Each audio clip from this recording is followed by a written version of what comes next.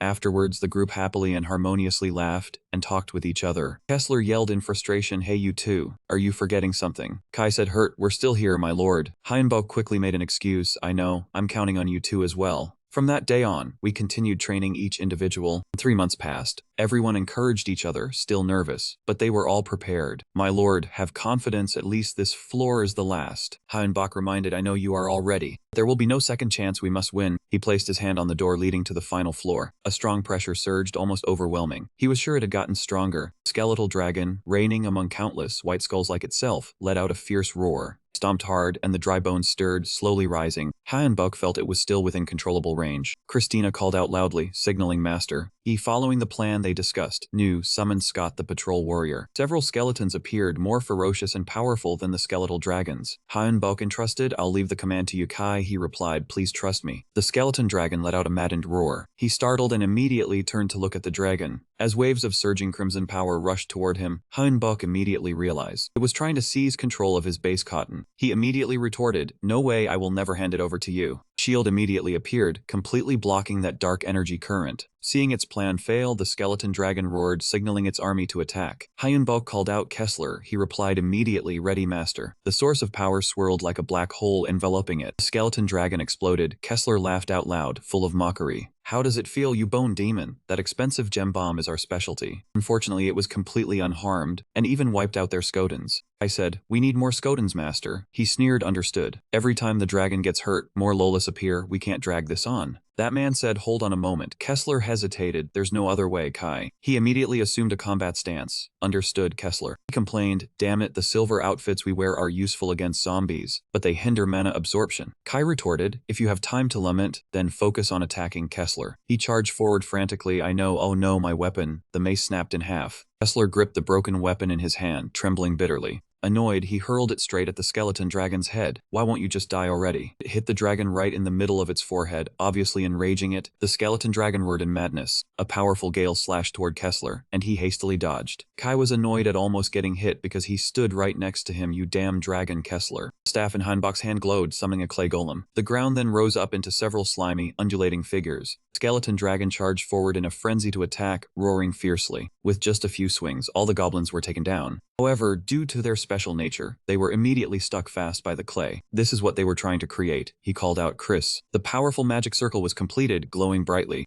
It was ready and shouted with determination, "Here I come." Mana gradually enveloped the mud holding the skeleton dragon tight, and it struggled wildly. Chris shouted, "Explode," from 3 angles of rotation. The explosion surely destroyed the skeleton dragon. As the dust slowly cleared, the socket of its neck was empty. The skeleton dragon had lost its head, standing still and motionless. They were excited. Perfect. Its core must have been in its head and got destroyed. Hyunbach let out a tired sigh, his expression terrible. "We won, we won." Suddenly, a chilling sound echoed. He exploded. Kai was panicked. Kessler. Heinbach was momentarily too stunned to react, looking around in a daze. "This air is too chaotic. Damn it, what the hell is going on? My lord, we must get out of here." The skeleton dragon, which was so hard to trap, was still squirming, and without a head. "No, that's impossible. The skeleton dragon monster is not the type suited for an F-rank dungeon. Its appearance here must be a gift from the goddess of fate." The designated boss on the 3rd floor was originally just a summon brain, but that summon brain had nearly died at the hands of previous dungeon explorers. That despair had formed into the skeleton dragon monster. However, the summon brain could not control the skeleton dragon. It was too strong. The stupid summon brain watched as the skeleton dragon lifted its leg and stamped on its head. After breaking free from its confines to survive, the skeleton dragon devoured everything around it, including the explorer and its own creator. Because it had not fully formed, its head had no core, explaining why it could still move even after losing its head. It moved, bones clattering against each other. "I will kill you." The head that had exploded was slowly regenerating. "I will kill you." Its blood-red eyes glowed brightly, full of cruelty. He twisted his body to escape. The pressure is insane. He quickly regained his composure. "Christina, use your strongest spell now. We will buy you time." She was startled. "I understand." Hyunbach thought to himself, "I can say I exhausted all my mana on the previous attack, so Christina might also." Suddenly, Kessler's voice called out loudly, "My lord, come over here and take my mana. Damn it, I'm stuck here." He instinctively received it. "Okay, connection established, I'll borrow your mana." That man said generously, "Take it all." A flow began to appear between them. The worst part was even taking Kessler's mana was not enough. Heinbach was still hesitating. The only way was that way. Closed his eyes, focused his mind, and a calm flow of mana enveloped his body. Heinbach sighed. So this was what it felt like to have his life force drained, he told himself, as if he had just lost something very precious, mana surging but his heart empty. Christina, sensing his unease, turned and asked, Master? He reassured her, It's okay, Christina, we must live today to see tomorrow. A few more clay goblins appeared. Now all he had to do was survive and leave this place. Kessler swiftly threw a bomb. Die, I can still use my hands. Small explosions occurred in succession, spreading across the battlefield. The bone dragon widened its eyes in anger, squinting to get a clear look at its target. It quickly spotted Christina and Hyunbok, then shouted, My lord, watch out over there. It charged forward frantically, ignoring the wall of goblins blocking its path. The bone dragon unleashed a powerful attack charged with full mana. Kessler immediately recognized it and yelled, That dragon breath. Take cover. Christina quickly erected a magical barrier to protect everyone. The attack struck, a powerful blow that annihilated the entire group of goblins. It also destroyed the defensive barrier Christina had just created. Hyunbok quickly raised his hand, trying to shield himself. After a moment, only he and broken bone fragments remained on the field. The staff also shattered. Hyunbok caught up blood, writhing in pain on the ground. Damn it! He struggled to sit up and look around. His clothes were still intact, but those 3 skeletons were all shattered. Hyunbok trembled with fear. His comrades had sacrificed themselves to protect him. The bone dragon still stood there, growling with authority and power. It was a truly hopeless situation. The enemy was too strong, his body couldn't move, and his comrades lacked the strength to fight. Hyunbok resolved, But I cannot die like this. Psychic link. He knew there was still one way, but that method was extremely risky and likely to fail. Hyunbok charged forward with determination. Even if the chance of success was low, he still had to try. He gritted his teeth, filled with resolve, ready to face the challenge. Hyunbok touched the bone dragon and shouted loudly, Surrender now. Submit and obey my rules. They were both suddenly pulled into a completely different space. The bone dragon growled fiercely, Human, do not think you can control me. I am a mighty dragon. He retorted forcefully, Nonsense. You're just a cheap imitation of real dragons. A knockoff. You hear me? Hyunbok declared. So what if you are a knockoff? There is no law saying if cannot be better than the real thing. Submit to me and I will upgrade you to surpass the real dragons. It snarled. How dare you, human? He retorted, Precisely because I am human I say this. Humans always face challenges. You know, on your own you will not progress much, but on my side, you will go much further. The proof was clear as day. Christina, Kessler, Kai. They have developed by leaps and bounds. Hyunbok boasted, Come to my side and advance together. If you do not surrender, then I and you must die together. I am your master. The space quickly fell into a tense silence. Then he was able to place his hand on the head of the bone dragon. Hyunbok finally relaxed his body, letting himself go. He closed his eyes wearily, slowly falling to the ground. A large bony hand caught Hyunbok's body and he let out a relieved laugh and sighed, I am alive. The eyes of the bone dragon lit up with a cold purple color, signaling its submission. Dungeon F0795, the raid lasting 329 days, was finally complete. Hyunbok's words echoed in its mind, I will become strong, upgrade bit by bit, and become the strongest dragon, stronger than the real dragons. It silently hoped that he would keep his word, not break his promise. A high-rise building in Gangnam, outwardly looking like ordinary offices, but this was the headquarters of the dungeon supporters. In the director's office, a neatly dressed secretary reported, I am here to report on the completion of Dungeon F795. The director, sitting across, busy with work, said, Rank F. If it is just an ordinary rank F, there is no need to report to me. The secretary said, But this case is very special, sir. It would be faster for you to look at the details yourself. Hearing this, he took the file the secretary handed him. Holding the thick stack of papers, he flipped through and asked, Why is it so thick? What happened? As soon as he finished speaking, his face suddenly turned pale, his eyebrows furrowing in bewilderment. He slammed the file onto the table, his face incredulous. Impossible. It is rare for someone to clear a dungeon alone without anyone noticing. The story behind it is even more interesting. A rank F dungeon had a bone dragon appear, and it was tamed. The one who tamed it was a spell card producer, a rank 3 circle summoner. Beside him were a master rank Scotan swordsman and a rank 4 circle Scotan mage. He also possesses a special talent. After saying this, he slammed his hand on the table and stood up. Why was I only now reported about this talent? The secretary explained that because the raid nearly failed, the staff did not notice. He spoke sternly, discipline all involved personnel. Increase support immediately. The secretary replied, clearly understood. He sat back in his chair, sighing in dissatisfaction. What use is relief after the flood has receded? Such a headache. Waking from his daze, Hyunbok was still haunted by the battle. I am alive, but I feel defeated. If that bone dragon had hit me with its dragon breath back then. Lying in bed, he looked at the ceiling with a frustrated expression. Damn it. Christina saw he was finally awake and came over to ask, Have you awakened, sir? Christina, Kai, and Kessler did not die, but but regardless, Christina had fallen while protecting him from the dragon breath. When attacked, they removed the skull from the dragon's breath range to escape death. After I woke up, Christina recounted the entire incident. Said, as a precaution, we moved the core. We only did it when it was truly necessary to save the group. Thanks to that, we survived. Learning from mistakes is good, but regret is a toxic emotion. The past is just the past. Heinbok smiled at Christina and replied, yes. Looking at the result, our raid was a complete success. Though injured, no one died. I even tamed Niho. Hearing that, Niho was displeased. It immediately retorted, you did not tame me, I allowed you to tame me. As it finished, he lazily replied, yes, I know. Christina spoke up, those bestowed with names by the master will form their own ego, and have a chance to become stronger. Do not forget you still owe a debt of gratitude to the master, and you are still under the master's control, engrave that until death. Surge of dark power gathered around Heinbok. Hearing this, Niho let out a cry, reminding, do not forget your promise. If you betray me, I will kill you. Hearing its threat, he was not scared but replied confidently, I also value my life, so I will keep my word. The answer satisfied it. It said, good then. Sunlight from outside shone through the window into the room, straight into Heinbok's eyes, making him squint in discomfort. Looking at the sky, Heinbok muttered, I want to go out really soon. Since finishing the dungeon raid, I was allowed to go out for a short time. Christine knew he was bored, so she consoled. It is fine. Your free time counts from when you leave the house. Your injuries have healed a lot. After 15 days of rest, you can go out. Just as it finished, Kai and Kessler opened the door and walked in, overhearing the conversation. Kessler spoke up. You still want to go out? You must have recovered a lot, right? He asked curiously. What is it, Kessler? Kessler pointed at Kai behind him and said, nothing, we came because Chris and Kai have to switch shifts. With someone taking over, Chris did not linger long. Before leaving, it said to Heinbok, fine, then I will go to the spell card and equipment room. Kessler also slipped away. Seeing ice is better, master. I am off to party. Have a date with a lady. After those two left, Kai stepped closer, voice concerned. Master, do you feel unwell anywhere? He looked at it and replied, I am fine. Make yourself comfortable, Kai.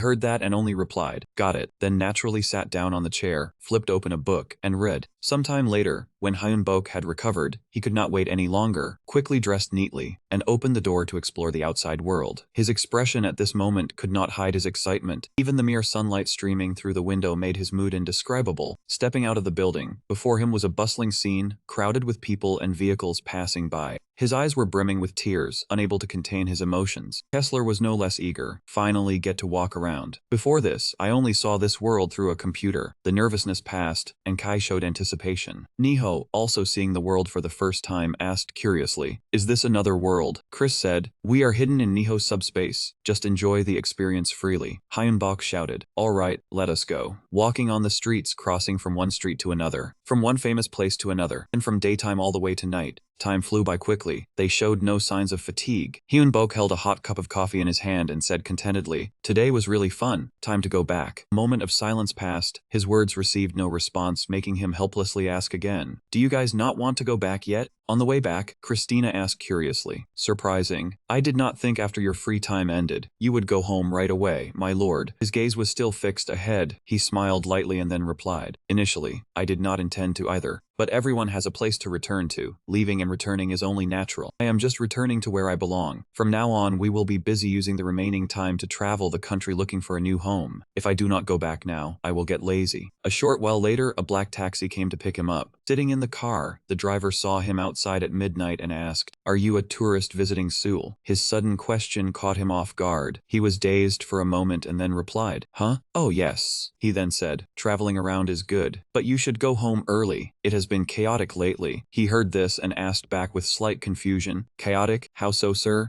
The driver explained, recently many people have gone missing. There have been 50 cases nationwide. Worse, all were found lying in pools of blood. He was startled, let out an oh, and replied vaguely. In the small space, he asked the others, what do you all think? Are the monsters in the dungeons bugged? They replied enthusiastically, seems so, but is not necessarily due to the monsters. Humans can kill each other too. Hearing what they said, Heinbok rested his chin and thought, looking bored, there is a possibility of something we had not considered.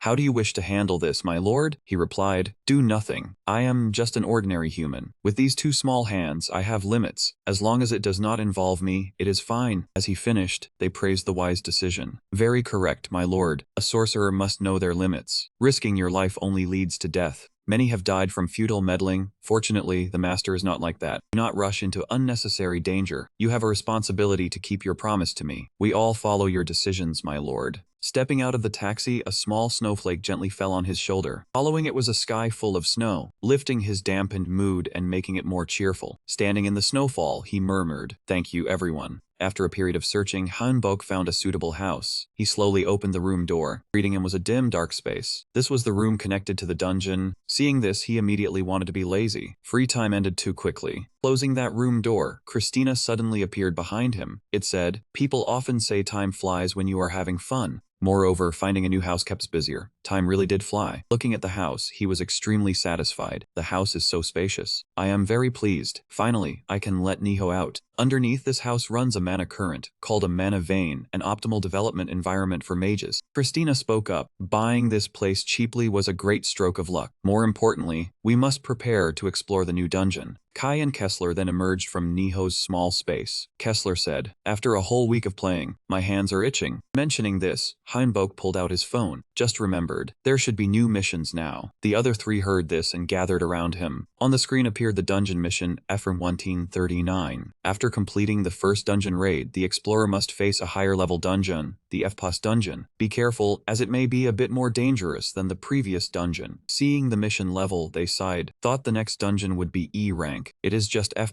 probably easy as pie. Christina did not think so. She said this was a good thing. This time we will experience a true F rank dungeon. Hyunbok was still intently looking at his phone, his tone serious. Everyone is a bit too carefree. In the previous dungeon, the special creature Nihuk was born, so the F+ rank dungeon could be much more dangerous. A higher rank? Christina once said no one knows what will happen. Confidence is good, but do not be arrogant. Recklessness and hubris only lead to death. Christina felt this was reasonable. You are quite right. We were just lacking vigilance. Thank you for the reminder. Both Kai and Kessler were deeply embarrassed by their shallowness. They sincerely apologized to their master and admitted they knew carelessness was wrong but still foolishly committed it. Looking at them, he could only sigh helplessly and said, "That is fine, everyone be a bit more alert. Alright, let's plan the second counterattack." Hearing that, Kessler became excited and cheered, "Great, let's all be enthusiastic, everyone." In a pressurized dungeon, screams of agony echoed everywhere. A young man sat motionless leaning against a rock, his heart full of confusion, wondering why things had come to this. Before him, a ferocious monster was devouring his comrades alive. Desperate cries for help rang out unceasingly. It all started when his house was connected to a dungeon. At first he was very scared, but later joined an exploration group. In the end, their group successfully escaped the dungeon, although a few had unfortunately died. In his free time, he met his comrades outside the dungeon and was deeply moved. At that moment, they decided to form an alliance. He dreamed of making this alliance the strongest in South Korea, even the world, but that was only a distant dream. That dream seemed to shatter at this very moment as the screams still rang in his ears. It was hard to accept the harsh reality. Monster devoured each of his comrades one by one brutally. The scene was so savage, he could not believe it and wondered if this was the end. He gave up, closing his eyes to await death. A strange voice asked him if he wanted revenge, making him open his eyes wide in bewilderment. The mysterious voice whispered in his ear that the monster was very intelligent. If he wanted revenge, then provide information about it. At this moment, they had only been in the third jun for a while. Sweat dripped down his face. He gritted his teeth in fury and promised to tell everything he knew. After hearing the information about the monster, that voice remarked it was a wandering boss with growth potential. It seems the warning was not unnecessary. Dry skeletons controlled by Heinbok began to move. They surrounded the boss. When it saw the enemy intended to attack, the beast roared in anger. It swung its hand at a skeleton, shattering it instantly. The other skeletons immediately moved closer, and the beast roared fiercely again. Two skeletons combined their strength to attack the beast. They successfully inflicted wounds on its body. Hit by 2 blows on the leg and shoulder, the monster suddenly turned and fled. It dove into a spatial hole and vanished without a trace. Heinbok approached the spot where the beast had just disappeared. Thinking it had escaped, he cursed, "Damn it, it got away." The young man, eyes wide, looked at the masked man, suddenly shouted a warning that someone was standing behind him. The beast suddenly appeared right behind Heinbok and swung a powerful fist at him. But things did not go as it expected, causing the young man to open his eyes wide in surprise. He could not hide his astonishment and exclaimed, "What the hell is this?" A skeletal foot suddenly emerged from the spatial black hole and crushed the beast underfoot. Then the creature's head and wings gradually appeared, and finally its entire body was fully revealed. Looking at the man and the creature before him, he asked in awe if that was a bone dragon. Hyunbok immediately explained that it was not a bone dragon, just a lower-tier dragon type. Though much weaker than a bone dragon, one day it would become mightier than even a true dragon. Niho roared as if wanting to say something. He looked at it then towards the boss and ordered, "That is a gift from that person. Niho, take care of it." Leaving the beast for Niho to handle, he crouched down before the young man and said his condition seemed quite bad. He asked in disbelief whether Hyunbok could restore his arm if he accepted the deal. Hyunbok replied that he was not joking, it was a deal, and asked if he could do it. Hearing that, the young man suddenly shouted that he would give him everything. Hyunbok pointed a finger at him and calmly said not to say that so easily, and since he was not a bad person, he would only take his soul. In the room, the sound of continuous mouse clicks echoed. On the screen was an advertisement email for legal spell card trading, notifying customers who had purchased counterfeit cards that this type of card was ineffective and prone to explosion. Christina and the others gathered around Hyunbok. He spoke up saying the sales department had begun resolving the issue. At this moment, Christina was extremely angry, saying she had sent enough production methods and detailed analysis a month ago, but it was only finished now. He looked at her, smiled wryly and helplessly said to forgive them, because their skill level could not compare to hers. They had only learned magic for less than a year. Back in the pressurized dungeon, Hyunbok was still making a pact with the young man, promising to heal his arm if he agreed to a soul bond. Another of his comrades did not believe it and shouted that restoring an arm was impossible, but he did not explain much, only replied shortly that it was possible, leaving him stunned in place. Hyunbok stepped closer to the young man. He spoke again, admitting what he said was hard to believe, so let's try it. The young man did not understand what he intended to do. From his arm, a stream of purple light began to emanate. Then, a formation was activated right at the spot where the young man was lying, and he called out, "Restore." As the words left his mouth, the young man's arm immediately transformed. His eyes opened wide in utter disbelief. The arm that had been bitten off in the blink of an eye was restored to its original state, leaving him stunned as he looked at his hand. With a look of curiosity mixed with disbelief, he asked the mysterious masked man who he was. Hyunbok thought for a moment, then decided not to tell his real name, making up the name Wonheo to reply. He immediately muttered that name under his breath. To him, Hyunbok was shining like a Buddha of the 10 directions, so he asked again, "So can we make the contract now?" He quickly agreed, "Yes, I will sign the contract, please." That day, Hyunbok had 21 soul partners and gave them 2 conditions. They must not reveal the details of the contract. Second, they had to hand over the mana crystal, the reward from activating the dungeon. In return, they received a manual for producing spell cards. They could trade the cards and earn commissions. That was how to make money from the profits. Kessler said, "This is like getting something for nothing, passive income, right?" Hyunbok replied, "Yes." Kai was surprised the Lord is making deals. Kessler was also surprised, because he once said he did not want to recruit more factions. Hearing them mention it, he gently touched his neck and answered bluntly, "I did say that. Because managing a faction is troublesome, but now I need them to protect myself. The soul contract is like a mana oath, a binding pact. They are free to act, but when needed, I can command them. They keep the secret, so no one knows about this relationship." I mused and said, "A master-servant relationship is only between the parties. Now you are like a secret manipulator in a novel, my lord." Hearing him exaggerate, Hyunbok was stunned for a moment. Then he reacted, covered his face in embarrassment, and denied it. Kessler laughed happily. "Hey, do not be shy." Teased, he shouted in confusion, "Stop teasing me, Kessler." While they were chatting lively, the phone on the table rang. A notification had just arrived. Picking up the phone, he said seriously, "It is time. Ah, there will not be any of those weird monsters again this time, right?" Before entering the dungeon, he had already brought this up. Christina said dissatisfied, Hey, watch what you say, it might come true." Next mission is the E1013 dungeon. After completing the Z counterattack, you are eligible to become a full-fledged counterattacker. Do not be careless or lose your vigilance, lest the dungeon devour you. Members 90 out of 90, time remaining 500 days. After reading the mission, Christina said, "Even if there are mutated monsters, we are prepared, my lord. Do not worry." The E-rank dungeon, Kessler put on his helmet and shouted angrily, "I am so bored I could die. Why is there no monster at all? 30 minutes? This is so boring." Everyone looked at him and shook their heads in exasperation. Hyunbok called out Kessler, but he still shouted, "I really want to try out the new equipment, damn it." About to say more, Hyunbok suddenly sensed something, his eyes widened. "Wait, everyone stop." Kessler stopped and said happily, finally showing up, "What is it this time? Snails or werewolves?" Hearing the question, he helplessly touched his face and shook his head. "No, it is humans, dungeon explorers." He let out a dissatisfied grunt and asked, "How far are they from us?" He replied, "About 15 minutes away. 19 people in total, all connected to that equipment, likely frontline escape artists." Kai immediately asked, "What should we do now?" He pulled a mask out of his pocket. While putting it on, he said, "Let us go meet them first. Just in case, prepare for battle. From now on, communicate through telepathy." Hyunbok's group moved toward the explorers. They looked at him and the other three with bewildered expressions. He and Christina's group also stood still, looking at them. No one spoke. One of them spoke first in greeting. I am Kim Jong-hyuk, the guild leader. How about cooperating with us? Just for a short while. Hyunbok nodded in agreement. Then I will leave it to you. Seeing him accept, the man laughed loudly. Ha ha, that is right, let us go. I will introduce you to everyone. He replied flatly, okay, thank you. Kessler felt no goodwill. He looked at the man with an appraising gaze.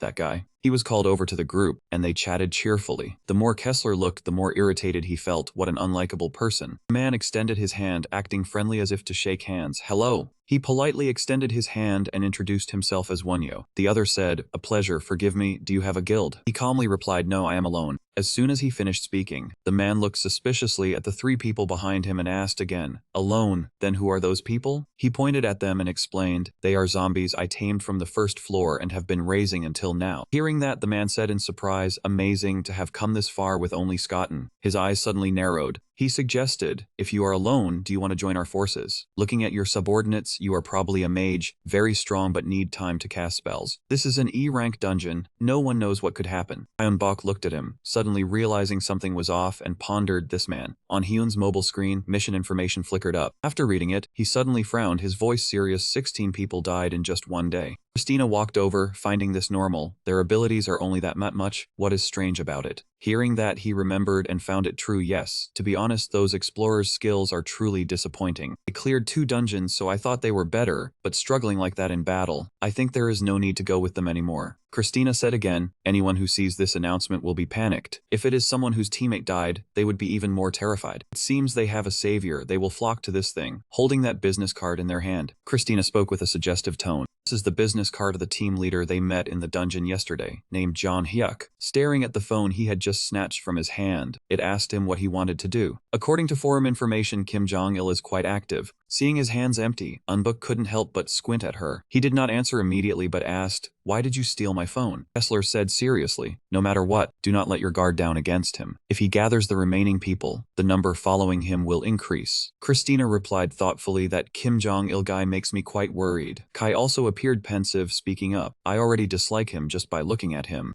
As soon as he finished, Kessler enthusiastically pointed. Right, well said. I don't like that man. His tone was full of disgust. Hearing them speak, Li-Ru couldn't help but wonder why the two of them disliked him. Kessler crossed his arms. Just mentioning him made him visibly irritated. His face, his gaze, his gestures, his attitude. I hate everything about him. Hyunbok, hearing this, looked helpless. It is just your feeling. I spoke up again. What worries me about him is his guild members. The director didn't notice because he only focused on Kim Jong-il, but when in the underground, they were all silent. When they looked at Kim Jong-hyuk or talked about him, even though their mouths smiled and laughed, their eyes were completely different. I am sure that was hatred, in my opinion. What he said was completely unfounded. Christina spoke up. In short, you only have a bad feeling. Instinct cannot be used as evidence. Hearing this, he suddenly became angry, but could not disregard instinct either. Because people easily harbor hatred over trivial matters, for example, a snack saved for a long time being stolen by someone else. Christina said instinct should not be looked down upon, but it cannot serve as evidence either. Hearing them talk, Kessler suddenly asked, hey Christina, do you mean you find that guy trustworthy? He immediately replied, no, in my opinion, we must eliminate him before he becomes stronger, the sooner the better. But we can only do that when we have concrete evidence. After hearing this, Kessler asked, so do you already have a valid reason to eliminate him? He replied firmly, exactly.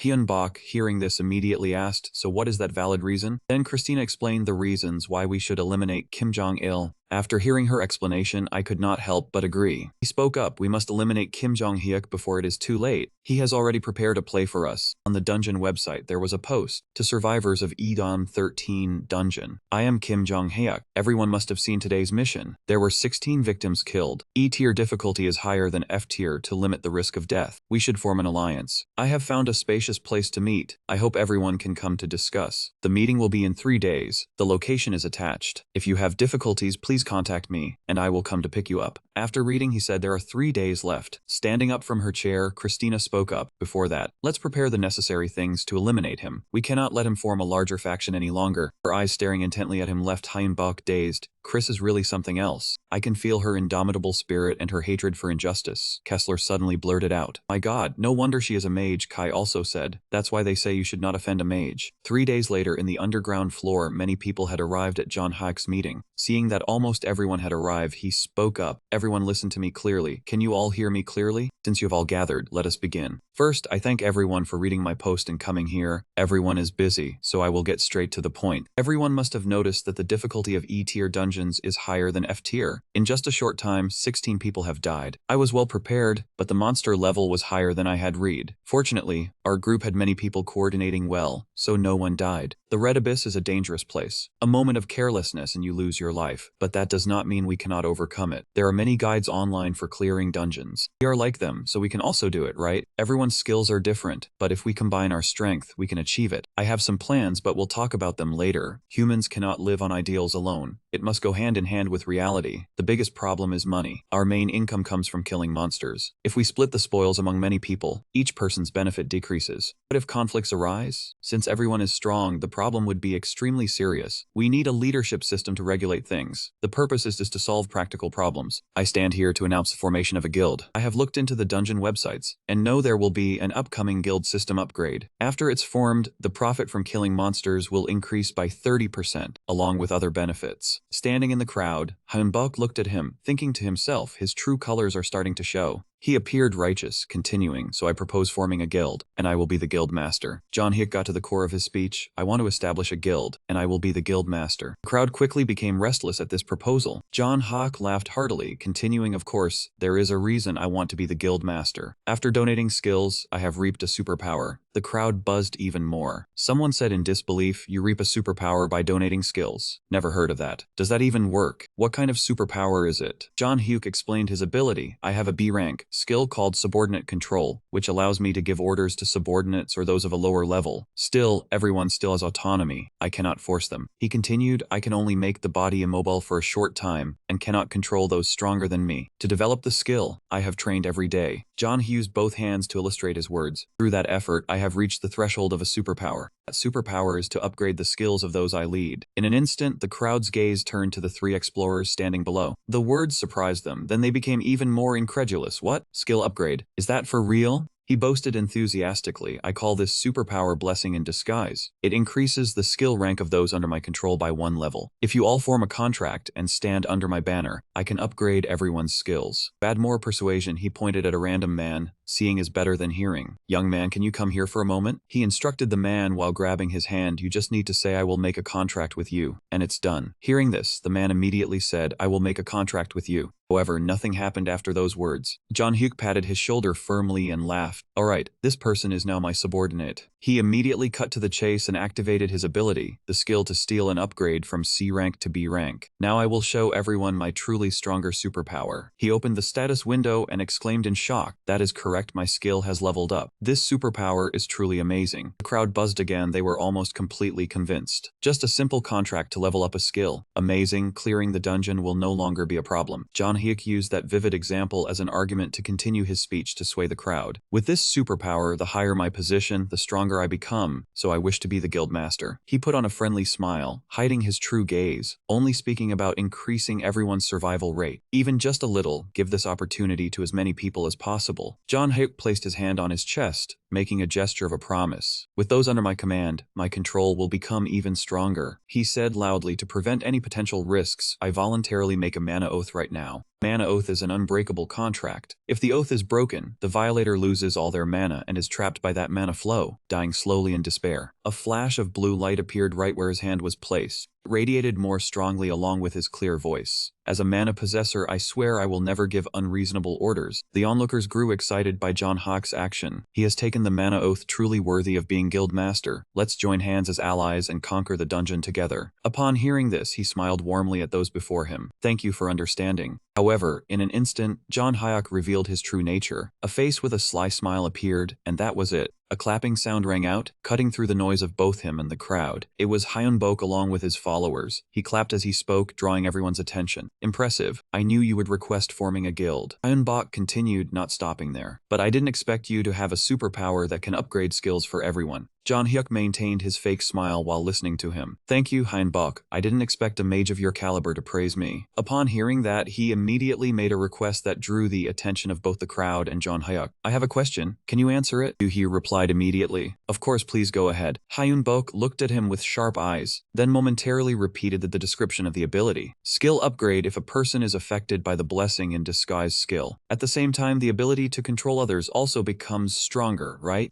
Do-hyuk admitted yes. However, if they are stronger, a higher level, or have a firm will, they can resist. Hearing this, Hyunbok rubbed his chin as if deep in thought. You say they can resist. He dropped his playful demeanor, replacing it with seriousness as he stated. So that's why you killed all 16 of those people. Crowd's expressions shifted again at Hyunbok's words. Do-hyu also broke out in sweat, but maintained his fake smile and asked back innocently, "What are you talking about? Me kill 16 people?" Hyunbok couldn't stand it and cut him off. "Stop pretending. I mean the people you tried to control who died for resisting orders. Or was it more than that?" Do-hyuk gritted his teeth, thinking irritably, this bastard. An-hye quickly raised his hand to his left chest, clearly denying. "What are you saying, Hyunbok? I have never killed anyone in my life. If you don't believe me, I can swear a mana oath right now." The blue light from the mana oath appeared again, this time even brighter than before. "I have never killed other adventurers. I swear my words are the truth." This truly had an effect. The crowd quickly wavered and looked at him with hostile eyes. How could a mana oath be faked? So that mage is just spouting nonsense. Kessler, already irritated, spoke up. "This is so annoying. Just go up there and shut him up." Kai immediately advised, "Be patient, Kessler. Getting angry will ruin things." Hyunbok stepped forward a few paces amidst the murmuring. He asserted, "Let me clarify, you did not kill them." Hyunbok loudly accused him. "You ordered those 16 people to kill each other." His words only made that man Jang Yak more uncomfortable. "I slipped up again. According to you, that was just a request, right? Back in the previous dungeon, his group had 28 adventurers and he had nothing outstanding. He used his control ability to surpass others by any means necessary. In the end, he obtained the blessing in disguise superpower, but one thing remains, he was always an evil person. He used the mana oath to make people lower their guard and take control of them. When the dungeon was nearing its end, he revealed his true nature, ordering or requesting those who resisted to kill each other. Those who could not resist his request would kill the dissenters. Therefore, Do-hyu never killed anyone. In reality, he only instigated it. Having his past exposed made him lose his temper and shout, "Stop talking nonsense. Do you have proof? Proof that I did those things? You dare accuse me without evidence?" Do-hyu cast suspicion on Hyunbok because of his appearance. "You have never shown your face. Aren't you the one with something to hide? Don't think I respect you so you can say whatever you want." However, he still calmly responded with a stern expression. "Proof if you insist, although you won't believe it." Do-hyu burst out laughing. How ridiculous. What kind of joke are you trying to pull? He thought to himself he couldn't have proof, because the bodies of those adventurers disappeared along with the dungeon. John Huck, like a madman, took control of everything. Furthermore, I have exerted quite a bit of influence on the remaining survivors. Yoon-hana, the girl standing in the middle, suddenly spoke up. "Stop with the act." She and the man beside her, under his influence, shouted in defense. "Jang-hyuk is very trustworthy.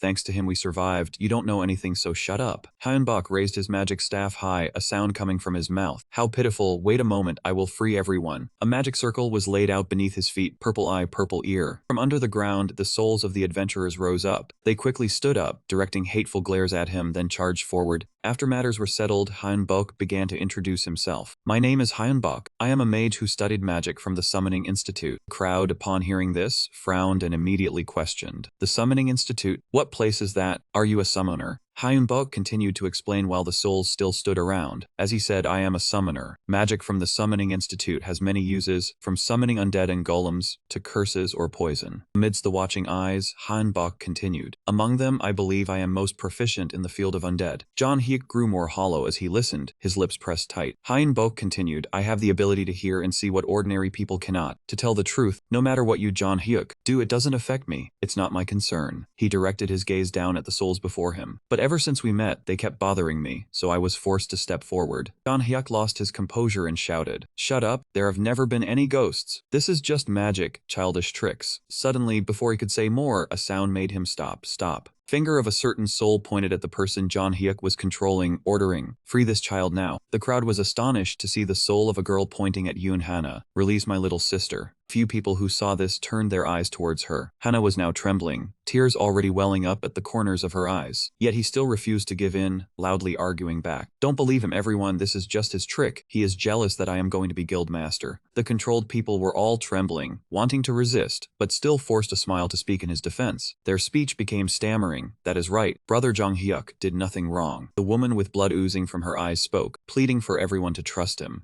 Yoon-hana's tears of blood proved the truth, astonishing the crowd. Some could not help but grind their teeth in fury. Was this something a human could do? They turned their hateful gazes toward him and demanded, "Come down here and confess.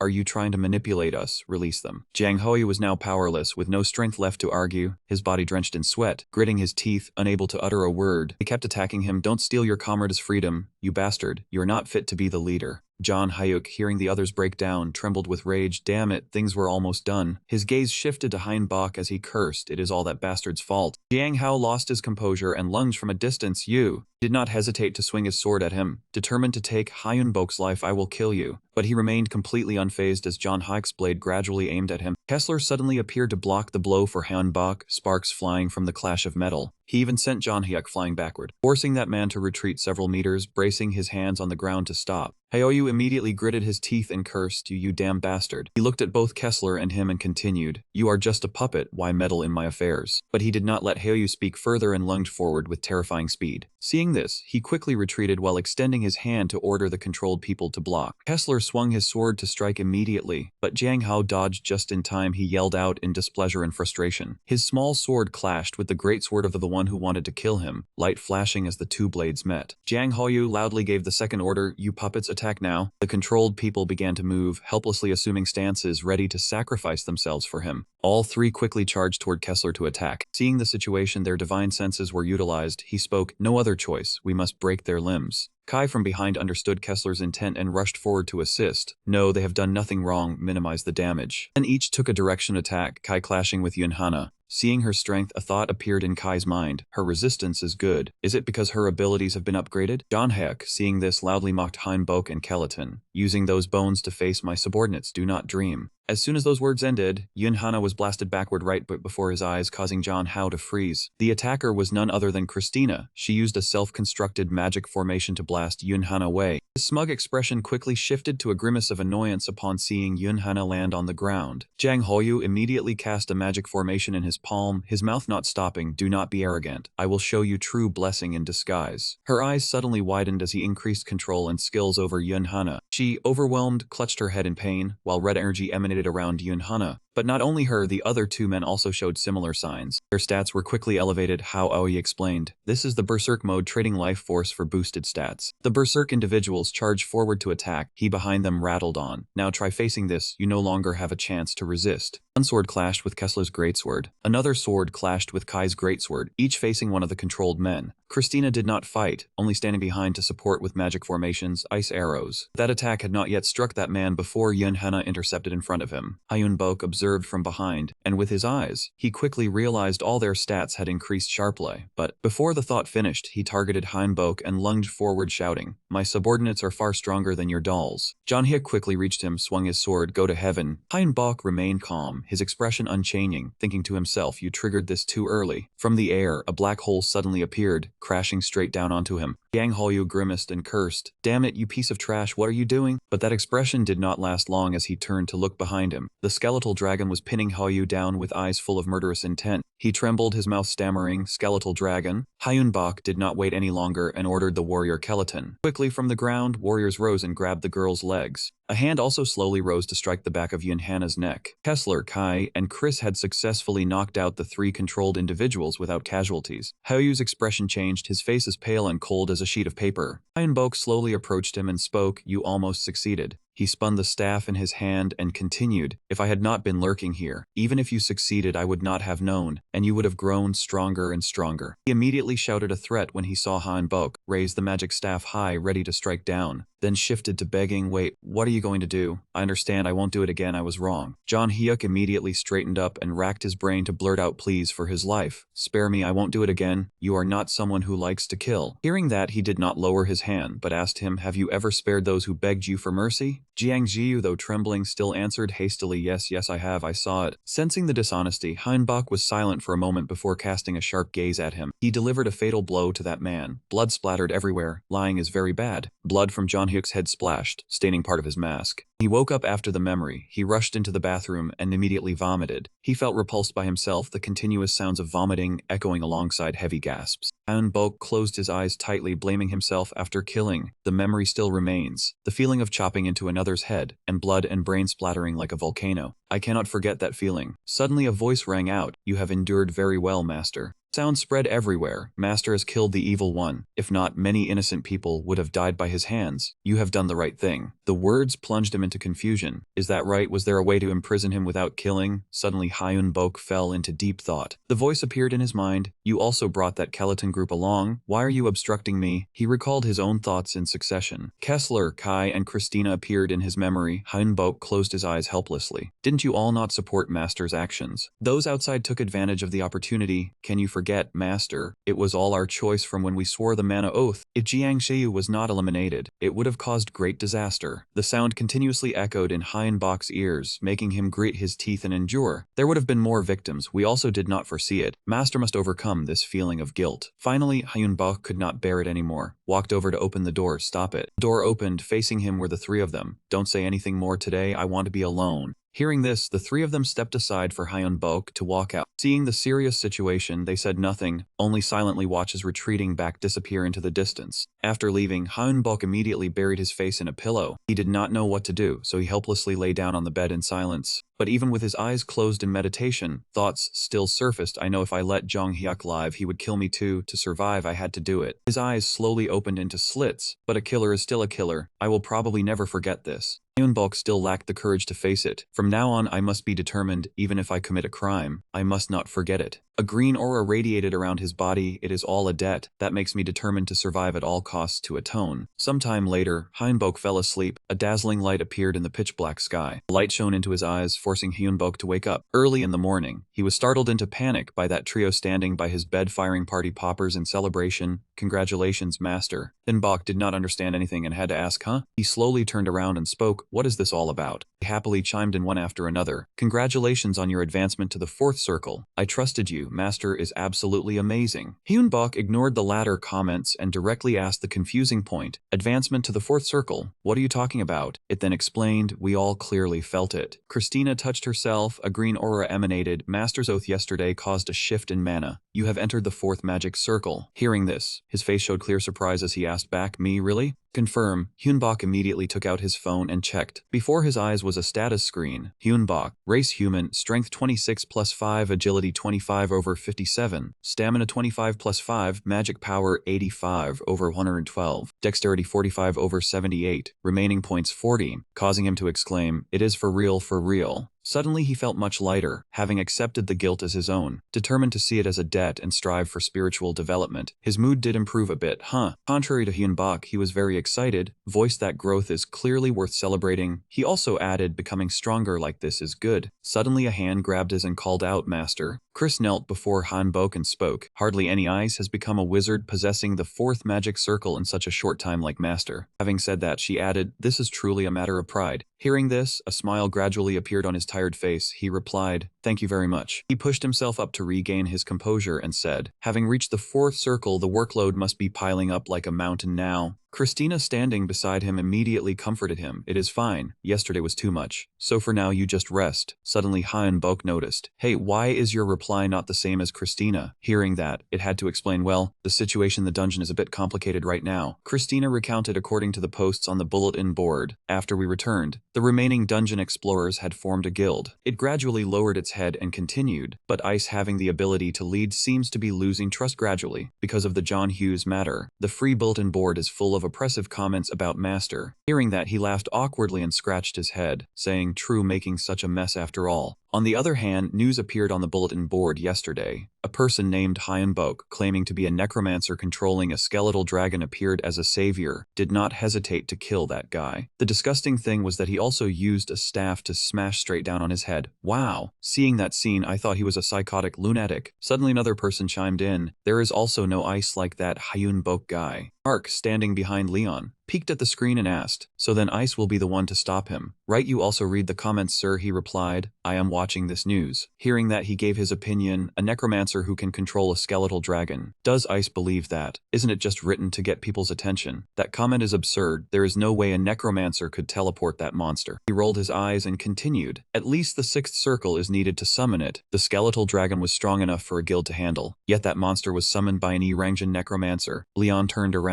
and replied, no, there is is a high chance it is true, causing him to be bewildered. Hey, didn't you just say it was false? He explained to Mark to understand. There are also many posts mentioning similar issues on the dungeon forums. Besides, because many people have posted it, I think it does exist, Leon Hurt recalled. Moreover, at the end of the 5th circle, he is near the 6th circle. The possibility of a summoner existing cannot be ruled out. After hearing his analysis, he showed a look of astonishment, his mouth hanging open, not knowing what to say. Seeing this, Leon laughed heartily and asked, "Why are you so tense? Unpredictable things still happen, but just live normally." Mark had his own opinion. "Even so, sir, please don't forget about the dungeon conquest. I will do my utmost to supplement what the president will do." His words pleased him. He laughed heartily and exclaimed, "Indeed, hearing you speak makes me like it more. I am counting on you." Mark quickly became serious and said, "Then I will handle the president's request first." "Sir," Leon Hurt also replied sternly, "Good, I am counting on you as well." Meanwhile, on this side, they were fighting nonstop with wooden swords. Kessler continuously swung his sword to slash at Hunbach, while he did not fight back, only knew to dodge it. He had to rush to protect his master. Simply dodging could not control the enemy. Suddenly, Heinbach's eyes lit up as if he realized something. He silently waited for the opportunity. Looking at Kessler flickering before his eyes, he thought that upon entering the 4th tier circle, his speed and calculation ability had become quicker than before. Despite being lost in thought, Heinbach did not neglect the battle. Quickly parrying the opponent's strike, most basic movements could be predicted. He quickly grasped the situation, counterattacking to deflect Kessler's sword, feeling as if he had become a different person. Before the shocked face, the sword quickly made a sound hitting the ground. Kessler admired it, saying he had made an incredible upgrade in just a day or two. Heinbach explained it was due to the grace of mana in his brain, causing him to ask in surprise, "The brain, not the muscles." As they were talking, Kai suddenly interrupted, saying that was to limit controlling the opponent through strength. Hearing that, Kessler irritably asked if Kai was implying he had no brain. He still did not turn around, replying that they were all just bones. Kai's words enraged him, demanding he come out to see who was better. He quickly hugged Kessler to stop him, saying Kai did not mean it, to not be angry. Seeing Kai slowly stand up, Heinbach said, "Oh no, even you too." But Kai did not stand up to fight, instead saying, "Master, it seems 13 more explorers have died." The two of them suddenly fell silent, slowly turning their heads to listen to the sound that came out. Kai quickly blurted out, "At that time, the dungeon explorers formed a guild." Although the name was Norma, he still felt a sense of urgency, especially when they were still trying to recruit the master, and suddenly a shout rang out, "Still more." He gave a forced last laugh to interrupt, saying he had no intention of forming a party with them. That voice rang out again, saying that the master had entered the 4th tier circle. No need to share rewards with them. Grinding monsters was better than several guilds. Heinbach spoke cheerfully, however, thinking of the dungeon's difficulty. He wanted to conquer it even more, but suddenly Christina appeared from nowhere with a sinister face, saying no. It startled him. She continued, "How many times has it been said, now is the time for personal development? Give up the idea of going to the dungeon." He scratched his face timidly and replied, "I know I never had that thought from the start, but is there anything else? The training is done." Just as Heinbach's words helped, Chris excitedly clapped her hands and said, "That is it." The atmosphere suddenly became much more cheerful. Finally, the most important plan was completed. Time quickly sank into night. Yunhana was no different from Heinbach when he had just killed Zhang He. She painfully gritted her teeth, having nightmares, muttering, "No, please, must kill that group." In Yunhana's mind, an old memory briefly flashed. She quickly woke up, her mouth wide open. The space suddenly became silent. Only the sound of difficult breathing remained. Yunhana held her head in despair. Having nightmares again, his face gradually appeared. "Why is this? Zhang Hyuk is already dead." The image of her being knocked out appeared along with the sound of apologies. She only remembered being unconscious on the ground. After a while, Yunhana woke up, hearing a strange sound by her hand, saying that she had killed Zhang Hyuk, but do not worry. That person's hell will begin from now on. The voice just finished. Yunhana woke up in terror from her sleep. The scene of him being dragged away, screaming in pain, appeared again. "Please stop." But Heinbach did not care, throwing him away mercilessly, saying to do as everyone pleases. Zhang Hyuk had just lain down. The nightmare appeared. Souls rushed in to bite and tear, causing him to scream in pain. "Stop." Seeing the scene before her, she could not help but be stunned, watching the situation. "What is that?" Suddenly Anhana felt freedom, quickly looked down. "Am I moving by my own will?" As she was still sitting on the ground, not understanding what happened, a soul approached, saying it was over. Hana's sister stepped forward with a relieved smile, saying, "Yunhana, your body is free now. You have suffered so much recently. Now it is okay." Seeing her sister approach, tears streamed down her face, calling, "Sister, I am sorry. It is my fault." But her sister stepped forward and touched her shoulder to comfort. "It is okay. You are not at fault. Can you endure alone from now on?" Under the light of parting, her sister gave a final farewell smile. "You must survive," causing her to shout in panic, "Sister." In an instant, her sister dissolved into bubbles floating upward. Hana spoke in fear, "Wait, sister, wait for me." Turning to reality, she remembered the past. Tears gathered on her eyelids. Her lips no longer held the cheerful smile of before. Yunhana clenched her fists, affirming that she could not just lie at home and cry. She had to become strong so this kind of thing would not happen again. She quickly imagined a scene of fighting a ferocious monster, but still held her shield and attacked without fear. Then she suddenly shouted as loud as she could, "You can stop now."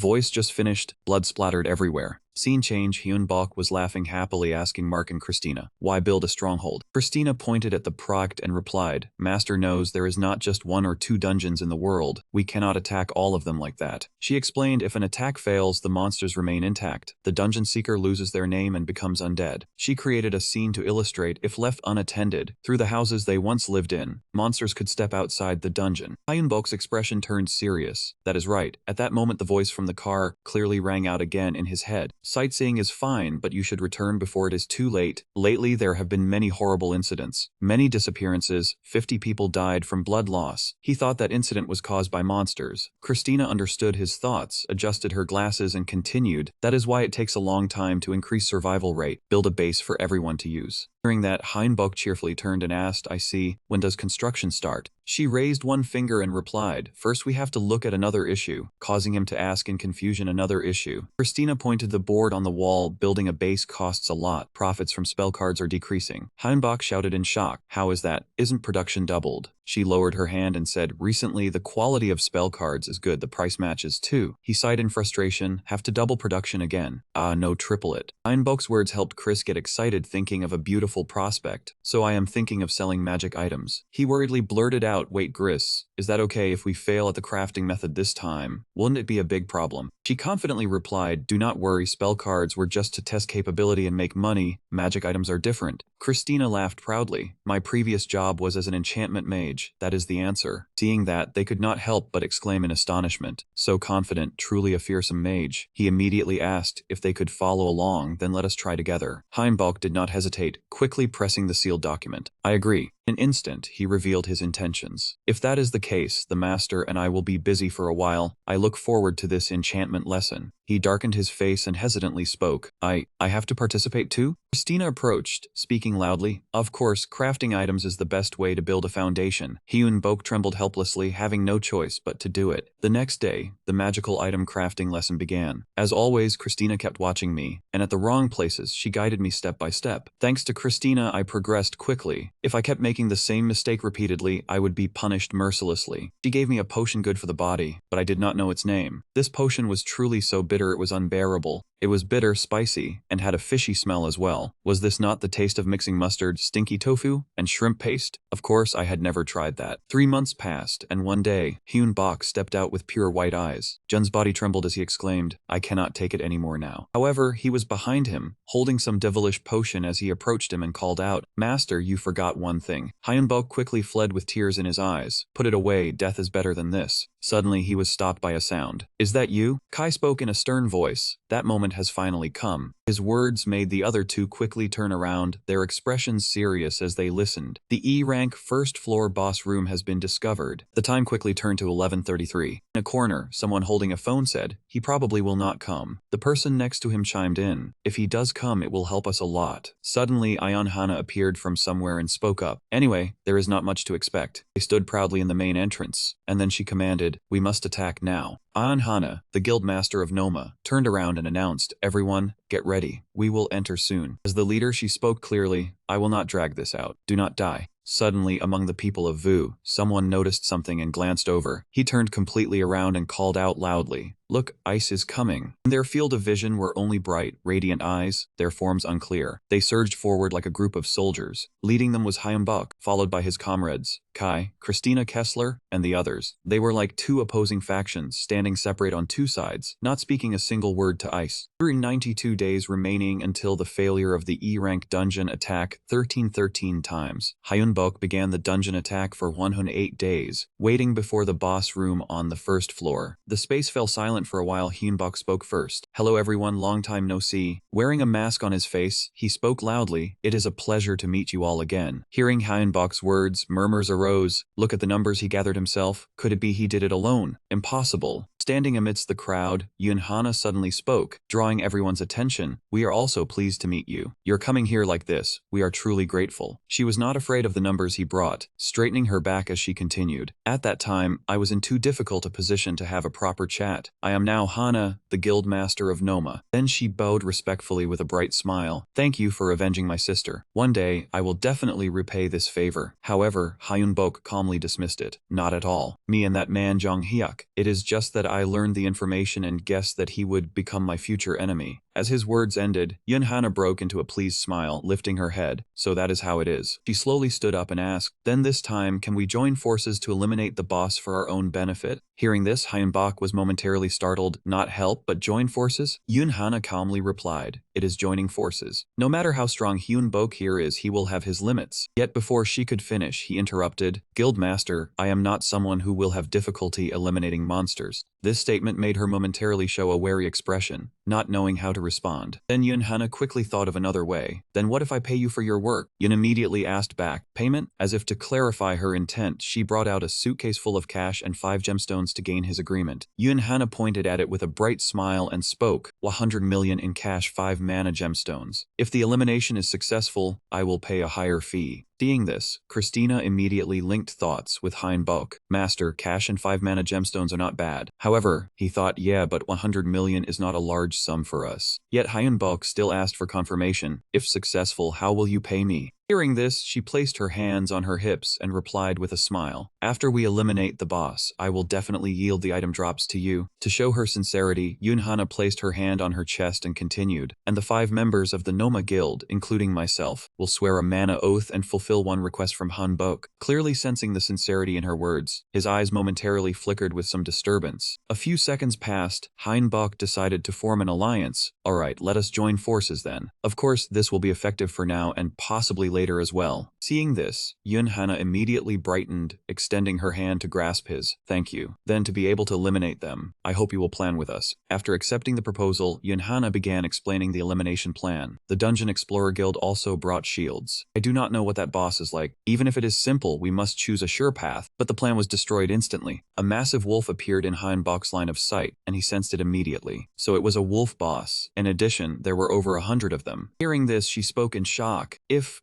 it is wolves. Seeing Yun Hana's clear anxiety, he immediately reassured her, do not worry, I have a way. After that, we devised a new strategy. Once everything was prepared, the boss room had also opened. They lined up side by side according to plan, ready for the battle to start. The group on the right wielded shields and swords, while Hyunbok's side stood on the left with a variety of weapons. The crowd could not stay silent for long. Someone spoke up. This is not as easy as I thought. Before them were wolves and various other animals, acting as soldiers fighting for it. The wolf quickly stretched its body and let out a loud roar that echoed far and wide. The giant rats understood it was a command and immediately rushed forward to attack. He hastily ordered shield bearers charge forward. Following the prearranged orders and tactics, Hana and her teammates quickly formed a sturdy wall of shields. According to the plan, they lined up behind the shields and threw a large bag, causing the rats to squeal in confusion. However, the rats were no pushovers either. They swiftly used their shields to block and evade the attack. Not stopping there, from the 3rd and 4th rows, fireballs suddenly flew in, lighting up the sky as they charged relentlessly at the rats. Massive explosion occurred, engulfing the area. The flames incinerated everything, forcing the enemy to struggle to defend themselves. Suddenly, a rat roared in fury and charged out from the blaze, advancing bravely, with its kin to attack. Seeing this, she turned and shouted loudly, calling out Sir Hyunbok, our entire team is counting on you. Immediately after, through his bone summoning, countless fleshless human skeletons appeared, a terrifying sight. Nevertheless, Hyunbok spoke reassuringly, leave it to me, Bonafa. As predicted, the rats kept charging towards the shield. A command rang out, advance, and in an instant they stood up and marched in step. Just one word, fire, arrows rained down, taking down many opponents. The enemy animals screeched in pain and scattered in panic. One person hiding behind the shield, still unable to believe the victory, chuckled and said, is it that easy? So we've eliminated them. But it was not so simple. An axe came spinning from somewhere, and then it landed right where the speaker stood, swiftly splitting the formation apart. A mixed red and white light radiated, as if demarcating the boundary between the two sides. She turned in astonishment and exclaimed, an attack of that magnitude? Battle gradually became difficult as the rats refused to retreat and kept charging forward. The monsters are flooding in. Hana immediately gave a stern order. Maintain the formation, do not close the distance, fire all at once. Under her command, arrows and fireballs flew like rain to attack them. Wanting to change the tide of battle, the monster grabbed a rat lying on the ground. Then it hurled it with immense force. Explosions and flashes of light appeared continuously, and Mark could not help but exclaim, "Impossible, it blocked that hit." The situation quickly shifted. Hannah suddenly became the leader, shouting orders. Everyone into formation, move in pairs. Do your best to survive. Outwardly calm, but inwardly she was a mess, thinking, we cannot fight with such heavy losses. Or should we retreat? As Hannah was panicking, the skeletons slowly advanced to the front, and a voice rang out, "Everyone fall back to the rear." Seeing Hyunbok's mistaken thinking, she scolded, "This horde is too strong for those bones. They'll be shattered in no time." But he refused to give in, firm in his method. This is not the end yet. In an instant, the fleshless ones appeared everywhere. Under Hyunbok's control, they quickly formed a rectangular formation, blocking all exits and surrounding the monster horde. Hannah was stunned, her mouth agape, thinking inwardly. He summoned a massive number of skeletons in an instant. Not only that, she also noticed a giant skeleton appearing above both her and him. Seeing the formation was as he desired, Hyunbok shouted loudly, "Yin-yang breath." It quickly spewed a dark purple-black mixed breath, causing them to evaporate rapidly. Witnessing the scene before her, Hannah could not help but gape in astonishment. Standing in the middle of the battlefield, she exclaimed, "Evaporated without a trace." Its eyes blazed red, and it opened its mouth to spew the yin-yang breath. Quickly, those streams of breath surged forward to attack, coiling like a whip and hovering endlessly everywhere. Then, within just a few seconds, a trench was carved out, smoke billowing thickly, obscuring everything. Hannah stood looking at the entire scene, exclaiming in shock, "Evaporated without a trace." Suddenly, the sound of a staff striking the ground rang out. She looked in panic at Hyunbok, who was panting heavily, struggling to stay upright. "Sir Hyunbok, are you all right?" Though exhausted, he still replied, "I am fine." But Hyunbok straightened up, showing determination. "The streams of energy radiating around are not over yet." Just as he said, beneath the concealing haze of smoke, massive bodies gradually emerged. Indeed, the monster horde was still alive. Not giving them a chance to react, the wolf slowly appeared with a ferocious expression and overwhelming aura. It let out a loud roar, and as the howl echoed, they attacked according to the command. Seeing this, Hannah shouted seriously, "Everyone get ready, prepare to attack once more." Under her orders, they gathered, some holding crossbows, some holding shields, waiting for the signal fire. As soon as Hannah finished speaking, those people looked serious, pulling the strings to release the arrows.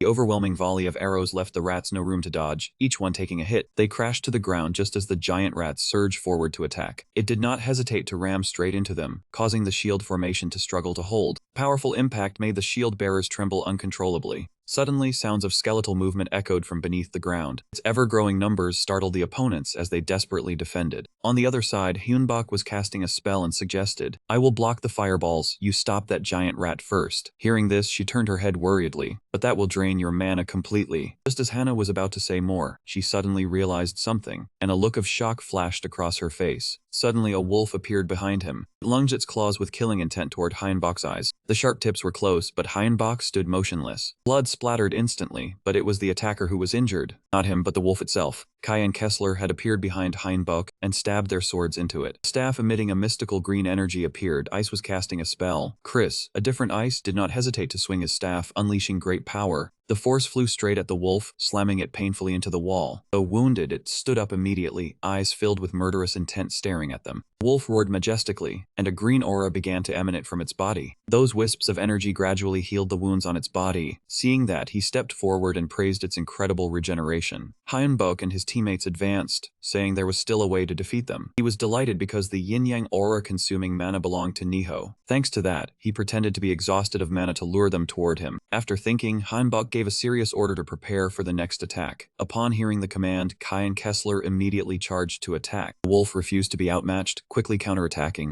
As the claws swung down, the two effortlessly dodged. Kai slashed across its body, splattering blood. Kessler seized the moment, raising his sword to stab it, but it parried in time. Just as blood sprayed, the regeneration power within its body immediately healed it. Without hesitation, that man lunged and slashed again. He realized he had fully recovered, so he turned around. While Kessler hesitated, Kai once again raised his sword to attack, aiming for the weak point. The sword line rose and fell to deceive it. That man urged to finish quickly. No sooner had the thought ended than the wolf's body was covered in cuts and blood. Even as it dodged, the wounds healed, leaving no damage. Kessler then told Kai to back off, not to charge in vain. But in an instant, it saw through Kessler's attack pattern. It ducked to avoid the slash, then kicked off and shot past him. Seeing it approach, Chris, who had been silent, finally made a move. Chris asked for permission to intervene. He cast a spell, a circle of light slowly forming from his staff. Golden shackles appeared beneath the wolf's feet, binding its advance. Then more shackles bound its arms, rendering it immobile. It stood trapped in the matrix, struggling but powerless to escape. The wolf strained to break the chains, its limbs trembling, but to no avail. It roared wildly with its mouth wide open, displaying its might. Annoyed by the noise, Chris cast a spell to seal its mouth shut. Kessler seized the chance to leap in and attack, cursing it as a mad dog. Words barely left his mouth when a precise slash decapitated the wolf. The gleaming sword dripped blood as its body crumpled to the ground. Dust and debris flew everywhere into the air. The monster lay still, eyes rolled back, dead. His body dissipated, leaving behind a glowing green essence stone. Hyenbok picked up the palm-sized essence stone. Chris sent a telepathic message, saying it was a moonstone containing invaluable power. Meanwhile, Hannah was fighting fiercely in another corner. She flipped a raging bull onto its back on the ground. Hannah drove her sword into its chest, sending it crashing down with a thud.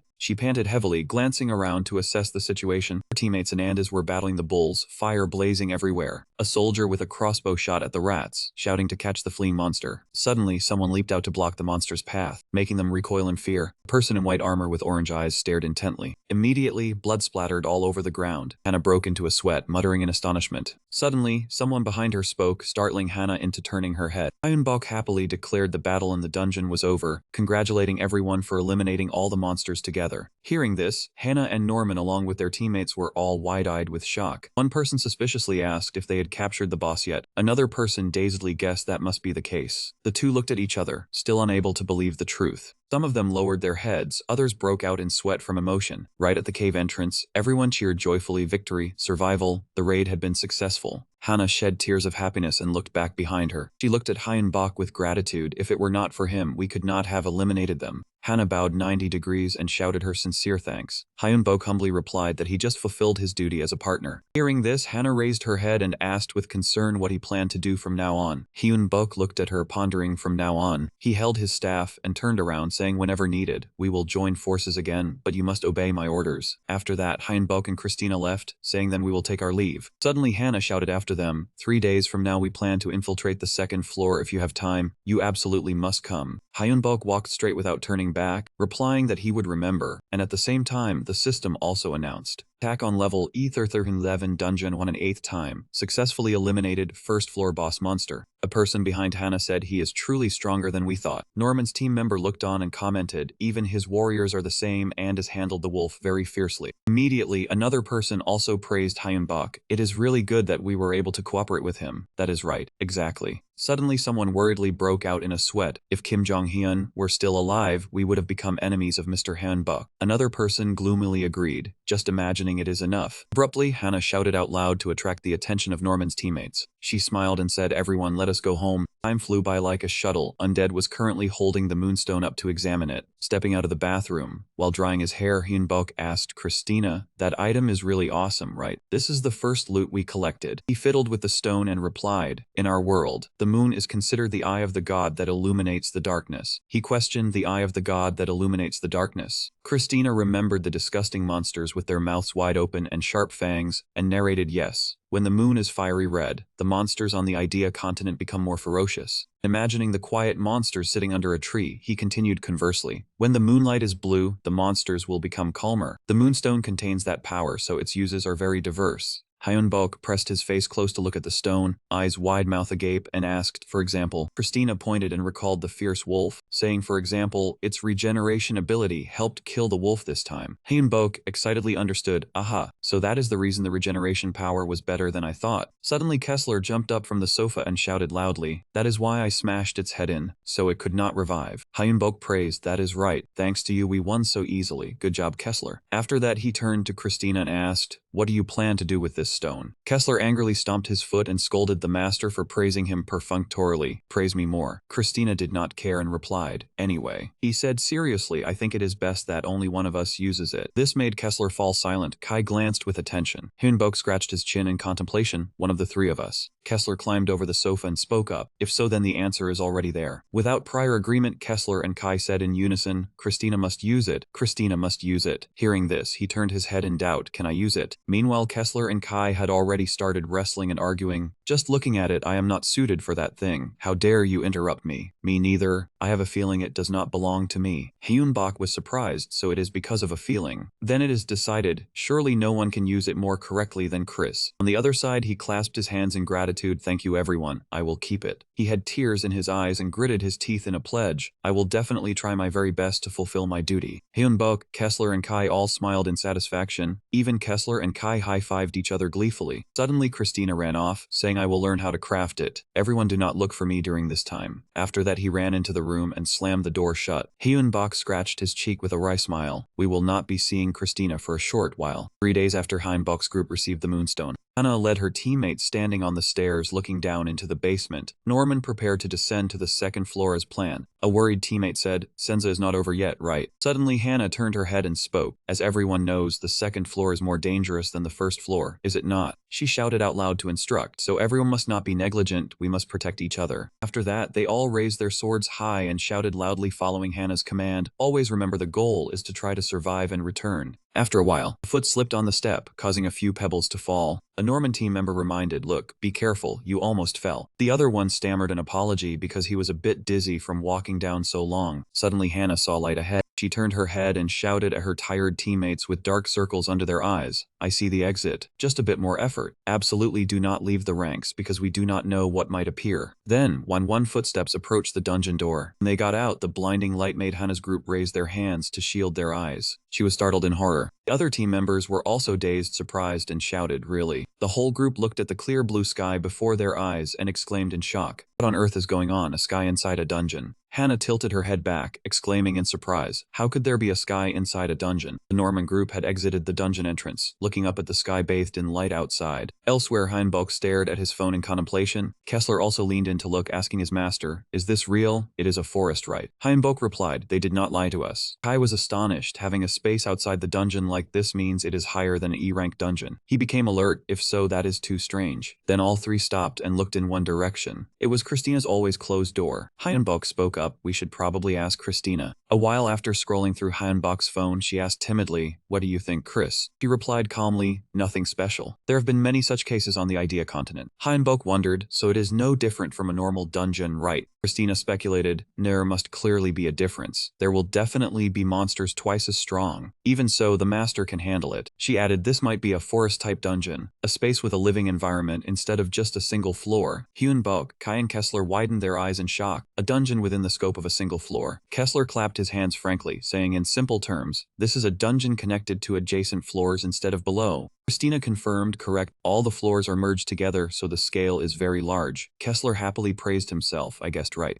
But Christina reminded him, there will be no boss room. The bosses will roam around the area. Hyunbok worried, what, that is even more dangerous. Then they imagined the scene of the group setting out into the sky dungeon. They sat behind a rock observing the two monsters. Ronnie was the boss roaming around and felt unfamiliar. Kessler muttered to himself, the day will come when I go alone and catch all these guys. Suddenly Christina spoke up, nothing has changed from what we have been doing, hunting bosses and conquering dungeons. Then she looked at the three people and said, so what is so unusual about it? Hyunbok replied, that is true, but Christina did not care, opening her door and saying, I am going back to crafting. Then she slammed the door shut, ignoring the three people standing outside watching, silent. Suddenly Kessler asked, Master, what do we do now? Hyunbok laughed and replied, all right, as Christina said, there is nothing unusual. Then he left, saying I will go train anyway, this is an important time. Kessler and Kai radiated steadfast green and orange energy. Each passing day, their growth and trust in their master became clearer. They could not lose. Then Kai decided, then I must go study and finish that book. As for Kessler, he went to his room saying, I will finish decoying Squid Game. Hyunbok knew we divided the work again, and a few days later I planned new proposals to present to the Norman explorers. By a small campfire, Hannah's group sat gathered around the campfire, doing nothing. Her phone vibrated. Opening the screen, Hannah saw a new message from Hyunbok. A person beside her curiously asked what the message said. She replied, it does not mention participating, just sends a notice about the new dungeon. Hannah was surprised again, another condition. Teammate widened their eyes in suspicion. Another condition. The next day, Kessler angrily shouted over there, dig quickly, dig harder. The Norman people were sawing wood, building structures under Kessler's orders. He yelled, if it collapses later you are dead for sure, ice won't help you. Nearby, two people carrying a large log grumbled, no matter how we strengthen the interior, isn't this just labor exploitation? Even so, they thought, it does create a good position. After it's done, we can train too. Kessler heard them, angrily scolded, are your legs not hurting? I told you to carry it on your shoulders. The people carrying the wood sweated and stammered, yes, it's damn tiring. Kessler grew more irritated, there is still a lot of work, hurry up please. Suddenly Hyunbok said, "The Normans accepted the conditions, so it is really easy." Kessler turned his head and asked, "Master, is there something today?" He looked ahead with emotion, wondering if everyone was doing well, so I planned to gather mana. Here I can gather mana 3 times faster than at home.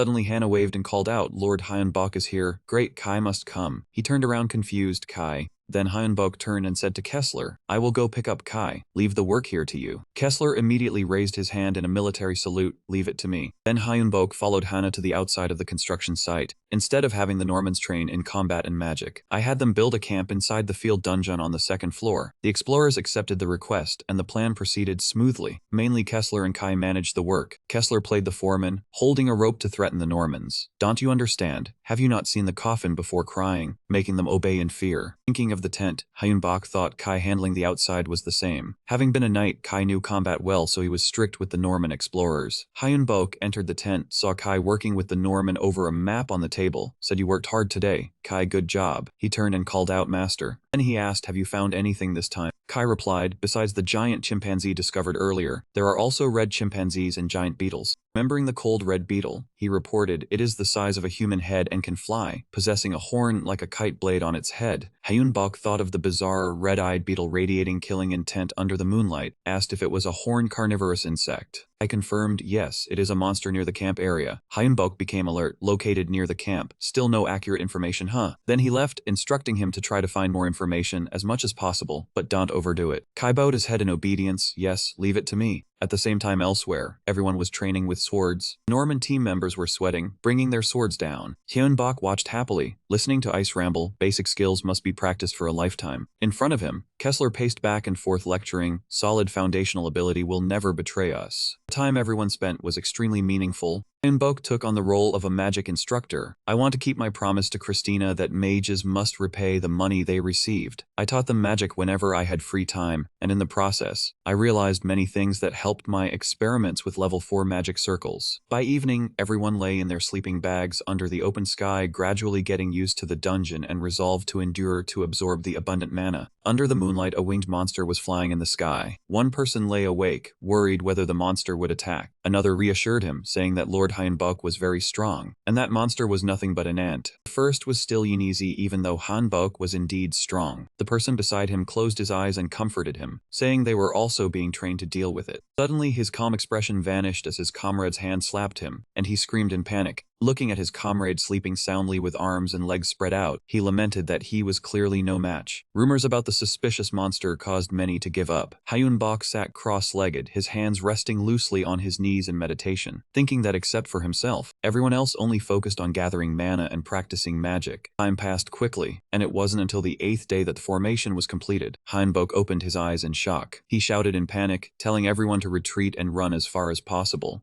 Hannah and Norman ran ahead, while Kai covered the rear as they hurried out of the forest. Hannah turned back anxiously, calling out to Kai. At the same time, a large round boulder flew past over Norman's head. Then, a series of rocks fell down, blocking their escape route. Seeing this, Norman stammered, saying the path was blocked. Behind the three, a roaring monster was advancing towards them. It was a giant chimpanzee with red fur and glaring red eyes, opening its mouth to let out a long shriek. It wasn't just one, but dozens of them standing around, surrounding them. The pack of red chimpanzees opened their mouths and roared, threatening the intruders of their territory. Norman screamed in terror. Damn it, they had been so careful yet still got caught. Kai put on his helmet, drew his sword, and instructed that at least 2 must escape to report to the master. Hannah was shocked and cried out, "Why?" With that, Kai charged forward with his sword, saying it was a scout's duty. Hannah called out worriedly, telling him to wait. But Kai still charged alone, attacking the red chimpanzees from left and right. One of them stood upright, raising its weapon high and growling. A swarm of others also grabbed weapons like spears and hurled them at Kai. He swiftly dodged and weaved, evading each incoming spear. Suddenly, Kai's eyes widened in shock. A red chimpanzee appeared unexpectedly before him, its sharp gaze fixed as it threw a punch. It delivered an extremely powerful blow to the back of Kai's neck, shattering his helmet. Kai was sent flying, skidding across the ground and breaking up the earth and rocks. He only stopped after slamming into a boulder, his face twisted from the impact, his mouth agape in horror. The chimpanzee leaped again, raising its fist for a finishing blow against the immobile Kai. A colossal force carrying red energy exploded, creating a massive shockwave. The chimpanzee looked through the smoke and dust, its eyes bulging in rage as it roared. Its 2 hands were blocked by Hannah's shield. Though her whole body trembled, she had neutralized the strike just above Kai's head. Hannah gritted her teeth, using all her strength to block the monster's fist, and her shield began to crack. Norman fired an arrow that hit the red chimpanzee, then shouted that it was down. The monster, struck in the chest by the arrow, screamed in agony and rolled on the ground. Kai staggered to his feet and expressed his gratitude, saying he had survived thanks to the two of them. Hannah still stood guard in front of him, saying they had to work together to escape. Norman, drenched in sweat despite his fear, chimed in, saying the guild leader was right, and that this was enough to pierce through. Suddenly the red chimpanzee pulled the arrow out of its body, and blood spurted out. It threw the arrow away, leading the pack of red-headed chimpanzees in frenzied growling. The red chimpanzee stood up and let out a loud command, and the red-headed chimpanzees all charged at the group at once. The three turned their backs to each other, pressing close together. Norman held his crossbow and shouted a warning that they were coming. He shot an arrow that hit the leading red-headed chimpanzee, but three behind it continued charging forward. Norman raised his hand to block one that was opening its mouth to attack. Hannah quickly grabbed her shield and punched the monster's head, stunning it. On the other side, Kai swung his sword, fighting two chimpanzees. After a moment, several fell, but the three kept fighting frenziedly.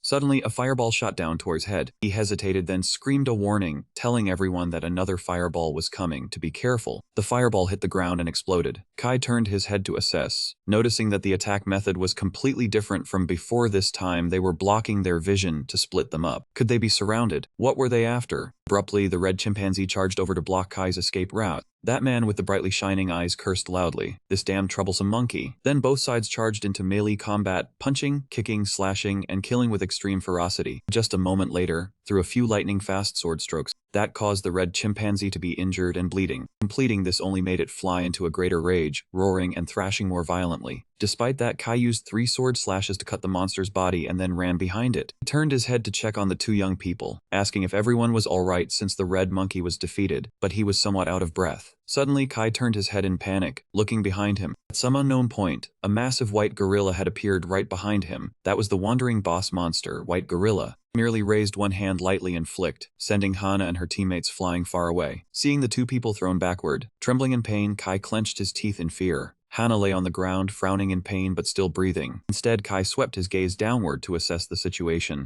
He observed the feet of the white gorilla boss and felt suspicious, because currently it was raising up to 4 or 5 fists. Now Kai clearly saw the white gorilla boss's entire body. It could stand upright like a human and possessed 4 arms. This left Kai utterly stunned. His hands trembling as he held the sword, Kai thought, "Forgive me, master. I can no longer fight by your side." Before the words even ended, a voice transmitted mentally commanding him to stop talking nonsense and lie down quickly, leaving Kai extremely astonished. For the white gorilla boss, it watched the human take a running start, opened its mouth, and roared in intimidation. Suddenly, just as Kai covered his head and jumped to the side to lie down, a stone fist came flying in. It swiftly intercepted the fist that the white gorilla boss had just swung out. Instead, the white gorilla was extremely astonished as it swept its gaze to look over. The stone figure that had just blocked its attack was the summoner Oz level 4 circle summon humanoid stone golem. Then, seeing the monster was still frozen in place, the stone figure raised its fist and launched another attack. It punched the white gorilla boss's face out of alignment, causing it to lose a few teeth. White gorilla boss was also sent flying far away along with the golden spiritual power from the stone figure. At this moment, Hyunbok approached with Christina and Kessler, saying, "Have you forgotten? Don't give up before each person achieves their goal." Kessler comforted him, "I'm here now, so rest assured." Seeing Kai turn his head in surprise, master, Hyunbok looked ahead puzzled.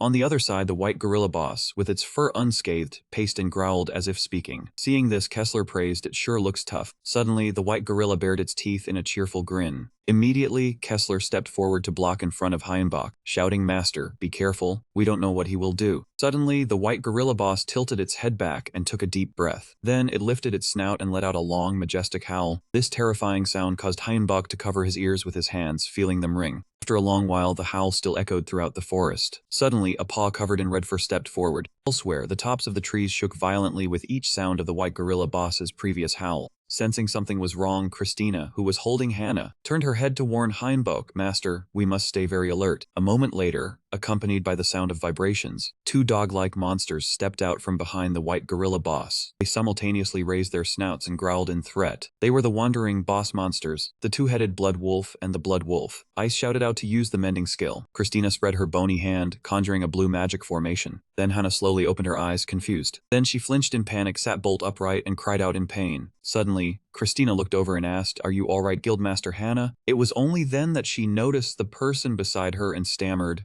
Christina, how? On one side, Hyun-bok explained the situation. It seems I have given excessive patrol orders. I am truly sorry. Let us quickly take down those bosses and then head back. At this moment, the 6 people of Hyun-bok's group, along with the stone figure, stood facing the white gorilla boss and the 2 blood wolves. Suddenly, the blood wolf ran over and growled. It raised its snout to attack the stone figure. Instead, it was somewhat startled but still swung its fist up. The stone figure punched the blood wolf right in the middle of its face. Instantly, blood gushed out like tentacles. Then, they transformed into many blood wolf monsters made of blood that enveloped the stone figure's entire body. Then, 3 blood wolves surrounded the stone figure. As for the other 4 or 5, they advanced towards Kessler, causing him to grip his sword and curse loudly. This idiot making them split up more just makes them harder for us to take down. At the same time, Kessler swung his sword and severed a blood wolf near him. But it wasn't even harmed. Its blood splattered out and even formed another one, which ran towards Kessler's back. He looked back with tearful eyes, marveling, those things sure move fast. On the other side, the white gorilla boss grabbed a large rock. Then, it hurled a series of stones towards the group as the blood wolves charged forward. Deputy Hyun-bok hurriedly shouted and turned to Kessler. Suddenly, the white monkey boss threw red spiritual energy at a point in front of it. It fell to the ground, causing a large explosion, and thick white smoke billowed up. After that, the white monkey boss stomped its foot on a patch of earth. Ground beneath its feet suddenly turned into soft mud that rose up, startling the white monkey. It gritted its teeth and growled, looking down in confusion. At this moment, Hyun-bok placed the red orb on the ground, creating a giant mud monster. Many sharp bones grew crossed on the monster's back, forming a protective cage for them. The white monkey fell sprawling right in front of the monster's feet. Hyun-bok withdrew his hand from the red essence stone. Ice there exclaimed, "Master, you are incredible. I didn't expect you could revive the golem with its heart." Hyun-bok stood up, holding his staff and reminded, "My mana usage is quite high. I can only hold out for 20 more minutes. We must eliminate them first." Suddenly Hannah shouted a warning, "Sir Hyun-bok, look beneath our feet." Currently, at the feet of the mud golem, red patches were spreading upwards. They were gradually transforming into blood wolf heads with glowing eyes. Deputy Hyun-bok instructed, "It seems they have merged with the earlier bombardment. Christina, we will counterattack together." Christina obeyed. He stretched out his hand, conjuring a pink-purple magic. "I will show everyone the power of the enhanced core." Then Christina shouted, "Wrath of the Scotan sorcerer." Dozens of dry skeletons rose from the mud, their eyes pink-purple. Hyun-bok excitedly blurted out, "Great to learn that magic without being a necromancer, the power of the moonstone." He turned to Kai and ordered, "This time, I leave it to you to command the patrol ladies." That man replied, "Leave it to me, master." Then that man shouted, "Wrath of the Scottish Knight," conjuring many white skeleton knights with purple eyes wearing armor. That man charged forward, leading the knights and Scotan sorcerers to attack the blood wolf, shouting commands for the sortie. Kai slashed at the blood wolf in front. The Scotan knight pierced the belly of another, causing it to roar loudly. Very quickly, 2 blood wolves were completely defeated. The knight swiftly dealt with another one, and Gino fell to the ground. Seeing this scene, the white monkey boss gritted its teeth fiercely. Suddenly, it lifted a round chunk of earth larger than a person, howling. The white monkey boss gritted its teeth, a look of shock in its eyes as it looked up. At that moment, the mud golem was raising its giant hand, pointing directly at the white monkey, but it decided to throw the large stone heart into the sky. The impact with the golem's hand shattered the stone, raining down on the white monkey's head. Golem's hand slammed down, causing the earth and rocks to explode with a rumble. The man under the Norman helmet, eyes wide with shock, said, "Is it defeated?" Hannah beside him frowned. Suddenly, a deafening scream rang out. The man stammered in panic. "Could it be?" Hannah angrily scolded, "Stop guessing." Unexpectedly from the sky, a 2-headed blood wolf jumped onto the bone cage protecting Hyun-bok's group. He was startled. The 2-headed blood wolf opened its mouth wide, conjuring red magic. They fired a red beam of light toward the bone cage. Ice there was terrified, breath. Inside the cage, Hyun-bok pointed his staff forward and shouted, "Bone prison." The blood wolf's red spiritual energy shattered the mud golem, destroying the bone prison. The 2 Norman men without magic were struck and fell down, crying out in fear. Hyun-bok directed, Christina Kessler watched the rear. As everyone floated along with falling debris, Christina conjured gold magic toward Hannah. Yaster. Kessler caught the Norman team member. On this side, Hyun-bok stood on the head of the bone dragon and shouted, "Dispel." Suddenly, the 2-headed blood wolf opened its mouth again, conjuring red spiritual energy. They fired a red beam toward the bone dragon. The bone dragon's eyes flashed red. It raised its head high, conjuring black smoke in its mouth and cursed, "Damn it, dare to copy ice like that?" Hyun-bok was startled. He shouted in panic, "Bone dragon, wait for me. That is not a normal monster. Absolutely do not use the breath." Despite that, the bone dragon did not listen, firing a purple beam to clash with the red beam. The bone dragon seemed at a disadvantage, the red beam overpowering the purple beam. The bone dragon's feet were pushed back, dragging long lines on the ground. Hyun-bok warned anxiously, "We can't hold out much longer. Using more will drain my mana. Dodge for now, Tia." Hearing this, the bone dragon snapped angrily, "Noisy. These words made Hyunbok so angry he ground his teeth. The bone dragon glared with red eyes and cursed. I am the bone dragon. Don't you order me around. Hyunbok clenched his fists in frustration. He placed his hand on his chest, thinking angrily, feeling the bond weakening. His bone dragon did not see that everything was about to spiral out of control. Then Hyunbok placed his hand on the bone dragon's head, conjuring blue magic. There is no other way. He raised his head and shouted, what's done is done. I will use all my mana. Now show your true dragon form. Simultaneously, Hyunbok summoned a yin-yang breath, a black-purple energy enveloping the bone dragon. The purple breath grew stronger, carrying black energy that repelled the blood wolf's red breath. The yin-yang breath then swept over the blood wolf, turning it into thin air. But it did not stop there. The black-purple breath struck far into the distance, exploding and annihilating everything in its path. After a while, when the dust settled, Hyunbok lay face down on the ground.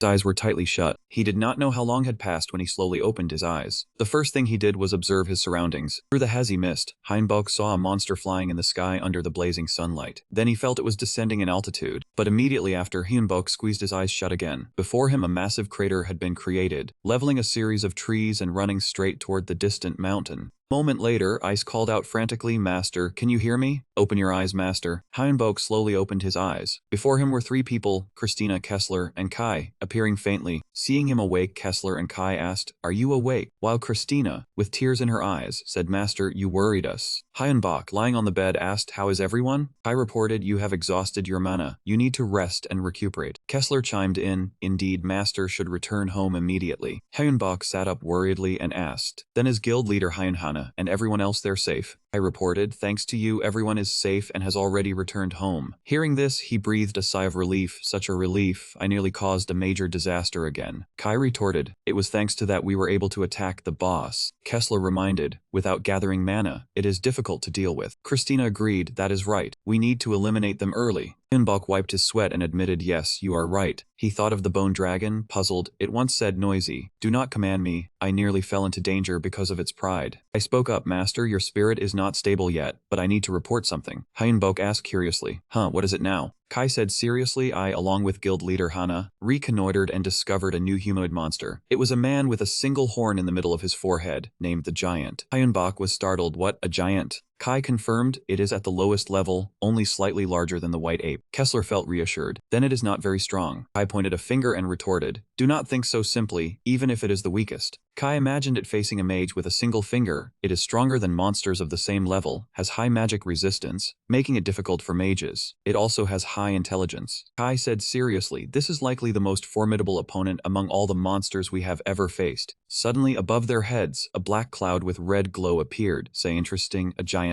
Red Eye appeared, looking at Hyunbok. When I hunt it, I will fight it one-on-one. You all stand back and watch. The bone dragon exuded a threatening aura. Do not hinder me like this time again. Hyunbok frowned in displeasure. Do I have to wait? The bone dragon refused to listen and said before disappearing, alright, do not waste time. I will handle it. After the bone dragon left, Kessler said furiously, they say dragons and giants are enemies. I cannot believe it is still the same now. Chris spoke up, we cannot let the bone dragon act on its own forever. She said resolutely, Master is strong enough now. Sooner or later you must tame it. Hyunbok nodded, of course, but first, he thought of the sky dungeon. I must go home and rest first. At the same time, in a dark place, a finger with sharp claws swiped a red mark across the image of Ice. The monster looked at the image of the two-headed blood wolf crossed out and at Hyunbok. So much effort this time, and you dealt with it so quickly. Interesting. Looked at the series of images of crossed-out bosses. It seems there are many handsome boys in Korea, Invented monsters have been hunted down, 20 of them. It rotated its finger like a roulette wheel. Shall we begin now? Let the spin begin. Various images began to spin before its eyes. It spun faster and faster dizzyingly until no image was clear. Suddenly, Julie stopped and the mysterious monster shouted, oh, here is the result. It bared its sharp teeth and laughed gleefully. The dish I wanted to eat last. I never expected to taste it first. The image that stopped was the crossed-out two-headed blood wolf and Hyunbok. Back in the dungeon one day, darkness will come. Hyunbok and his companions prepared to eliminate the giant. One person was using gloves to handle and assemble equipment. Another was using a hammer to smash mud and earth to extract a red essence stone. Hyunbok held up the red essence stone, scrutinizing its quality carefully. Suddenly, someone behind him spoke, making him jump. Is that the golem heart you upgraded? Hyunbok looked at Hana and explained, it absorbs surrounding mana to summon a golem. The duration depends on the golem. He handed the golem heart to Hannah. I could not use it many times, but now it is finally complete. She replied, so that is how it is. Hannah held the golem heart and observed it intently, but she had something to say. Heinbach looked at her with suspicion. Is there something you want to say? Hannah put the stone down on the table and began first. I want to apologize regarding the alliance between Heinbach and Norman Guild. He looked away. It is nothing special. If you help, the strategy is easier. But without you, I do not know what we would do. Hannah looked straight at Heinbach. I see your eagerness to destroy monsters. Those ferocious monsters, I cannot deal with them even after training. She looked down sadly. It seems no one in Norman can face a boss, so I realize your unrivaled power. The more he listened, the more confused he became, and he simply waited in silence for Hannah to speak. Hannah raised her head resolutely and said, so I have to make a choice. She frowned sadly and said Norman would give up on this dungeon raid. Hannah's words surprised Hyunbok greatly, but he remained silent. Hannah clenched her thin hands and said continuing the fight would only increase casualties. She decided to prioritize her own growth. Only then did Hyunbok speak. If that was the case, then...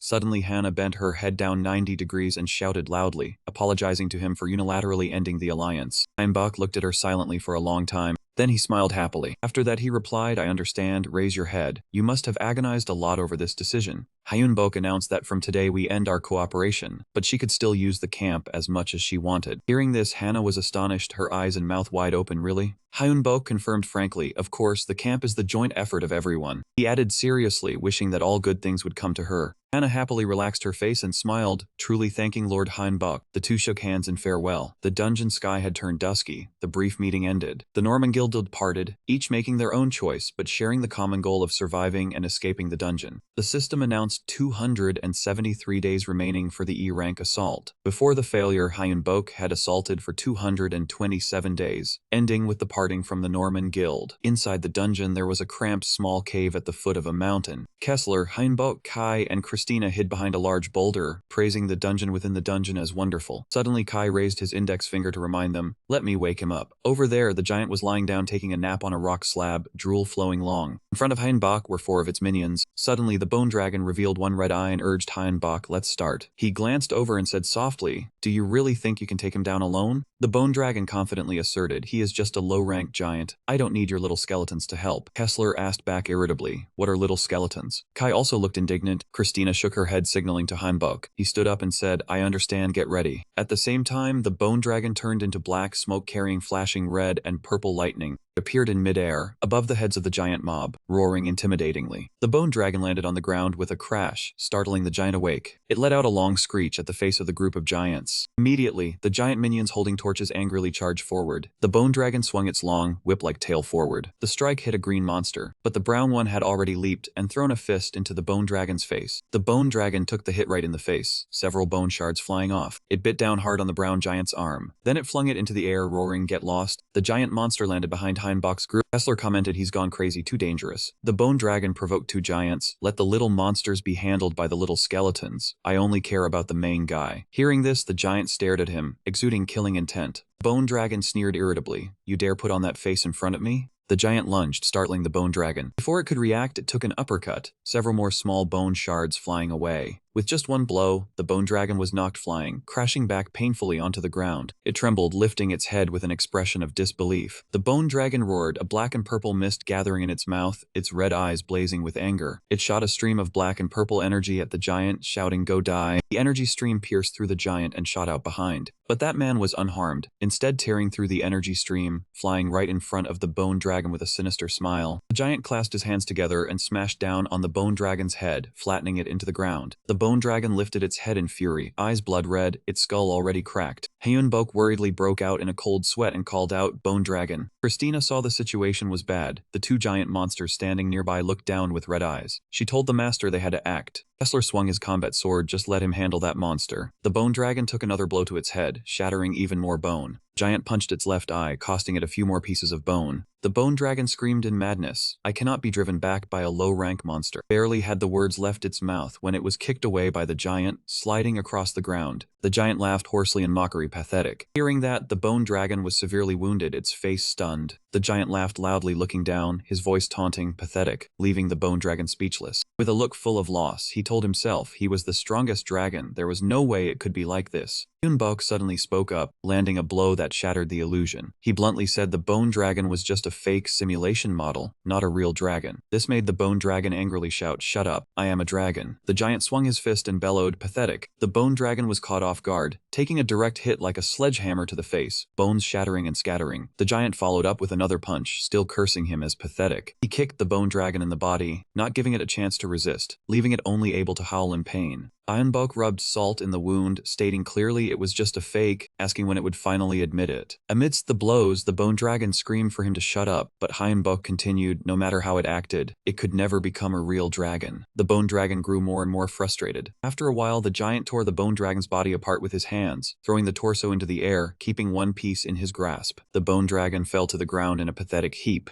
Seeing its upper body lying on the ground, the giant laughed with glee. He bared his teeth in contempt, pathetic. As for the bone dragon, it lay still, not moving, nor offering any rebuttal. With teary red eyes, the bone dragon transmitted a voice questioning Hyunbok, reminding him that he had promised to make it as strong as a real dragon. It looked at the giant, who was rolling his shoulder joints, and asked why it had turned out so badly, accusing Hyunbok of lying. Hyunbok replied he had promised, but the bone dragon had done nothing. It kept being stubborn, not acknowledging the strength of its teammates, and being arrogant. He emphasized if it did not consider them partners, he would leave it behind. Hearing this, the bone dragon furrowed its brow, its eyes becoming vacant. Saw that Kai Kessler and everyone else had been surrounding and attacking the giant monster for some time. On the other side, Kai and Kessler were fighting in very good sync. Christina was creating blue magic to attack. The three of them had successfully killed a giant monster. Seeing this, the bone dragon thought to itself, so while they were growing stronger, it had remained the same. It came to its senses, crawled on the ground, and asked for guidance, which made the giant suspicious. Suddenly, the bone dragon's eyes shone with determination. The broken bone fragments gathered together, and it spoke about growth and the way to become strong. Hearing this, Hyunbok laughed happily, replying that he had been waiting for those words. At the same time, a vortex enveloped the bone dragon, the bone fragments flying up with a whoosh. The sight made the giant break out in a sweat, stunned.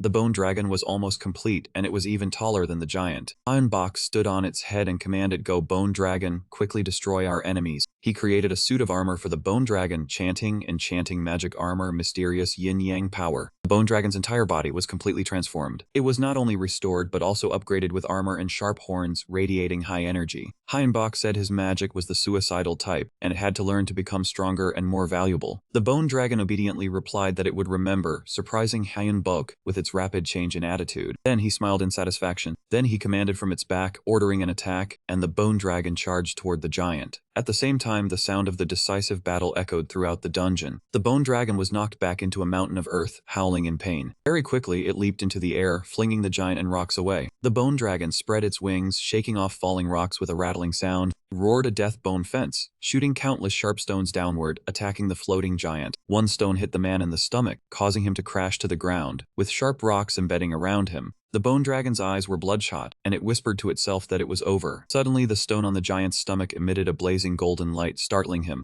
A huge explosion like a yellow nuclear bomb blew everything apart, smoke and fire shooting into the sky. In the distance, Christina, Kessler, and Kai saw the horrifying explosion. A shockwave hit their location. Kessler exclaimed, "Now?" Seeing Hyunbok standing on the majestic bone dragon, Kessler praised that it could indeed be called a dragon now. Suddenly, something made Kessler flinch and look over. He shouted a warning, "Master, watch out, get away!" Hyunbok looked up at the sky and saw a dark shadow looming over him. Unexpectedly, the bone dragon dropped its head and fell, letting out a startled cry. Could not fly or defend itself, and simply crashed down onto the cracked ground. An extremely terrifying pillar of white energy struck down. Witnessing that scene, as smoke and dust rose, Christina, Kessler, and Kai rushed over, calling out, "Master." Upon arriving, they saw a pink thing rising from the ground. Transparent pink egg enveloped the giant as it shot upwards, causing Kessler to frantically ask how someone who was dead could do this. Hyunbok warned everyone to be careful, as the energy around them was not normal. Christina asked in surprise what energy he meant. Hyunbok was sweating, and warily replied that there was something around them that had been watching them for a while. A loud sound rang out, making the whole group flinch and look in one direction. A person with hands full of sharp claws clapped in praise. "Well done, you have won." A small woman dressed in black, with 5 sharp horns on her head, said it was worth watching, though she was a little disappointed at first. Her gaze was fierce and she gave a terrifying smile. So how shall we begin? That aura made Hyunbok break out in a cold sweat, and he gnashed his teeth in fear. Then she shifted her tone to a sing-song voice, demanding everyone stay still and not touch her nerves. Seeing them silent and unresponsive, she immediately dropped her smile, her face blank with confusion. Then she laughed, clasped her hands behind her back, and asked why they weren't doing anything. Usually they would ask questions or run over. Hearing Hyunbok's question, she said, "You will answer me." Then she laughed maniacally and replied no. In place of Kessler and Christina, both remained silent. Hyunbok stood still and spoke, "I thought so. Only the strong have the right to have what they want." This made her laugh happily. Then she tilted her head, crooked her finger, and said, "You know the situation, right? Only the strong get to choose what they want." She looked at Hyunbok's group warily, continuing, "Good, I intended to kill you, but I will spare your life, because you know your place." And she looked at Bone Dragon, adding, "I hate those who don't know their place," making it fall silent.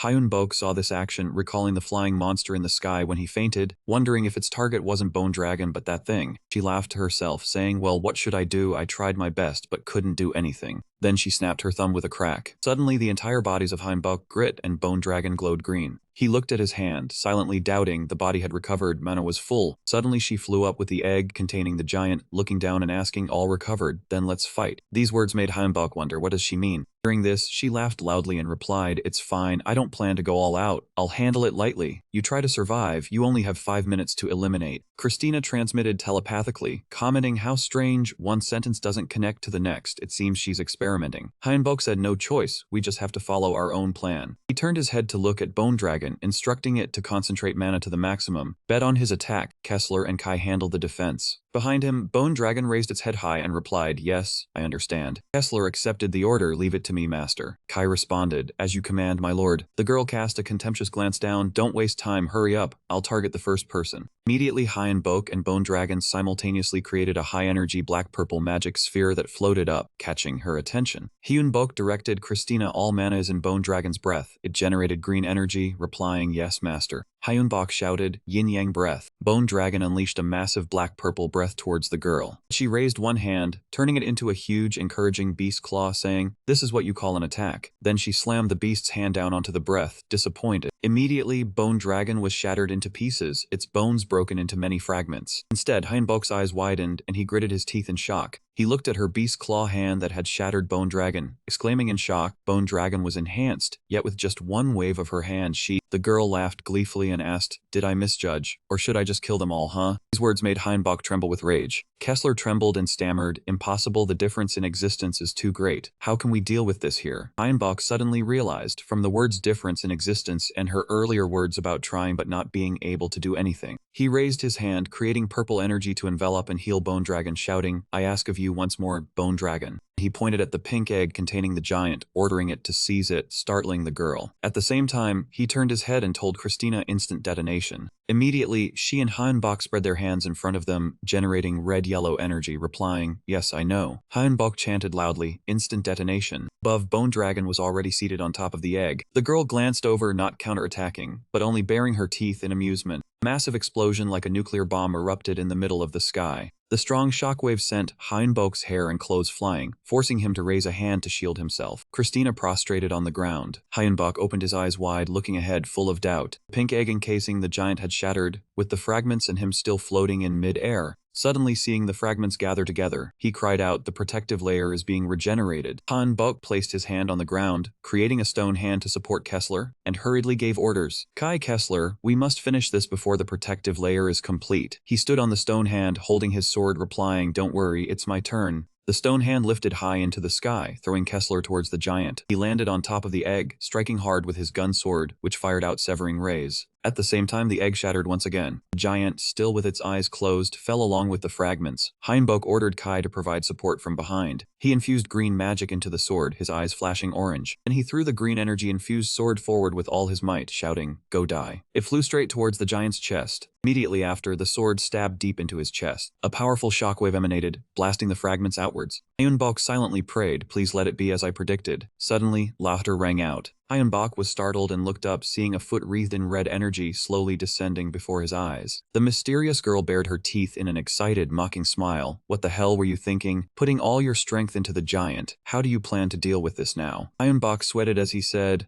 I think a creature as strong as you could appear in the dungeon. It must be through some kind of medium. Isn't that the reason you are protecting that giant with that membrane? Hearing that, she let out a light sneer. So that's how it is. She cast a sharp glance to the left. You are clearly different from those ordinary people. She looked at Bone Dragon with a few broken bone fragments on its face. Then Kessler continued, I came here with those trivial things, and you also found the medium. Then she looked at the people lined up in a row, cheerfully raised her hand and said, good, you have passed, you have survived. Then she grinned and continued, thanks to that I feel less bored, so I will reward you. Hyunbok gaped as she declared, I will own you. He looked up and asked, own? What are you talking about? She replied, of course. Then she laughed and explained, meaning as my soldier or subordinate. Hyunbok frowned, his expression dark. Suddenly, she vanished like black smoke, saying that time was up. Finally, since you have passed, I will let you know my name. When only one red eye remained, she said, my name is Gloria. The existence of demons, calamities, dragons, and fiends was named with the blessing of Calamity Dragon Fiend. Hyunbok's group remained still, listening as she continued, we will meet again someday, oh my low-ranking soldier subordinates. When Gloria disappeared, Hyunbok muttered thoughtfully, Dragon Fiend. Looking at the cracked ground, he blurted out Gloria. At the same time, the system announced the attack on E-rank dungeon number 1313. 258 days remain before failure. Hyunbok started the attack on day 242, completed the dungeon attack. After a while, Hyunbok sighed deeply. He sat on a single sofa and spoke up. Clearly, she said she owns me, as her low-ranking soldier subordinate. On one side, Christina remarked, if that's true, then it's a big problem. Either we meet her again as an enemy, or become her subordinate. Hearing this, Hyunbok looked down at the floor worriedly, enemy or subordinate. He thought that the invaders who got through the dungeon in the world were naturally not ordinary types. He imagined a demon with eyes and a mouth like hellfire, analyzing that besides Gloria, many other forces existed. He wondered if they had already finished invading Christina's continent of Edina, and then invaded Earth. Remembering her grinning face and an unknown purple monster, he thought they would surely take talented people to expand their attack, turning them into subordinates or eliminating them. Kessler, sitting cross-legged on the ground, spoke up, Master, so what should we do from now on? Hyunbok looked up and asked, so what do you all want? Kessler confidently raised his head and replied, fight of course. Those forces killed me, I am their enemy. But fighting against her right now is nothing short of suicide. Then Kessler turned to look at Hyunbok, expressing concern. We were lucky to meet you and regain our memories. But that existence is already dead, and you only have one life. Hyunbok raised his eyebrows as he continued, even if I want to fight them, I cannot put you in danger. Kessler declared generously that if you want to side with those forces, we will stay together until I can survive on my own. On one side, Kai chimed in, I will always be by your side. My duty as a knight is to help you walk the right path. He continued, no matter what, staying with you until the end is still my task. Hearing this, Hyunbok called out emotionally, Kai. Chris also said, I will be by your side. Hyunbok turned in doubt, Chris, even if I side with your enemy. It raised its bright blue eyes like a vast universe and replied resolutely, as I said, my goal is to reach a higher position. Revenge is just a desire, but if I can't have it, I want to reach a higher position by your side. Hyunbok nodded with emotion, truly a mage. Then he looked at the black smoke and asked, Bone Dragon, what is your opinion? It revealed its red eye and replied, my goal is to become more practically valuable. If taking a side can make me stronger, that is enough for me. Hearing this, Kessler shouted angrily, damn it, am I the only one going solo? He turned to Hyunbok and asked, your opinion is the most important, what do you think? After summarizing the opinions, Hyunbok replied, I don't know if I can keep my life, but I don't have many options. Even if I become the subordinate of someone who threatens others' lives, that isn't the right thing. Kessler asked curiously, so will you continue to fight them? He looked at him and answered, for now, just let things be. Kessler was even more puzzled. For now? Hyunbok thought of Gloria and explained, she hasn't confirmed me as her subordinate yet. She just wanted to gain the upper hand. Soldier or subordinate, our choice is to run or to face it, only one of the two. Then he clenched his fist resolutely. I just want to become stronger and eliminate Gloria. Kessler exclaimed excitedly, as expected of my master, seeing a force like that and thinking about eliminating it. If you think that way, I will help you to the best of my ability. Christina reminded him, but master, Gloria is a completely different being. I said I would stay with you, but... Kessler still cheerfully praised, as expected of my master. Then Christina said bluntly, if you cannot overcome her and your life is threatened, I might betray you. This remark made Hyunbok surprised. He could barely speak. He thought carefully. If he faced Gloria without a chance to win, Christina would become his enemy. At that time, he would be forced to obey orders, no longer a partner but a tool. Hyun-bok bit his lip and thought. The current relationship and trust had brought him this far. He had to prepare and do his best to prevent that situation from happening in the battle with Gloria. Suddenly, the doorbell startled the group. Hyun-bok wondered, what, the doorbell just rang? Christina replied, I think the dungeon attack has been acknowledged as complete and is connected to the outside. Hearing that, he sweated in doubt, is that so? Already connected to the outside, the problem is that the IC has arrived. This is a house that never gets any IC. Then he said, let's check it out.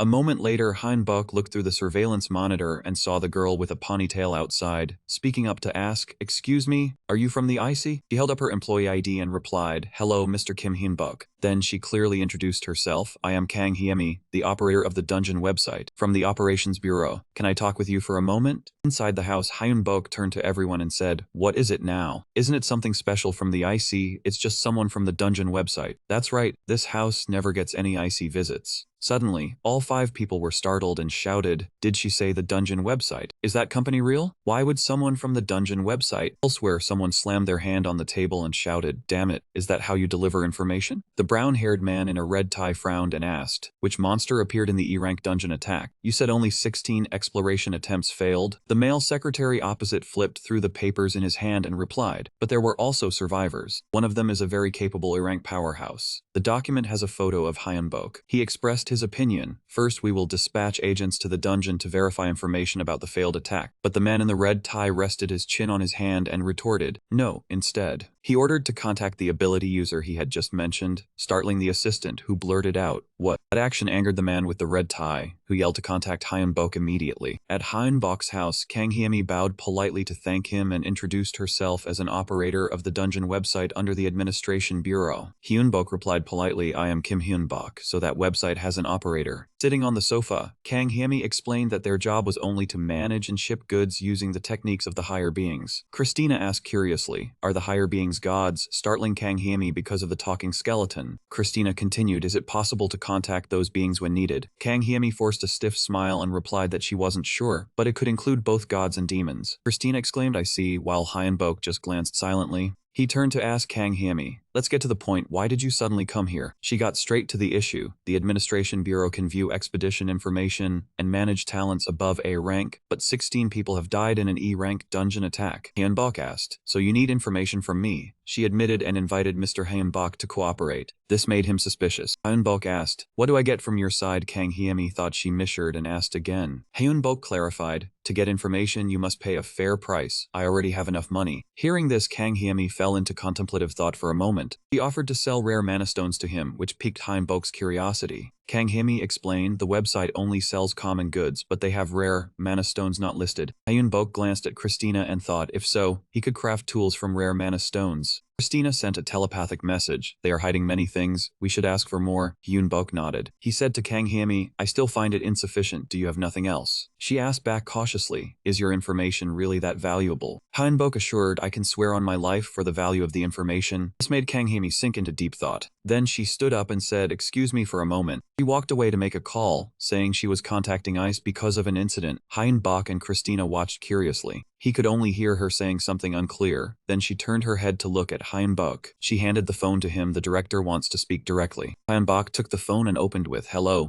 On the other side, the brown-haired man with the red tie introduced himself as the bureau chief. They would sell herbs and magical metals at fixed prices. The bureau chief heard Hyun-bok say, if your side sells at 50% of the fixed price, I will sign the contract. The bureau chief shouted, you don't know the market price, under 90% is correct. But he cut in, make it 55%. The bureau chief grit his teeth angrily, 85% only, you're forcing the price. Hyun-bok moved up to 60%. He countered with 80%. Hyun-bok calmly said 65%. The bureau chief's veins bulged, 75%, no more reductions. Hyun-bok quickly sealed it, a 3-year deal. The furious bureau chief said, 3 years is too long, reducing by 25% over that period will be ripped off. Hyun-bok added a clause, I will not leave the country during the contract period, the bureau chief asked back in confusion. Hyun-bok explained, the escaped explorers will come to the bureau. I only need something valuable under my conditions. This made the bureau chief stare at the phone, his face full of calculation. The bureau chief agreed, sign a 3-year contract. You become a government-affiliated explorer. Hyun-bok refused, causing the bureau chief to ask angrily, what now? Hyun-bok thought about being restrained, his freedom of movement limited. I don't work under orders. The bureau chief reluctantly accepted, then 2 years you operate as an external agent. Hyun-bok asked, is an external agent a mercenary? With the right to refuse, Kessler muttered that he didn't want to be a mercenary. The bureau chief said of course they have that right. Hyun-bok agreed, provide accurate requested information. If it's unreasonable I will refuse. The bureau chief groaned, yes,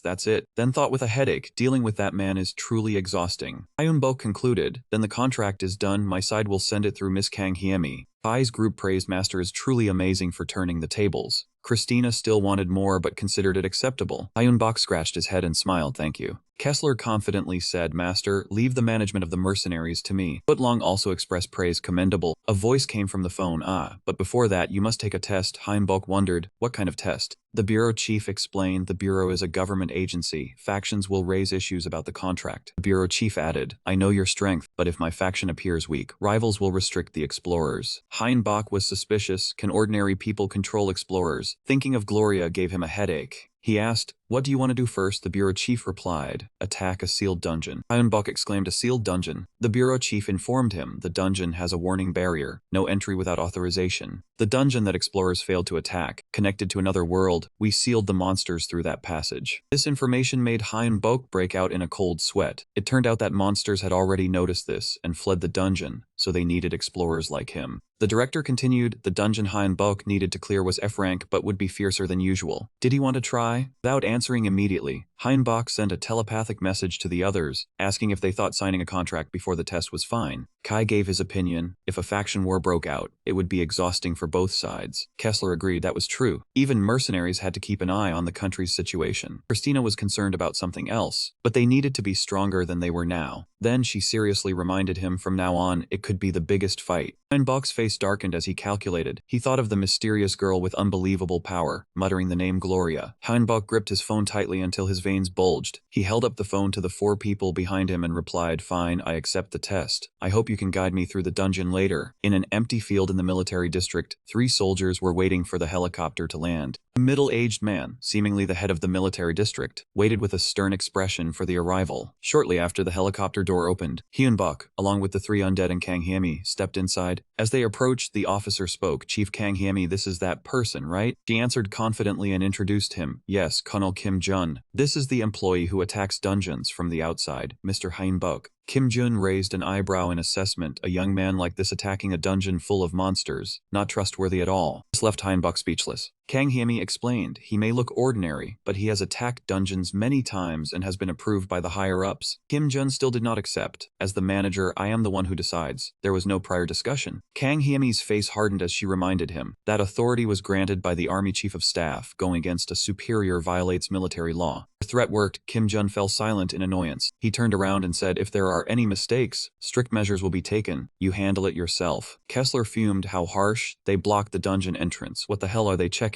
Just sweep them all aside. Kai speculated it must be their ritual. Kessler continued his observation, it really is wide here. After quite a long while, outside the military district, a machine gun was aimed forward. Ahead, a few soldiers with guns stood guard. They looked at Hyun-bok's group and whispered, look at them, what are they cosplaying? One person sneered mockingly, wearing masks to play hero. Another taunted, acting like they were Superman. Kessler heard this and sighed, ignoring them. Shortly after, Kim Jun stood before the door and said, we've arrived, everyone wait a moment. He ordered his subordinate, open it immediately. The soldier replied, yes, I understand. The door opened, leading to a brick wall standing in the middle of the room. It was an old brick wall with only a single wooden door. Kim Jun turned around and reminded them, now you all know what you should do. Suddenly, the door on the wall opened, emitting a blue aura, which made Kim Jun suspicious. At the same time, a group of blue-skinned, red-eyed goblins holding weapons stepped out. One of them raised its snout full of sharp teeth and let out a threatening roar. After After that, they charged quickly towards Hyunbok's group. Kim Jun hastily ordered them to block the entrance and blow it up. As he touched the outer door, a panicked soldier cried out, "The door is jammed too." Kim Jun grabbed a gun and directed, "Attack team, advance forward. Do not let them overwhelm you or let any of them escape." Immediately, the soldiers opened fire on the goblins and screams of agony rang out. Suddenly, a staff with 3 shaking heads materialized yellow energy. A goblin wearing a robe like a monk raised its staff high and fired fireballs, startling the soldiers. Fire shot towards the soldiers, causing a fierce blaze. Someone yelled, "Fire, get back." A soldier caught in the flames fell to the ground crying for help. Kim Jun yelled orders for the medical team to tend to the wounded. Another soldier fell because of the fire panicking him. Suddenly, Hyunbok grabbed his staff and walked into the flames, much to Kim Jun's shock. His face hardened, eyes firm, he called out, "Bone Dragon." From the black mist above its head, the Bone Dragon poked out its bony head, its eyes flashing red and purple. Hyunbok ordered, "Finish this for me." The Bone Dragon raised its giant skeletal hand and slammed it down on the goblins' heads. The next second, the earth under that hand shattered into pieces. A blue spell struck towards the dungeon door, causing a rumbling sound like a bomb exploding. This scene left Kim Jun stunned, his mouth wide open. Hyunbok spoke up, "I'm going ahead." Hearing this, he stammered, "Are you coming back?" Bok stood before the door with the glowing blue spell, turning his head to add, "I will return." He said the maximum inspection time was 30 hours. At this moment, Kai led the Skotan Knights in attacking the goblins like lightning. Hyunbok stood before the Bone Dragon, observing the situation while Christina raised her staff high, creating purple magic circles on the ground, watching the knights ahead fighting with all their might. Hyunbok thought that this was truly a major step forward, compared to the hardships he had endured in the Frank dungeon. Time passed quickly and morning arrived at the Danjian Management Bureau Center. After the inspection, Gloria's image was displayed on the screen. I signed a contract with the Bureau as an external agent and transferred her information. Looking at the power of the mysterious girl on the screen, the Bureau Chief exclaimed in amazement that such a monster could not be dealt with within their limits. Bureau Chief Gao Yun ordered this information to be sent immediately to other countries, calling for a global joint effort, and would secretly announce this matter. After that, he handed a small letter to the other person, instructing him to monitor and handle it if any signs of abnormality appeared. The person replied darkly, promising to follow orders. At Hyunbok's house, looking at the price list for blue spirit stones, he asked Christina about worthwhile purchases from the Bureau's list. Christina sat in front of the computer turning around, replying that there were mana stones from low to mid-grade in mana alloy. Indeed, there were many items worth buying.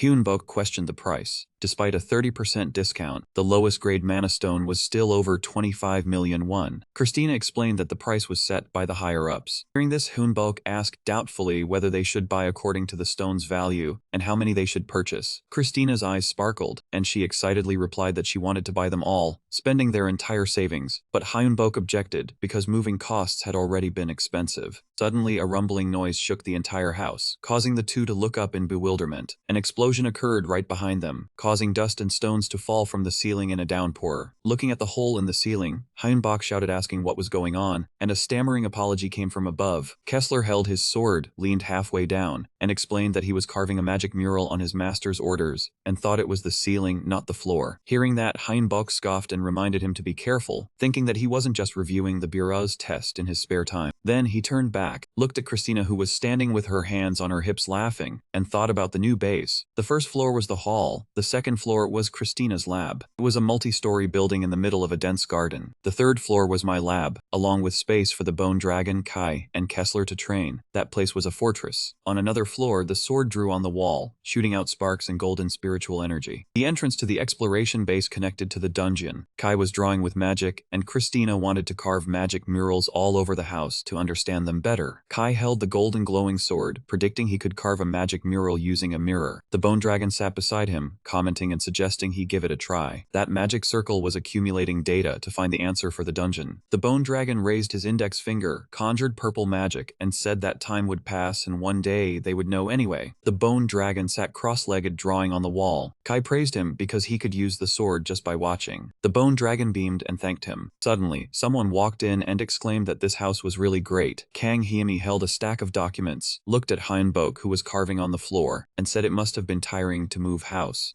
Seeing her, Hyunbok stopped and looked up, asking back that he had said even if he had free time in the dark section, he would use the last day so ice wouldn't disturb him. Kang Hyemi explained that she came before the free time ended and planned to reconnect with the dungeon, making Hyunbok ask what she meant. Kang Hyemi smiled, replying that connecting exploration to the dungeon wasn't the agency's business, but they needed to know in advance the extent of Hyunbok's connection this time. Then, she continued that a guild of 35 explorers, ordered by the Administration Bureau, would be participating. This information made Hyunbok and Christina gape in surprise. Kang Hyemi continued to entrust the mission, join them to attack the D-rank dungeon, the Cave of the Suspicious Shadow Demon. Kang Hyemi held the documents asking Hyunbok to help the 35 explorers complete their mission safely. This made Hyunbok listen thoughtfully. Then he turned and refused, saying he could not accept that request. Kang Hyemi was startled and demanded the reason. Hyunbok glanced at her and explained firmly that he was not strong enough to protect 35 people on their first attack on a D-rank dungeon. If she put him in charge of protection, it meant the agency didn't trust them, which would easily cause division. After hearing this, Kang Hyemi understood and replied, "I see." She quickly made another request, asking him to gather information about the D-rank dungeon. Hyunbok agreed, saying that was something he could do. Then Kang Hyemi took out a USB drive, saying it contained the content of the new restructuring system. Hyunbok took it doubtfully. Kang Hyemi explained that besides main missions, there were also sub-missions. Completing them would reward merit points. She reminded him to check the USB for detailed instructions on how to use it. Hyunbok asked curiously why she didn't just email it and had to come in person. Kang Hyemi happily said she thought greeting him in person and handing it over would be better, which confused Hyunbok. Then she bowed politely, hoping everyone would do a good job clearing the D-rank dungeon. Hyunbok affirmed that they had to survive to see the Administration Bureau again. Time passed. Inside the pitch-black dungeon, only a single blue light was floating. Hyunbok looked at the message on his phone, wondering about the name of the D-rank dungeon, the Cave of the Suspicious Shadow Demon. It was originally E-rank, but it had eaten explorers and turned into a dungeon. He had to stay vigilant. Current number of people was 300, time left was 750 days, reward was 3 billion won, 2 items, and 1 mid-grade mana stone. Christina commented that 300 people was too many and asked if they could see more details. Hyunbok replied he would check again. Kessler stood behind and commented, "Just looking at the dungeon's name gave him a headache. The explorers would surely suspect each other and argue." Hyunbok asked doubtfully if that was why it was named the Suspicious Shadow Demon. Suddenly, he slammed into a stalagmite pillar, causing Kessler and Kai to shout worriedly, asking if the master was okay. Hyunbok rubbed his head and groaned, complaining about what kind of dungeon was so pitch black, and asked Christina to light the way ahead. Kessler spoke up, saying they were undead so seeing in the dark was no problem for them. Kessler asked if he thought about training to see in the dark. Shouldn't he train beforehand for the attack? This made Hyunbok curious about the training. With eyes watering from the pain, Hyunbok excused himself by saying he wasn't used to it yet. It would be great to have a chance to learn, but he didn't know how. Kessler explained and demonstrated, saying it wasn't hard. First, take steps lower than usual. Hyunbok bent his legs low and asked if it was like this. Kessler shared a tip, telling him to focus intensely on sensing the airflow. Because of the humidity, it was difficult, but once you get used to it, it would become easier. He should use the method of distributing mana instead of relying on the senses.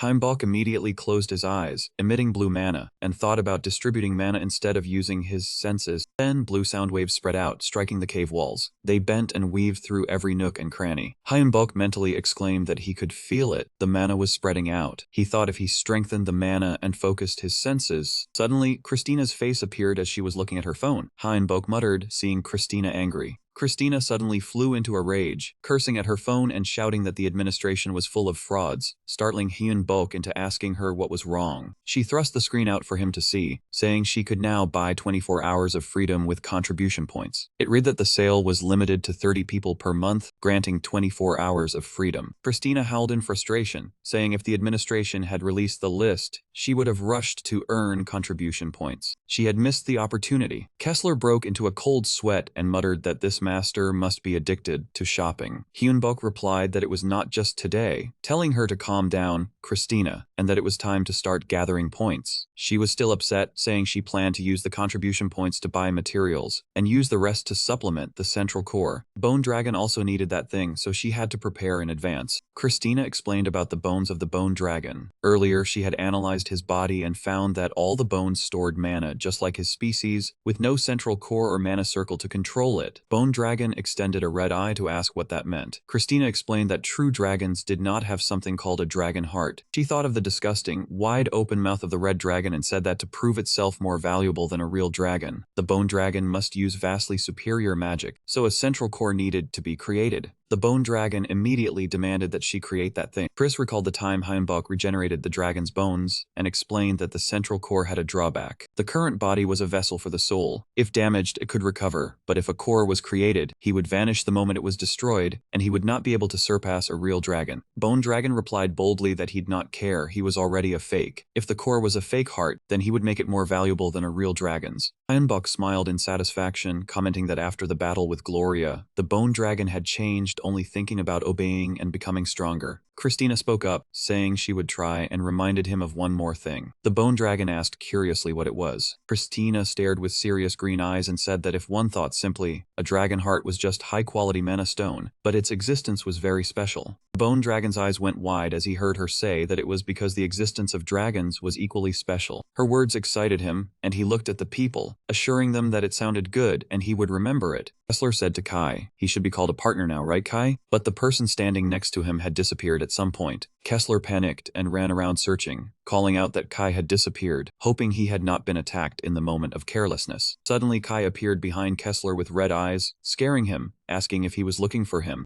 Kessler fell back in fright, stammering in surprise and asking where he had gone. He looked down and replied that he thought everyone was talking for a long time, so he went to look around. Heimbach asked Kai if he had found anything. Kai turned and reported that on the dungeon expeditions, he had seen traces of an ambush by something. He asked in confusion, "Ambushed like in an E-rank dungeon?" The man replied in a low voice, but this dungeon had more strategy. Heimbach's eyes widened in shock as Kai continued, saying it seemed the monsters were waging a guerrilla war against humans. On the cave walls were long streaks of blood. They all originated from a single door, and then trailed into a dark corner. At the same time in the dungeon, a camp built by humans appeared. It had a square wall with 4 towering watchtowers, and in the middle, many tents were lined up neatly. In some corner, 2 swords were clashing. 2 people were sword fighting, with onlookers nearby. Suddenly that ice yelled, "What the hell do you think you are doing?" Dehan, the guild master of the Han Guild managing the administration department, shouted angrily, "You launched a surprise attack first, and now you are being loud-mouthed." Jinho, the guild master of the Kang Jin Guild, argued furiously, "What the hell are you talking about? Your guild was the one that led us here." A young man in yellow clothes, leading an elf and injured people, ran over shouting for them to stop, saying there was something causing chaos among them. Jinho turned his head doubtfully and asked what he meant by that. Gukhan, the guild master of the Tamer Guild, came over and said he was not sure, but the monsters had high intelligence to the point of making them fight each other. Behind him, Jin Wan, the guild master of the Hemosu Guild, was helping an injured person. Suddenly, a girl jumped down from a height, shouting that she had found it, damn Cho. She would not let it go. Then she lunged forward, shouting to die. At the same time, she slashed the elf's back, causing it to roar in pain. Seeing this, Gukhan ran over and shouted, asking what she was doing, saying that was the monster he had tamed, and without his order, she had no right to harm it. Miyang, the guild master of the Survival Guild, broke into a sweat and stared wide-eyed, asking how that could be, saying she had been chasing the monster that attacked them. Jinho broke into a sweat, gritting his teeth in confusion, asking if this was really caused by the monsters. It was truly chaotic. Everyone stopped and looked at the elf Khan was tending to, thinking that with so many guilds gathered here, it was the perfect opportunity to wipe them all out at once. The ground suddenly shook violently, and Jinho asked if it was an earthquake. Dehan turned his head and called out loudly, "COG." The platinum-haired girl jumped onto the rooftops, flying toward the observation post, replying that she would go find out. COG, the vice guild master of Dehan, landed on the floor with a serious expression. She knelt on one knee, looking out at the dungeon entrances around the camp. Then she turned pale and stammered, "Oh, holy god of the earth." She stood on top of the observation post and shouted down for them to prepare for battle. Everyone into formation. Dehan asked what was going on, looking at a horde of greenish, skull-like monsters with crossed bones surging forward in mass. She replied that they were pouring in.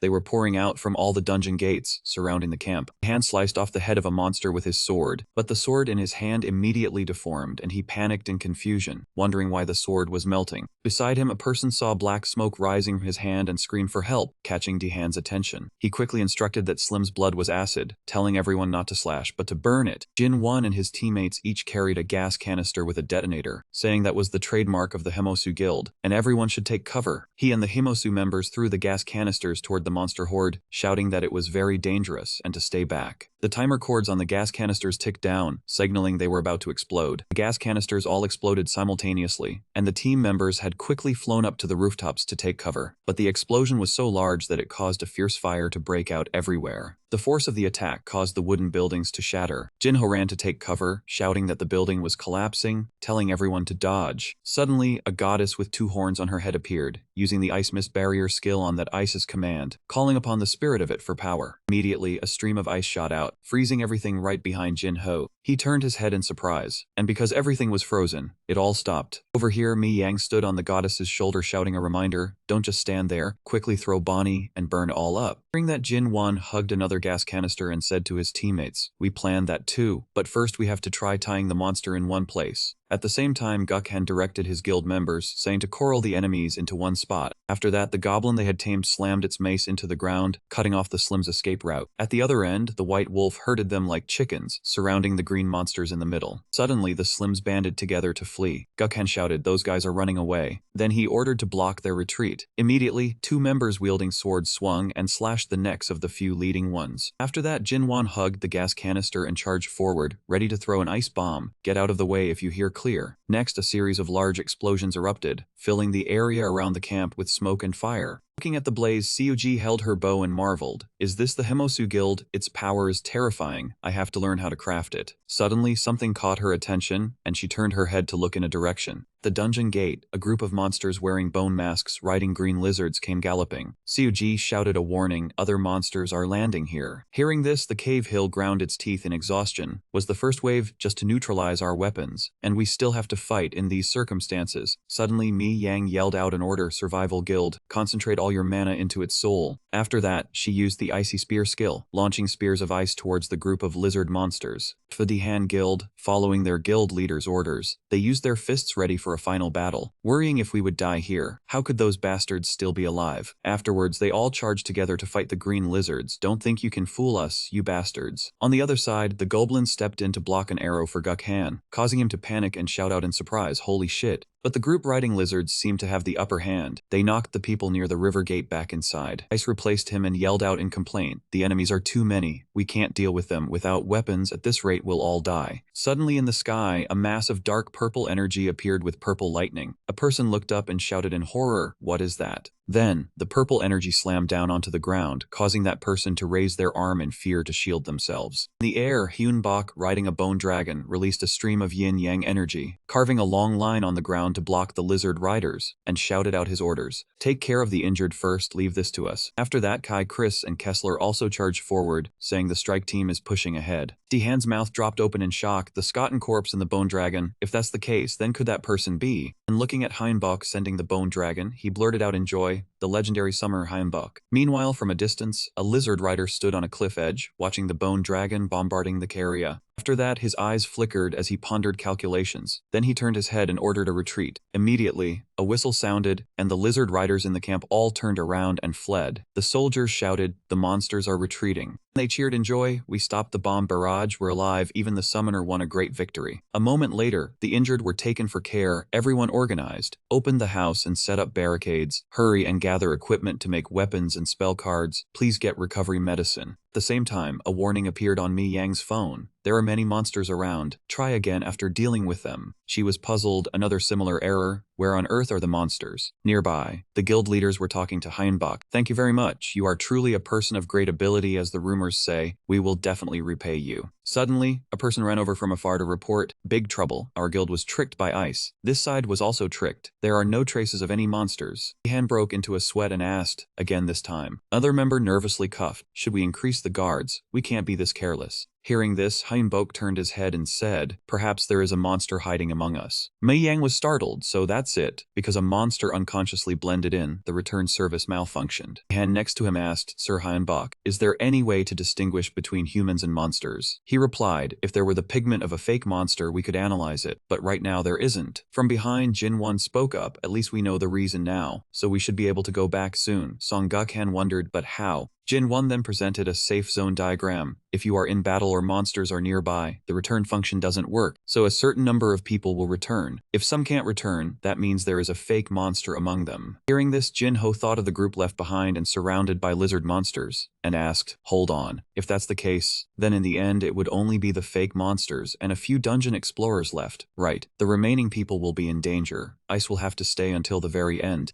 On one side, Dihan offered an opinion. Why don't we take turns staying in the village to defend it? If we can return to recover stamina, we can consider this place a base. Jin-ho agreed, good idea, I agree. Jin-wan shook his head doubtfully. We should attack the dungeon using that method. Suddenly Mei Yang spoke up, let's vote now. Each person please select the people who will stay behind within the guild. Dihan added, let's also decide the waiting order to see which guide gets proposed first. Beside him, Gukhan suggested, let's just play rock, paper, scissors for simplicity and decide. Jin-wan agreed, okay, best of 3 or just 1 round. Afterwards, they discussed a quick rough round, whether to play in pairs or all at once. Seeing this, Kessler let out a long sigh. Then he shouted loudly, startling everyone to turn and look. My god, you people, is this really the time to be playing games? The half-frozen fish blurted out, Looking towards Heinbok, he asked, Sir Heinbok, what did you say? He replied, that thing. Before he could finish, Kessler spoke up again, my master didn't ask for anything. It was me who spoke, everyone please listen. If we keep attacking the dungeon like this, more than half will surely die. No, everyone will be annihilated. Hearing this, Jin gaped in disbelief and retorted, what do you mean, are you saying we're too weak? Gukhan chimed in, we climbed all the way here, and now you're still talking nonsense. But Kessler calmly crossed his arms and explained, you guys are very strong, just using brute force is enough. But that strength only lasts for a short time. Your ability to concentrate and observe will wear down. After that, he generously pointed out their weakness. You can feel it too, the master of this dungeon is very smart. If it weren't for my master, you would all have been wiped out. These words were like rubbing salt in the wounds of the 5 guild leaders, rendering them speechless. Suddenly, Mai Yang bravely asked, so what do we do then? Are we all going to die here, or are you telling us to go home, rest, and recover? Suddenly, Kessler admitted, yeah, right, causing her to be confused. What? He continued, don't do anything, go back home and wait for this dungeon to be dealt with by us. Hearing this, Hunbok was shocked and transmitted telepathically, Kessler, what are you saying? Why are you making such arbitrary decisions? Then Christina placed her hand on his shoulder and transmitted, Master, if you trust us, then let him speak. Kessler is not someone who acts rashly. On the side, Kessler added, if it's just us and the master, there won't be any sacrifices. Even if there are sacrifices, we'll know how to handle them. Wouldn't that be much better? Then he generously declared, of course, no payment will be required. Hearing this, Dihan turned back with confusion and asked if Lord Hyenbok could really handle it alone. Pushed into a passive position Hyenbok side, he answered seriously it was not impossible, just fight. If it did not work, then he would accept death. The system announced the D-rank dungeon, Suspicious Shadow Cavern, with 748 days remaining and 279 people. On the second day, Hyenbok decided to attack alone. The camp area was extremely quiet at this moment, with no one around. In the room, Kessler bowed his head and apologized for acting on his own. Hyenbok asked why he did not consult with him. Kessler explained that the master always sought the best way, but nothing in the world goes according to plan. If they accepted payment and then attacked this time, it would waste time and make other guilds hostile toward the master. Hyenbok said working for free was fine. With money, they could do more things. Kessler replied, but he noticed that since becoming mage, the master overthought and overplanned. He pointed out his weakness. Sometimes not thinking achieved the best results. Hyenbok listened seriously. Even if the action had good intentions, overcalculating would cause misunderstandings. Christina chimed in, this was a good experience for the master. They had coordinated with Kessler. It bowed its head and admitted guilt for acting without discussion, then apologized to him. Kai echoed, he also agreed and just stood watching. He apologized to the master. Hyenbok sighed, fine, you all did it for me. He concluded the matter was over, but next time if there was no discussion, he would not let it slide. All 3 replied, they would obey. Kessler said firmly he would obey, but if necessary he would still act like this time. He made it clear the master had to be strong for him to be strong. Hyenbok replied thoughtfully, okay. Then he turned his back and said, get ready to attack the dungeon. At the same time, in the dark dungeon, Ice that spoke up, you share the same thought as me. Capture one, the rest become food. The leader in the green hat ordered them to wait for him to move. The damp earthquake made him suspicious. Outside, 3 large explosions were the cause of the tremors. Kessler hugged the gas canister with delight. He had wanted to use this since last time. Kai said excitedly, he felt the same. Suddenly, a terrifying explosion sounded from the camp area. It made the two look at each other in shock. The guild leaders looked at the explosion remnants in admiration. Could it really destroy the base? Hyunbok and Christina explained there was no other way to disperse the boss monster's mana. While it was recovering, the dungeon would consume a lot of mana, so enjoy it together. Dihan let out a hollow laugh, with no words of rebuttal. Suddenly, a damp sound rang out, startling him. What was that? At that moment, a humanoid figure rose from beneath a few houses. Ice that said in panic, a golem. Did Lord Hyunbok summon it? He denied, not me. It might be a disguised monster. Ice that said fearfully, a disguised monster. The golem stood upright, raised its fist, and prepared to strike down at the crowd. Someone shouted, get out of the way. They ran, the golem struck down, cracking the ground. Kai directed Kessler, that is a giant golem. He replied, it is boring here anyway. Suddenly, riders on giant lizards appeared. Kessler yelled, enemies are flooding in, activate the traps quickly. He held the detonator and replied, I know. A bright golden magic circle appeared beneath the lizard rider's feet. Next, a series of violent explosions occurred. Ice that said with feeling, explosion is an art. Outside the fence, Jinwan turned to look at the flames and commented, the traps worked well. This truly is the Hermosu Guild's technique. Dihan stood before the golem and shouted, is that important? Deal with the monster. Jinwan quickly stammered an apology. A moment later, the lizard riders lay sprawled on the ground. How dare they touch my food? Suddenly, black smoke engulfed the monster. Hyunbok sent the skeletal dragon and ordered end it. A blue-purple energy from the skeletal dragon's mouth aimed at the monster. With a shout, a stream of yin-yang energy shot straight at him. Struck in his shape, he screamed in rage, do you think I will disappear because of these things? He looked at the lizards on the ground and called out, gather my fragments. They turned into thick red puddles and converged. Kessler shuddered, the corpses are melting. Kai saw them fly toward one direction and corrected, no, ice that is absorbing them. Amidst the skeletal dragon's yin-yang energy stream, the slimy mass gathered into one spot. Hyunbok wondered, could it be? Moments later, the slimy mass coalesced into a disgusting, gooey heap. Hyunbok deduced, although he said there were not many monsters that mimic humans, it was as expected. Looking at the pile with skulls protruding, Hyunbok said with feeling, he did not expect it to be a dual-form symbiote. They were the D-rank dungeon, suspicious shadow cavern, an incomplete twin-body form. Suddenly, a fist emerged from the slimy mass. It shouted, I will envelop you and make you a part of me. Hyunbok immediately ordered, skeletal dragon, this symbiote is unworthy of appearing in a D-rank dungeon. Hearing the order, its eyes lit up, and it replied, yes, I understand. On the other side, the doppelganger threw a punch and shouted, die. The bone dragon immediately conjured a blue-purple spell to block it. Hyunbok yelled, burn that monster for me. At the same time, he used the yin-yang energy to create a black-purple energy vortex that shot straight toward the doppelganger. The purple energy immediately enveloped the doppelganger's fist. The bone dragon silently assessed, its arm is already deformed. But that punch was unharmed and struck the bone dragon directly in the face, causing Hyunbok, who was standing on its head, to stagger. However, the bone dragon then thought of Gloria. This kind of stab, compared to her,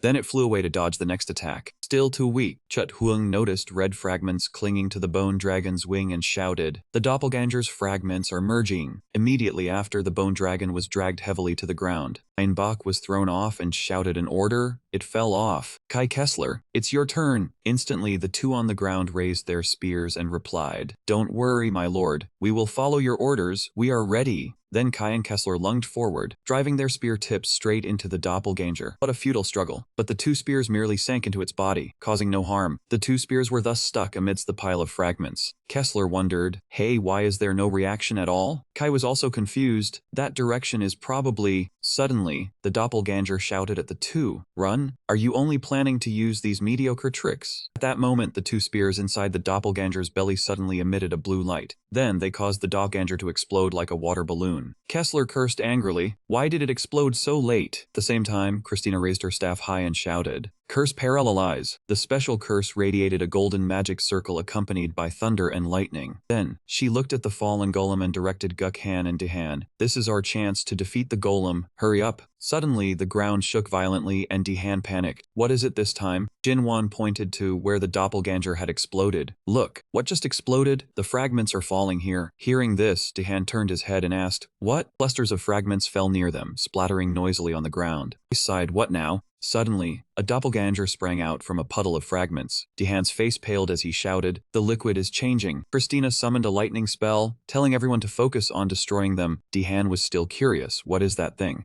Now every pile of fragments was turning into a disgusting red doppelganger. Christina explained, "Those are the doppelganger's clones. We must destroy them before they merge." Dahan gripped his sword tightly. Gukhan rode the white wolf, charging in and directing. "Charge!" But a doppelganger struck the white wolf, knocking it senseless and making it cry out in pain. Bull-headed doppelganger swung its arm and slammed it straight down onto Jin-ho. "All you foolish people will eventually become my food." Dahan startled back. Jin-ho. Inside the pile of fragments, Jin-ho seemed to be suffocating, his mouth wide open in pain. Suddenly, Hanbok fired arrows from afar and shouted, "Deathbone spear." It blasted away the fragments covering Jin-ho. Then he coldly commanded, "Take the injured out of here. I will deal with it." But the doppelganger opened its mouth and taunted, "I won't let you live that easily." Afterwards, it commanded the other clones to surround Hyunbok. "Die. Strangle him, for glory." Hyunbok raised his staff high, summoning the Scottish Knights, Scottish Fury Knights, and ordered, "Destroy the enemy now." Instantly, each knight charged at a doppelganger. In another corner, Kai gripped his sword tightly with both hands. Then, together with Kessler, he charged forward. "For the master!" The doppelganger roared angrily. "Get lost." It struck a blast of fragments towards the two. Kessler shouted, "Kai, slash it." At the same time, Kai, like the wind, slashed several sharp golden lighted arcs into the doppelganger. "Let's end this." But a mass of fragments flew out and landed on Christina's head. It yelled, "That's enough, soldiers, kill them." Christina was startled. The falling fragments exploded messily on the ground. Kessler panicked and ran over Kai. "Chris." Several doppelgangers gathered, firing energy orbs to fight the Skottenquat Knights. "These bugs cannot stop me." Hyenbach frowned in analysis. "I destroyed the dungeon to disperse the mana, but its fragments are still much stronger than the Skotun warriors." He stood before the knights, pointed his finger forward, and silently resolved, "But I must win." On the other side, the doppelganger continued to scatter the Skotten knights. "Be gone!" It swept its arm, sending many knights flying. The wounded, missing arms and legs, the knights still held their swords with determined eyes, continuing to fight. On the other side, two Skotten knights swung their swords, slashing repeatedly at the doppelganger. It caused his body to shatter into many small pieces, falling to the ground. But from that, tiny new trembling clones were born, stuttering about why the one who saved him would do this. Hyunbok approached to provoke. "You are curious why I am still alive, right?" He roared in fury. Hyunbok held the blue cube in his hand and replied, "Humans have a mana limit to carry each time. You joined the battle because of that." He raised the cube and said, "I created a mana storage to prevent depletion, although the charging process takes quite some time." Behind Hyunbok, the clone raised its head and yelled, "Do not think you are stronger than me because of that toy." Suddenly, it was cut in half. Kessler appeared from somewhere, one slash beheading it. Hyunbok calmly continued, "You plan to kill me and eat my flesh to become a perfect clone. A very cautious plan." Kessler pressed his back against Hyunbok, listening, "But you were too perfectionistic. As a result, you did not seize the opportunity." The clone opened its mouth to retort, "Do not dream the one who will die is you." He sneered angrily, "Even if you destroy the entire dungeon, my mana will not run out." Hyunbok curled his lip and asked, "Really?" Suddenly, the clone halted for an unknown reason. He threw his head back and screamed as the energy within him rushed out violently. The energy stream moved towards Hyunbok's outstretched hand. The clones began to melt in fear. A purple skull-shaped soul appeared in Hyunbok's hand. He remembered the two spears in the clone's belly earlier. "I infused mana into the marked spears thrown through your body to analyze it." Bone Dragon slowly emerged behind Hyunbok. He continued speaking, "I realized your main body is separate, dividing its soul among the clones." Hearing that, the clones rushed towards Hyunbok, demanding the return of their souls. Hyunbok shouted, "Bone Dragon, quickly destroy the clone's main body." Immediately, it soared into the sky. The knights stood blocking before Hyunbok, stopping the clones from charging forward. The Bone Dragon opened its mouth and roared, releasing a stream of purple-black spiritual energy forward. At the same time, a collision occurred in midair. The Bone Dragon's energy blast shattered a protective barrier in the sky. The glass shield fell, revealing a brain with a single eye. He blurted out in panic, "Impossible. I just needed a little more to be complete." Suddenly, the Bone Dragon fired another energy blast at the clone. He gradually dissipated and screamed, even though he was not human. Before he could finish, he exploded in the sky like a nuclear bomb. Dahan was terrified seeing that explosion. On the ground, the clone floated behind Dahan. Jinho ran to warn him in worry. He turned his head in panic. The clone opened its mouth wide in anger, but it just stood still, slowly melting and groaning. Dahan asked in shock, "What is going on?" The clones melted away, unable to speak, only letting out vague sounds. Dahan stared in amazement at the fragments melting away. On this side, Hyunbok's side, he sat down on the ground and lamented, "It is over. I overexerted myself, almost out of mana." Christina reminded, "It is not over yet, master." Kai added, "We still need to clean up the remaining fragments." Hyunbok wiped his sweat and replied, "That is right. There is still work to be done."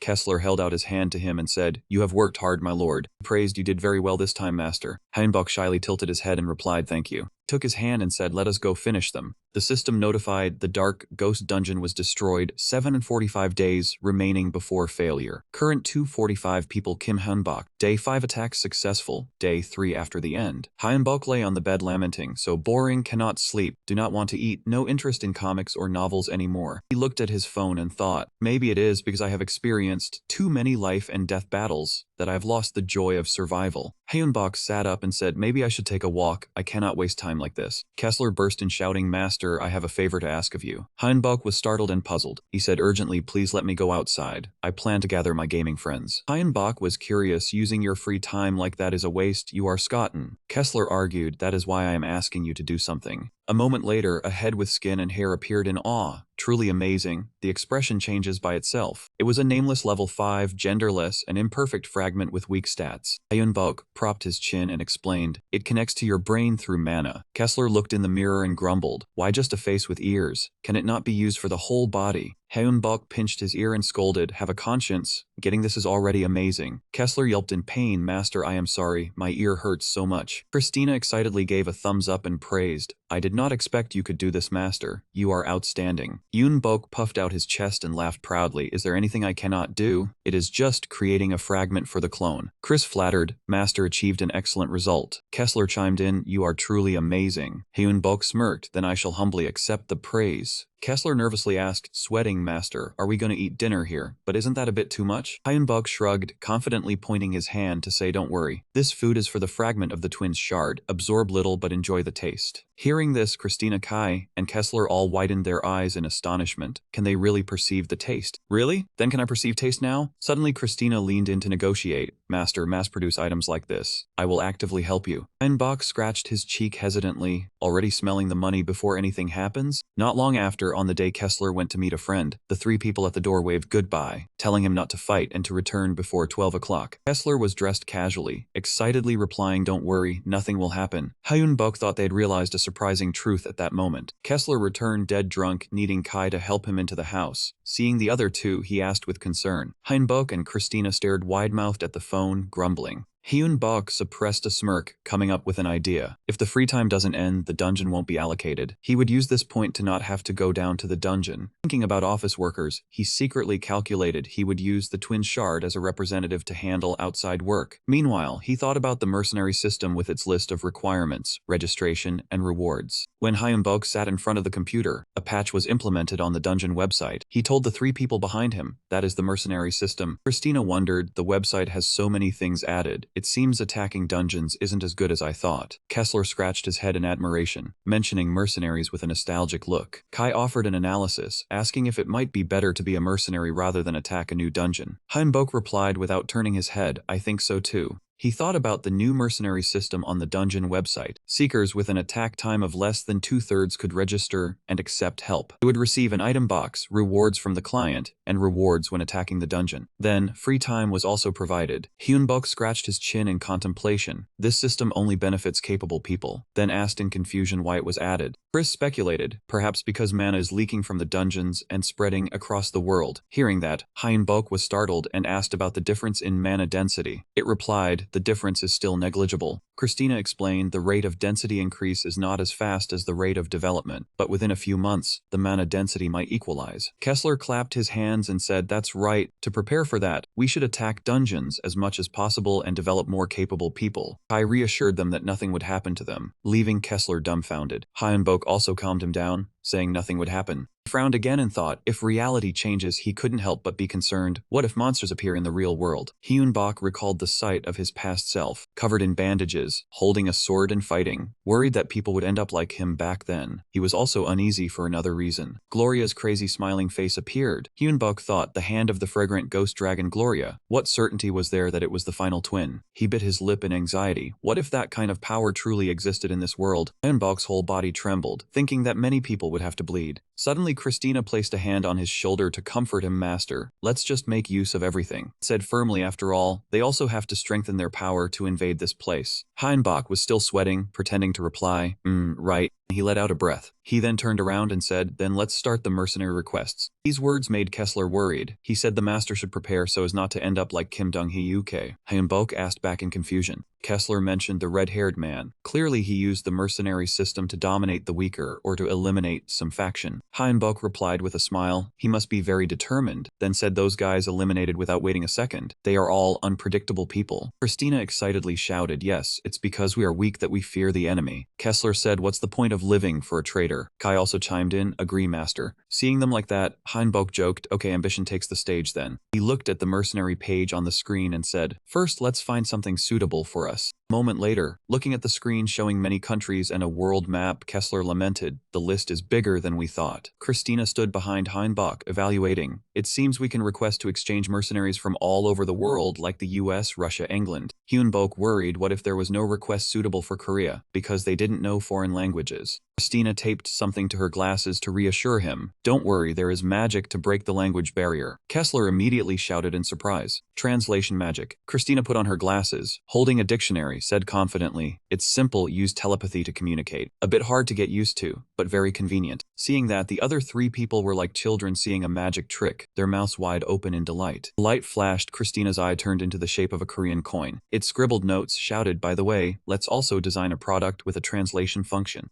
Hyun-bok was slightly embarrassed. I'll leave it to you then. Kessler suggested, master, since that's the case, choose one that makes a lot of money. Hyun-bok propped his chin and pondered. The flavor is good, but Kai pointed at the screen and asked, is there anything else you're worried about, sir? Even if the reward is small, I think we should take that mission. It looks urgent. Christina popped her face out cheerfully. Just in time, I need Sim's nuclear weapon. I want to take an F-rank dungeon mission. Hyun-bok teased, why are you as logical as Kessler? He moved the mouse to accept. Anyway, accepting the request Kai chose would be better. Kessler agreed because it's the first request. You intend to do a good deed? I approve. Kai politely thanked him. Christina also chimed in. Hyun-bok was puzzled, a good deed? Then he explained, I chose that request for my own reasons. The three were confused, your own reasons. Hyun-bok pointed at the information on the screen. Read aloud, if possible for purchase. I will buy what you request. Please save me. He squinted and smiled, saying time to get some more contracts. At the same time, a hot topic emerged online. Everyone was talking about it noisily. People were discussing Hyun-bok as a summoner. He single-handedly cleared monsters and fought against a guild. How could one person have that power? Maybe he made a pact with the devil. So just by working hard one can reach such a rank. He figured you could do it too. When a person has this kind of infinite potential, isn't that good news? He cleared the dungeon and saved many people. We should all be thanking him. Our savior has appeared. It's uncertain if he is trustworthy. But one thing is sure, everyone is still alive, thank heavens. Meanwhile, a man stroked his gray beard and smiled. President Richard stood up from his desk, muttering that whether an enemy or an ally, one must meet face to face to know for sure. It wouldn't be too late to judge then. Then he walked over to the tea table, calling out loudly, manager, come here manager. But hearing no reply, he wondered, why is it so quiet? Suddenly, there were footsteps outside the door. Richard curiously looked out. The visitor suddenly spoke, we meet again, don't we? This startled Richard, who stammered, Ice, how could you get in here? The other replied, I just came to warn you. Richard asked warily, warn about what? Then his face paled as he listened to the other speak close to his ears. You know, the time has come. Elsewhere, the monster opened its mouth and roared. The time has come. A group of people were fighting monsters, falling into a disadvantage, and cried out in panic, save me. A girl cried as she ran. The disaster no one wanted approaching. At the command center, everyone, including the director, was in a flurry and bustle. Elsewhere, Hannah and her teammates, along with Norman, had just finished off the group of monsters and stood panting. Somewhere else, soldiers fired bullets at the goblins, shouting, block the entrance. Although the outside of her house was dangerous, Gloria, unaware of which world she was in, was always keeping watch by her vehicle. A staff whose top was crafted in the shape of a bone dragon's wings, with a sharp purple crystal at its center. That was Hyun-bok's new staff. He held the mask feeling emotional, but I will move forward too. The room was deep in a corner, eerily silent. Behind the locked door came panic, please, I don't want to die, I don't want to die. Mai Jin lay motionless on the bed, covered tightly with a blanket, her body trembling, I don't want to die. She remembered, everything went according to plan until they met the boss on the third floor. Nearly half of her teammates were killed by Commander Golan. The rest locked themselves in the house out of fear. Just then, the system announced there was only 1 month left to clear the dungeon. Mai Jin didn't care much. She underwent a mental struggle. There are still so many things I want to do. I don't want to die. Her phone suddenly lit up and vibrated in the silence, signaling an incoming message. Mai Jin was worried, poking her head out from under the blanket, hesitating whether to read it or not. Finally, she closed her eyes and decisively reached out to grab the phone. The message appeared, saying the dungeon had been cleared thanks to hired mercenaries. Jin was half believing, half doubting, her eyes widening in shock. No way, this must be a lie, right? Her emotions surged. She threw off the blanket and tiptoed to open the door. Jin was gentle, her hand still firmly gripping the door. She cracked the door open, poking half her face out to observe the situation outside. A shockwave hit her. She froze, her mouth agape, exclaiming, "Oh my god." Jin snapped back to her senses, boldly threw the door wide open, and faced Hyunbok along with the skeletal dragon that appeared out of nowhere. Shocking reappearance caused the villagers to gather in full, buzzing with chatter about the bone-drying master, the necromancer. Could it be the great Hyunbok? Cheers rang out. The dungeon was complete. We are saved. Jin had not yet regained her composure, standing frozen like a statue. It took a few minutes for her to suddenly snap out of it. She emotionally bent deeply, sobbing and thanking him very much. Hyunbok wore a mysterious mask, replying coldly, "It was nothing. I did not do it for free." He frankly reiterated the task he had clearly stated. "You must do everything at all costs to survive." Though bewildered, Jin accepted the reality. Yes, of course, nothing happens without a reason. "What can I do for you?" Hyunbok was not talkative. He pulled out a piece of paper and handed it to her. Radiated killing intent, ordering her to sign this contract. Jin obediently took it, did not even bother to read it, and easily agreed. All right. Holding the contract, she decisively signed her name in a flash. Hyunbok was a bit surprised, unable to help being curious. "You are brave, signing straight away without checking the terms." Jin was still diligently writing, not lifting her head, clarifying that I did check it. She did not hide anything, analyzing coherently. "My soul becomes your possession. This fact cannot be told to anyone, whether in writing or by word of mouth. 5% of monthly profit will be transferred to you. The contract is disadvantageous to me." Her calm attitude confused him. Hyunbok emphasized, "But you have already signed."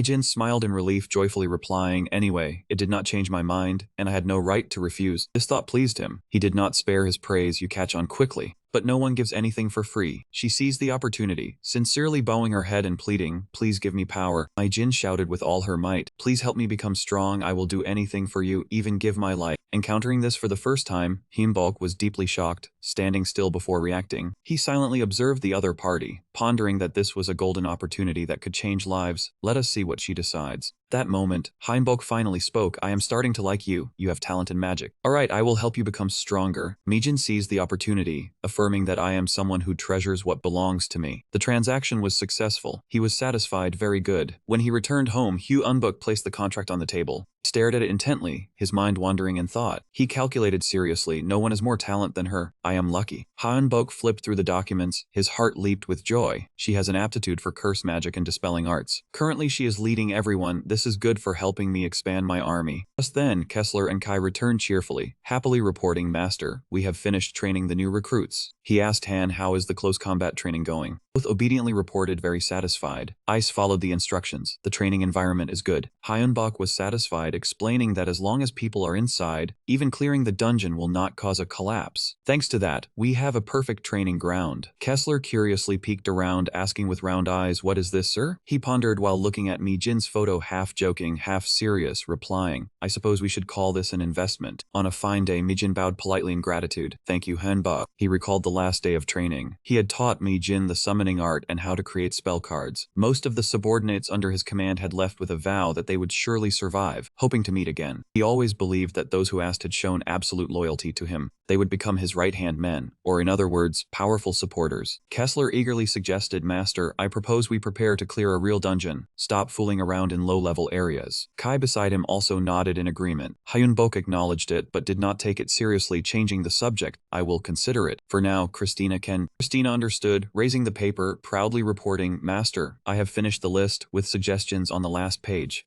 Hyunbok quickly took the document, his face turning serious, racking his brain to calculate. Rank E+ requires at least a level 3 mage. Recruit 5 more people. Christina was excited, rambling on, "The compensation is truly generous. Besides the reward, they also give 5 magic crystals and 5% of monster materials. They also confirmed additional compensation based on contribution." Hyunbok frowned, asking back, "Is it not too dangerous?" He did not overthink it, assuming the request was only to contact skilled mages. Hearing that, he completely agreed. Perfect timing to recruit them into a private group. After some discussion, Hyunbok finalized, "Alright, choose this one, but we must prepare thoroughly." All 3 remaining people answered in unison, "Yes, master, no objections." He suddenly remembered to ask more. "What about the guild's request? What is the guild's name?" The answer came immediately. "It is the Black Gold Den. Top 10 in the rankings in the United States." Next day, Hyunbok and his subordinates set off. Before they knew it, the 3 of them had to dive into the rocky marsh. He stepped forward, standing in front to block, raising his weapon to attack the monster. The flame suddenly erupted, incinerating the giant gecko, which could only stick out its tongue and pant, its face full of pained resignation. End the battle, Hanbok ordered the twin worms to advance. Alright Tia, they obeyed the command and crawled out one from his wrist. Gradually, the red twins formed into shape, standing before him awaiting orders. He did not hesitate a moment longer, directly unleashing a blow that made them split, charging toward the opponent. They dangerously charged straight at the monster, biting and tearing. Kessler asked Mark curiously, Master, to be honest, isn't that thing really annoying? I didn't expect you to use the companion to create allies. Hanbok calmly corrected, it's fine, because it's warm. I find it good, besides it's not that thing, it's Tia. He was disciplined and dared not utter a word, nodding in acceptance. Got it, Master. Standing nearby, Kes sternly reminded the Master, let's keep moving. If we are not quick, we will be late. He was startled into remembering. Alright, let's go. Everyone quickly set out. Suddenly a blinding flash of light appeared ahead. Hanbok could not react in time. Squeezed his eyes shut, gritted his teeth in discomfort. Damn it. After a moment he adapted, but the enemy troops had already formed ranks, ready for some time. They drew their bows, waiting for the order to attack. Hyunbok found himself at a disadvantage, spoke to ease the tension. I am the hired mercenary. Hyunbok, can you turn off the lights? Only then did Leon wave his hand in a signal. Sorry. I hope you understand. This is our strategy. Dim the lights. The light gradually softened, revealing everyone's faces clearly. Leon acted as if nothing had happened, smiling as he stepped forward to greet welcome, Warrior Hyo. He politely introduced himself. I am your employer, Guildmaster Hakim Hang Leon, also known as the head mage. Hyunbok was surprised, his face stiffening like a durian. The head mage. Seeing the other's dazed expression, Leon eagerly added, I am the guild master of the Golden Black Hole Sorcerers. Leon alias the Magic Guild Master. Hyunbok was bewildered, realizing that this was the person who had helped him in his time of need. That was a few years ago. Leon sent him some items with a note. I read your post on the forum, hope these help. At that time he had glanced at the man's title, the Magic Guildmaster. Hyunbok tried the items he sent. The letter ended with a request to meet in person. The clear memory moved him. He thought to himself that the man was a major reason he had survived until today. Leon still smiled kindly. Of course, now we are employee and boss. This is your responsibility, Mark. Hyunbok honestly complimented his excellent Korean, his mind full of calculations, breathing a sigh of relief that he had worn a mask. He owed the man, but revealing his identity was inconvenient. Besides, he had already given a magic token as a thank you. The man was a bit puzzled. Corrected Korean? I am speaking English. Hyunbok finally understood, awkwardly covering up. Must be an automatic translation system in the dungeon. Hearing this, Leon nodded in agreement, laughing heartily. I don't know the rules behind it, but it makes communication easier. Language barriers are a big problem in cooperation. Facing the man, he felt as if sealed, only mumbling in response to move on. Not wanting to waste time, the man quickly got to the point. Good, you have come from afar, so let's go together now. I will brief you during the break. On the receiving table, countless eyes were all fixed on one spot, full of interest and anticipation. Hyunbok was stared at, feeling immense pressure, his legs stiff, his body rigid as if glued. Finally, under everyone's gaze, he slowly removed his mask, letting them all admire his face. To break the oppressive atmosphere, Leon laughed loudly and teased. It seems the mask is a magic item, and not just a face cover. I am relieved the tea we prepared was not wasted. Hyunbok subconsciously agreed. Food should be appreciated. The man took control of the meeting, strongly leading the pace. Let's begin. Everyone is here. I am Leon, the one who hired everyone. Suddenly his attitude changed, his voice turning serious. First, I will make it clear. During the working period, you are all my subordinates. Hyunbok responded enthusiastically, understood, but the others seemed somewhat shocked and not very willing. The two on the left seemed reluctant, grinding their teeth as they replied, got it, fine. The other two were quite cheerful, happily saying, that is only natural, right? Leon stated his opinion directly. The tents in the Golden Black Hole will be extended until the dungeon is cleared. As employees, you will do the same. The orange-haired man was displeased, immediately complaining, what absurd nonsense is this? Hyunbok was also bewildered. Long-term, what do you mean? With years of experience, he calmly explained, a month, 3 weeks if fast, we allow the injured to stay home, but others remain in the dungeon. Kessler, who had been eavesdropping, felt compelled to whisper to his master, they have been clearing quite a few dungeons. Huh, I like it. Hyunbok replied quietly, we have to do it anyway. He grew more gleeful, full of confidence. Yes, very good. Let it be like this in the future. Kessler looked at the lowly mages beside him, full of disdain. These incompetent mages, master, may I speak? He gave a half-hearted permission, 3 parts indulgence, 7 parts helplessness, asking what for when you have already spoken.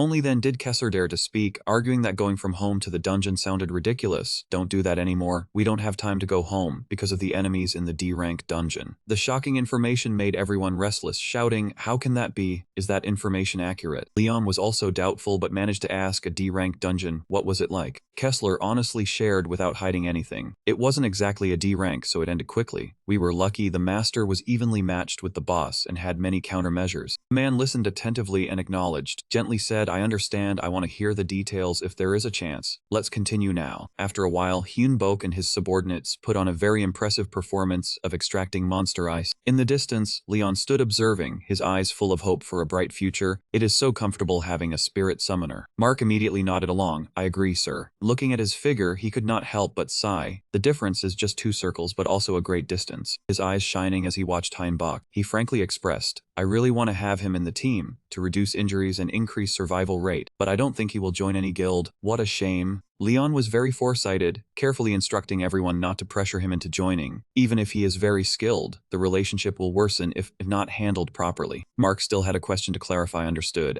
But is the rumor true? Honestly, he did not have an exact answer either, saying half believing, you are talking about the bone dragon, right? I guess so. I am also curious. I want to see if he can summon them and how strong they are, but it is best not to have to see. Mark was like Leon, interested but not ambitious. That is right. I think it is good for everyone. On the vast desert, Leon's group and Hyunbok were all present. He meticulously picked up some sand to examine, seriously remarking, the sand here is fine, no signs of danger beyond the moving sand flow. Beside him, Mark was full of doubt, looking skeptical. That is right, it makes me wonder if this is really an E+ dungeon. The situation before him only made Hyunbok sigh in utter boredom, saying with a tinge of annoyance. His group began discussing in silence. Christina spoke first. This had happened before. Kessler cried out helplessly, saying he really didn't like it. Kai, on the other hand, swore with credibility. This time was no different from before. No matter what, he would protect the master. He couldn't be happy, his face dark as a pot bottom. He said, I don't like this either. This happens when morals are gone, and we don't know how dangerous it is. Everyone asked solemnly how the master wanted to proceed. He believed it was best to share everything with each other. Seeing his teammates hesitate, Kessler emphasized, with a serious face, of course we have to tell them. In the worst case, we'll become a pile of rotten meat if the opponent is as strong as that demon dragon from before.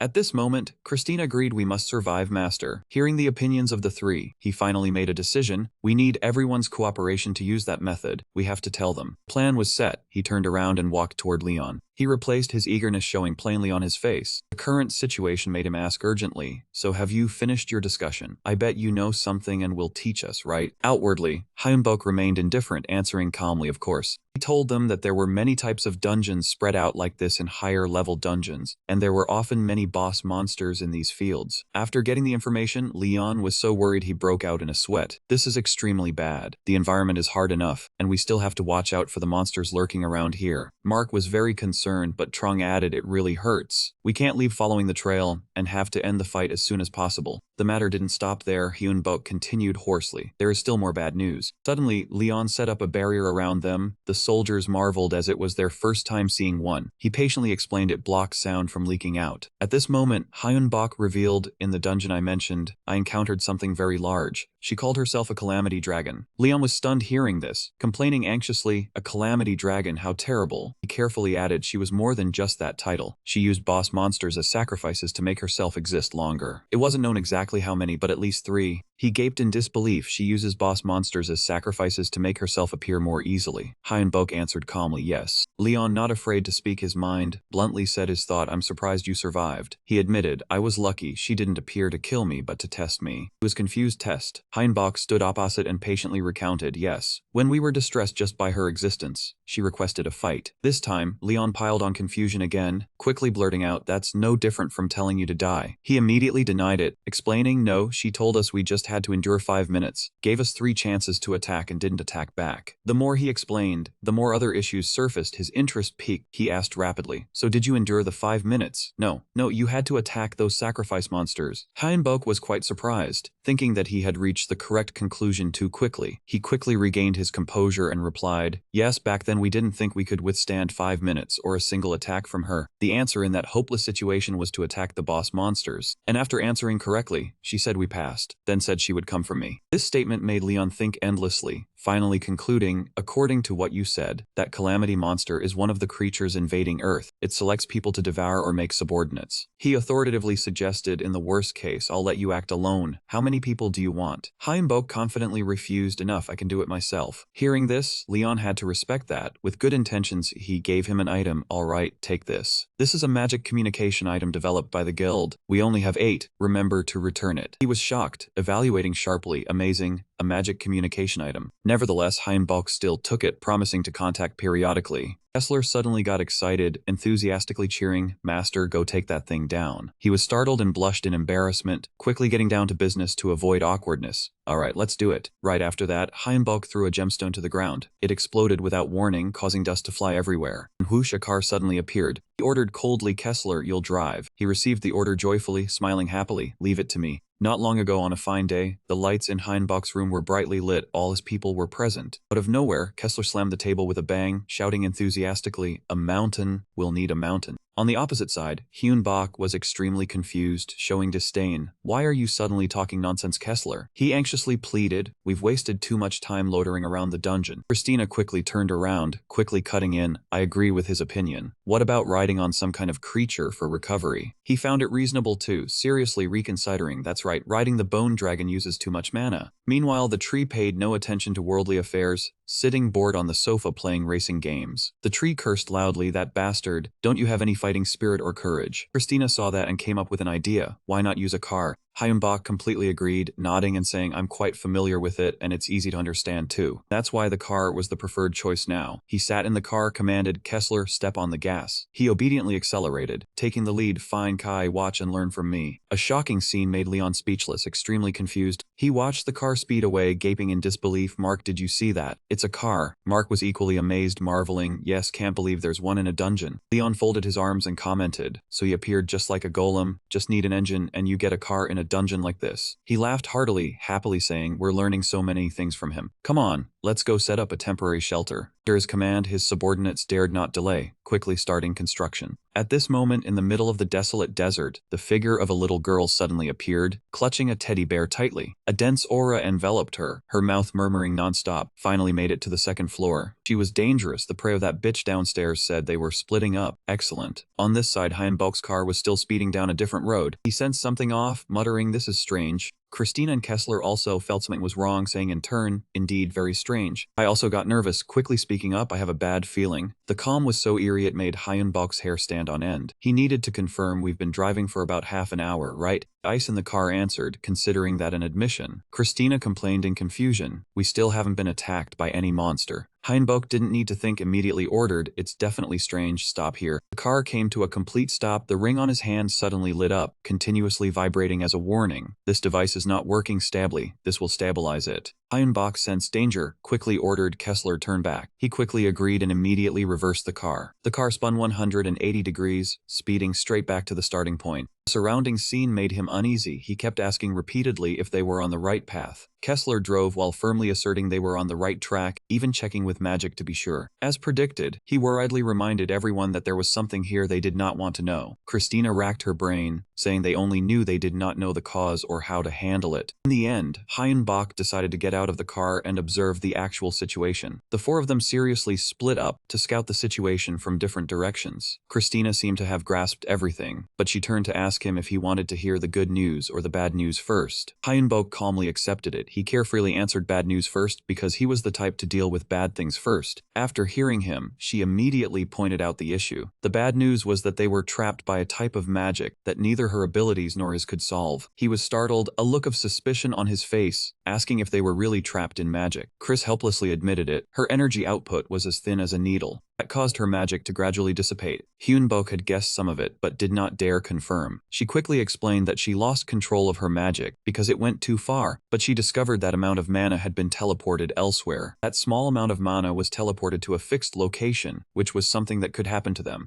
Heinbok did not have much knowledge about this matter, but he still boldly speculated that even the lowest level of energy teleportation required 5 stages. And if casting it on a person required 7 and affecting an area required 8, right? So that ice had trapped them, meaning he must have reached level 8? He fell into depression, hopelessly asking what the good news was. Christina's answer stunned everyone. She said the fact was they were trapped. Heinbach was dumbfounded, dazed, then quickly understood, asking how it could be good before realizing he himself was right. Kessler had been listening and understood nothing, so he voiced his confusion. At this point, he patiently explained to that man, if some force went to such troublesome lengths for them, there must be a reason it wanted to separate them. Reason pointed out that the most important goal in any situation was to think of a way to escape. Heinbach completely agreed. They could not miss the opportunity. On Leon's side, a tense bombardment was underway as his army was suddenly attacked unexpectedly. Curses rang out incessantly. These damn dolls, all just insects to be crushed. There were too many of them. The subordinates used full power to deal with the opponents, swinging their blades in endless slaughter. After a round of fighting, they finally finished off the pile of sand dolls. Everyone was battered and exhausted, their souls drained. Leon stood watching from start to finish, his worry showing plainly as he lamented that the attack was so sudden. He let out a breath to regain his composure, immediately issuing orders for the new soldiers to check their wounds and head back to the construction zone immediately. Mark acknowledged the order and rushed to act. Up to this moment, Leon had still not recovered. His tense brows nearly knitted together, his mouth stammered that it was absolutely necessary. Right then, the strange girl from earlier suddenly appeared. She smiled dangerously and said it was no different from her expectations of the chosen one, quick on the uptake. She stared intently, her tone mocking, advising that fool to do as the old man said because her test was not over yet. His eyes suddenly drawn, he was startled and panicked, a pang of bitterness hitting his nose. He prepared his combat mindset just as Leon quickly covered Mark's mouth, successfully stopping his foolish action. Watching that, she burst out laughing, pleased, praising that he understood things but to watch his mouth, or his head would soon be off. The opponent's threat successfully scared Mark, sweat pouring off him like rain. She bluntly declared they had 1 hour to rest. The attack would begin afterwards with her as the judge. She asked them a question, quality or quantity, which did they prefer to have doubled? To break the tense atmosphere, Leon gave a stiff laugh, joking that they wanted double the emotions.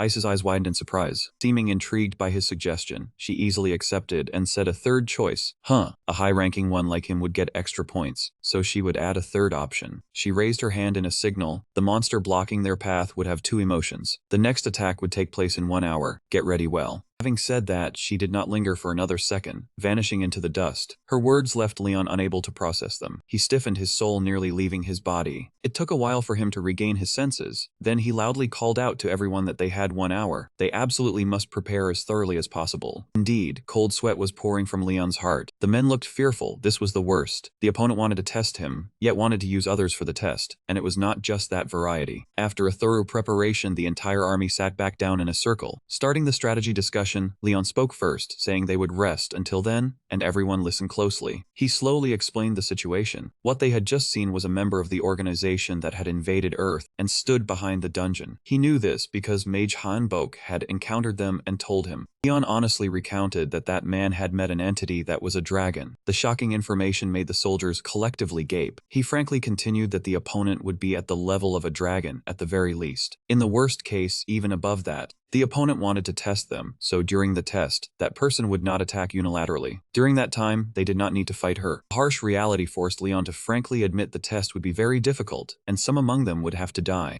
Gloom enveloped everyone. He solemnly asserted that he wanted to make one thing clear right here, right now. No matter who died, do not forget whether he died or they died. It did not matter who survived, but do not forget the death of comrades. To boost the morale of the entire army, Leon loudly commanded, they absolutely must survive until the day they could tell the one behind this that the reason he died would be for revenge for today. And he, of course, would certainly do that. After this heartfelt confession, the entire army responded with fighting spirit, shouting in unison. On the desert now appeared countless giants with blazing red eyes. The entire army responded with the spirit to fight against them. They absolutely must use every means to survive. The second battle ended in victory. Because of thorough preparation, there were no casualties, and everyone cheered nonstop in joy. As soon as the match ended, that girl appeared again and asked. She hugged the bear with a smile, asking if they wanted quality, quantity, or emotions doubled. When Richard once again answered equipment, she laughed and said very good. She would double the equipment for the Sand Warriors. The battle would last for 2 hours. 2 hours later, the third match began. Now the Sandmen had cool wind as weapons, but it still could not trouble the human army. Thanks to the foundation and proper rest, they won without injury. Throughout the fourth match, after the fifth, he continued to choose differently. And during the fight, he also realized another rule of the match. The two of them directly questioned each other like that. Richard pondered her request. Double the rest time. Was she adjusting adjusting the difficulty? Even he could not think of another choice after the 18th match. In the end, they went through 20 battles, just as the girl wanted. Now, the soldiers were truly exhausted. Everyone sat down heavily, panting for breath. Richard and Mark were no less spent. The equipment and how it moved were increasingly upgraded. They became stronger, recovered better, and their malice also increased at this level. This time, she appeared and gave them a loud round of applause. She smiled and asked for their opinion regarding their next survival. It was the 20th time. Did they want to rest? Richard did not hesitate, answering, "No, we will reduce the personnel." She looked surprised. He carefully suggested wanting to keep half the people, specifically asking her to send the other half back. She asked again, "Is that okay?" Soldiers present were all astonished by this decision. She grinned with amusement. What to do now? Her expression turned eerie and terrifying. "Very well, I will send one half back. However, you must choose Ice as the one to leave." She left that final sentence and then vanished into the sand. The next match would begin after 21 days and 8 hours. "See you then." He insisted firmly, "I will stay." "Matt, you go back." The man yelled, "Guildmaster." He gave a serious order. "I have to stay. I am the one responsible. You are the vice leader. By order you must go." The man was choked up. By doing that, Richard walked quickly over. "Even if I die, you will keep the guild alive. This is for the Black Hole Gold Guild, for America, and for the whole world." He placed his hand on the man's shoulder as if entrusting everything. "I have already calculated everything. If I die, the rest is yours." He obeyed the order with difficulty. "I understand, sir." Richard turned to the soldiers. "For the rest of you, I am sorry, but we must calculate the losses." They began arguing over who would go and who would stay. The guild master said, "I am the oldest, I will stay." Another replied, "I will stay too." He dismissed it. "No, you have to go back, because your child was just born." "Thank you." The mages heard them and also felt awkward. "Go on, we will survive." At that moment, the door swung open, and a blinding flash of light shone in. Richard instructed, "Take care of the rest, Matt." The man could not hold back, covering his face and calling, "President." He gave a comforting smile. "Don't worry, it's not like we are certain to die." He nodded with difficulty in silence. That was the final conversation before Matt left the dungeon, leaving behind 62 people. They continued to sit and wait. Richard hurriedly ordered, "When the gate opens, we will have healing items and medicine. Use the remaining time to rest. I will build the foundation later." Richard was worried, pacing back and forth across the vast desert. The soldiers ran after him worriedly. "Guildmaster, where are you going alone?" He calmly replied, "It's rare that there are no monsters around."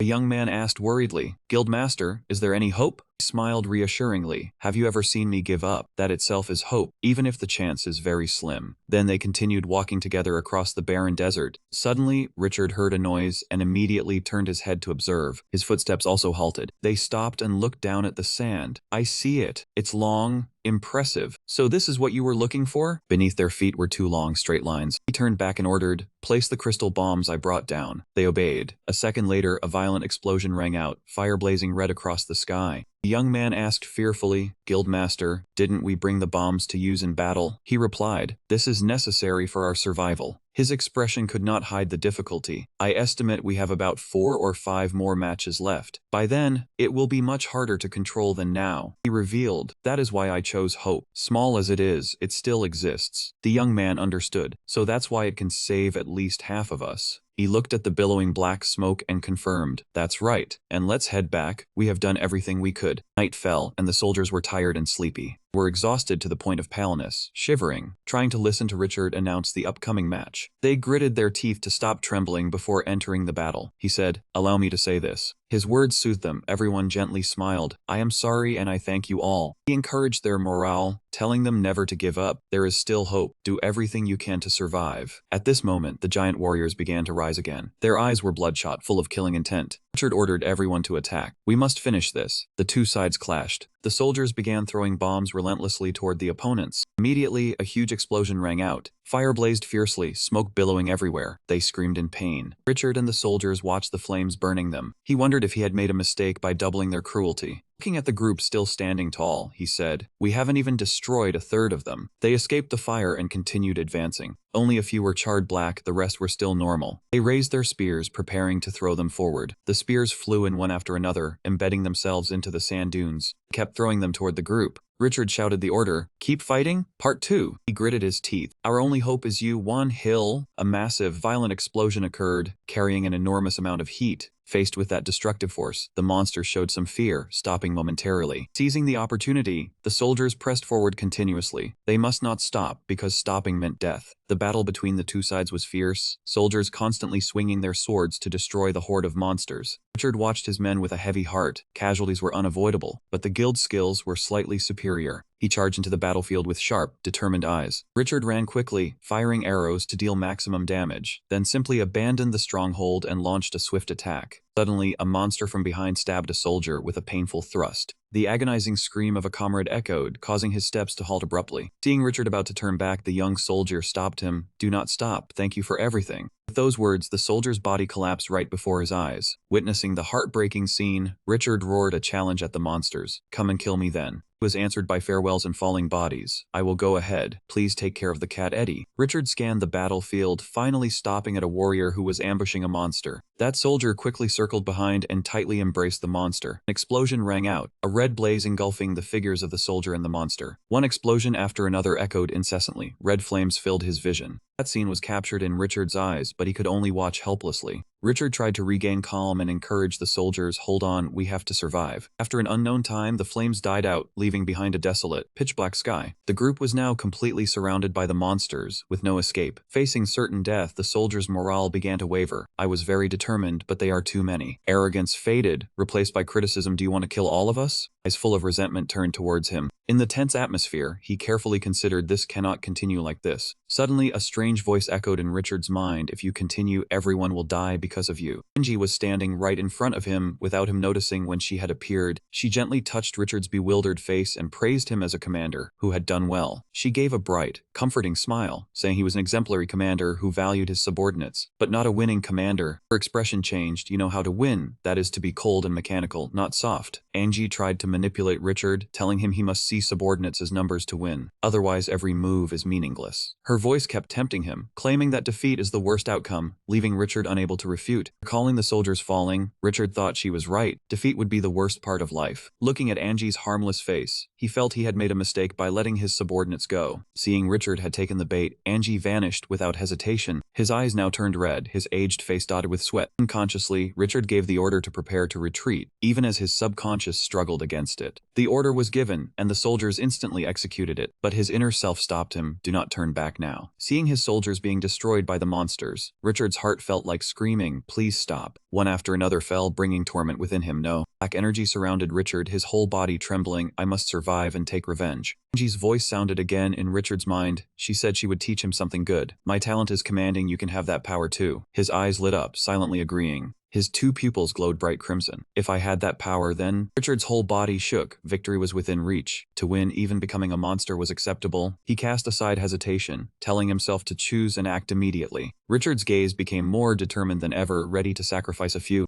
familiar hand quickly stopped his action. A voice rang out, "Stop." Hyun Bok had appeared behind Richard without a sound. He warned that if he became a monster, he would not be able to kill any other monsters. He cast a dense purple magical energy towards the horde of monsters. The pressure from that magic rendered the monsters unable to move. Hyun Bok, holding a staff in one hand and supporting Richard with the other, said he had arrived late. Richard shook his head in response. "Thank you." Richard was a bit flustered and asked softly how much he had heard. Hyun Bok did not look at Richard, frankly saying he heard from the middle part and saw the monster tempting him. Richard wondered how he could hear. Gloria's figure appeared. "He said the one who asked me hates the monsters here, so thanks to her I could hear." Richard looked at the situation and said, "I overcame the temptation thanks to you, but the future is uncertain. I need to become stronger." Hyun Bok replied, "No matter how strong one is, it is never enough, especially when there are many things to protect, but that does not require the strength of one person." Looking at the soldiers, Richard suddenly realized it is not just about one person's strength, because people rely on each other due to weakness. With a face dotted with sweat, he thought he must have figured it out. "We need strength to prevent similar things." While thinking, Glenn suddenly slapped Richard across the face. Glenn frankly said, "I understand what is happening, but ice deserves a punch." "You already hit me, Glenn." As soon as the words were spoken, the two young men lunged and delivered a punch to Richard. "Then it was my turn, Faman, even you, and then me." As a result, he was turned into a pig head without even being able to resist. Glenn smiled sincerely. "Hold on to your humanity. Do not forget we are following a human. Master is not a monster." He and his brothers stood in a spirited horizontal line. Do not become a monster, because we will become stronger. His power is us. Hearing those words, Richard finally realized how foolish he had been. He turned his head and spoke. I am sorry and also thank you all. Hyunbok, as if sensing something approaching, turned his head back. It turned out to be Kessler. He waved excitedly. Master, we have finished handling everything. The others also chimed in. Let's go back, my lord. We have cleared out all of them. He laughed inwardly upon hearing that. All right, me too.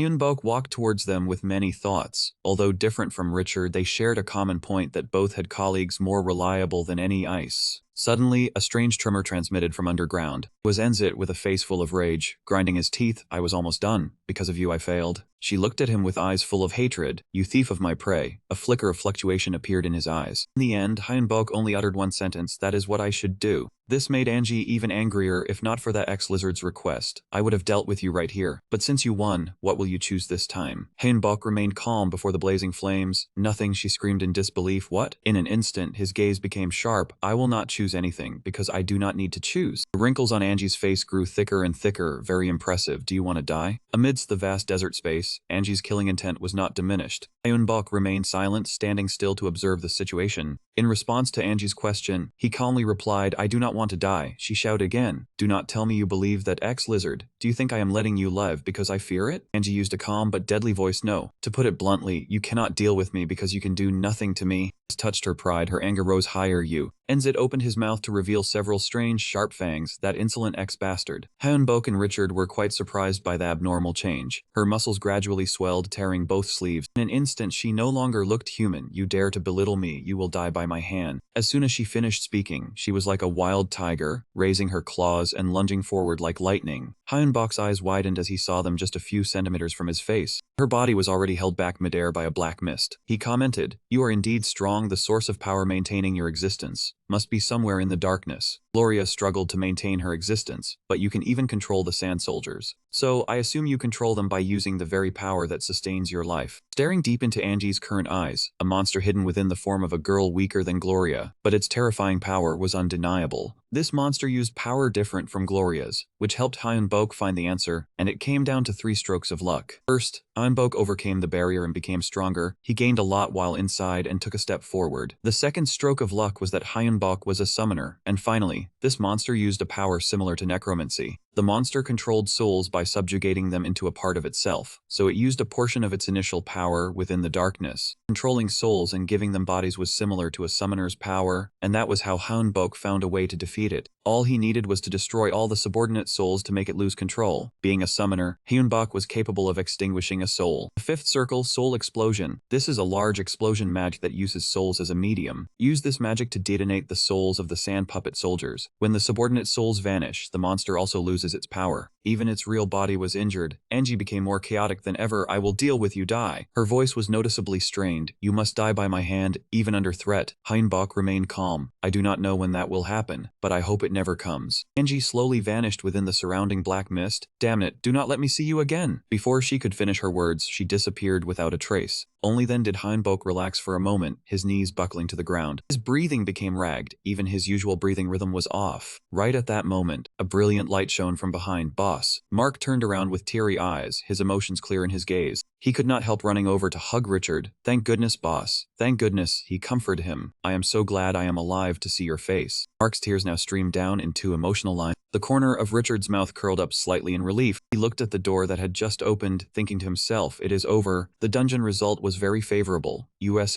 dungeon rank 1087 survivors, 25 dead. The raid was successfully completed after 219 days. After the battle ended, they returned to the medical facility. Hyunbok had a proper meal at this place. Suddenly a familiar voice rang out, you eat really well, huh? Richard walked in with a water cane in his hand. Sir Richard. He spoke up to ask, how are you feeling, sir? He laughed heartily while looking at himself. To be honest, I achy all over. But it was fine anyway, since it was proof he was alive, and the dark dungeon had conveniently disappeared. Hyunbok understood and reassured him. He couldn't return early, but it was okay. He could take a plane or earn commission money to come back. Richard sat down by the bed and smiled lightly. Don't worry, he would definitely compensate him. And how were things in America? He always welcomed him into the guild. He dared say it was the strongest guild in the world. Faced with that invitation, he remained very firm. Thank you, but he would not join. If possible, he wanted to establish his own guild. Hearing that, he did not press further. That was true. Why didn't he move to America? They would help. Richard's hospitality was truly good. Thank you for the invitation, but he did not want to leave Korea yet. He asked curiously if it was because he was born there. Hyun-bok laughed and explained, not at all. Everything he had came from there. Leaving would feel wasteful. Richard ended the topic. Alright, see you next time. He wanted to talk about this even though it was a bit late now. He smiled sincerely. Thank you. Thanks to him he could live on. He would definitely repay him. He replied seriously. He would remember, and he would also remember the extra compensation, because he had done more than requested. His laughter echoed through the room. Don't worry, he would give it, get some rest. Kessler commented, this man was truly good. Kai was curious. Why did the monster want to save him? Orange clicked his tongue as he recalled. If he had arrived a bit later, that man would have become a monster. It was truly fortunate. Niho nodded firmly. He would definitely become stronger. Hyun-bok suddenly remembered. Anyway, that monster looked like a legend. Orange confirmed that was right. When he first saw it, he also thought of legend. Kessler did not understand what was legend. He explained to Kessler, you did not know legend was the highest level of undead monster of the ghost type. Exactly, legend could be called a collective ghost. Usually ghost-type undead monsters gathered in groups around a leader. When fighting, they formed an army. They had intelligence, so they were very hard to deal with. It resembled that monster because it could control souls. But that monster was not an undead because it could bestow souls new bodies. Hyun-bok frowned. To be honest, he did not want to meet that monster again. Dragons chimed in together, agreed. Hyun-bok saw Niho was unusually quiet. Niho, what was wrong? It had a bold idea. He thought if he could control souls like that monster, he would be stronger. He paused. That was a good thought. He was not a perfect bloodline, so he needed to do something. Try to train hard. Niho excitedly said, thank you, master. Hyun-bok seized the opportunity. This was a good chance. Go around America to collect souls. There would surely be more spirits there. Of course, he did not need to worry about the paperwork. Richard would handle the visa.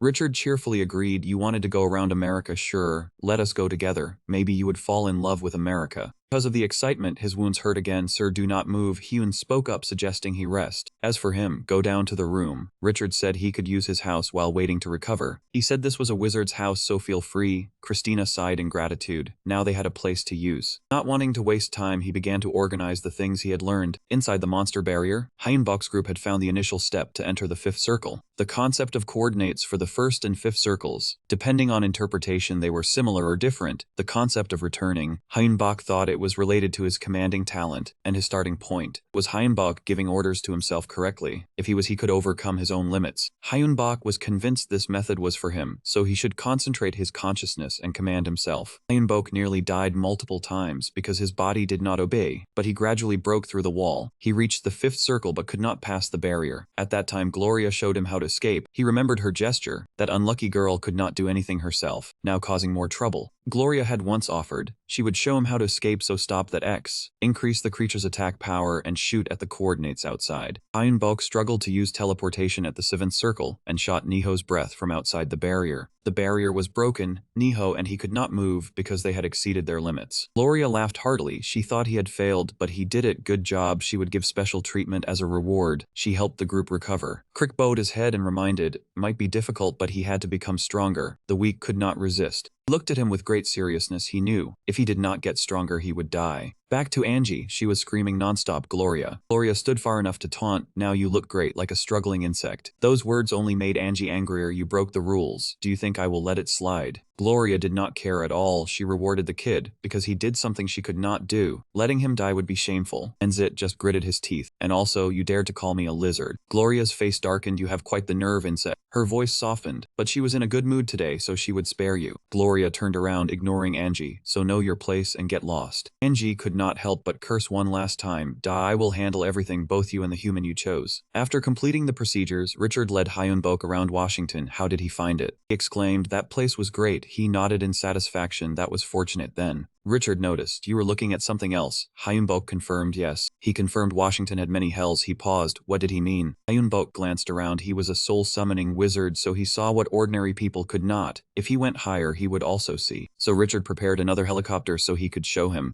He used his ability to awaken his eyes for him. Ice. Richard's eyes could now see everything. Oh my god, before him hundreds of souls were fluttering around. What was this? Heinbach said, today I saw what happens after people die. It made Richard curious. He pondered in recollection, I saw a person turn to a happy soul and then disappear. Funerals were not just to comfort the deceased. But the man was still confused. Hyunbok said bluntly, they were people who were not buried properly. That statement made Richard fall into thought. His voice faltered, now I understand. But how is America still safe with so many wandering souls like this? Richard hypothesized on his own without needing Hyunbok to answer. That was right, it was because of mana. The answer caught his attention. Hyunbok nodded in confirmation that was correct. They even enhanced their power. They ate the flesh of other ghosts to increase their strength, becoming wandering souls that used physical force. The more he knew, the more Richard's head ached. If it were him, what would he do? When the man was at a dead end, he appeared like a savior. I have a way. Very quickly, this information reached the office of the President of the United States. The President frowned at the report. It was not Halloween. Ghosts had been attacking citizens for a whole year. The Vice President asked, should we prepare holy water? That man replied, we need to allocate the budget. The bullets must be silver-plated. The President sighed with his hand on his forehead. I will send an exorcist there. Suddenly, a strange phenomenon appeared in the office. What was that? The Vice President was about to leave when the window was shattered. Let me see what happened. Two men looked in the same direction. A ghost appeared faintly before their eyes. A ghost. The bodyguard rushed in. Stay away from it. He and the Vice President ran down the hallway, chased by the group of wandering souls. They had just reached the main door when they were blocked. Damn it. The ferocious group of wandering souls was about to attack. Damn it, shoot it. Ordinary bullets did nothing to those wandering souls. At that moment, the President could only cover his head and defend. But he waited and saw nothing. Heinbach subdued the spirits. His voice rang out. This is the reason I reported, Mr. President. The President's face turned pale. What just happened? Secretary of Defense. That man heard his name called and explained. The report was not enough. I prepared a demonstration. He snapped. Was everything just an act? The secretary affirmed, yes, this was a recreation of the scenes citizens have encountered over the past year. The president quickly regained his dignified demeanor. The two people behind you are ice. He introduced, this is Richard Leonard, the guild leader of Golden Brick Hall. And this is the one who created the demonstration. He is the best summoner mage. The word struck the president's brain like a hammer. Dungeon explorer. Steinbach said curtly, we have no time, the power of the dungeon is growing. The secretary added, we have convinced others, in 2 days it will be the end. His eyes narrowed slightly. You must move faster if you want to prepare for the disaster in 1 year. President accepted. Hyunbok executed the plan. First, prepare a sparsely populated town, a place with wandering souls. The mages and soldiers were in position. Richard sighed in relief. Thank goodness, I will be careful. His voice turned deep. Now I begin. Very quickly, Niho was also summoned. Hyunbok commanded Niho, let's begin. Niho obediently replied, circle I. Instantly, a magic circle appeared beneath his feet. From it, strange vortexes were summoned throughout the town. A group of wandering souls was sucked inside. Around them, screams rang out, give me a body. Mine. But when they touched the edge of the pillar of light, they gradually dissipated. Necromancers always lacked mana. To overcome this, large-scale magic rituals needed to be developed. That was the method of extracting negative mana from the dead and injecting it into the living. But negative mana caused death. Therefore, he had Niho absorb the mana instead of him. Wait, Niho, are you just trying to increase your size? After a period of absorption, Niho seemed to transform. Hyunbok noticed the abnormality. Absorbing a lot is good, but first you must learn the proper way. It nodded as if it had considered, I understand. Outside, the souls touched the wall of the pillar of light and dispersed. In the blink of an eye, they vanished. It was over. Hyunbok worriedly turned to check its body. Niho, how are you? But when he looked at the stream of information, he was extremely surprised. Niho had undergone a remarkable transformation. It reached level 134 out of 235, belonging to the mutant bone lineage, with its strength, speed, and endurance stats all significantly improved. But what Hyunbok focused on was the mutant ray bloodline, whether Niho was turning into something else. Suddenly it spoke with gratitude, thanking him, Master. Hearing those polite words, he chuckled. When you grow stronger, my power also increases. Stop trying to create a heart, using only energy. It would be easier with a suitable object as a core. I asked Richard about a gem to serve as your core. So, wait for me a little longer. Neo nodded slightly, thanking Master. When the ritual ended, the sound of engines echoed from afar. Several cars braked sharply right in front of Hyunbok. Richard asked him immediately upon seeing him, did the ritual go well? He nodded in confirmation, very successfully. Hyunbok noticed the two people accompanying him. But why was there a priest and a female prisoner? Richard glanced to the side and introduced, this is soul-capturing mage Wunho. The man holding a Bible in his hand introduced himself. My name is Romeo. The woman beside him also spoke sternly, and I am Sir Victoria. Victoria. Their appearance bewildered Hyunbok. Do you two have any business here? Romeo smiled. We came to prepare for an emergency, but it seems I worried for nothing. I noticed that Mr. Wonyo has no residual traces, and I confirmed this was indeed a purification ritual. He looked at him with a wary gaze. I merely took away the power of the souls. The conversation suddenly fell into a deadlock. Romeo darkened his expression, his eyes showing clear malice. He no longer maintained a friendly demeanor. Are you talking about a blasphemous power? Different methods, but all achieve good results. Next, you are going to a city in America, right? Hyunbok nodded. Correct. Hearing that, Romeo suggested, my comrades and I will be on standby then, to prevent any issues. Some are stubborn, please understand. Looked at them, silently understanding the reason for their visit. It seemed they were afraid he would attack. They came here to prevent mutual conflict. Hyunbok expressed goodwill. I will try to restrain myself, but if my life is threatened, I cannot guarantee anything. Romeo replied with satisfaction, that is good enough. I am very relieved you are willing to cooperate. Before leaving, he left a message, do your best for the world. Group stood silently, watching the car slowly drive away. Richard only then revealed, they are people sent by the president, consisting of an exorcist, an explorer, and a user of holy power. Hyunbok noted the detail of holy power. Regardless, the ritual was a success. Tart felt lighter, hoping the next ritual would also go smoothly. He also sighed in relief. That is such a relief. Walking a few steps, Richard turned with an excited face. Good news, we successfully negotiated a transaction. Hyunbok was puzzled. What is that about? He quickly took out an item, Diamond of Hope, also known as the Unlucky Diamond. At the same time, Romeo's cars through the night. Victoria commented, he will become even stronger. It is better to eliminate him now. Romeo glanced over and reminded her gently, you are right, but the time is not right. Humanity will face greater trials. At that time, even an unclean person must be utilized. So be patient for now. She could not argue yes. Romeo looked out the window again. He disliked relying on something so unclean.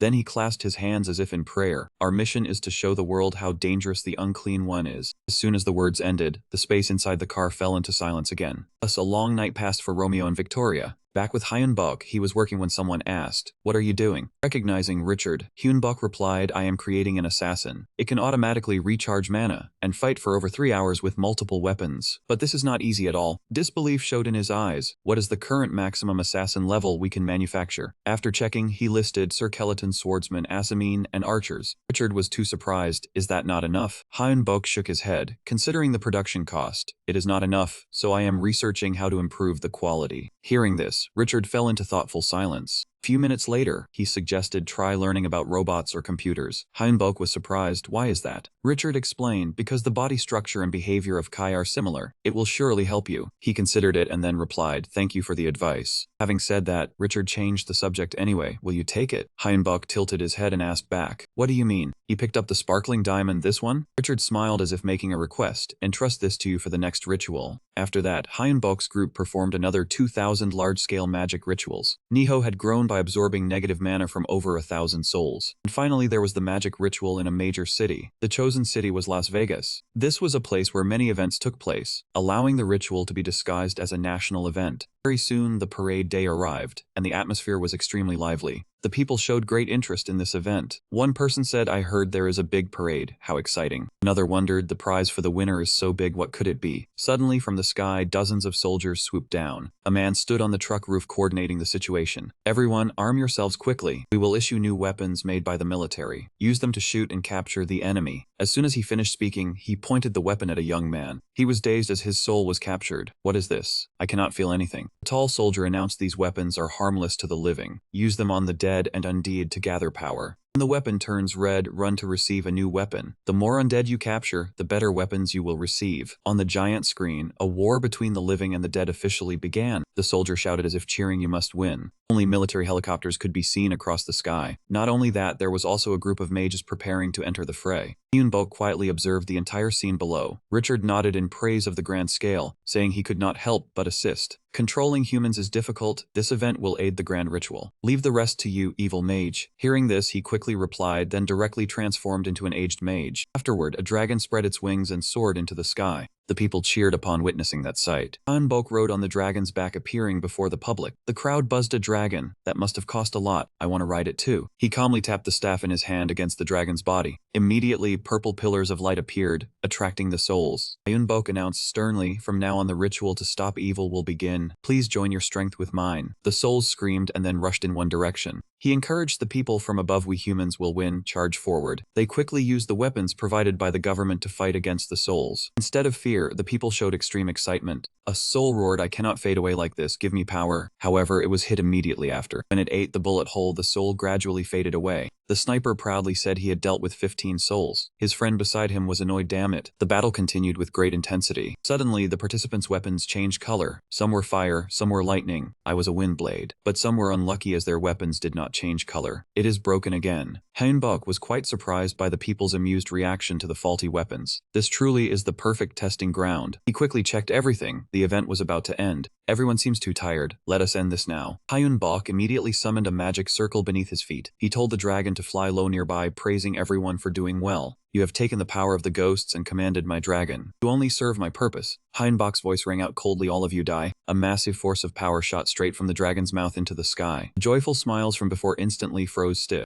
They stared intently at the horrifying scene that had just unfolded. Hyunbok laughed loudly again. I knew I would benefit, so this time is an exception. But there will be no next time. Just wait, I will ravage this world. As soon as he finished speaking, the dragon flapped its wings and turned to fly away. He was satisfied with that reaction. Everything ended according to plan. Suddenly, Hyunbok felt something was wrong. His pupils constricted. Unexpectedly, Hyunbok was surrounded by the military. A voice rang out, you think we didn't recognize you. He scanned their equipment, silver weapons, armor crosses, and holy water. Excitement was clear in Hyunbok's eyes. Roman Catholic Templar Knights. Richard was surprised by the betrayal. How could this be? Did you not say you would cooperate? He turned to question Romeo, who had ruined the plan. He stammered, pretending to be ignorant. I don't know either. I told you my brothers could act foolishly, but my actions are also very arbitrary. Richard muttered helplessly, unbelievable. I am in big trouble. Just then, the radio crackled. 4 helicopters and 7 tanks are entering the center unannounced. He had to endure one surprise after another. What? Below the street, helicopters and tanks were moving in a line. Hyunbok assessed the situation is very bad. It seems there is a traitor among the soldiers. He worriedly asked Han, can you escape? He clicked his tongue. A bit difficult because of the helicopters and tanks. Just then, a soldier walked up and said no need to worry about the helicopters and tanks anymore. Glenn stepped forward to suggest telling everyone that Judas had betrayed Jesus, moving according to plan without attacking the summoner teacher. This made Richard and Major General Hendrik quite uneasy. Before he could finish speaking, he interrupted, saying he was sorry to Tia, but he had to remain silent to clean up the military internally. Hearing this, he immediately questioned whether he was deliberately tracking to eliminate the fanatics. Glenn boldly confirmed that was correct. Richard nodded softly, saying they were continuously monitoring the weapons of the fanatics, so there would be no major problem. Then he turned to Hyunbok. Surely he had heard the conversation and could escape. Hyunbok hesitated, saying it was fine, but Hyunbok suddenly declared that he would not run away. Richard could not understand, asking why. Hyunbok frowned, his eyes full of determination, asking to be allowed to handle the situation. So saying, Hyunbok looked at the army below, shouting that he had granted mercy but they dared to play tricks. The team leader sneered in reply that he was too noisy. Today was the last day he would live. He confidently asserted that it was the will of God. At this point, he decided to use strong measures, saying that the Lord they believed in was truly great. He also admitted that. Suddenly Hyunbok's eyes widened, then nearly dilated, but the group below suddenly suffered an extremely strong pressure. Hyunbok struck a blow that shook their faith. You are not perfect gods, but weak people trying to be stronger. Though the methods differ, the common point is that one must take responsibility for one's words and actions. What about you? Not thinking about human lives, yet using the Lord as a shield. His brows were tightly knit. Always remember that the evil deeds you commit may be the profound actions of God. Having said that, he directly dispelled the pressure. Everyone could comfortably stand upright again. Instead of fighting, they lowered their swords. The entire army turned their eyes toward Hyunbok. He was surprised by this enlightenment. They emitted a stronger divine power, seeming to have gained much insight after his words. Soldier spoke up to thank him for making them realize how foolish they had been. He admitted that he had disrespected the Lord's authority through blind faith, and now they were weaker than him. Even so, Hyunbok remained vigilant, saying it was unimaginable that they did not launch an attack while he was at a disadvantage. The soldier explained that they would hold back because defeating him would cause many sheep to be sacrificed, which was what they must do when believing in God. Hearing these words, the corner of his lips curled slightly. Everything seems settled, he said. Then I am off, enemy. I look forward to fighting you. He commanded the dragon to flap its wings and fly toward the horizon. On the square screen, the first defense battle ended. The people received the news, rejoicing as if celebrating a festival. Meanwhile, elsewhere, Hyunbok had shed his disguise. In his heart, he thought this battle was harder than he imagined. Suddenly, something made him turn his head. He faced Niho and called softly. Niho replied solemnly, yes, master. On the phone screen were Niho's overwhelming stats. He asked why it was still under control after its ritual. Its stats had surpassed his. Niho did not hesitate, replying that it was probably due to the promise between it and master.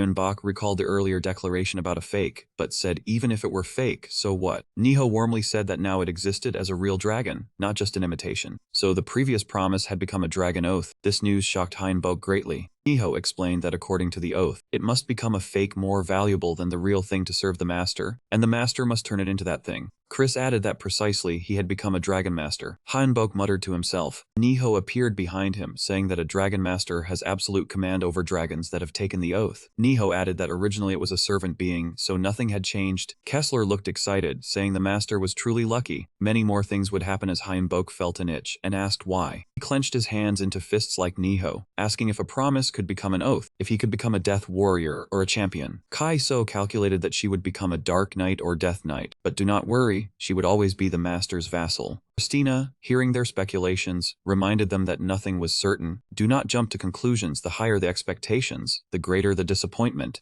Hyunbok was satisfied with the situation, saying that no matter the outcome, he was very lucky because when they grew stronger, he grew stronger too. Hitler praised the master delightfully for speaking well. That said, he ordered Niho to return to the city because he could not miss out on the fun. The second event was held after 45 days and was a great success. Chris, Kessler, and Kai received a lot of negative mana. Chris used a moonstone, Kessler used a ruby, Kai used a sapphire as the core. Three's abilities developed as follows. Chris level 122 out of 172, female gender, race variant lich. Kessler level 128 out of 179, male gender, race mutant dead warrior. Kai level 128 out of 179, male gender, race mutant deadline. All three were variants like Niho. Hyunbok's power also greatly increased. Kim Hyunbok level 109 out of 119 human. Afterwards, his group activated E and F rank dungeons as mercenaries whenever they had time. The third event ended successfully and they were at the airport. Richard expressed regret, asking if he truly would go back. Surely he was used to life here by now. Hyunbok laughed at the suggestion, a pity, but his base was in Korea, he had to return. He had no intention of keeping him, but always welcomed him back. He cherished the kindness and promised to remember the gratitude. After that, the plane taking everyone back to Korea officially took off. Time passed, and the group finally landed at the international airport. Hyunbok tiredly stretched and walked out of the waiting hall. The air here was indeed very different. Suddenly, something caught his attention. Hyunbok did not expect her to come all the way here. Kang Hyemi was there to pick him up. She spoke first, welcoming him back. Luckily, she did not have to go there anymore. Hyunbok was slightly puzzled. Nothing special had happened. By the way, how was the matter he asked about? Kang Hyemi reported everything was prepared. He asked if it was enough. She confirmed it was and added that a bronze LG duplicate model produced by Kim Jong-un had been delivered to the base. But then Kang Hyemi glanced behind him, where three people were standing. Kessler flew over and shook her hand, asking Miss Kang Hyemi, so sad. He did not believe she did not recognize him. They had met a few times. She even said he was witty. She looked embarrassed by this excessive friendliness. A few seconds later, Kang Hyemi gasped in recognition. No way, was it Mr. Kessler? He smiled in confirmation exactly. Kai also approached, asking if it was her first time seeing him appear. Kang Hyemi stammered, Mr. Kai. Kessler laughed boastfully. After the trip to America, he was stronger so he could imitate humans. Not Nguyen Trang. Christina spoke up, Master, let us go. He nodded in agreement. Kang Hyemi handed Hyunbok an envelope. This was the director's token of gratitude. He took it with disbelief. Inside were a few items, a talisman and a letter. The talisman contained the power of Kang Hyun Cheon Sanja. The director wrote that he could do it thanks to him. He should use it for useful things. Reading that, Hyunbok fell into thought. Even after returning to the base, Hyunbok's work did not change much.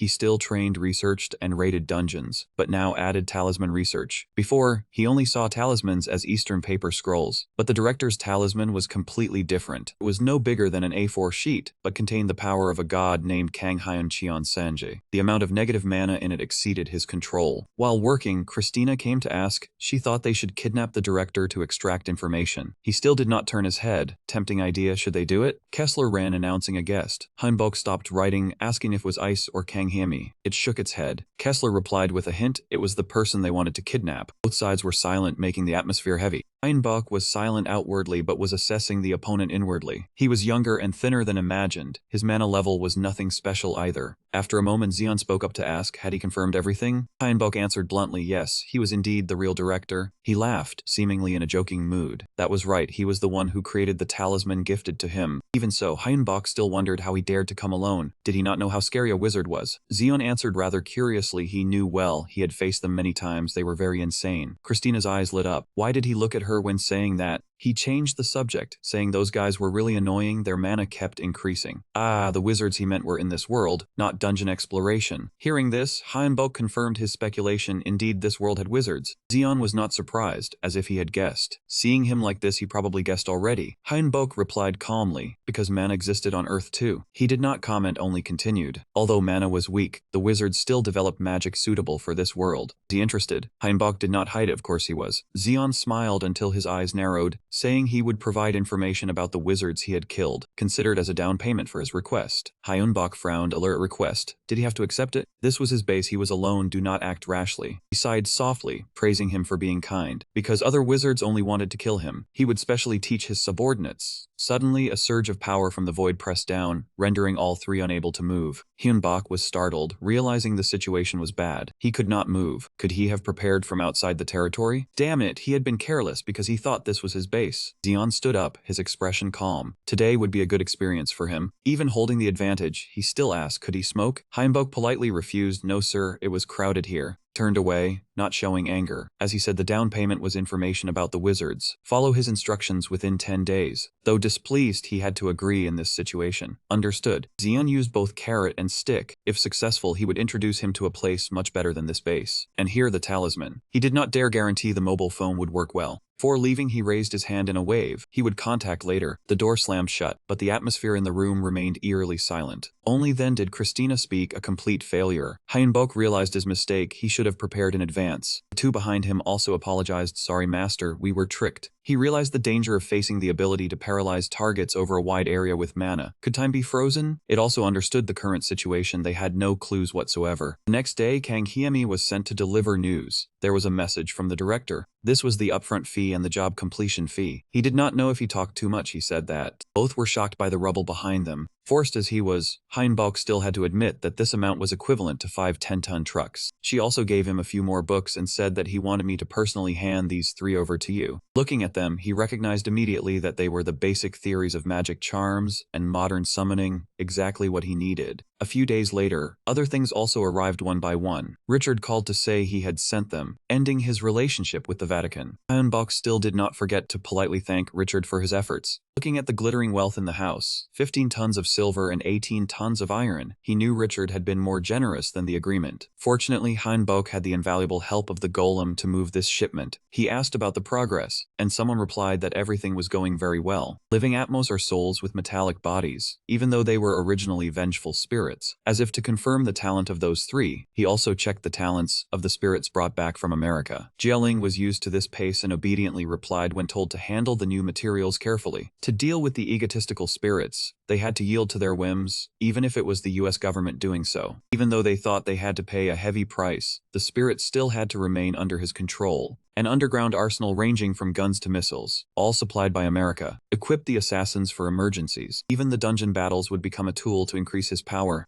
To mass-produce battlefield weapons, he received blueprints from America and developed them with Chris. Just then, Christina shouted in surprise that she had found it. Hyunbok was intrigued and asked about it. She read the information on the paper, saying that while there wasn't much progress, she was trying to improve the firepower and reduce costs. He breathed a sigh of relief, feeling the burden lighten somewhat. Inside the printer, countless spell cards and scrolls were printed endlessly. In return, he received a significant amount of mana stones from America when transferring the formula for making charms. This was what America received, and they were quickly sold out upon reaching the market. Everyone felt the world was changing and a time of upheaval was drawing near. A full-scale war of invasion was about to begin. Hyunbok sat alone, hands clasped, thinking he had prepared as much as possible. He prayed to God to help him through this calamity. At one point, dungeon explorers stopped entering them because the bases were no longer connected. Quests were not generated, but his abilities and speed did not decrease despite not entering the dungeons. This seemed to be the time to prepare for change. First day of January arrived, the sky covered by dark clouds without a single gap. Zeon had just woken up and hurriedly ran out to catch a cab, cursing that he was late for work on the first day of the year. When he opened the car door and saw the clock was already 9, he couldn't help cursing under his breath and had no desire to go to work at all. Zeon looked up and out of the car, only now noticing something. He found it strange because even though it was winter, the sun should have risen by now. The car suddenly braked sharply, causing him to almost hit his head on the front seat. Zeon was still dazed and confused when the driver got out to yell at another driver who was driving distractedly. Suddenly, a person was flung into the car, spitting out a large mouthful of blood. What is this? A piercing scream made the driver look up in that direction. Over there, a giant monster was endlessly slaughtering humanity. That sight frightened him considerably as well. The human catastrophe, also called the apocalypse, the 4 dark days, began. A gloomy atmosphere enveloped the entire city, haunting everyone. The space was filled only with screams and laments. Everyone wanted to live and did not want to die. Elsewhere, a scream of agony echoed from a phone. Hyun-bok helplessly remarked that it was amazing someone was filming and posting in this situation. Suddenly, the phone screen switched to a call. The caller was the executive director. Zeon softly said it was time, and he cooperatively asked where to go. The voice on the phone told him to come to Seoul and clear the places he passed through, more precisely to destroy the monsters he saw, and not to worry about the damage. Hyun-bok was a bit confused, but was told to focus on killing monsters. The director said to come by noon tomorrow, saying that once he arrived he couldn't refuse, and he replied that he understood. Hyun-bok still frowned, thinking this visitor was annoying but not necessarily bad. He decided to set off to prevent the situation from getting out of control. On the other side, the situation was even more chaotic. The wife screamed, calling for her husband. The young man in front, though in a hurry, still comforted her to not look behind, to hold tight to his waist, and that he would protect her. Behind them was a horde of monsters relentlessly pursuing them. The girl looked to the side and screamed in panic, signaling danger on the right. They only had time to see a giant maw wide open with sharp teeth. She closed her eyes tightly, embracing her beloved in their final moment. His eyes widened in disbelief at what was happening. Because everything was normal yesterday, the monsters only poured out this morning. She cried out that she didn't want to die, begging someone to please help. Both were flung off the car by the monster. The young man struggled to lift his head, unwilling to accept that he had gone to heaven. The images before his eyes only made him gape in even greater astonishment. A white bear suddenly appeared, blocking the path of the monsters approaching. The girl got up and ran to call her husband, but he still did not understand what was happening. The clatter of iron boots from behind made the two of them turn around in shock. She widened her eyes in surprise and asked, Kai did not answer, only urged the fog that soldiers were waiting. Go quickly. On the other side, the bear swung its claws at the monster. It stopped, breathing heavily, seemingly exhausted. It gently stepped forward a few paces, praising that he had done very well. Before pulling his girlfriend away, the boy still did not forget to thank them, while she only urged him to hurry. After walking just a few steps, both were stunned by the sight before them. A strong light shone directly onto their faces. Seeing the crowd ahead, the girl rejoiced as if she had escaped death, saying they were saved. The scene shifted to a secret bunker on the outskirts of Seoul. Cheon folded his arms, his face showing clear worry as he asked about the situation. The man before the screen was President Kim Dae-cheon. Cheon stepped forward to report that the military on the outskirts was struggling to advance. He was the Minister of National Defense, asking about the casualty rate. Sweat covered his head. Although there was no exact number, the estimated mortality rate was at least 60%. In the midst of the tension, applause rang out from behind. That made everyone's eyes turn toward the sound. Manhattan smiled smugly and asked the president if he could escape. He was the youngest son of the Trangdi conglomerate. His father saw this and stepped forward to remind him of his disrespectful attitude. But as soon as the words left his mouth, he was attacked by Manhattan with a powerful blow. Blood splattered, shocking everyone. He laughed in satisfaction, exhilarated from killing that talkative man. Someone nearby could not help but curse, "You bastard, that was your father." Manhattan did not stop, immediately choking that person. He confidently threatened, telling him to shut up. Later you will also die by my hand. Daekyun did not dare to act, deducing that power was not human. It seemed he was a traitor. Manhattan smirked in displeasure, saying you all think that, but he had only just sided with the other side. He was even given this power, it was wonderful, and he was the only one to become special. According to what he knew, even hunters were useless, because Earth could not defeat them. Saying this, he also broke out in a sweat. What was that all about? Not confident at all, and even shattering everyone's faith.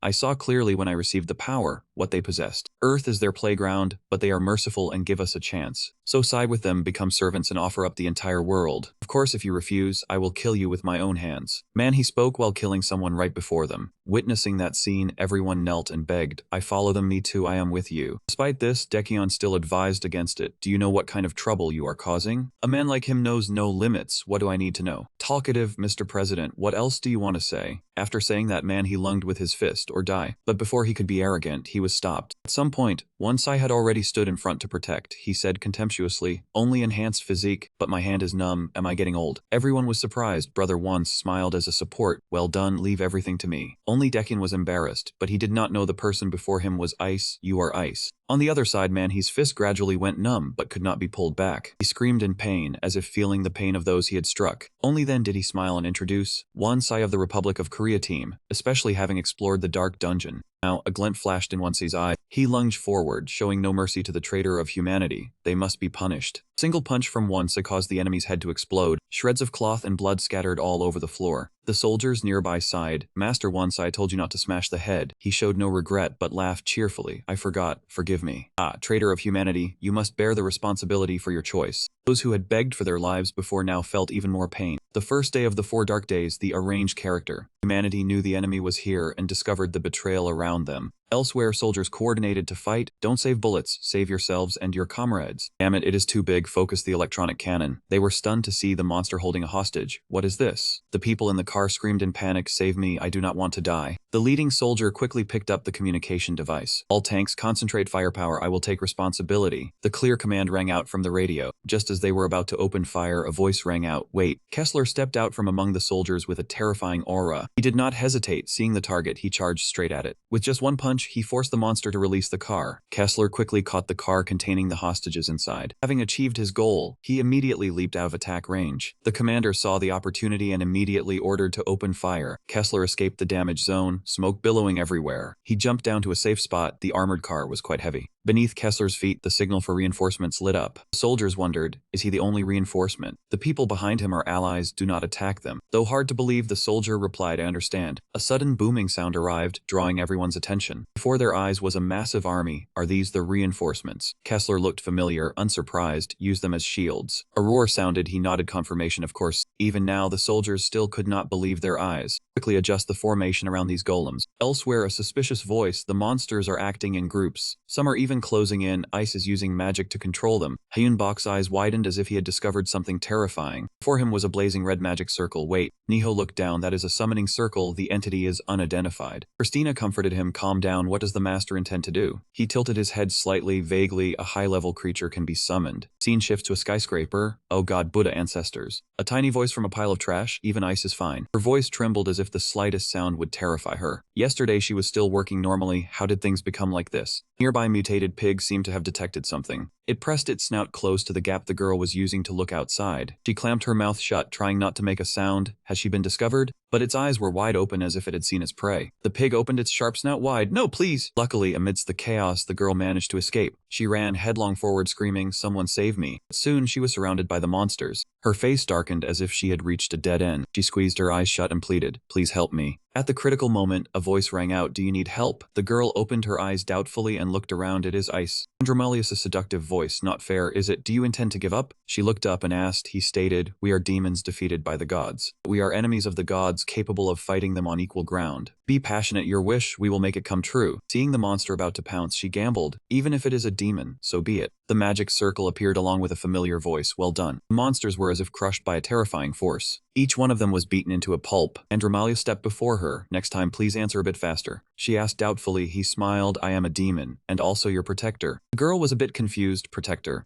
Andromalia said nothing more, pulling her into his arms. He explained courteously, first let us get to a safe place, you seem tired. Tears streamed from the corners of her eyes, yes. Suddenly Andromalius looked up at the sky as if noticing something. His words seemed so, but his expression remained unchanged, which was truly surprising. I never thought I would encounter a necromancer of this caliber. On the other side, Hyunbok had safely landed at a certain spot. He looked at the loot in his hands with satisfaction, having collected countless materials from defeating many monsters. At that moment, Hyunbok's gaze also lifted as if drawn by something. Andromalius was holding a girl as he walked toward them. Niho immediately tried to warn him, but he stopped him, saying he knew that he was not human. He greeted courteously, saying he had never met a soul-summoning mage of this level in the modern age and wanted to talk to him. Hyunbok replied bluntly, saying it was fine as long as he was not an enemy, and Andromalius was not bothered by that bluntness. A red glint flashed in his eyes as he cheerfully introduced himself as Andromalius. After hearing that, he was startled to realize this was one of the 72 demons of Solomon, the Earl of Justice. Hyunbok said directly, being called the Earl of Justice, yet being a great demon. Andromalius laughed, saying he was not surprised that humans knew him that way. He was not as surprised as he thought, because he believed that if monsters exist, gods and demons must also exist. He smiled calmly, praising the thorough thinking, saying modern humans are often trapped in stereotypes. Andromalius suddenly stepped forward, continuously approaching them.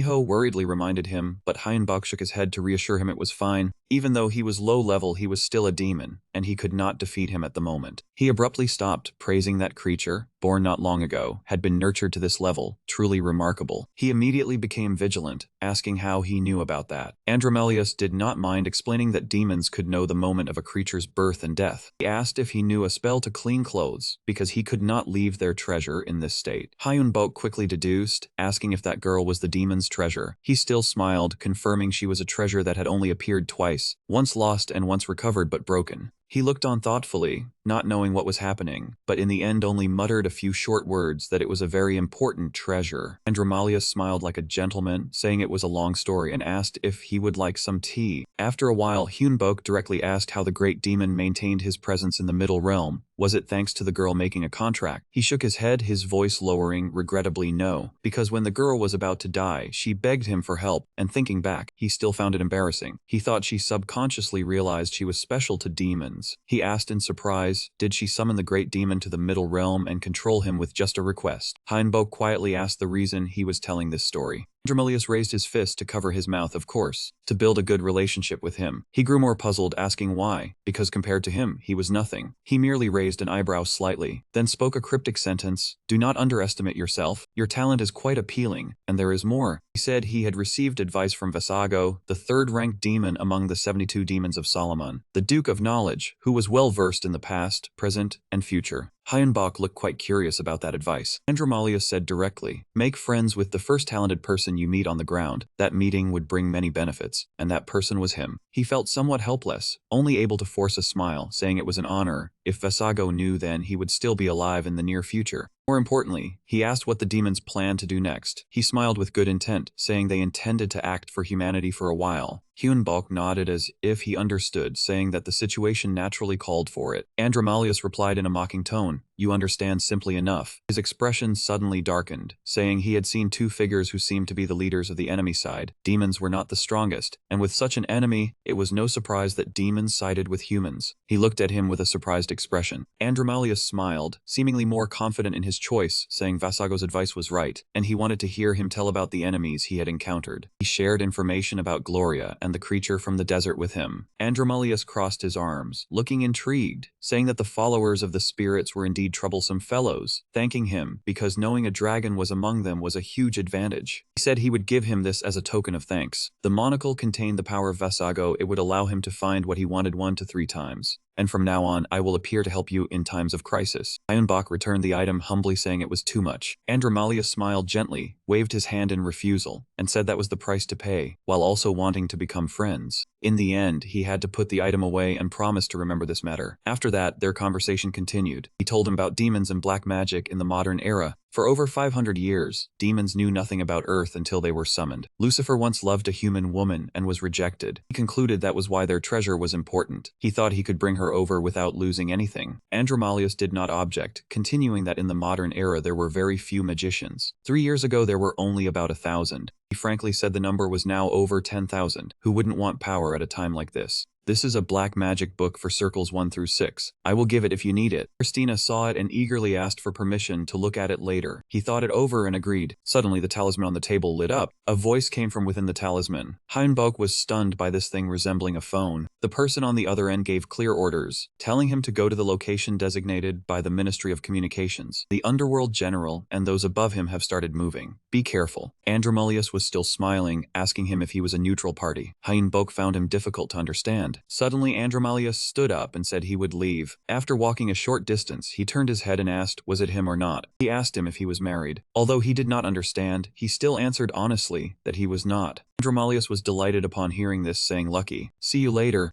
Hyunbok felt angry and suspected it was a demonic deal. Elsewhere, the sky was covered with black clouds. Zeon was the one receiving him, saying he had arrived. He was startled to notice something strange about the man's face. He asked him if he was okay. Zeon did not understand, and Hyunbok said bluntly that he was worried. Zeon calmly said he thought he would attack him. His answer was truly surprising. He smiled and thanked him. The life that nearly ended was the price for changing the future. He returned the old talisman and said they would need it. Zeon told him to rest the next day, and the day after to go to Zuidu. Hyunbok nodded in agreement, but wondered about the reason. Zeon said he would understand the next day. Suddenly, he spat out a mouthful of blood. Hyunbok moved forward but was stopped. He said it was nothing. He would get better gradually. He truly wanted to ask why the man did this. Zeon sighed, replying that it was for himself, not for humanity. He was born into a family with a tradition of serving the country, but he hated that. Even so, he was still a member of the family. They used blood to protect the country, but the country was being destroyed. He could not let this happen. Hyunbok was surprised, asking if that was so. He asked if the day after tomorrow he would go to Ziwudu alone. Zeon replied he should go alone. Zeon said he had to go ahead as there was much to do. Chris sighed, saying they ended up going there again. He asked if they should break the magic circle.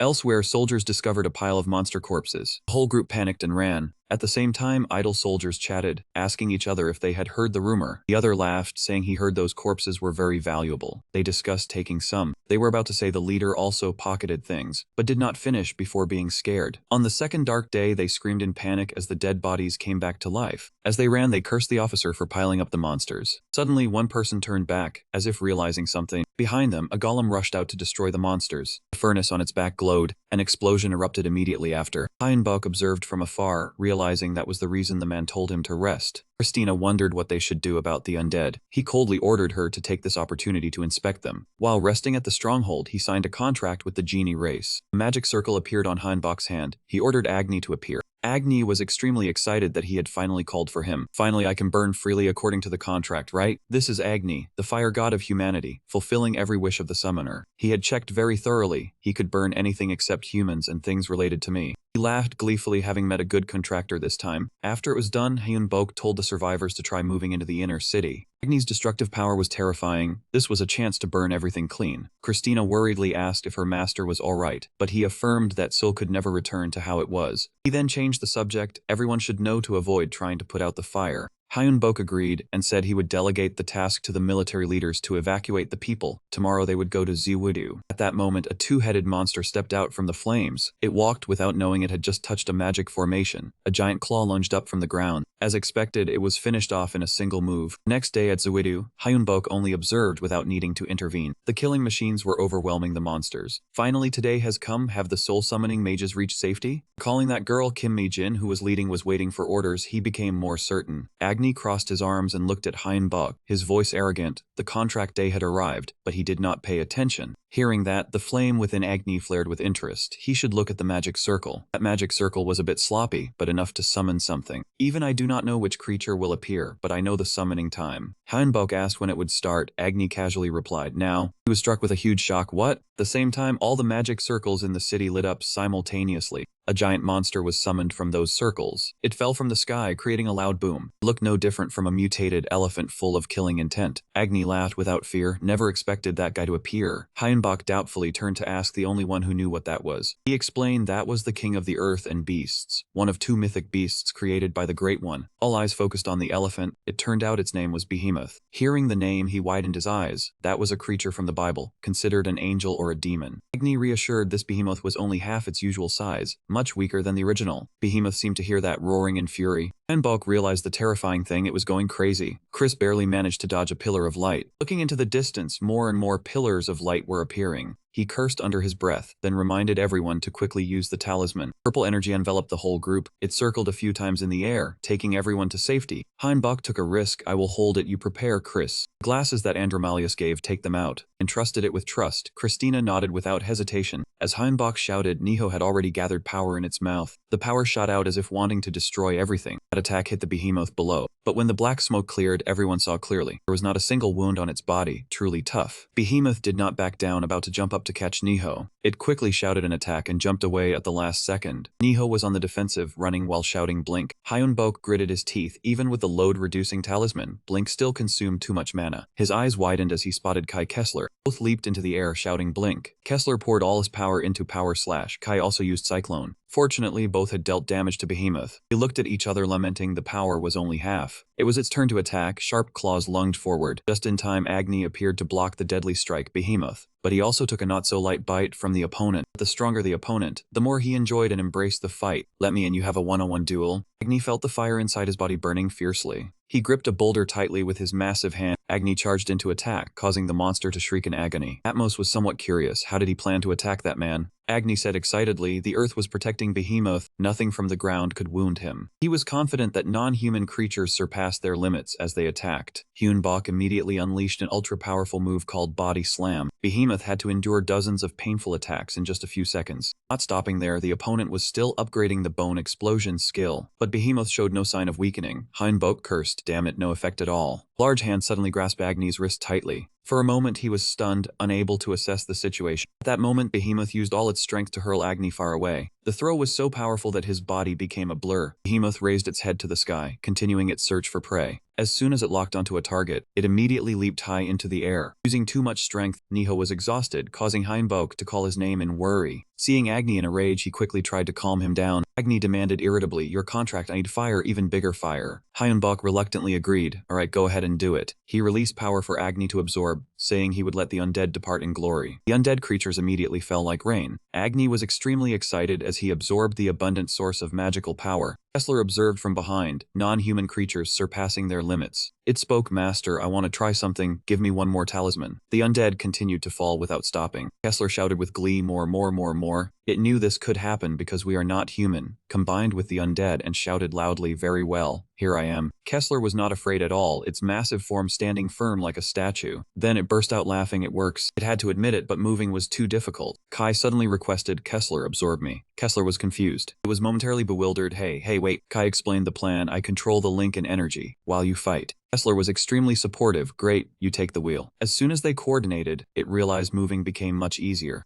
Agni was also excited, saying this was the way to fight. Hyunbok urged him to help Kessler. At this moment, he and Niho were still soaring in the sky. Waiting for the right moment, Agni gave the signal. Now, continuous attacks rained down on Behemoth. Hyunbok unleashed moves in rapid succession, throwing SRO Brett while bombing. Intense assault awakened Behemoth's fury. At the same time, Kessler charged in from the right side. On the left, Agni with his blazing fire also rushed in. Both closed in simultaneously, suppressing Behemoth. The two unexpected attack directions left it no time to dodge. The sword tip slowly sank deeper into Behemoth's body. Even so, Kessler expended no small amount of strength, finding it quite lengthy. Agni was no less exhausted, yet he still had to endure. Finally, Hyunbok gave the signal, "Right now, reverse gravity." Everyone immediately obeyed, deploying the formation around the city. Everyone combined their efforts to enhance the power of the attack. Jin urgently asked Hyunbok to gather all his power and summon Necropolis. Based on the situation, Hyunbok gave instructions to Agni. From the beginning until now, Behemoth had shown no signs of weakening. In the previous discussion, Hyunbok had worried that his punches lacked power. He wondered, "Can I maximize negative mana?" Kessler replied, "I can gift you my magic." Hyunbok calmly contemplated the monocle from Visago and the dark mana from Kang Hein Cheon Senjei's talisman. He was gradually carrying out his plan to drain mana from those who had signed the contract. The next step was to unleash a truly powerful blow to finish it off. Kessler was still focusing on perfecting his power for the match. Hyunbok and everyone were heading towards the final goal, pushing back the enemy. And then extremely powerful blast was deployed. The light from it flared up, blinding the entire space. When the magical current dissipated, only rubble remained on the ground. Agni had to admit that this move was spectacular, and could be used to deal with higher-level creatures. Hyunbok had just turned his head when he was startled. Christina's body was no longer intact, causing him confusion. Christina responded, "Luckily I am an undead, please restore me, master." Agni chimed in with praise, "You have passed the trial, time for the reward has come." Right after that, each member's body glowed with abundant spiritual energy. The system announced, "Your level has increased. Resistance to fire and integration with fire were also enhanced. Levels BB+ and are rank beast monsters." Everyone was excited. Hyunbok watched the stream of energy flowing into his body and thought, "This vitality is terrifying." Agni ran off excitedly and said, "I won't return here for a while. May the blessing of the great Allah be upon you." Hearing that, Hyunbok remembered the true meaning of the blessing. He wondered, how could I have overlooked this matter? "Well, rest first." Niho questioned, "Master, there's still the matter of restoring me. You haven't forgotten, have you?" While Hyunbok fought the behemoth, humanity was also continuing its own war.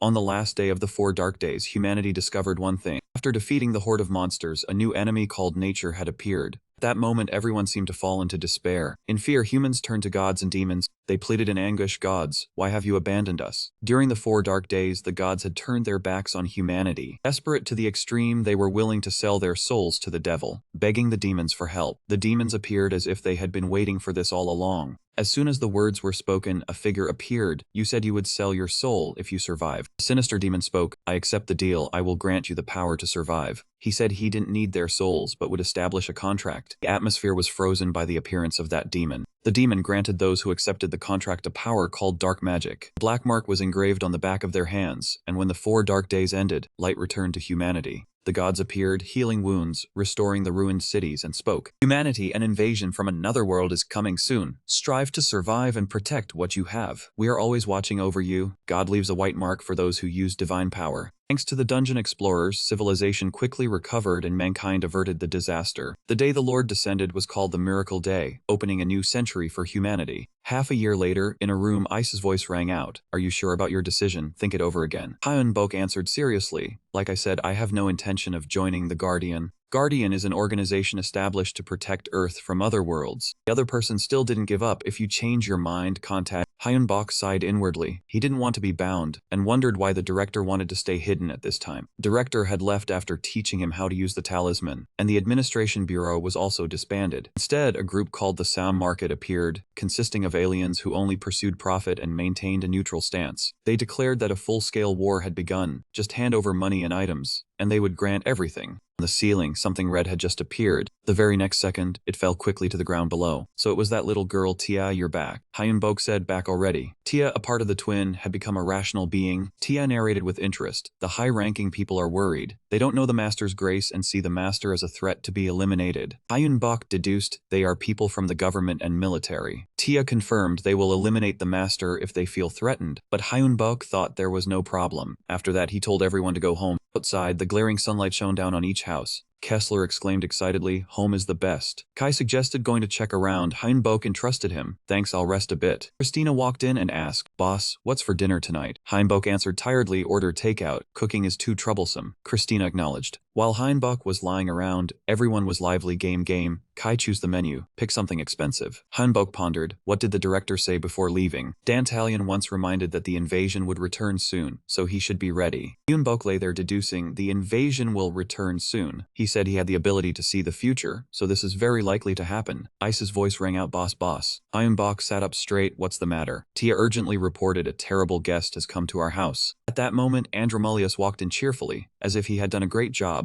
Mr. Wenyo. Seeing the person before him, Hyunbok felt more at ease. It had been a long time since he last saw Andromalius. He replied, do not be too formal, make yourself comfortable as before. Hyunbok said, back then I thought you were an enemy, so I was a bit rude, but it is different now. Then he introduced, I see she's a demon like me named So, of noble birth. So happily spoke up, Lord Andromalius has praised you greatly, and this is a housewarming gift. Introduced the item, the horn of the three formats. I give it to you, Wonho, thinking it will be useful. Andromalius beside him also brought out the shield of Midrin, very useful for a mage. Hyunbok accepted it with admiration, thank you very much. But he was a bit suspicious, why so much? Am I receiving this for free like this? At this moment Hyunbok finally noticed, so where is Ice? Andromalius reassured the woman behind him, hey young lady, it is fine. Hyunbok knew a bit about this person. The woman considered a treasure of the demons. Sun Tzu's face showed annoyance. Sir, why did you bring me here? Andromalius raised his voice to propose, Mr. Wenyo, I came to ask a favor of you. Please take care of Miss Sun Tzu for a while. He hopes you can be her master. You can teach her, right? Hyunbok was surprised, yes, me? Thinking of that grand title, he became even more confused. Master. Even Sun Tzu did not understand what was happening. Andromalius seriously asked for Hyunbok's opinion, what do you think? Then he revealed, we have to go to the Asian Federation in China, where many people are looking for us. The Asian Alliance is an organization formed after China was divided into several nations. Hyunbok realized the situation seemed to have many people wanting to contract with demons because of the war, and Andromalius said the current plan is that Dantalion will stay in Korea, but pass through Japan. He earnestly begged, so please take care of our treasure, Miss Sun Tzu. At this point, Hyunbok understood the situation. You chose me to be her guardian and teach her to control her power? Andromalius confirmed, that is correct. Then Hyunbok replied, I will agree, but there are a few conditions. Andromalius told him to speak freely. First, Hyunbok stated, firstly, Miss Sun Tzu may get hurt during the arduous training process to control her power. Andromalius denied, it is fine, no problem at all. Then he turned to ask Sun Tzu, no power is free, do you want to give up this chance? Although scared, Sun Tzu was still determined. I understand, I will try. Hyunbok continued, second, let me check your health, this is necessary for the training. This time Sun Tzu did not resist anymore, I understand, I also want to know my health condition. Hyunbok further proposed, third, I need your hair, blood, and flesh. If it is enough to restore a great demon, it will be a good trade item and excellent magical method. This third condition shocked Sun Tzu immensely. Yes. mages. So Heinbok had to emphasize clearly, Miss Sun Tzu, mages are very greedy creatures. To survive, you must remember you are always a target. Afterward, Sun Tzu lowered her face, a bit frightened. Then she replied, thank you for the advice, I accept the third condition. Heinbok said, finally cover all expenses incurred during the teaching process. Of course it is separate from the fee requested. Andromalius immediately took out his phone to pay. Of course, I will transfer the deposit first. If it is insufficient, let me know. Heinbok replied yes. But before looking at the account, he thought the deposit probably was not much. I have to refuse. The next second, Heinbok immediately sealed the deal. The amount is too large for me to refuse. Time passed quickly. 3 days had gone by. Heinbok's face clearly showed worry. He looked at the person in front of him and asked, is that Sun Tzu? Christina confirmed, yes, it is her. Heinbok frankly remarked, are you not being too comfortable? Sun Tzu immediately retorted, I am also worried about many things. Heinbok wondered to himself, is she really worried? Sun Tzu grumbled irritably, you did not come for 3 days. Are you ready? Heinbok got to the point, yes. Before we begin, tell me a brief introduction about yourself. Sun Tzu was a bit surprised to hear that about me.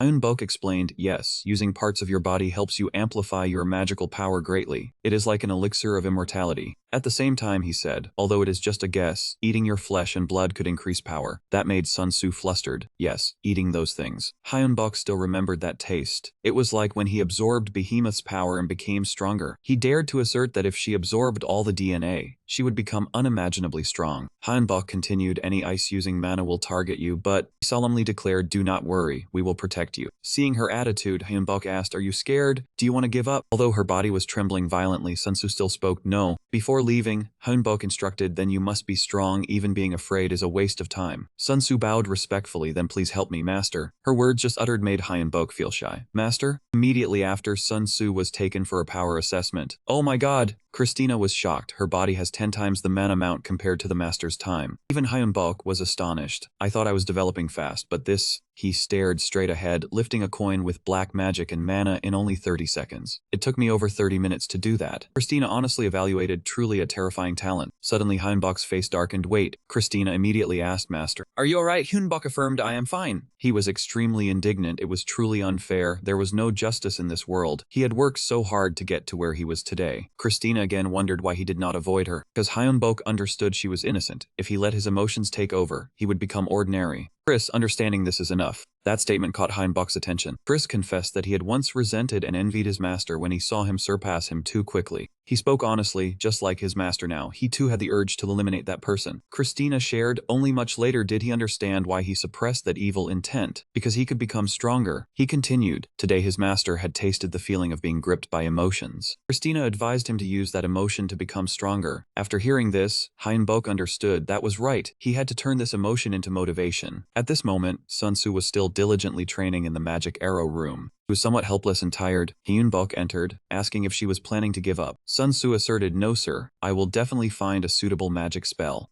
Heinbok said bluntly that she came here not to learn magic but to have the power to defend herself. Do not be stubborn anymore. Sun Tzu understood the implication and did not argue. Heinbok said that did not mean she had to give up magic. Focus on the more important goal. He would help her practice magic another time. Sun Tzu was excited. Really? You promise, okay? Heinbok reminded himself not to let emotions consume him, to survive any situation. He also needed to find a way to become stronger. At the same time, a group of people were casting black magic at the Abyss headquarters. Andromalius asked Dantalion about the situation. Dantalion, the 71st Archdemon, reported that everything was smooth and they were about to proceed with Phase 2. Andromalius replied, good, I count on you. Inform the Archdemon that Sun Tzu has visited the Hyo army. He flashed a sinister smile. I am very much looking forward to it. How will you react to this crisis? The Guardian and Hunter Association. Necropolis sees me as its ruler and has set up headquarters in Gangnam Seoul. The owner of the Chosen One. Ice was reporting Archdemon Andromalius and Sia have been captured in the Asian Federation. He added, according to Abyss, the witch has also disappeared. Dantalion, on the other hand, rules the demon worshippers in Korea and Japan. Director asked if there was any news about Necropolis. The subordinate replied there was none yet. The director said, then I hope you will bring me good news. He thought this was a good opportunity to deal with the demons and their worshippers. The subordinate affirmed, I understand, all those who serve the unclean must disappear. The director asked where the spirit summoner was. The subordinate replied he had disappeared, so it was very difficult to find him. The director ordered that he must be found. Wonho and his comrades could not be underestimated. The subordinate bowed respectfully in obedience. At the same time, at Heinbok's apartment, he was training with Sun Tzu. She laughed. You told me not to jump up there. Hyunbok put on a serious face. Let me give you more advice. He reminded her that the use of magic was also very important. When Sun Tzu attacked, Hyunbok immediately dodged. Quick reaction surprised her. This. Sun Tzu then created a large barrier. Only received Hyunbok's cold remark, is that all? In an instant, he completely broke through the opponent's defense. Sun Tzu was exhausted and fell to the ground. Hyunbok calculated it had been about 9 days now, and he had to admit she had grown much stronger. Sun Tzu persevered, thought for a moment, then said she would definitely win next time. Hyunbok announced that a special class would start immediately. Sun Tzu did not understand a special class. Instantly, Hyunbok summoned a small bound demon. He ordered her to personally destroy it. Hyunbok set the rule: no dark magic or mana, only barehanded combat. Sun Tzu was momentarily dazed.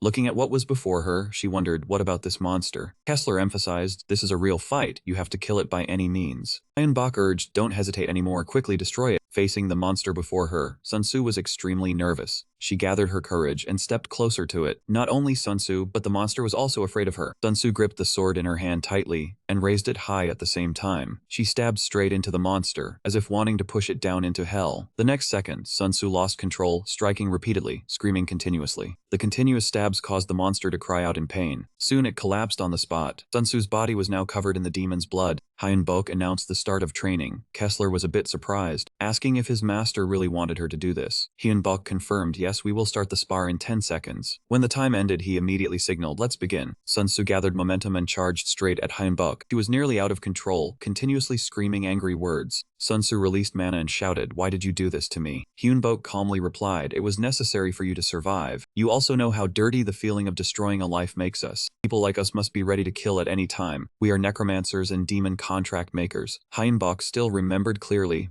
Sun Tzu was the one who caused the great demon to appear, so she would be the target of those who use divine power. Hearing this, Sun Tzu's footsteps suddenly stopped. She lamented, I didn't know things would turn out this way. I just wanted to live, so I begged the gods for help. Sun Tzu broke down, the gods didn't help, so I had to beg the demon. Why must I be destroyed? It's so unfair. Hyunbok affirmed, that's right, the world has no fairness. We only have two choices. He stated clearly, struggle to survive or give up and go to hell. Sun Tzu, exhausted, collapsed onto the cold floor. She wept helplessly like a child. Afterwards, Sun Tzu was taken to the bedroom and fell asleep. She must have been too stressed. Hyunbok had no choice but to announce the end of today's training session. Just then, Tia appeared. Hyunbok's face turned back. Tia. The girl reported the situation. We have been under surveillance for a long time. At first, I thought they were ordinary people. Tia added that recently, mana and divine power users have been appearing nearby, and they will attack in 2 to 4 days. The girl also gathered more information. Today, a person who seemed to be the leader ordered the mobilization of Army A. Hyunbok praised her. Well done, keep monitoring. Tia confidently replied, leave it to me, master. Hyunbok asked Christina, is Sun Tzu's equipment ready? She assured it would be adjusted today. Hyunbok looked forward to it. Alright, let's see the results of the training. There were now a lot of people outside the house. Sun Tzu requested, teacher, give me more noodles, 3 bowls. She cheerfully ordered more chicken, hamburgers, pasta, and sushi. Hyunbok thought she was relieving stress by eating. Sun Tzu spoke clearly, I've made my decision. She was determined, I will live because I don't want to die. So I'll handle everything. Her attitude surprised Hyunbok. He thought it would take longer, but things turned out well. He reminded her to rest before Tia arrived. The sky suddenly turned pitch black. Hyunbok asked about the situation. Christina, how is that thing? She stated the decomposition process was completely successful. Christina added, if you make a contract with a demon, mana will mix with black magic. But Sun Tzu's black magic and mana have been separated. In my opinion, she has a vague power orientation, like a cup that can be emptied from the inside. Hyunbok agreed, I think so too, but I thought she was like a blank canvas. Christina exclaimed in surprise. Hyunbok revealed, once a canvas gets stained, it cannot return to its original state. I have observed her daily. Christina thought she was similar to other demon contractors. Hyunbok confirmed, that's right, if a god discovers her, she will become an unprecedented owner of divine power, definitely a saintess. He expressed when Andromalius first told him about Sun Tzu. Although she had appeared twice before, they lost her once and she self-destructed once. Christina responded, a being like her has appeared twice. Hyunbok said he asked an ancient spirit. Christina remembered Agni, asked what he said. At that time Agni replied, I cannot reveal anything about this girl. Hyunbok deduced, even though he said nothing when he received her skin and hair, he gleefully said he could level up. Christina marveled, it's surprising that something could make a transcendent being like Agni stronger. Hyunbok continued that the great demon must have a purpose in entrusting him with this existence. This made Christina wonder, then what do you plan to do? Hyunbok was about to answer when a scream sounded from the front. He was startled and panicked. Sun Tzu.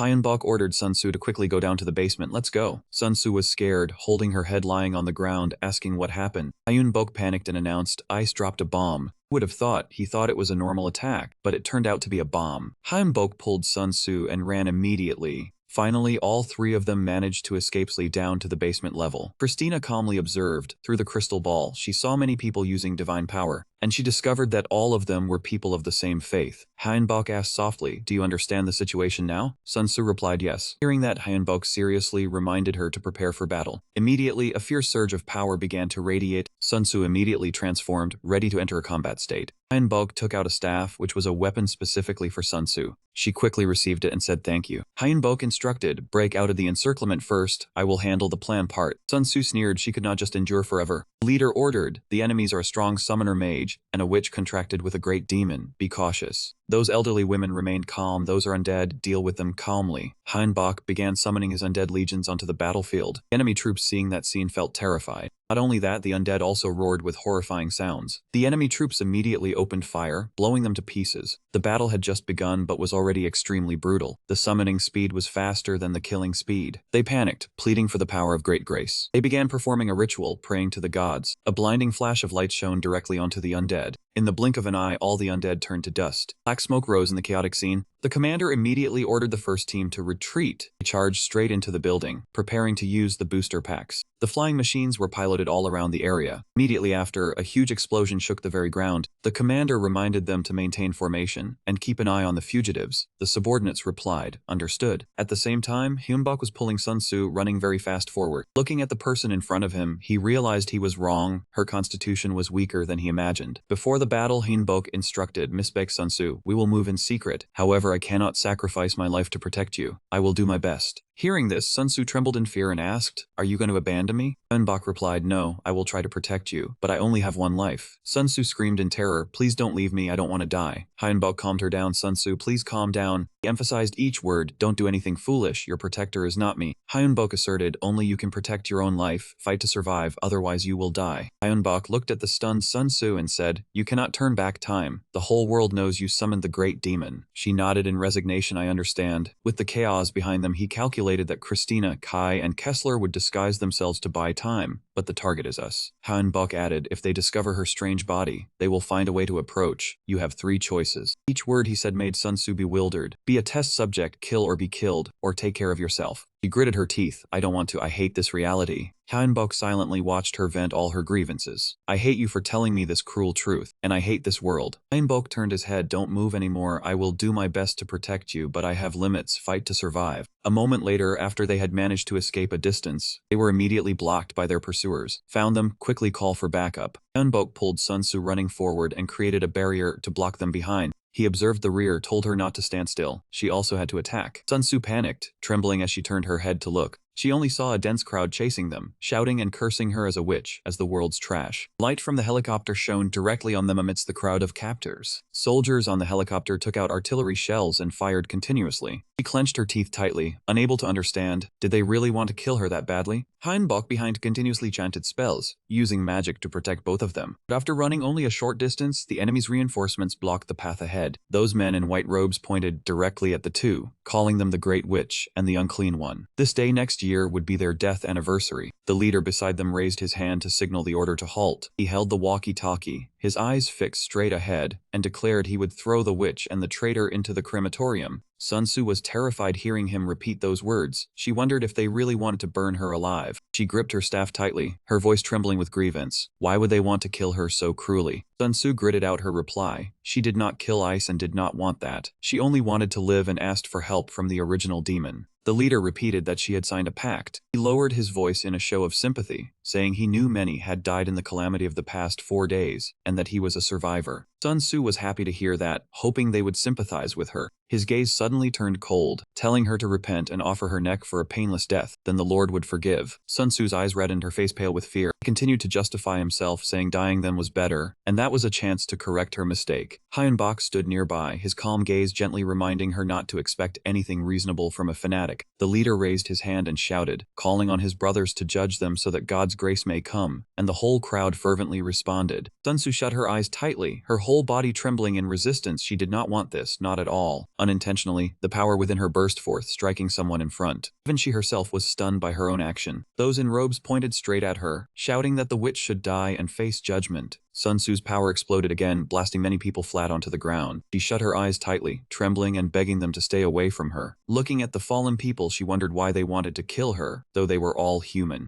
Voice suddenly rang in her head, human. Sunsu burst into mad laughter. Hyunbok looked at her with bewildered surprise. She stared straight at the crowd with a cold smile, concluding that they were not human, but a pack of wild dogs led by the Lord. Hearing this, everyone was furious and shocked. Sunsu said firmly that all life had meaning because she was living, but they denied that. She thought to herself, they believed her existence was a sin for signing a pact with a devil, and forced her to repent. She gave a wide smile reaching the corners of her mouth, saying there was no longer reason for guilt or hesitation. They were no different from demons. Sunsu continuously blasted away any ice that came near her and Hyunbok. The enemy troops flew chaotically in the storm. She laughed gleefully watching each one be drained of their life force. The leader pointed straight at Sunsu, his eyes full of indignation, saying she finally showed her true face. She tilted her head slightly, gave a cold laugh, saying that was not her true face, but she had seen through him and accepted her own true self. Sunsu turned back to tell Hyunbok that she would protect herself. Suddenly, she raised her index finger upward, then lowered it, pointing it straight at the crowd. Everyone immediately fell to the ground. Hyunbok stood beside her, looking ahead with surprised eyes. That was the technique he had once taught her. This was an extremely dangerous technique Hyunbok had taught Sunsu to suppress weaker opponents. Sunsu chuckled softly. She pointed at each person, coldly concluding that now was time to end it. The leader tried to resist. Sunsu looked at him with a puzzled expression. He forced himself to sit up, declaring he would sacrifice everything to prove his faith. Then he stood up, exploding all his life force outward. Hyunbok shouted in shock, recognizing it as a sacrificial magic. He understood that it was a sacrificial magic when entrusting one's will into the hands of a god. Hyunbok thought that he had prepared for Sunsu to awaken all her power, and they were ready to sacrifice their lives. A brilliant golden light exploded everywhere. Hyunbok raised his staff high and shouted, "Summon." Sunsu cried out in fear, "Master." Hyunbok took off his mask, turned and spoke urgently, "From now on, listen very carefully." He gravely reminded her that what they were using was a sacrificial spell, which would fulfill the user's will. Hyunbok shouted that their will was Sunsu's death. He hurriedly continued, the only way for her to survive was to devour all of this. Sunsu asked in surprise, "Devour what?" Hyunbok emphasized each word that she had to devour all their divine power, and she would be able to. She opened her eyes wide in amazement, understanding that she possessed not only black magic but also held another power. On the other side, the power of the fanatical crowd grew increasingly overwhelming. Hyunbok saw the urgent situation, urged that the defense could not hold long. Hurry, he would help. Golden light and purple energy intertwined, exploding throughout the space. Their spiritual power gradually broke through their protective barrier.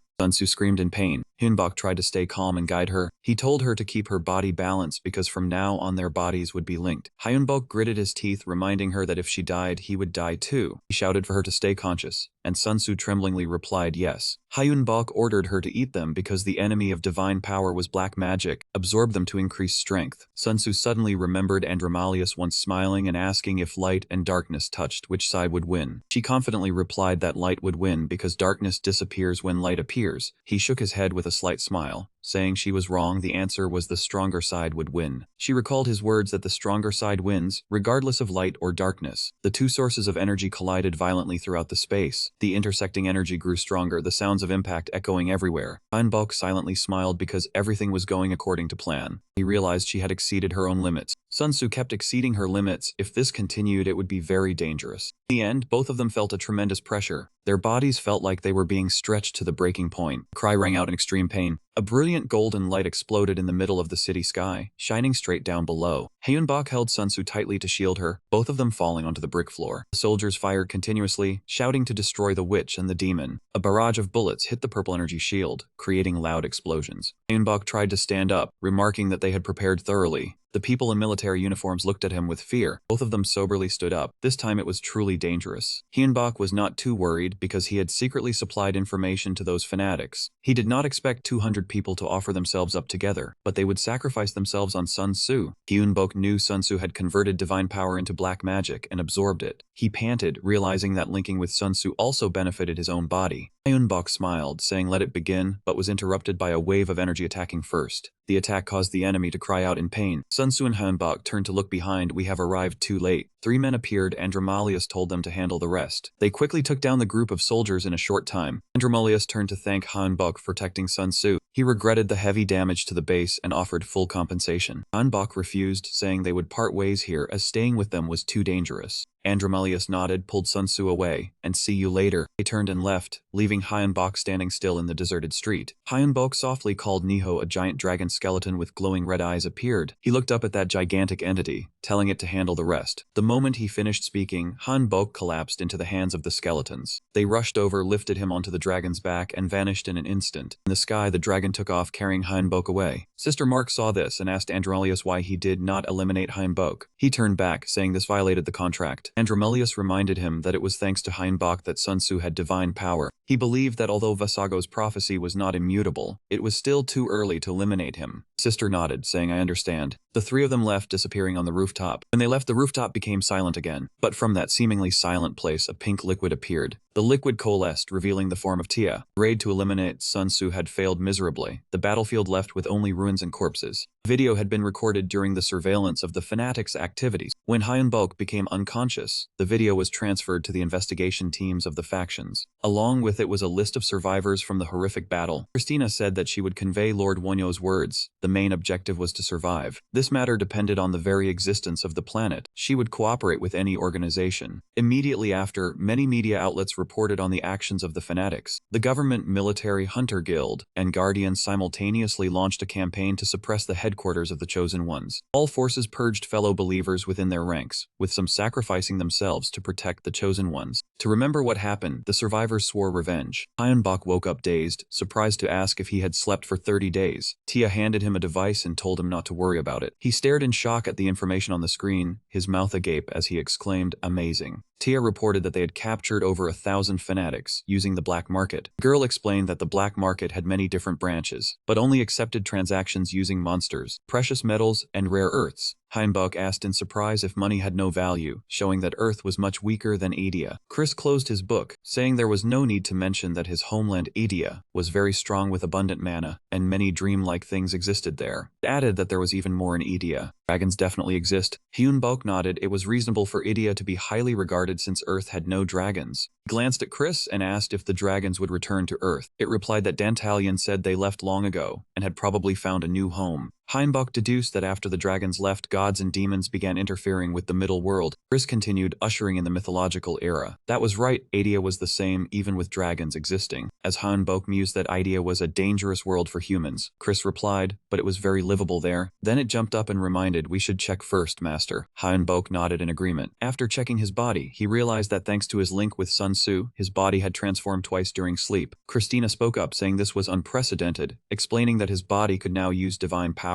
and dark magic. Christina bowed her head worriedly, but there were still 2 major issues. Hyunbok calmly replied that he had already thought of a solution. Let us go to ABC to get money for living expenses. Chris bowed in obedience. Then they went outside together. Before them was an ancient mansion with a unique architecture standing out under the blue sky. Sun Tzu arrived and called out happily, my master is here. Kessler curiously asked how she could wander around like that, since many people were playing a game of hide and seek with her. She smiled brightly, took out a mask, and said she had prepared an ectoplasma to look like someone else. Hyunbok and Sun Tzu disguised themselves, while Kessler and his group dressed up as humans, and the group led each other for a walk on the street. Hyunbok looked at Sun Tzu, pondering that she had become very confident for some reason. He asked with concern if she was really okay. She replied seriously, yes, I owe you my life. Hyunbok smiled, if so, do not refuse. Kessler announced that the lady mage had made a shopping list. Sun Tzu chuckled, feel free to go because it is not my wallet. If Mr. Kessler wants to buy anything, go ahead. Standing in front of Gray Supermarket, Hyunbok remarked that it looked no different from an ordinary building. As the door opened, the whole group was astonished. Sun Tzu blurted out, oh my god. She said in surprise to Hyunbok that everyone here belonged to different races. Sun Tzu commented that this truly was a store from another world. He smiled and replied, that was right. The supermarket employee looked at Hyunbok confused, started to speak, then hesitated and fell silent. Hyunbok guessed she recognized him as a summoner mage, having heard that elves looked down on death. A colleague quickly bowed and apologized for their employee's terrible loss of composure. He turned and told Anna to apologize to the customer quickly. Anna Valorant bowed and sincerely apologized for being rude. Hyunbok did not mind, said it was fine but to be careful. Valorant quickly replied, we will definitely be careful. He sincerely apologized and gave them a gift voucher usable at the black market, along with personal guidance from the staff. The man introduced himself as the branch manager of Gray Market Korea named Valorant. He looked at Hyunbok and called him Mr. Kim Hyunbok, surprising him greatly. Hyunbok asked if he seemed to know them. He laughed heartily because you all are too famous. Valorant added that the lady on the other side was very special. Please follow me because Mr. Wonho will be pleased. Hyunbok picked up a mana crystal and commented that this crystal was top-notch. Valorant praised him for having a mage's eye. This was a top-tier mana crystal, only 5 exist on Earth. Hyunbok asked where the others were. Valorant replied that the entire black market contained over 10,000 hide mana crystals. Christina reported that even in India, it was a national strategic item. The Empire and Mage guilds had only about 2,000 crystals. Hyunbok asked the price. Valorant said the set of 5 required 50 kilograms of specially refined midrin.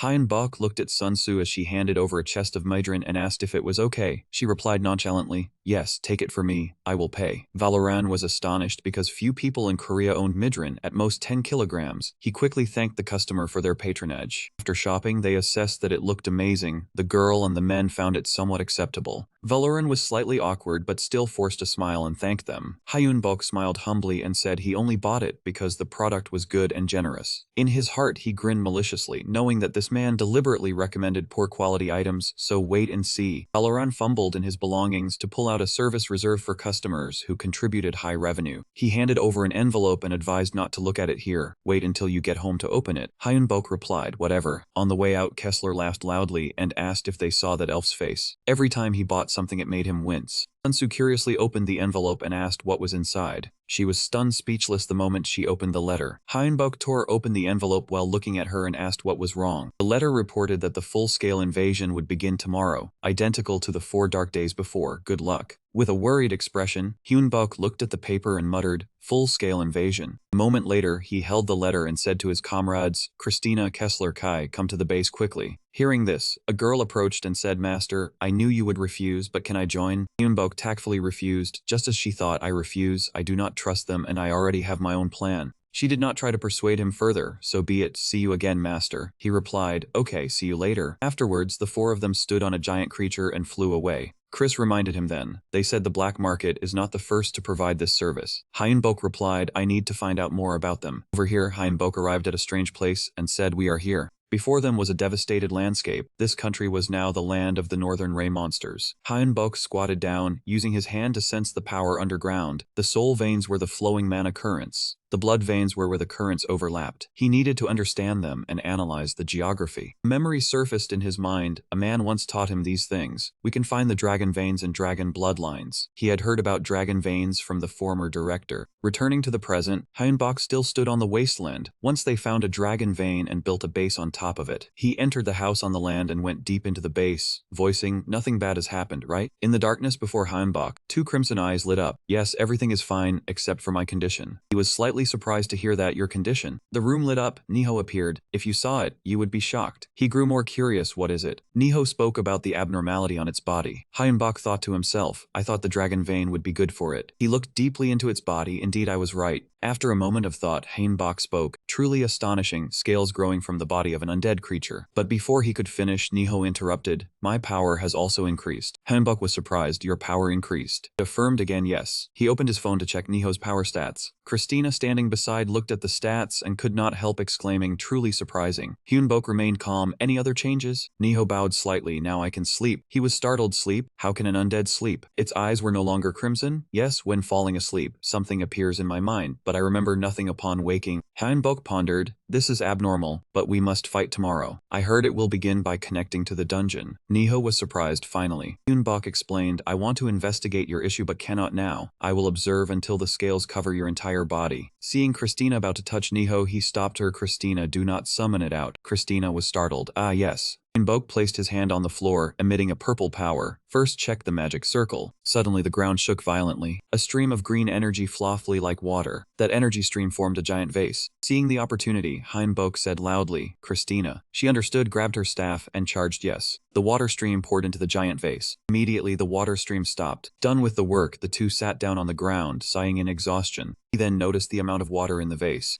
Hyun-bok's eyes lit up. This is a treasure. Just drinking that liquid will restore mana and also increase the maximum mana. He stumbled to his feet and reminded, next time, remember to prepare a bigger bottle. At that moment, Neo was resting, completely exhausted. Its eyes were somewhat dazed. It silently asked itself, what is happening to my body? Morning in a place of towering mountains. The phone vibrated, a call had come in. A line of message appeared on the screen. Hyun-bok looked at the message, so this is our enemy. He stood among his comrades, they were once humans. The traitors became lower beings, this dungeon will not be like before. A comrade thought silently, traitors. Hyun-bok continued, this may be a strategic battle, everyone prepare thoroughly. The system displayed a notification Hell C+ rank requirement for the degenerated humans. Time remaining 150 days, participants 5,000, survivors 25. Kim Hyun-bok prepare for battle.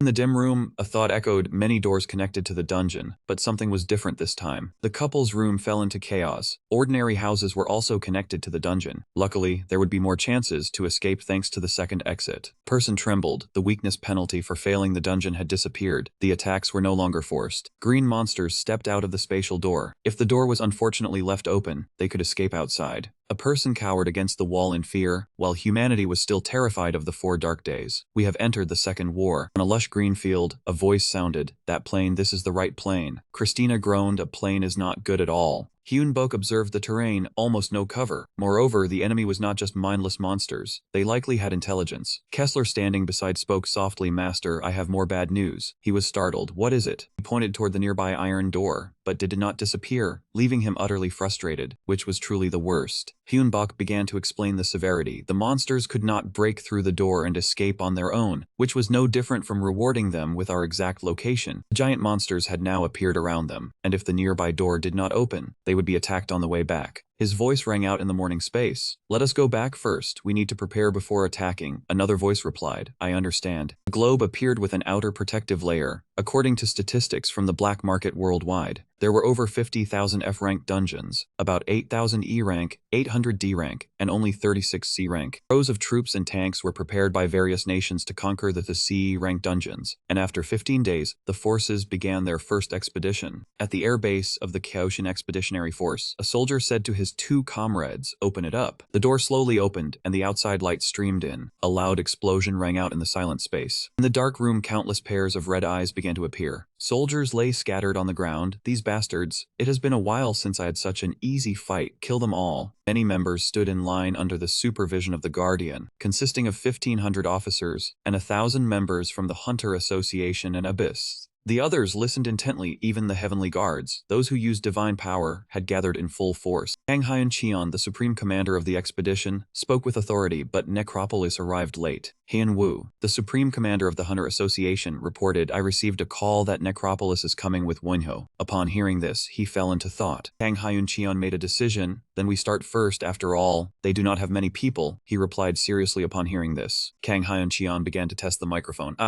For sound check. He said to the crowd, we are the upper echelon of the country, the enemy is an unknown entity, and we must fight on their territory. Kang Hyun-cheon maintained a stern expression. We must fight and win. If we die, the country will perish. Everyone, try to survive. Soldiers stood solemnly listening to the instructions. Do not waste weapons, do not resist or flee. Survive on the battlefield. The crowd shouted their determination in unison, for the homeland, for humanity. In front of the warehouse door, rows of soldiers lay scattered on the ground. The soldier struggled to stand up with his injuries and thought. The monster was smart enough to launch a surprise attack. From within the warehouse, a series of monsters with bizarre forms stepped outside. The squad leader immediately commanded the troops, deploy the barrier magic. But the monsters swiftly pierced the barrier, cries of pain rang out, useless. The monsters one by one began tearing apart the soldiers they had caught. A claw shot toward the soldier lying on the ground, damn it. Just as that claw was about to touch him, a dazzling purple light shone in, blinding the monster. That light instantly enveloped the entire vast space. The soldiers stood dumbfounded, staring at that miraculous light. Hyun-bok and his comrades descended from the sky riding Niho.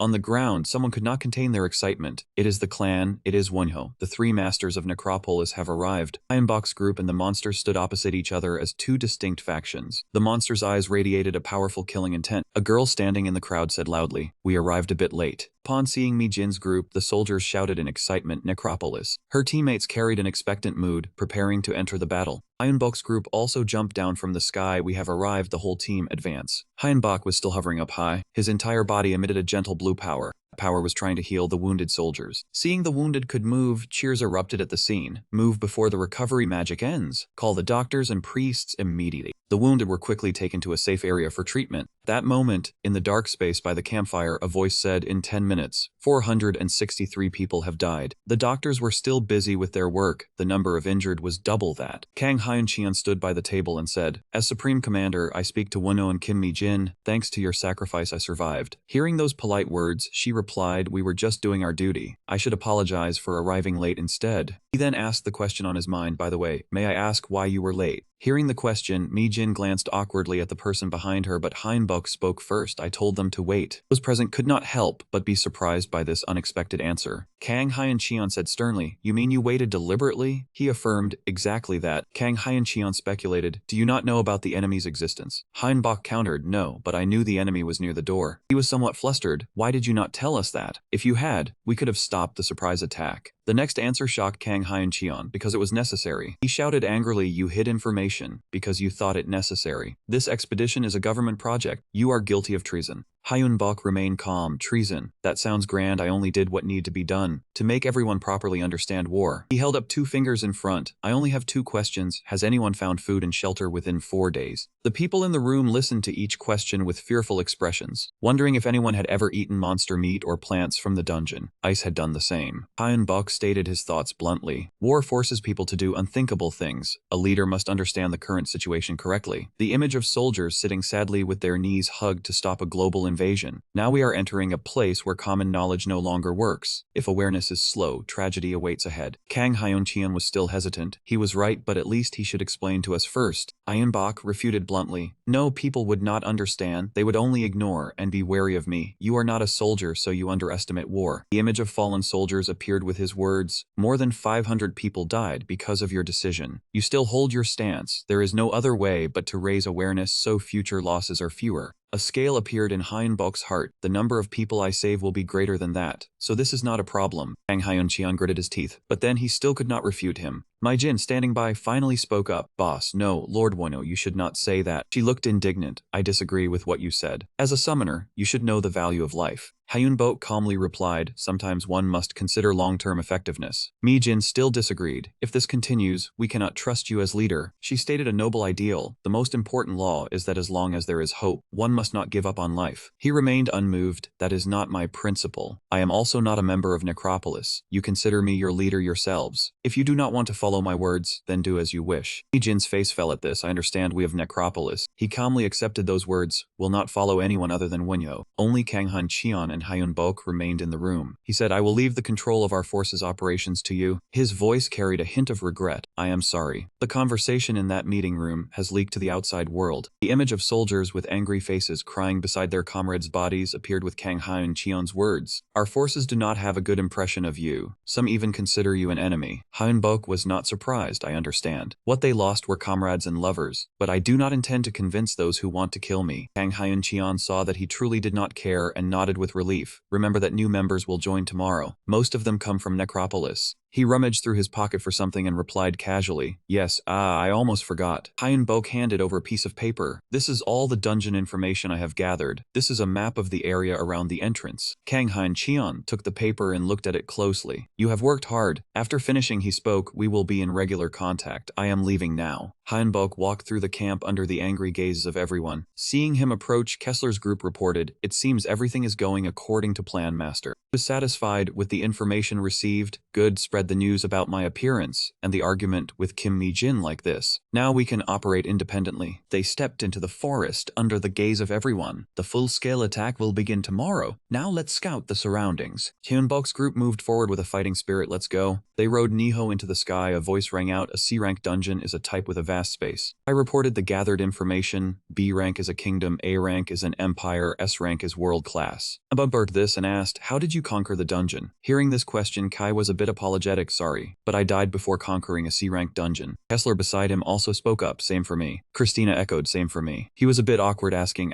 sorry. Heinbach sighed, this is going to be difficult. I flew over a lush green dense forest. A C rank dungeon is the size of a quarter of South Korea, so just walking there was enough. Heinbach slowly stood up. He could not sit still while at a disadvantage. He reached out his hand. A blue energy wave radiated. Detect life force. In the distance, a similar blue energy wave radiated. Found it. Niho shot off in that direction. It was a life signal, with a power slightly over 500. Hyunbok thought about the monsters he had just fought at this speed. Even escaping would result in many casualties. His eyes widened in surprise. What is this? Below was a vibrant village. Beside it was a desolate village. Two distinct villages in the same dungeon. On one side, villagers were resting and chatting happily. On the other side, villagers were emaciated and working endlessly. Heinbach looked down from above, thinking to himself, they are not just humanoid monsters. These people clearly have their own lives. Christina, observing beside him, was also puzzled. This is strange. Isn't this work meant for healthy adults? He agreed, that's right, but why are there only children and adults working? The more Hyunbok spoke, the harder he tried to observe. Stranger still, people from this shabby village did not cross to the prosperous one. Let's observe silently first. Suddenly, a group of monsters ran over, causing chaos. Evacuate the children and women quickly, we will buy you time. The monsters charged forward while shouting, damn it, you look so useless, get lost. Be careful, if you kill them, ice will replace them. Once I raise my rank, don't expect me to put up with you. They grew more excited as they spoke. That is mine, so plump. I am taking a big bite. They were not only chasing but also tempting. Why endure this? Come to our village to change your fortune. People in the past talk nonsense. In our village you can have anything you want, food, alcohol, or drugs. The villagers would not listen, never. They are trying to turn us into monsters. Wait, the savior will come to rescue us. A monster punched away the villager who had just spoken. The beetle-shaped monster complained, damn it, I went too far. The chicken-shaped monster teased, you bastard, pity that person. The beetle monster looked at the villager in its hand, damn it, ice cannot help you now. Although the young ones are still better. It opened its mouth wide, preparing to shove that villager inside. Before it could do so, Kai's figure flashed by. Kessler with a murderous expression. Sorry, master. Kai was the same, I am also sorry. Hearing the apologies, Heinbach replied, it is fine, I was about to do the same.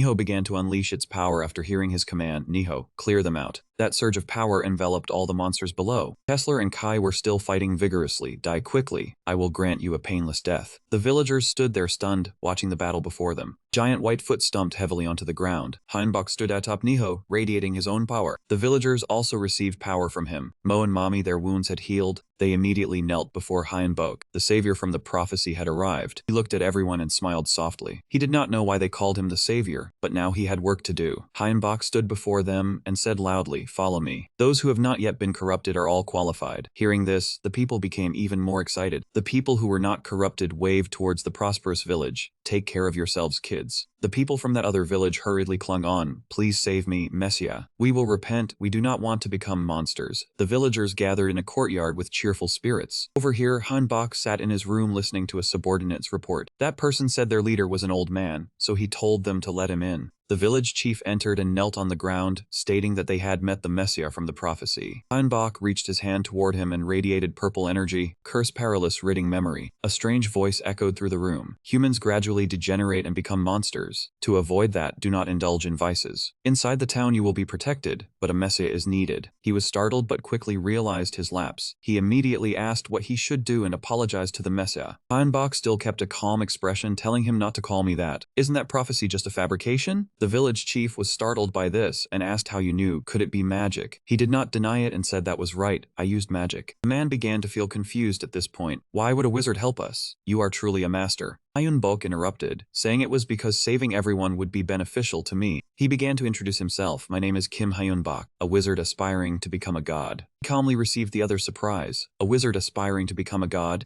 Hyunbok continued, put more simply, I can provide you with great power. So, was the Messiah and the prophecy a lie fabricated by you people? He added, if you want, I will grant you power. Seeing him hesitate, the village chief quickly asked what he should do. Hyunbok stated his demand, which was his faith and soul after death. Hearing this, he was a bit stunned and asked back, my soul? He confirmed, that is correct. After death your soul will belong to me and cannot be saved. He gestured slightly with his hand to illustrate, but while alive, you will still live as a human if you entrust your faith and soul to me. Village chief's face showed clear contemplation. Hyunbok continued, I will grant you power. After a brief deliberation, the village chief resolutely made his decision. He said, I will entrust them to you. Give me the power to protect the villagers. As soon as he finished speaking, the two streams of power within Heinbach's body radiated outward. His eyes widened as he looked at the man before him, thinking that he was truly determined. The divine power and dark magic within him had reacted on their own. He brought out a piece of paper with a purple magic circle. If you agree to the contract, touch this magic circle. The village chief slowly reached his hand toward that piece of paper. His whole body seemed to feel an enveloping surge of power.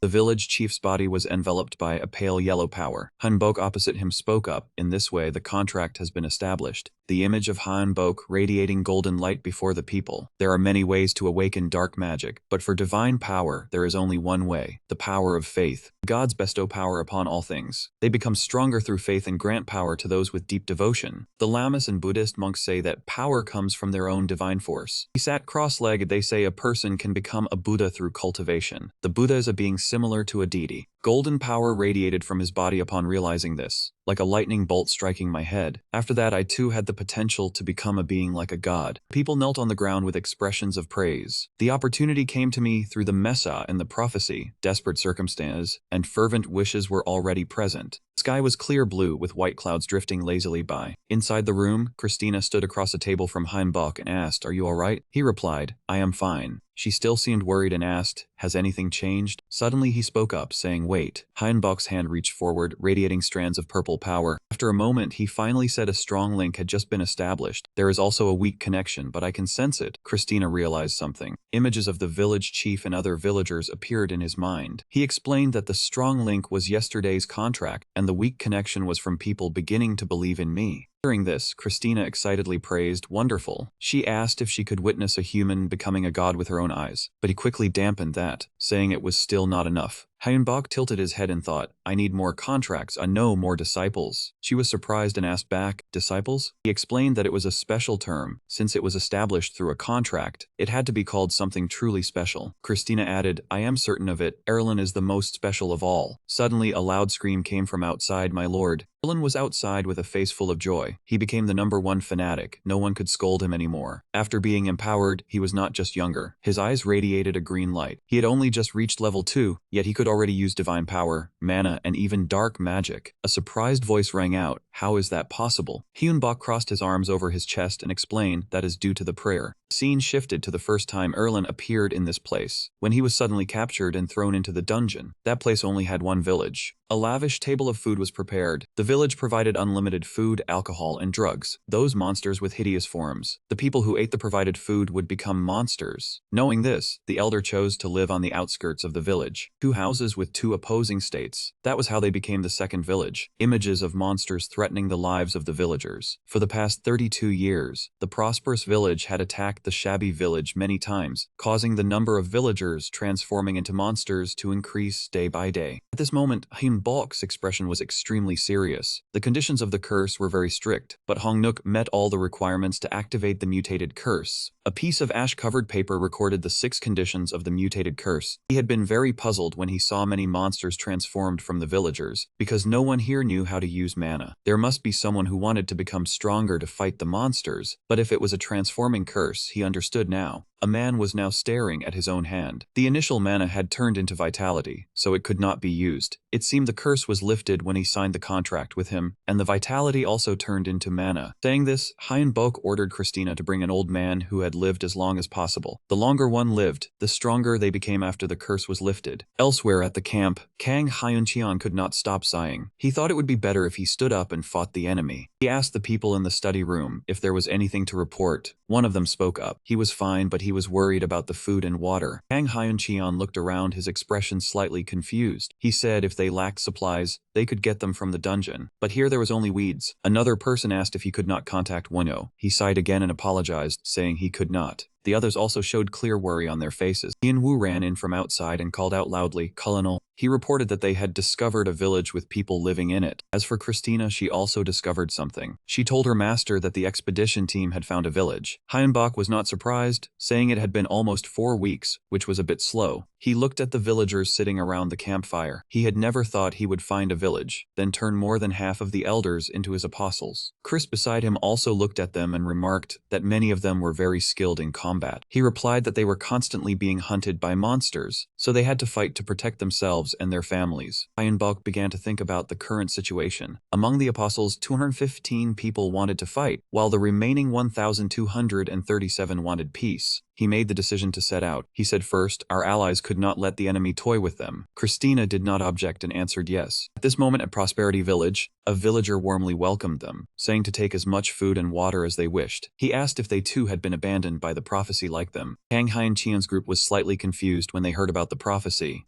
Wu, standing next to him, whispered to the colonel that the prophecy they mentioned was probably about Wonyo. He also realized this and said that he must have passed through here. He told his subordinates to enter the village, but only a few could eat after a thorough check. A moment later, Kang Hyun-cheon ordered that since they had food and water, they should set out. They continued their march. Hyun-woo sensed something and slightly turned his head to look behind. The villagers stood there with expressions full of resentment. They shouted angrily, saying, "How dare you come and go as you please, while we are trapped here?" Their skin was festering and dying. They screamed that they would kill everyone. The monsters gradually appeared. They said, "You also abandoned us, like that prophecy." Zhu, the villager, had transformed into a giant monster. The villagers turned into hideous monsters. A soldier said in horror that it was the same thing as last time. Suddenly, Hyunbok's group standing behind them spoke up, saying they'd kept everyone waiting. Kang Hyun-cheon turned around in surprise. He asked in amazement if they were perhaps the residents of this dungeon. He replied briefly that it was true, details would come later. He did not hesitate any longer and ordered the advance, telling everyone to fight. Hyunbok raised one hand high. Kang Hyun-cheon realized his intention. He asked worriedly if he intended to make these people fight. Seeing his concern, he calmly replied that he would see their skills with his own eyes. As soon as they received his order, all the villagers unleashed their power and advanced with dark magic. Fire demons flew out from the power the villagers had just created. The battle instantly turned into a sea of fire. The way for everyone to use dark magic in a short time was to use summoning spells. Giant monsters were engulfed in painful flames. A golden light radiated in the space Holyfield. The onlookers widened their eyes in shock. They exclaimed how he could use dark magic and divine power at the same time. Others added that this was impossible. Hyunbok's two hands reached forward, emitting two different powers. He said he would show everyone the power he had obtained. It was the power bestowed by the god of life and death. After a shout, the two powers seemed to merge together. Charles Drake. That power emitted a mesmerizing light. A moment later, the battle ended in the people's daze. Kang Hyun-cheon was still stunned by what had just happened. He said first he must thank him, but just now. Hyunbok did not wait for him to finish his sentence and handed a piece of paper forward. He told him to take this first. It was a new map they had created, not very detailed, but it had terrain, routes, villages, and even monster hideouts. Hyun-cho took it and looked at it closely, then thanked him. It was then that he had the chance to ask his question. He asked how he could use divine power and dark magic at the same time. He looked at the villagers behind him. He also wondered what the power bestowed by the god of life and death actually was. At this moment, a hazy figure appeared in Hyunbok's mind, like the name from that day. He said that he was the god who rules over both life and death. The reason he used divine power, dark magic, and mana was because he had been chosen by him as an apostle. The other villagers were still covered by that power. As for the villagers, he had turned them into living sacrifices for the god. Hyunbok's eyes behind the mask held a hint of calculation. He had no choice but to believe him, because he had seen with his own eyes, using three powers simultaneously. Kang Hyun-cheon was somewhat thoughtful after hearing this. He asked again that he had become an apostle of the god, and also turned the villagers into living sacrifices. He once again confirmed that was indeed the case. He suddenly asked if such a thing could happen to him.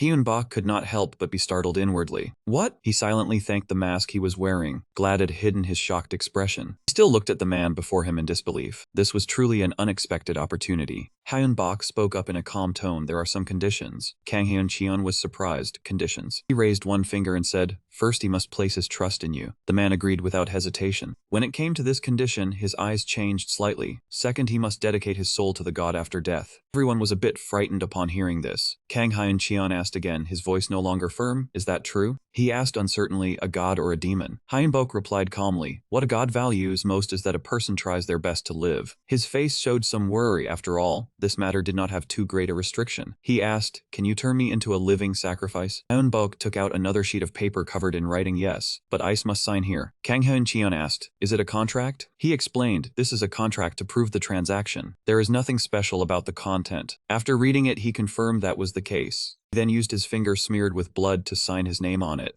Hyunbok took out his magic staff and extended it forward. You Kang Hyun-cheon will live with faith in the god and after death dedicate your soul to the god. In return, you will receive power. Do you agree? Kang Hyun-cheon held the paper firmly and said, if I can gain power, I will sacrifice my soul after death. Oh god, please give me power. A stream of power surged in his body. Kang Hyen-cheon knelt down as he felt the power. He spoke up. The contract has been established for eternal faith. The soldiers were worried when they saw him like this. He reassured them, I am fine, just a bit tired. This is truly a surprise. Hyun-bok looked at the man before him and thought, because he had granted a temporary fate, the one who signed the contract would be devoted to him. Kang Hyen-cheon stood rooted to the spot, his entire body shaking violently. Powerful energy surged into every blood vessel. He thought in astonishment, this is the power of a god. The two faced each other, the silent atmosphere freezing. Hyun-bok was pleased to see his astonished reaction. Those who signed the contract would see him as a superior being, a privilege when pretending to be a god. He suddenly raised his hand and gave a light snap. Behind him appeared a giant monster with wings that covered the sky, emitting an eerie purple light. The group behind understood the signal and quickly moved into the cargo container. His deep voice rang out, breaking the stifling atmosphere. I am leaving now. When that man saw he wanted to leave, he said in panic, wait. Not letting Kang Hyen-cheon come toward him. He was already standing atop the monster's head. Hyun-bok looked down from above and said indifferently, see you again. With that, the giant monster shot straight into the air, racing away at an astonishing speed. On the ground, Kang Hyen-cheon and the soldiers could only stand there in a daze. The dragon sped across the sky. Seeing his body suddenly falter, Christina was startled and quickly supported him, saying, you have worked hard. Hyun-bok saw her worry and said, I thank you. Kessler, standing behind watching the entire affair, frowned and said seriously, do not overdo this matter. Christina nodded in agreement upon hearing this. He stood between the two, felt their concern, and felt a bit awkward as he apologized and said, let us return to the base first. Below the ground, the soldiers stood still, watching his figure gradually disappear behind the clouds. But they did not know a head poked out from underground, also silently observing. Its chilling voice rang out. I wondered why over 1,000 soldiers appeared here. Turns out it was because of those guys. Damn it, I should report this to the others. Having said that, it burrowed back into the ground, leaving only a small hole. A slimy tentacle began crawling up to the edge of the dirt hole left by the monster, hesitating as it observed. Then instantly, fast as a lightning bolt, the tentacle slipped deep inside. Only a silent void remained. Hyun-bok raised his hand into the air, summoning the time extension domain. He said to everyone, with this we can rest for a week. This is a spell that stretches time and space. 1 day here equals 1 week at the base. He slowly announced we would rest for 1 day. Training would start tomorrow. Everyone nodded in agreement. Too many things had happened, making Hyun-bok tired. He silently calculated 105 days left, and he still had not determined where the enemy stronghold was. Remembering something, he stepped down into the basement. As soon as he set foot down, he asked, Christina, how far along are you? It looked at the product and reported that the giant humanoid robot plan was still in progress. It continued describing the size, defense capabilities, and power that would surely be of use to you, its long-held dream. Christina also had to praise that if successful, it would be a major breakthrough. Richard's idea was truly amazing. Suddenly it stopped and looked at Hyun-bok. But master, have you checked your own stats? He was surprised. Why? Having said that, it showed him the information inside the phone. Hyun-bok silently thought divine power, black magic, and a strange number of heavy jades had appeared. Even he had to nod in admiration. How interesting. Christina explained to him that this was the amount of sacrificial offerings. He seemed quite satisfied, just as expected. The more sacrificial offerings, the stronger he became.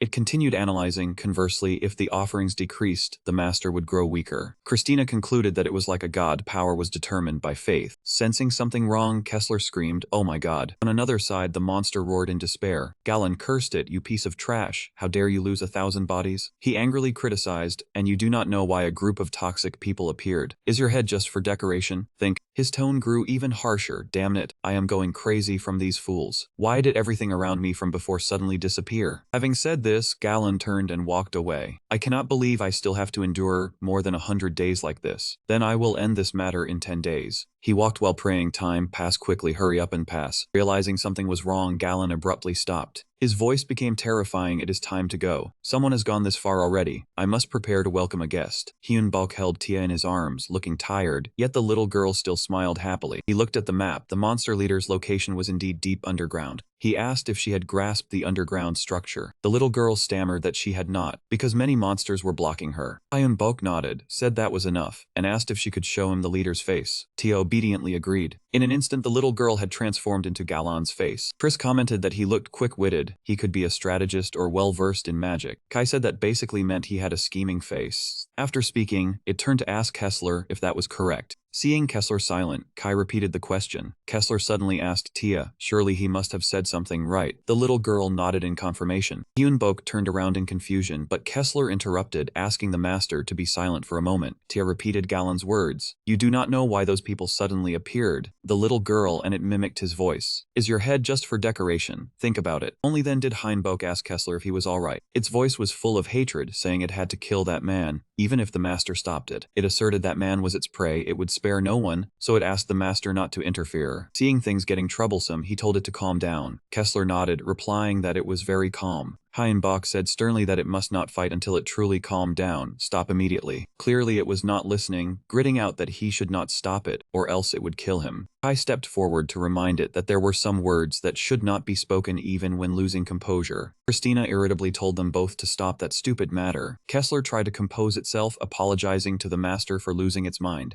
Hyunbok nodded, telling it to speak after it had calmed down. He was very curious about the reason it acted that way. Kessler sighed softly. It began to tell that it did not clearly remember its family or homeland, only vaguely remembered having a wife and child. But a terrible thing happened. It remembered very clearly the day it was betrayed and killed by someone. Kessler's voice choked. Its family and colleagues also died at the hands of that wretched man. Because it trusted its master, it had almost given up on revenge. It sank into own sorrow, saying that was how it was. Suddenly it burst into loud laughter. Its enemy had appeared. Anbok stepped forward to ask if it intended to charge at the enemy regardless of everything. Kessler replied that it knew it was foolish but was too excited, asking the master to wait and see. He seriously offered to tell details about the one who killed him. He would plan the revenge. Kessler was surprised. A plan? Hyunbok firmly said he would help it. Quickly tell him about that man. On one side, Galen questioned the monsters on how many had been mobilized. The monster reported over 15,000, 3 times the enemy force. Their strength was 5 times that of the humans. Galen calculated immediately. The variable was surely that undying flow rider wizard. He had a death knight and a leech. He muttered to himself, now that he remembered he was a 6th circle. The howling army was the biggest obstacle. He coldly ordered vigilance and preparation. A monster ran in to report, Master. It worriedly said that all the people in the expedition had vanished. Even the scouting subordinates were missing. They seemed to have been eliminated. Hearing that, Galen lost his composure, cursing. As soon as he finished speaking, the ground shook, startling him into asking what that was. Above, Hyunbok was still giving orders to destroy the fortress and dungeon. He coldly told those men to all get out quickly. Kang Hyun-cheon asked in surprise if magic could control nature at will. Hyunbok remained focused, casting a grand 8th circle magic, Earth Bind. The ground under his pressure had already cracked at some point. Dust and smoke obscured everyone's vision. Kang Hyun-cheon exclaimed, "Wonderful, we have finally arrived." At the same time, the horde of monsters could no longer bear it, crawling up from underground. He turned back to remind his subordinates they must defeat them, but victory only comes when we survive. Without hesitation, the monsters surged forward to attack. Kang Hyun-cheon and everyone had no choice but to brace themselves to face the fight. Consecutive explosions occurred, the scene was chaotic. Ground shook violently, startling everyone. All of them simultaneously focused on a gigantic mutated monster. Their expressions changed. That was the dungeon's monster leader. Looking at the people causing chaos, it coldly declared it would kill them all without leaving a single one. As soon as it finished speaking, the monster leader spewed out a stream of venom. The amount of poison was so great that everyone was momentarily too slow to react. Facing that situation, Hyunbok stepped forward and used a familiar skill. Summon Venom Eater, created a protective barrier, shielding everyone safely. Not only that, but Hyunbok also absorbed all of the monster leader's poison. The surrounding crowd could not believe their eyes. Absorbing stars? He showed no sign of flinching as the wave of poison surged toward him. At the same time, the monsters around began to roar violently. Right then, the monster leader once again spat out a fireball. Unable to hesitate any longer, Lion spoke up. "Go forth, Agni." Instantly, the old man appeared and absorbed the monster's entire fireball. Agni did not even forget to mock. "Not tasty at all, not enough to fill a tooth gap." Looking at Hyunbok, the old man laughed loudly. "Now that you have grown stronger and trained them all at once, I was able to pull off these crazy things." The flames engulfed the space, causing the monsters to howl in despair. Among them, the monster leader glared at Hyunbok. "How dare you ignore me?" His expression made him speculate. This time it was likely ice. Just as expected, the monster leader created hundreds of thousands of ice crystals. At the critical moment, Kai appeared in the nick of time. No problem at all. The monster leader's expression suddenly changed. "How could these guys block my attack so easily?" Hyunbok stepped in front of it. "'Cause it was too easy. I know a lot about you." Feeling confused, it turned its head to look at him. "What?" He said slowly, "There is someone here who knows you too well." The monster leader shouted angrily, "Stop lying. Those who knew me are all dead."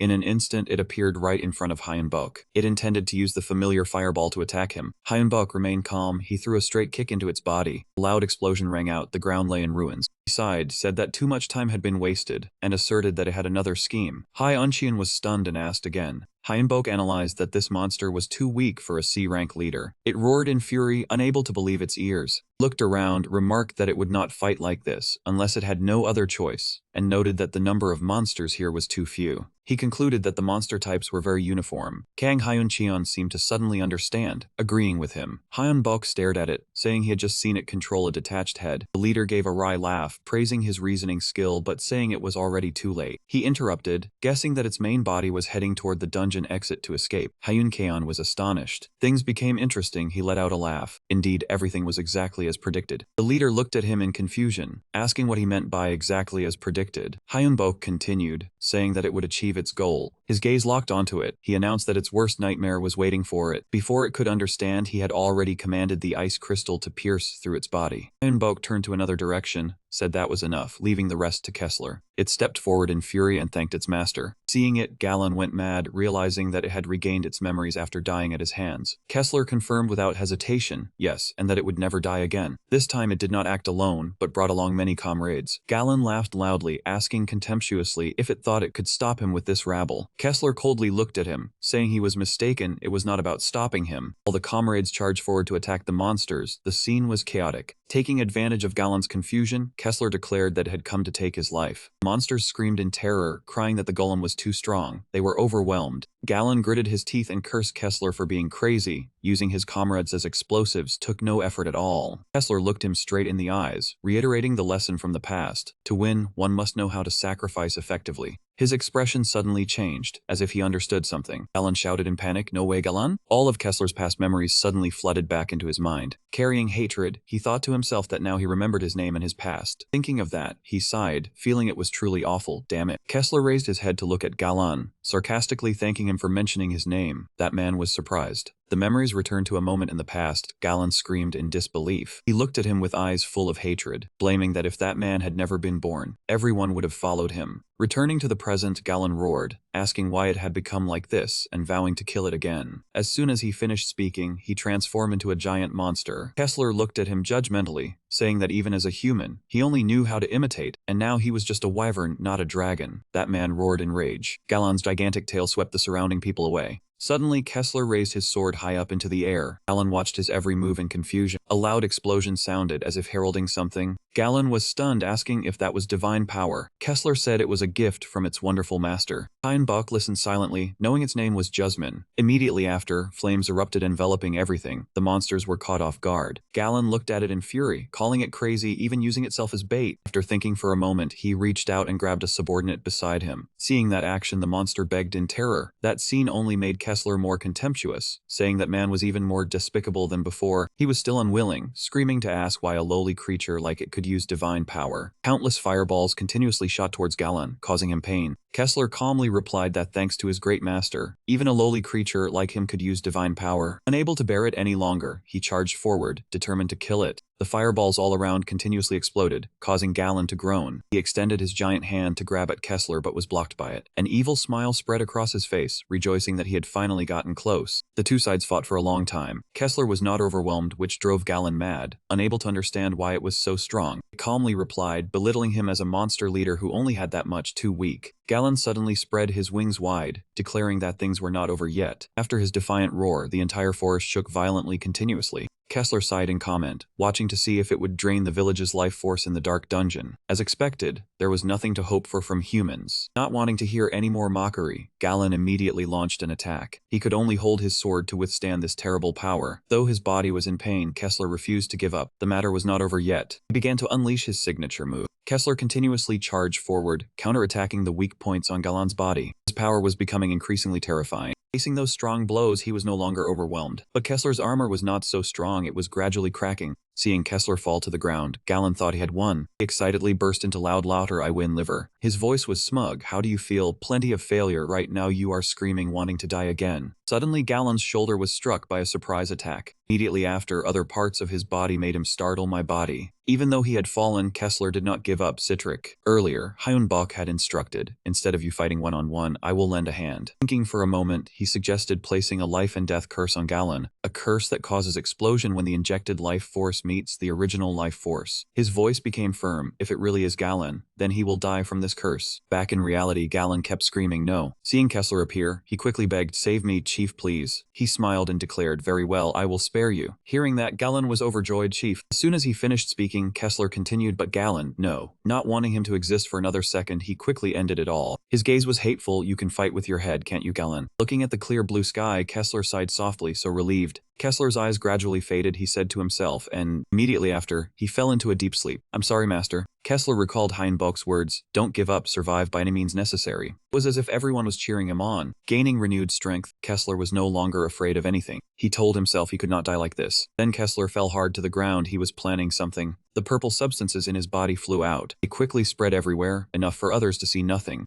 Heinbok was extremely worried. He quickly urged, "Hurry up, Niho." Heinbok was angry witnessing that scene. "Christina is right by the side, master." He was also more worried than ever. "Master, this matter." Of course, he could clearly sense it. That's right, something is happening to Kessler. In Heinbok's head, something had already occurred to him. Niho is no longer in a hurry. Kessler is alive. Kessler now seemed to have transformed into someone else, no longer bearing his previous appearance. Heinbok looked on in astonishment. Kai had to speak up and ask, "Master, is that person really Kessler?" But he still recognized him. "That's right, although he looks different, it is definitely Kessler." We're very amazed. A zombie can return to being a person. Chris beside him praised. "How interesting," Hyunbok replied. "I am also very curious. We will test this matter later." Kessler only then spoke. "Just woke up and already heard something terrible. If I hadn't heard Master's voice, I would probably be dead," he replied. "I don't allow you to die. You are forever my person." Suddenly he yelled in protest against experimenting on human bodies, defending human rights. Hyunbok just chuckled, "But you are a zombie. The hell of degenerate humans. The invasion is complete." Widespread news. Among the 36 C-rank dungeons appearing in the world, only 28 were conquered. Humanity suffered enormous losses. News from one country shocked the world. They said the Republic of Korea successfully conquered a C-rank dungeon. The subsequent press conference, the situation was announced. The soul summoning mage Heinbok was chosen by the Lord to grant power. They said he can use divine power, black magic, and mana. The world learned of dungeon dwellers, their free crossing becoming a hot topic. In America, they are the second country after South Korea to conquer a C-rank dark dungeon. Scene changes to Heinbok's house. He is on the phone. "Congratulations, Mr. Richard." He replied, "Thank you, I congratulate you as well." Heinbok was astonished. "Goliath. Really surprising. Has America mass-produced yet?" Richard was delighted. "Thanks to investing money and manpower, it might be possible. But not enough yet. Cost is high. Operating time is only 10 minutes. In battle it will be a punching bag." He asked, "Is it okay to give me such important information?" He answered immediately, "Of course not. But I heard your side is also developing." Heinbok understood. "Sir is hinting at cooperation." Richard explained, "Goliath and my robot are vastly different. The robot is controlled by the mind and mimics the operator's movements. Goliath is easy to operate. Anyone can use it after training. Though different, cooperation will compensate for each other's shortcomings. I heard they succeeded halfway. That is amazing. I want to exchange technology with you. What do you think?" Heinbok asked back whether the US would allow technology exchange between countries, and he also had one condition. He happily agreed immediately. To win this war, he was willing to accept any of your conditions. After that, he had an official meeting with US officials, and they held a press conference. The US president agreed immediately, ready to accept refugees as long as they fulfilled their national duty. He accepted all the conditions he put forward. The number of people Heinbok saved from the C-rank dungeon was 15,000, and they now live in what was once North Korea. The Republic of Korea supported them very little, nearly abandoning them entirely. That was why he requested cooperation from the United States. Richard even brought a sign to celebrate at the UN headquarters. He traveled all this way because he was very important. Heinbok nodded to confirm that this giant robot was built by him and said this was just a test version.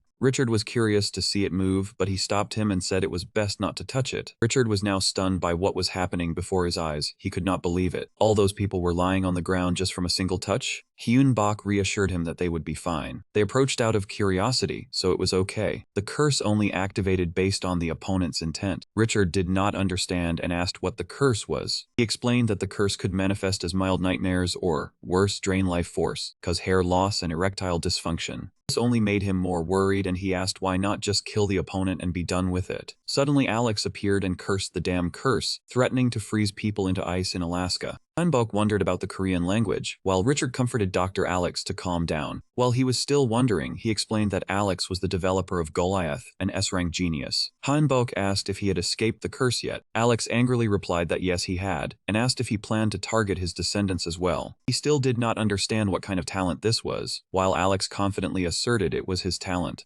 Hanbok now understood that Alex could escape the curse thanks to his ability to restructure it. Alex nodded happily, admitted that, and asked if he was the developer of this robot. He demanded he make it move. He would not make him wait long either. In his mind, he thought there was no longer any reason to hide it. Hanbok quickly ordered the curtain removed, revealing a beautiful creation. He handed Alex the ring and told him to wear it. It was like a key and a steering wheel. And when he found the mana, Alex immediately put the ring on with great excitement. Alex seemed to gain strength, his whole body filled with intense spirit. He was very excited, but many parts were still a bit rough. Christina heard that and immediately appeared, saying rough, she could not let that slide. Alex bluntly commented that this ring was too crude. Mana consumption rate, synchronization speed, defense, and the curse were all packed into it. He said he could make a more efficient and beautiful one given enough time and resources.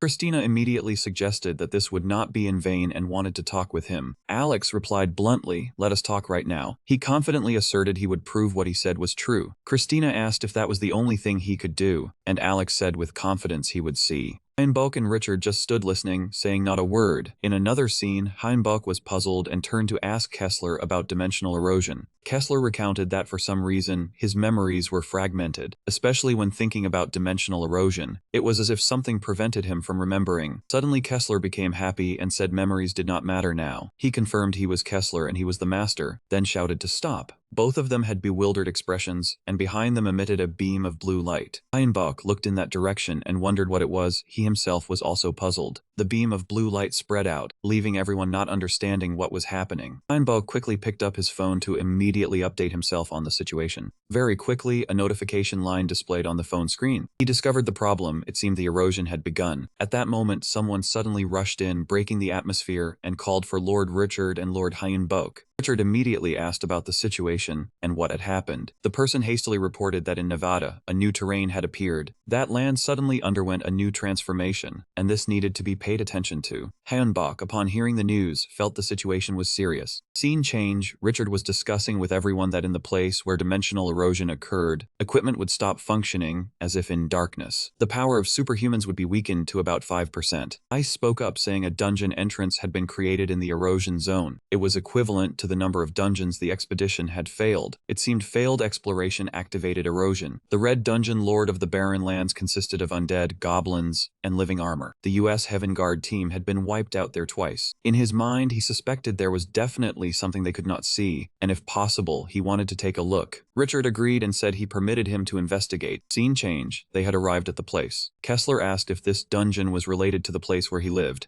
Hanbok remembered very clearly that his Red Dungeon, where they first met and fought Gallon, was all related to Idea. Chris spoke up saying he did not think it was a coincidence that dungeons related to Idea were appearing one after another, and asked if the master did not believe in fate. Hanbok honestly replied that he did not, but this time it seemed unavoidable. By the way, he remarked that the blizzard here was fierce, just as the report said. Luckily, he had cold resistance magic. Chris expressed her worry that she did not know if Heaven Guard had been wiped out. Negative mana was spreading everywhere, making it very difficult to sense within the freezing blizzard region. Hanbok extended his hand to feel it. This was an ideal environment for a necromancer. He only said, "Let's go back." Kai seemed to discover something. "Master, this is..." Hanbok could not hear clearly. "What did you say?" "Kai, is there a problem with the map?" It discovered something special. The terrain on this map looked very familiar. Kessler was still full of excitement. "Kai, it's your turn, right? Have you recognized something? Are your memories returning?" Kai felt a splitting headache. "Damn it, I don't remember anything. But this place feels very familiar." Scene change, Richard was explaining to Mark that the Crimson Dungeon was terrain from another world, and it could simulate a certain world. Tia reminded Kai, the important thing was to try and remember that place. There was still time, give it a shot. It looked sad when it heard this, I understand. Switching to another scene, Richard stood before everyone. This expedition was not easy, over 10,000 people have perished here, but we must conquer this dungeon. He knew the consequences would be even more frightening if we did not do this. Family, colleagues, and many others would die or be injured. We must try our best to survive. never give up. At this moment he was like a god, inspiring everyone with his words.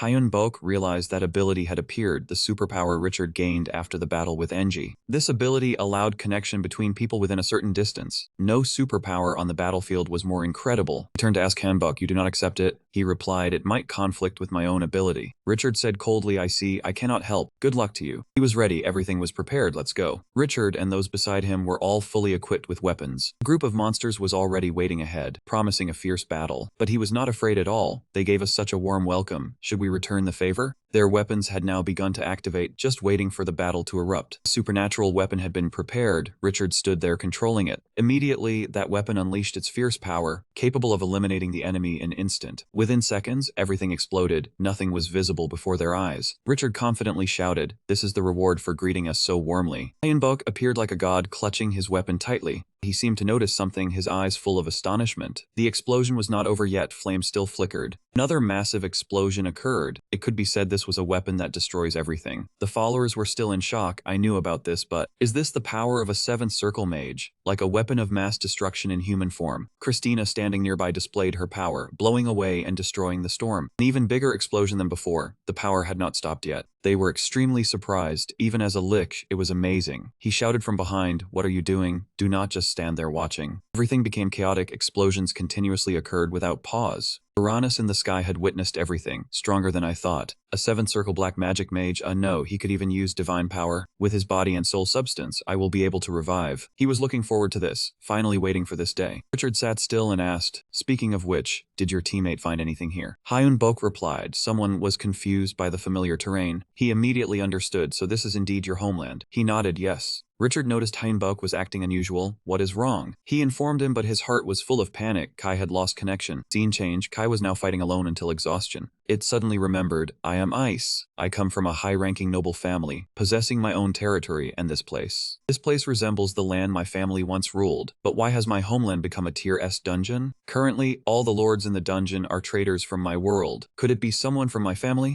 Doubted its own thoughts. A traitor? I do not believe it, I must check. Then it immediately acted to prove it, could not wait any longer. If this really is my homeland, the family's secret passage would be here. No, I do not see it. It saw only gold and jewels, enough for others to spend freely. I stood still doing nothing, thousands of thoughts in its head. Kai painfully knelt, unable to stand any longer. It could not believe what was in front of it. How could this be? Suddenly, a familiar voice rang out. Kai immediately knew it was Ice. Hyun-bok quickly appeared. Kai hesitantly looked at the person before him. Master. He knew well its state of mind. If you still consider me your master, I will forgive this mistake. Let's go back. Unexpectedly, Uranus appeared. Had Ice sent someone to follow him? He did not want to let go easily. Ice ordered the family treasury to be open. The battle was about to break out, and Kai was forced to face this reality. Uranus would not show mercy to anyone who dared to touch his territory. Kai could only stand still and defend with his small frame. He tried to flee, but the enemy forces were too numerous. He could not escape easily. Even though he was struck directly, Kai still tried to fight. Clutching his sword tightly, Kai was determined to teach him a lesson he would never forget. The two faced Ice, neither willing to yield to the other. Kai was adamant about not losing this battle, even if his opponent was Ice. Uranus noticed the abnormality. Did this one know the family's swordsmanship? Kai just wanted to know the reason. Why did you do that, big brother? Uranus still stubbornly refused to answer, as if he had become a different person. Upon hearing those words, he could not control himself. The one who just said big brother. Could it be? Uranus finally recognized him. You are my youngest brother, Kai. He was silent now, only using his eyes to agree. Kai revealed his true identity. He was the youngest brother of the family known as the royal family's secret sword. Kai uncovered his face. I am the third son of the Earl's family. He was stunned when he saw the person before him, thinking you had died long ago. He explained, I had died but fortunately met the master, was given a name and regained my memories. Kai expressed his feelings. I thought you had died too. But why are you the lord of this dark dungeon? Is that right? Uranus remained silent as a form of agreement. He only replied that it was to gather everyone, Kylator, big brother. Uranus said nothing, just flew straight up into the sky. Kessler immediately whispered, it seems your brother is not listening to you. Hyun-bok had witnessed everything but still had not spoken up. Hyun-bok raised his sword high, blessing all things, purifying defilement and defeating darkness. Now he was like a god, clearly announcing to everyone. Golden light radiated from all directions. He was the one who created it. Everyone stood still. No one dared to act without orders. I felt that things were not simple, but still could not figure it out. Still wondering in his mind, using the family members like this. What did Big Brother ultimately want? Uranus spoke up to remind, you do not need to be angry, Kai. They are not disappearing. After saying that, Kai was bound from all four sides, unable to move. Hyunbok sensed the unstable situation, but still did not understand what was happening. He had said he would not capture your master and teammates. Kai was extremely angry but had no way to escape, big brother. Uranus continued to coax, but you have to come with me, little brother. Listen to my story, and you will understand. A flash of light appeared in midair. He had not yet seen the situation clearly. Hyunbok had let his own man be taken away again. He could not have foreseen it. Christina immediately reported, Kai's coordinates have moved. He quickly asked, to where? Christina reported the location. It was the mansion of a lord.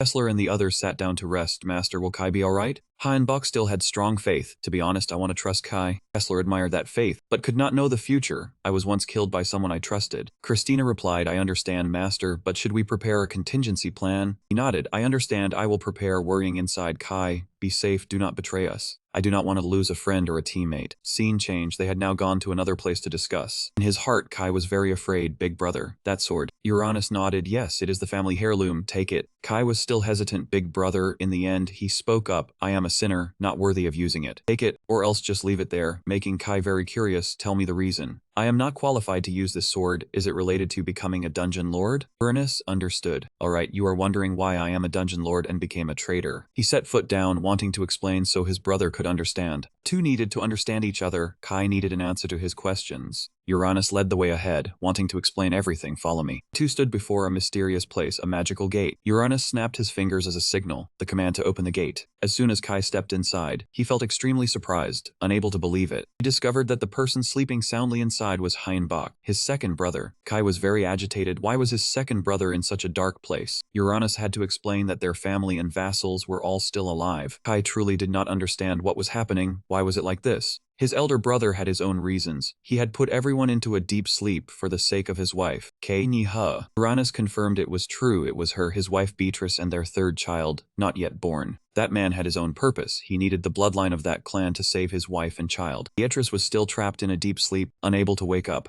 When he failed in the dark prison and struggled to survive, a female vampire saved Uranus. Even as he fought like a wild beast in the arena, Atta stayed by his side. Uranus naturally loved Beatrice and sought a way to escape the prison, but it was futile, so he came up with a plan. That was to take over the dark prison, right before its master passed away. That person had cursed the two of them. You will live without children. In breaking the curse, Uranus found a way for the half-human, half-vampire child to be born. Kai did not expect it. Could it be his elder brother? He nodded yes, it required a lot of life force, especially from those of the same bloodline, so he captured them. But that was also to save the people of that count. When they escaped the prison, that clan was on the verge of extinction. After Idea fell, the surviving family in the prison was spared, but the invaders spread false rumors that they were traitors. Even knowing it was the enemy's strategy, they still destroyed our clan. Uranus found out and secretly met his second younger brother, Leonis. He was very happy to know his brother was still alive. Leonis did not blame or suspect Uranus at all. Kai felt warmth in his heart. His second brother had always been that kind of person. Uranus continued. Leonis told him to leave and would try to revive the clan, dedicating his life to it. Uranus hoped his loved ones would survive, so he put them into a deep sleep, using the life force of others to sustain them. He even expressed his agitation. If you sacrifice the souls of your comrades, they could wake up, both your child and your loved ones. Uranus was trying to pull Kai to his side. Please help him. He stated what he wanted. He needed that mage containing the soul. Kai thought of the worst outcome. If he betrayed his master, then the important people to him, all of them would survive. Scene change. Hyunbok walked into his tent looking tired. He sat down, removed the mask from his face. Seeing someone enter, he greeted, long time no see, Kai. He replied, it really is, master. You recognize me right away. Hyunbok was very puzzled. I am worried, Kai. Why did you sneak into the mist? Want to know the clear reason? Do you want to go there alone? Kai began to express himself. I swore loyalty to you, master. I should not be like this. To tell the truth, I am very confused. Hyunbok heard that tone and understood enough. I see. He put the mask back on. Kai, I only have one piece of advice for you. No matter what choice you make, you will regret and suffer, so try your best to do well. Kai did not dare look him in the eye. Try my best to do well, huh? Hyunbok meant to advise that. It is the greatest comfort. Suddenly he drew the sword in his hand, unsure what he intended to do.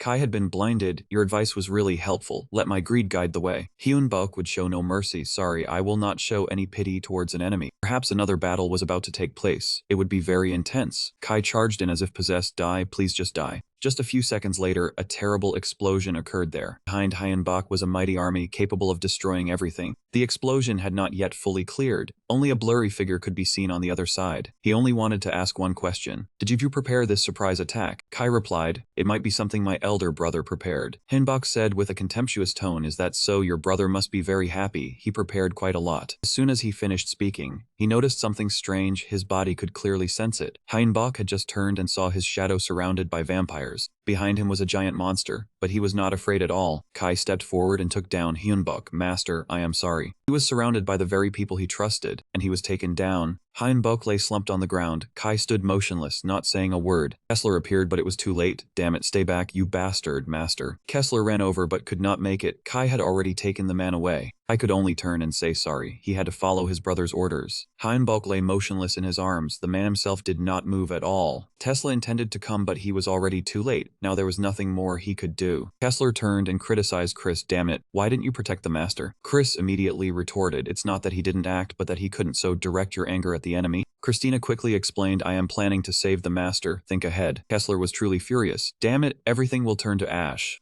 The scene shifted. Kai had returned to the kingdom after completing his goal. Uranus happily greeted him. Kai, you're back. Kai reminded Han to go back. Uranus apologized for giving his younger brother a difficult mission. Uranus promised to handle everything smoothly. Leave that man to me. Suddenly Kai changed his attitude and stopped him. Stop. Even though I chose your side, he is still my master. Do not use force. Uranus agreed but said that man is very dangerous and needs to be detained. Kai replied cheerfully, but inside he was still worried about what his brother would do to his master. Uranus asked Kai if he could taste things. He nodded in confirmation. Uranus was satisfied. Well done, let's have a drink together. The two entered the bar and raised their glasses to each other. But Uranus was already drunk and slumped over the table before he knew it. Kai had to say goodbye. Big brother, I'm leaving now. Kai turned and walked away with a cold expression. Actually, Uranus was only pretending to be drunk. He was sure his younger brother was on his side. Scene change. Hyunbok's group had prepared everything. Everyone had fierce faces cold as ice. Richard spoke up in praise. Everyone's spirit is very strong. Kessler didn't share that attitude but realized they seemed dangerous. Christina comforted Niho. The master will be safe, don't too tense. Niho bore a great responsibility but still replied, I know. Scene change at Uranus's place. Hyunbok had finally woken up. Uranus greeted him. Hyunbok, you are my younger brother's master, aren't you? Hyunbok asked why he had been summoned here. Uranus got straight to the point. Because my younger brother wants to end the relationship amicably. Hyunbok replied coldly, I have nothing to say to a traitor. Kai reminded him of the oath when the master gave him his name. Hyunbok said he had forgotten. Kai angrily declared that the oath had been fulfilled. That oath was to be loyal until receiving the family heirloom. Hyunbok was helpless. There was no way to bind him anymore. Come here, I want to ask you something. Kai did not refuse yes and wanted to hear what he had to say. As soon as he got close, Kai was stunned by a sudden punch from the sky. Hyunbok easily subdued Kai when he was left lying on the ground. The entire army did not intervene, letting the two settle it themselves. Hyunbok said with frustration, I'm sorry, but it can't end like this. I will survive. Uranus ordered his subordinates to take Hyunbok to the bedroom. Hyunbok had to follow, his anger having subsided after that punch. Before leaving, he sent an apology to Kai. Uranus invited Kai for a drink, but was refused as he wanted quiet. Uranus had no reason to stop him, so he agreed immediately. After that, Uranus ordered his subordinates not to look at that tree anymore. Kai sat alone in a corner, thinking about the past event. At this moment, Hyunbok's group had arrived to clarify everything.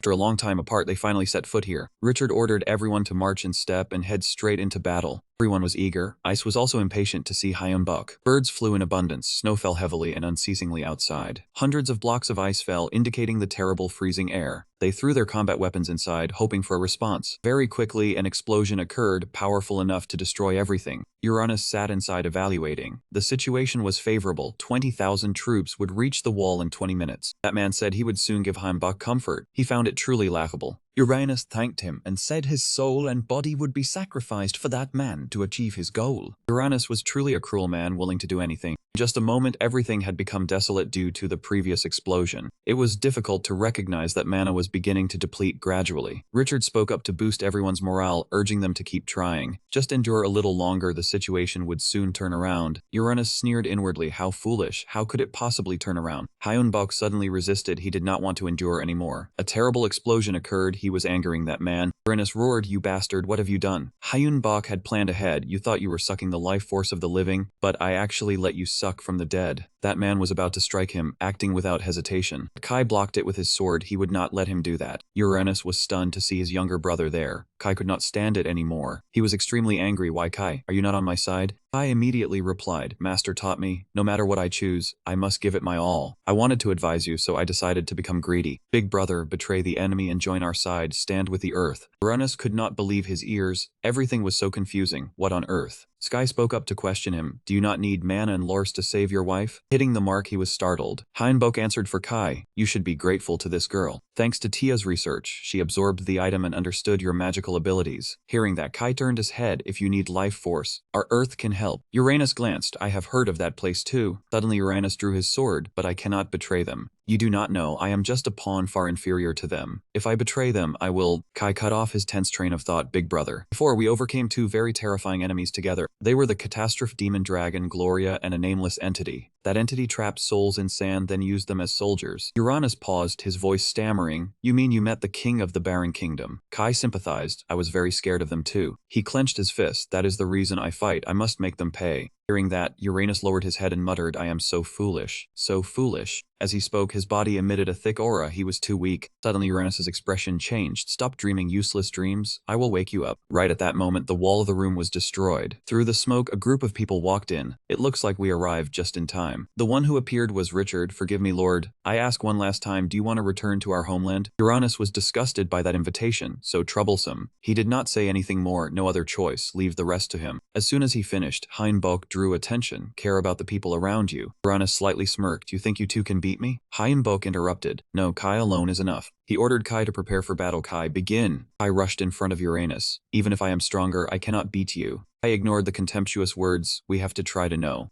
Heinbok found a seat. In the meantime, he had to do his best to boost Kai's power. He closed his eyes, putting himself into a meditative state. The sound of clashing swords rang loudly throughout the great hall. In a moment of surprise, Kai made a bold decision. His slash severed Uranus's arm and his sword was also sent flying. He quickly used his other hand to grip the sword hilt tightly. On the opposite side, determination gleamed in Kai's eyes. Suddenly, Uranus's deep voice rang out. Is that all you can do? He roared and then severed the other's arm. You tell me to stand on your side? Uranus was ruthless enough to slash him in two. Kai fell helplessly to the ground under Uranus's gaze. The cold sword tip pointed at Kai's face. Cairo, this is your last chance. Choose again. He was firm in his choice. I will not give up. I believe my side will win. Uranus helplessly closed his eyes, swallowing his brotherly feelings back inside. He raised his sword high. Heroism dies unnoticed. Farewell. Suddenly, Kai's arm stood up on its own, blocking the slash. After distracting Uranus, he quickly recovered. Did you forget I am a living being? Kai bit his lip to stay calm. Big brother must also give it your all. With that, he lunged forward to push him away. As for Kai himself, he quickly widened the distance from Uranus. He let out a long sigh. So, you died and came back to life. His eyes held no mercy. Understood, I will do my best. Hearing that, Kai smiled with satisfaction. The battle became more serious. I will make you taste true power. The absolute power of a monster. Since I am your older brother, I will not finish you. Uranus suddenly stabbed his sword backwards, self-destructing. Big brother. Black blood splattered from the wound. Kai froze at the sound he made. Uranus' current appearance was no longer that of a normal person. He had lost his skin and flesh, replaced by an unnatural bright red mass. Uranus let out a resounding roar, his body swelling manifold. Without a second delay, he initiated the next round of combat. In the chaos, a slash cut into Kai's shoulder. He was now being suppressed by Uranus to the point of suffocation.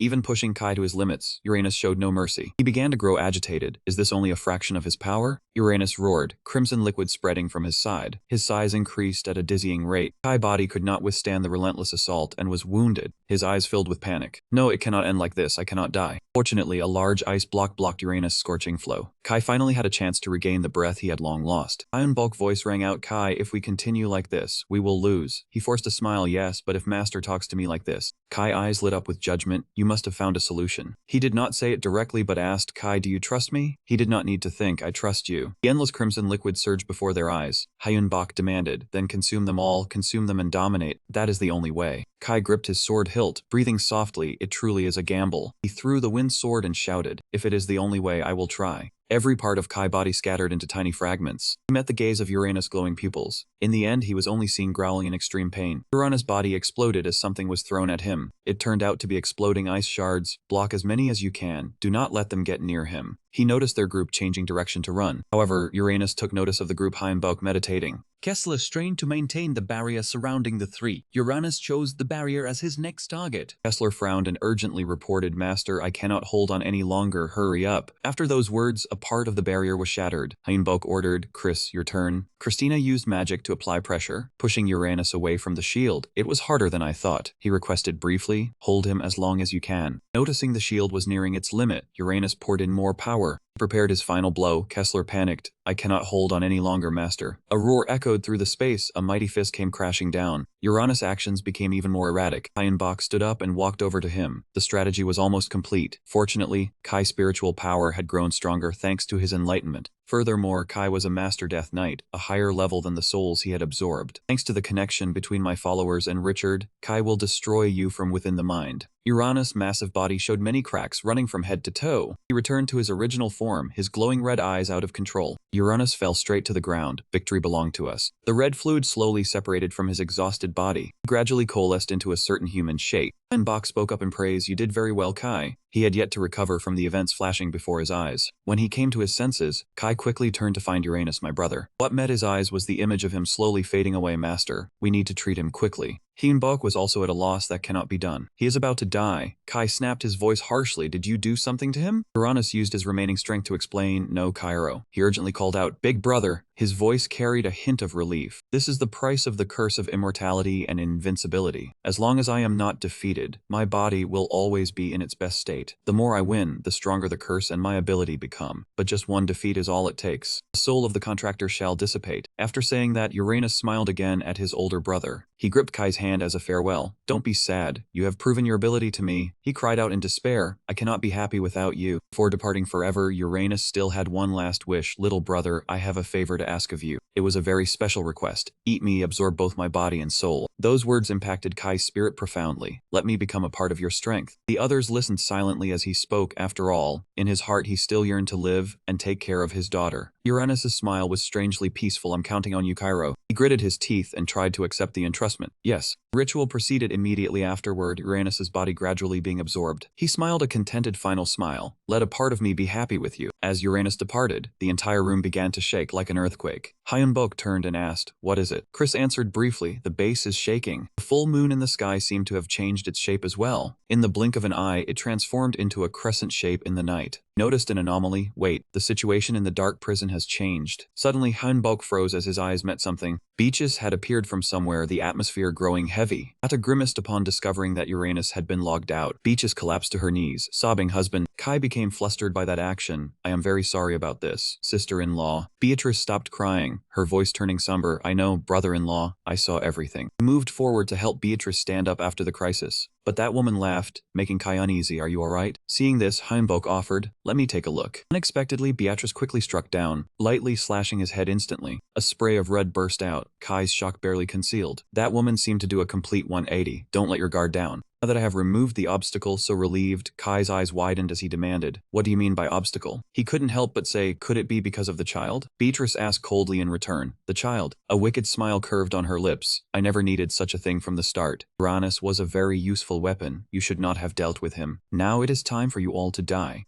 Beatrice's smile did not last long as her abdomen shook. That woman gritted her teeth in disgust. "Why is it moving? It cannot be born." At that moment, a familiar voice sounded. "So that's how it is." Beatrice did not expect Heinbok to still be intact. "How are you still alive?" He explained without any concealment. "You could not attack me from the very beginning." "Well done, Tia. I was wondering how someone with such terrifying power could not create life. Now I understand. You stole his power to level up. Uranus was you." The pain in Beatrice's abdomen struck again. "What the hell have you done?" Heinbok grimaced as he activated his ability. "I am a soul mage, so I am very sensitive to souls. I saw the child wanted to be born, so I just helped a little." The moment his hand closed into a fist was also when her scream rang out. Beatrice quickly lost her life, her body collapsing to the ground. Heinbok silently walked over to receive the newly born babe. He smiled like a blessing. "Congratulations on being born, little one." After Uranus's departure, the building collapsed as well. Everyone inside began to panic. "What is this? Let's get out." Miho quickly transformed, waiting for the group as he flapped his wings to fly out. However, something made Kai feel uneasy. Just as he turned around, he discovered Legend growling behind him, the dragon. Its eyes were red with murderous intent. Master is here. I will deal with all of you. Hyunbok frowned, realizing the issue. I have reached the second stage. What should I do? Kai spoke up. I will handle it. He teleported down in front of Legend. It must be difficult alone. Kai summoned his soul clones. Fighting alone must be very exhausting. Kessler saw this and widened his eyes in surprise. What is going on? Around Kai, Christina was also shocked. He is gathering the ghosts together. Hyunbok frowned, guessing they were probably the damage existing as soldiers and monsters, entities possessing great power. Back to Kai, he landed lightly on the ground. Legend. Kai declared in a low voice before it, do not even think about dying easily, evil woman. It was provoked, gathering an energy sphere in its mouth. Die all of you. Countless light rays shot out, speeding straight toward him. However, Kai was completely unharmed. Now it ends. He swung a slash straight down without hesitation. Legend still stubbornly screamed, no, I don't want to die. I can't die like this. I wish for that. Fine, I won't let you die like this. Legend realized Kai's next move. No, don't eat me, you can't. He released words like a curse. Suffer to the end. You must become food for the future. Only to see Legend explode into a blinding explosion. No. The people above silently watched. Everything went smoothly. The strategy had succeeded. Time slowly passed. 15 days had gone by.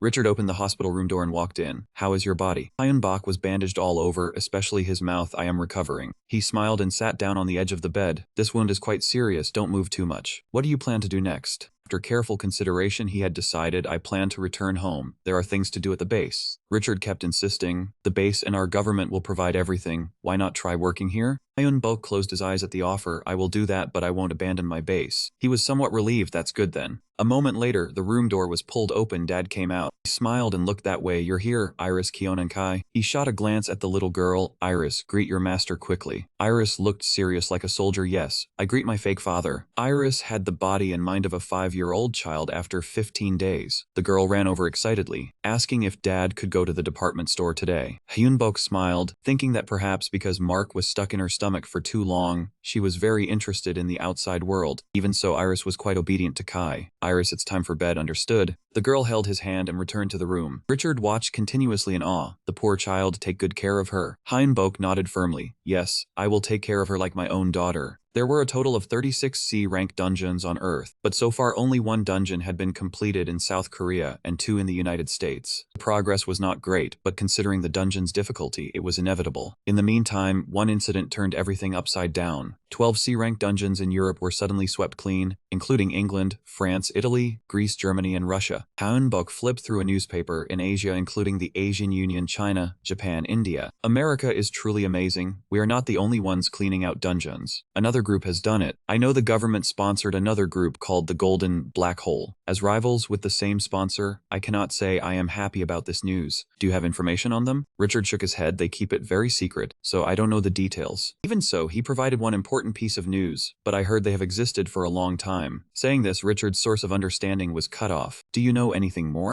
Thought slipped out in Hyunbok's mind, the executive director of the Dungeon Management Bureau South Korea branch. After that meeting, he quickly caught an early flight back. As the plane landed, Hyunbok leisurely walked out. Suddenly, Ice's voice reached him. Hello, long time no see. He was quite surprised by Zeon's appearance. Director. He uttered pleasantries. You still call me director? I quit a long time ago. Hyunbok did not reply but switched to the main topic. You left so hurriedly you didn't even give me your name. Zeon nodded in confirmation. That's right. He extended his hand forward. My name is Bukwook Zeon, family name Bukwook, given name Zeon. He frowned and shook his hand. Your name is quite strange, but why come find me so suddenly? Zeon did not hide his purpose. I have a request for you. Not long ago, the chosen children suddenly became stronger and thus grew arrogant. Hyunbok paused for a beat. You mean the people from the C-rank dungeon expedition team? He spoke up to continue. Please educate those children. The request is a book summarizing otherworldly forces and information about territories in America. You are looking for dragon veins in America, right? He received several books without knowing how to reply. Zeon let him think for a moment. The United States is very vast, so this information will be useful. Hyunbok seemed to accept. Thank you. Is the request just that? He shrugged and revealed more. Of course there is more. Just this once, I will show you the worst thing that will happen in your future. His pupils contracted. Show me the worst thing in the future?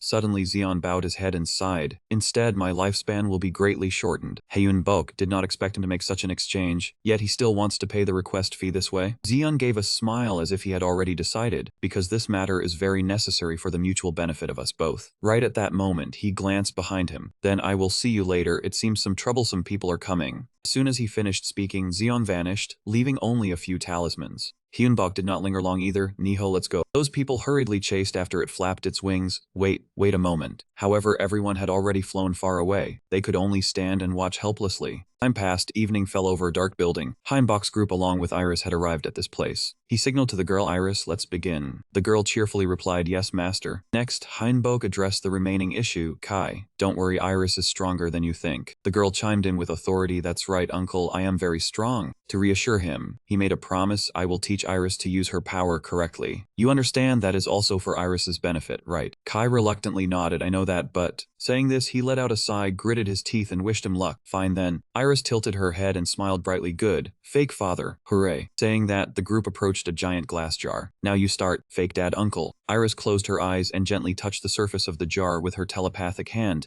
Immediately, the water inside swirled into a vortex and shot up into the sky. Kai and everyone else filed in behind him, stepping inside. Hyunbok was quite astonished by the scenery inside the dungeon. Iris skipped around excitedly and shouted, welcome to my dungeon. Kessler smiled proudly. Her ability is truly unbelievable, master. How did you know she could do this? A glint of memory flashed in Hyunbok's eyes. 20 days after Iris was born, Kai had witnessed the child disappear. From that incident, we knew Iris could create her own dungeon and open random entrances. She could also adjust the size and terrain inside. With that power, we can turn this entire dungeon into a base. Right then, Iris got the idea to expand the dungeon's range. Hyunbok did not refuse but reminded her to watch her mana consumption. She obediently nodded. Very quickly, the ground in the dungeon began to shift abnormally. From patches of snow-covered ground, the scenery changed to the green of a forest. After checking, he nodded and praised the forest was designed like a maze. He asked Iris if she had decided what kind of monsters to release. She nodded in confirmation. The two of them looked at each other and smiled brightly, as if about to say something. A moment later, he spoke, Master. When we return to Korea, could I take Iris sightseeing? Hyunbok smiled and nodded. Sure, that will be a good opportunity for her to explore Seoul. Iris's eyes lit up with excitement. Thank you, uncle. A little while later, the group stopped at a cafe, wondering if Kai and Iris were having fun.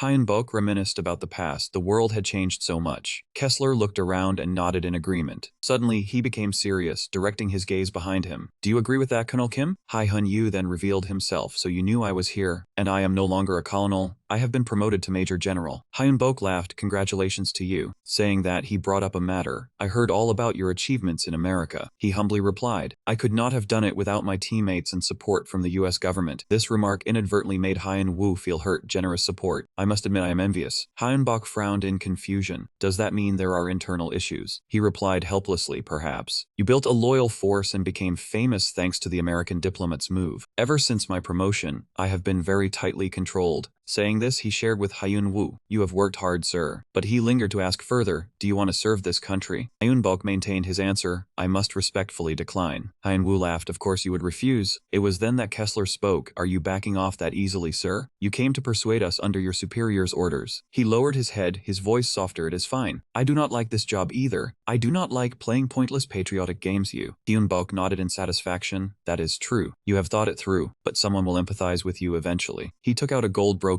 pouch. This is a magic pouch that allows for spatial expansion. If you study it thoroughly, it will be very useful. Hyun-woo happily accepted the small gift. Thank you, I will repay this favor later. After this remark, he left, and a girl in a black cloak approached. She directly addressed Hyunbok, body of life and death. Are you the summoner mage Hyun? He was quite surprised by this directness. Yes, that is me. The girl did not say much, immediately kneeling and presenting a letter. I am Helena Scarlet, operating under Red Lord's command, ranked 9th in the Mage Association, from the Scarlet Witches. This organization astonished him immensely. The Mage Association, he did not expect they would seek him out. She extended the red cover letter. This is an invitation to the Feast of the Six Supreme Lords, the highest-ranking members of the Mage Association. The time is 1 week from now at Buckingham Palace, England. The new generation heroes are also coming. I hope you will join us. Kessler frowned in doubt. New generation heroes? He recalled Xion's words. Indeed, the chosen children suddenly became powerful, so they became very arrogant. Hyunbok had no reason to refuse. This is an honor for me. I am delighted to attend. After completing her mission, Helena turned and left. Once she was gone, Kessler said excitedly, just as he said, there is already a place to teach those arrogant kids. He rubbed his chin and added, moreover, that woman seems to be a very powerful mage. I also want to meet the other mages. Suddenly, a voice rang out, pulling them back to reality. The two stopped. Let's head back. England hosted a grand party, inviting those who successfully conquered C-rank dungeons worldwide, people who were very important in exploration teams, a large building lit by luxurious yellow lights. Iris could not hide her excitement. Dad, uncle, this is my first time attending a party, so I am really excited. Hyunbok quickly extinguished that thought. Iris, do not expect too much from this party. Her smile vanished. Why? He looked inside with a worried expression. An accident will happen, so you must not leave my side even for a moment. Even so, Hyunbok did not forget to praise you look beautiful today. Kai nodded in agreement like Master said, you are very pretty today. Kessler added, of course you have to be pretty. All five were ready. Let's go inside. As soon as he entered the party, Hyunbok spotted a familiar face. Long time no see, Master. He was quite happy to see Sansu again. Sansu was also invited. She shrugged confidently. Yes, it seems we are not looked down upon by the mages. From behind, Andromalius came to chat. Long time no see, Lord One Hill. You seem much stronger as an ally on Earth. I am truly happy. Hyunbok greeted lazily. Long time no see, Brother Andromalius. Andromalius was not bothered. I was afraid my presence would distract you, so I left. And that little girl, can you keep an eye on Sun Tzu? He became serious, sparing with words whatever. At this moment, Sun Tzu changed the subject. Speaking of which, Master, I heard you conquered 2 C-rank dungeons. Hyunbok replied, to be honest, I did not even think I would survive until now. The statement surprised Sun Tzu quite a bit. Was it that difficult? I found it easier than I thought. He was startled for a moment. What? She recounted the entire journey. I conquered an S-rank dungeon in China called the Garden of the Giant King. There were all kinds of giant monsters like bears, goblins, orcs, and storm giants. I killed them quite easily except for the storm giant. Hyunbok began to suspect. It should have been very difficult to destroy the monster army and escape the traps. Sun Tzu replied blankly, is there such a thing? She encountered no obstacles finding the way. Her eyes were wide with sincerity. I walked along the road and found the castle of the boss. This information was something he had never experienced. What do you mean? It was very different from the C-rank dungeons I had seen. At that moment a voice rang out. It is indeed strange. Hyunbok quickly recognized the owner of the voice as Richard. He asked the obvious question. Aren't monster traps and danger essential parts of a dungeon? Sun Tzu was astounded, unable to believe her ears. That is true, but that was the dungeon I experienced. Richard stammered in disbelief. Could it be that only the dungeons we conquered were different? His voice lowered. It probably isn't Richard. Nevertheless, suspicion had arisen. Or maybe this girl was just lucky. Hyunbok did not argue, but asserted it was definitely so. At that moment, hurried footsteps were heard. It seemed the host of the party had arrived. The man above raised his hand to greet the guests. Everyone is here. I am Alistair Crowley, the top ranker of the Path of the Magic Association, also known as Alistair of Space. Besides me, other High Lords will also attend. Enjoy the party we have prepared.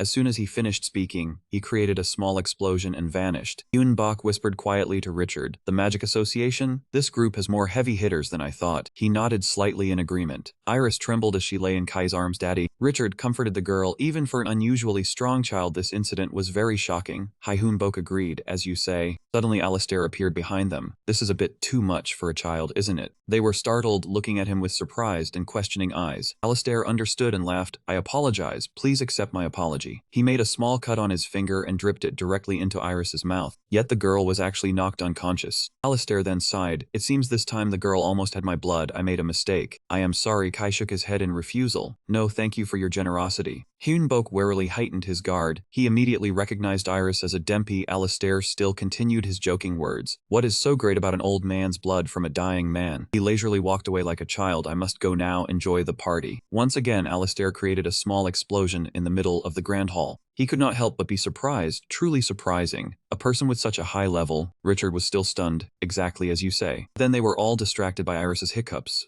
After a few seconds of silence, they burst out laughing at her cuteness. Seeing that it was getting late, Hyunbok decided to leave. Since the party is not only happening today, I will take my leave first. He smiled in farewell. All right, you go. During the 6 days of the party, each day a different ranker from 1st to 6th of the association appeared. On the 2nd day, the 2nd-ranked Tesla appeared. The 3rd day was Maha of the Earth. The 4th day was Gaia of the Wood. The 5th day was Arya the Healer. On a moonless night, the sky shone with twinkling stars. Alistair returned to host the wine party. I do not know if everyone is satisfied with the party. I would be very happy if you liked it. If not, then I am sorry. I will get straight to the point. The Magic Association has influence over Europe, the Middle East, and Africa. But in reality, Africa has been occupied by invaders from another world. After stating the reason, Alistair declared loudly, "Therefore the association has decided that at the end of the meeting, we will conduct a great expedition to reclaim Africa." The expressions of those present began to grow more serious. As grand as it sounded, Alistair had to admit it was easier said than done. In addition, humanity's territory has many dungeons that serve as the first line of defense against the invading forces. Therefore, the association has decided that the dungeons in human territory must be conquered first, then we will conquer Africa. We hope to receive cooperation from everyone. I believe you will not let the opponent develop. That is why the association prepared this party. This is a gift for the current strongest of humanity. Finally, he announced important news. We plan to give everyone the newest magical weapons. This made even Ice extremely excited. Their joy did not last long, as the gift came with a condition attached. Alistair began with a veiled remark. The association wants you all to prove your own worth. 15 days from now, the association will provide an opportunity for everyone. Everyone is free to participate. We will make a part of the party public for the world to see. If the power of humanity's strongest people is made public, the world will feel relieved. He snapped his fingers. I hope you seize the opportunity, and this is the association's gift. Before each explorer appeared a small item containing space magic, weight reduction, and status maintenance. Use it well. After that grand declaration, Alistair vanished in his usual manner. Kessler at this point only cared about the gift just received. It seems we don't need to cause a commotion anymore. Right, Master? Hyunbok nodded contentedly. I didn't expect the association to prepare this. He had a slight doubt. You will participate, right? Everything has been calculated by you from before. Of course, I was requested to. Besides, this is a good opportunity. At this time in the Grand Hall, Ice was immersed in curiosity over the gift. Only Hyunbok and Kessler quickly got to work. Let's prepare quickly. The news from the party quickly spread widely. Mages, spirit summoners, alchemists, psychics. The existence of these supernatural beings shook the world. Needless to say, the whole world was holding its breath watching the battle between superhumans with abilities beyond ordinary people. The world continued to go crazy with the announcement accepting registrations from everywhere. Only 100,000 winners could attend. The participants were excited for the chance to show their power. And so a month passed with countless important events. The means of transport to the location had been prepared by the association. Those choosing other means would be provided the coordinates. Dozens of yachts simultaneously sailed out to sea. What is this? It's just the sea, nothing there. The explorers gathered on the deck, gazing into the distance. Suddenly, an unusually high wave rose powerfully. Ice could not hide his excitement witnessing this sight. Dear God. Yak fleet was standing before a city beyond imagination. Among them were the groups of Hyunbok and Sun Tzu. Alistair's image appeared through the broadcasting device. Thank you all for the effort you have put in. He joyfully introduced Welcome to Atlantis, the city of science and magic. After the fleet docked at Atlantis, everyone was moved to a new location.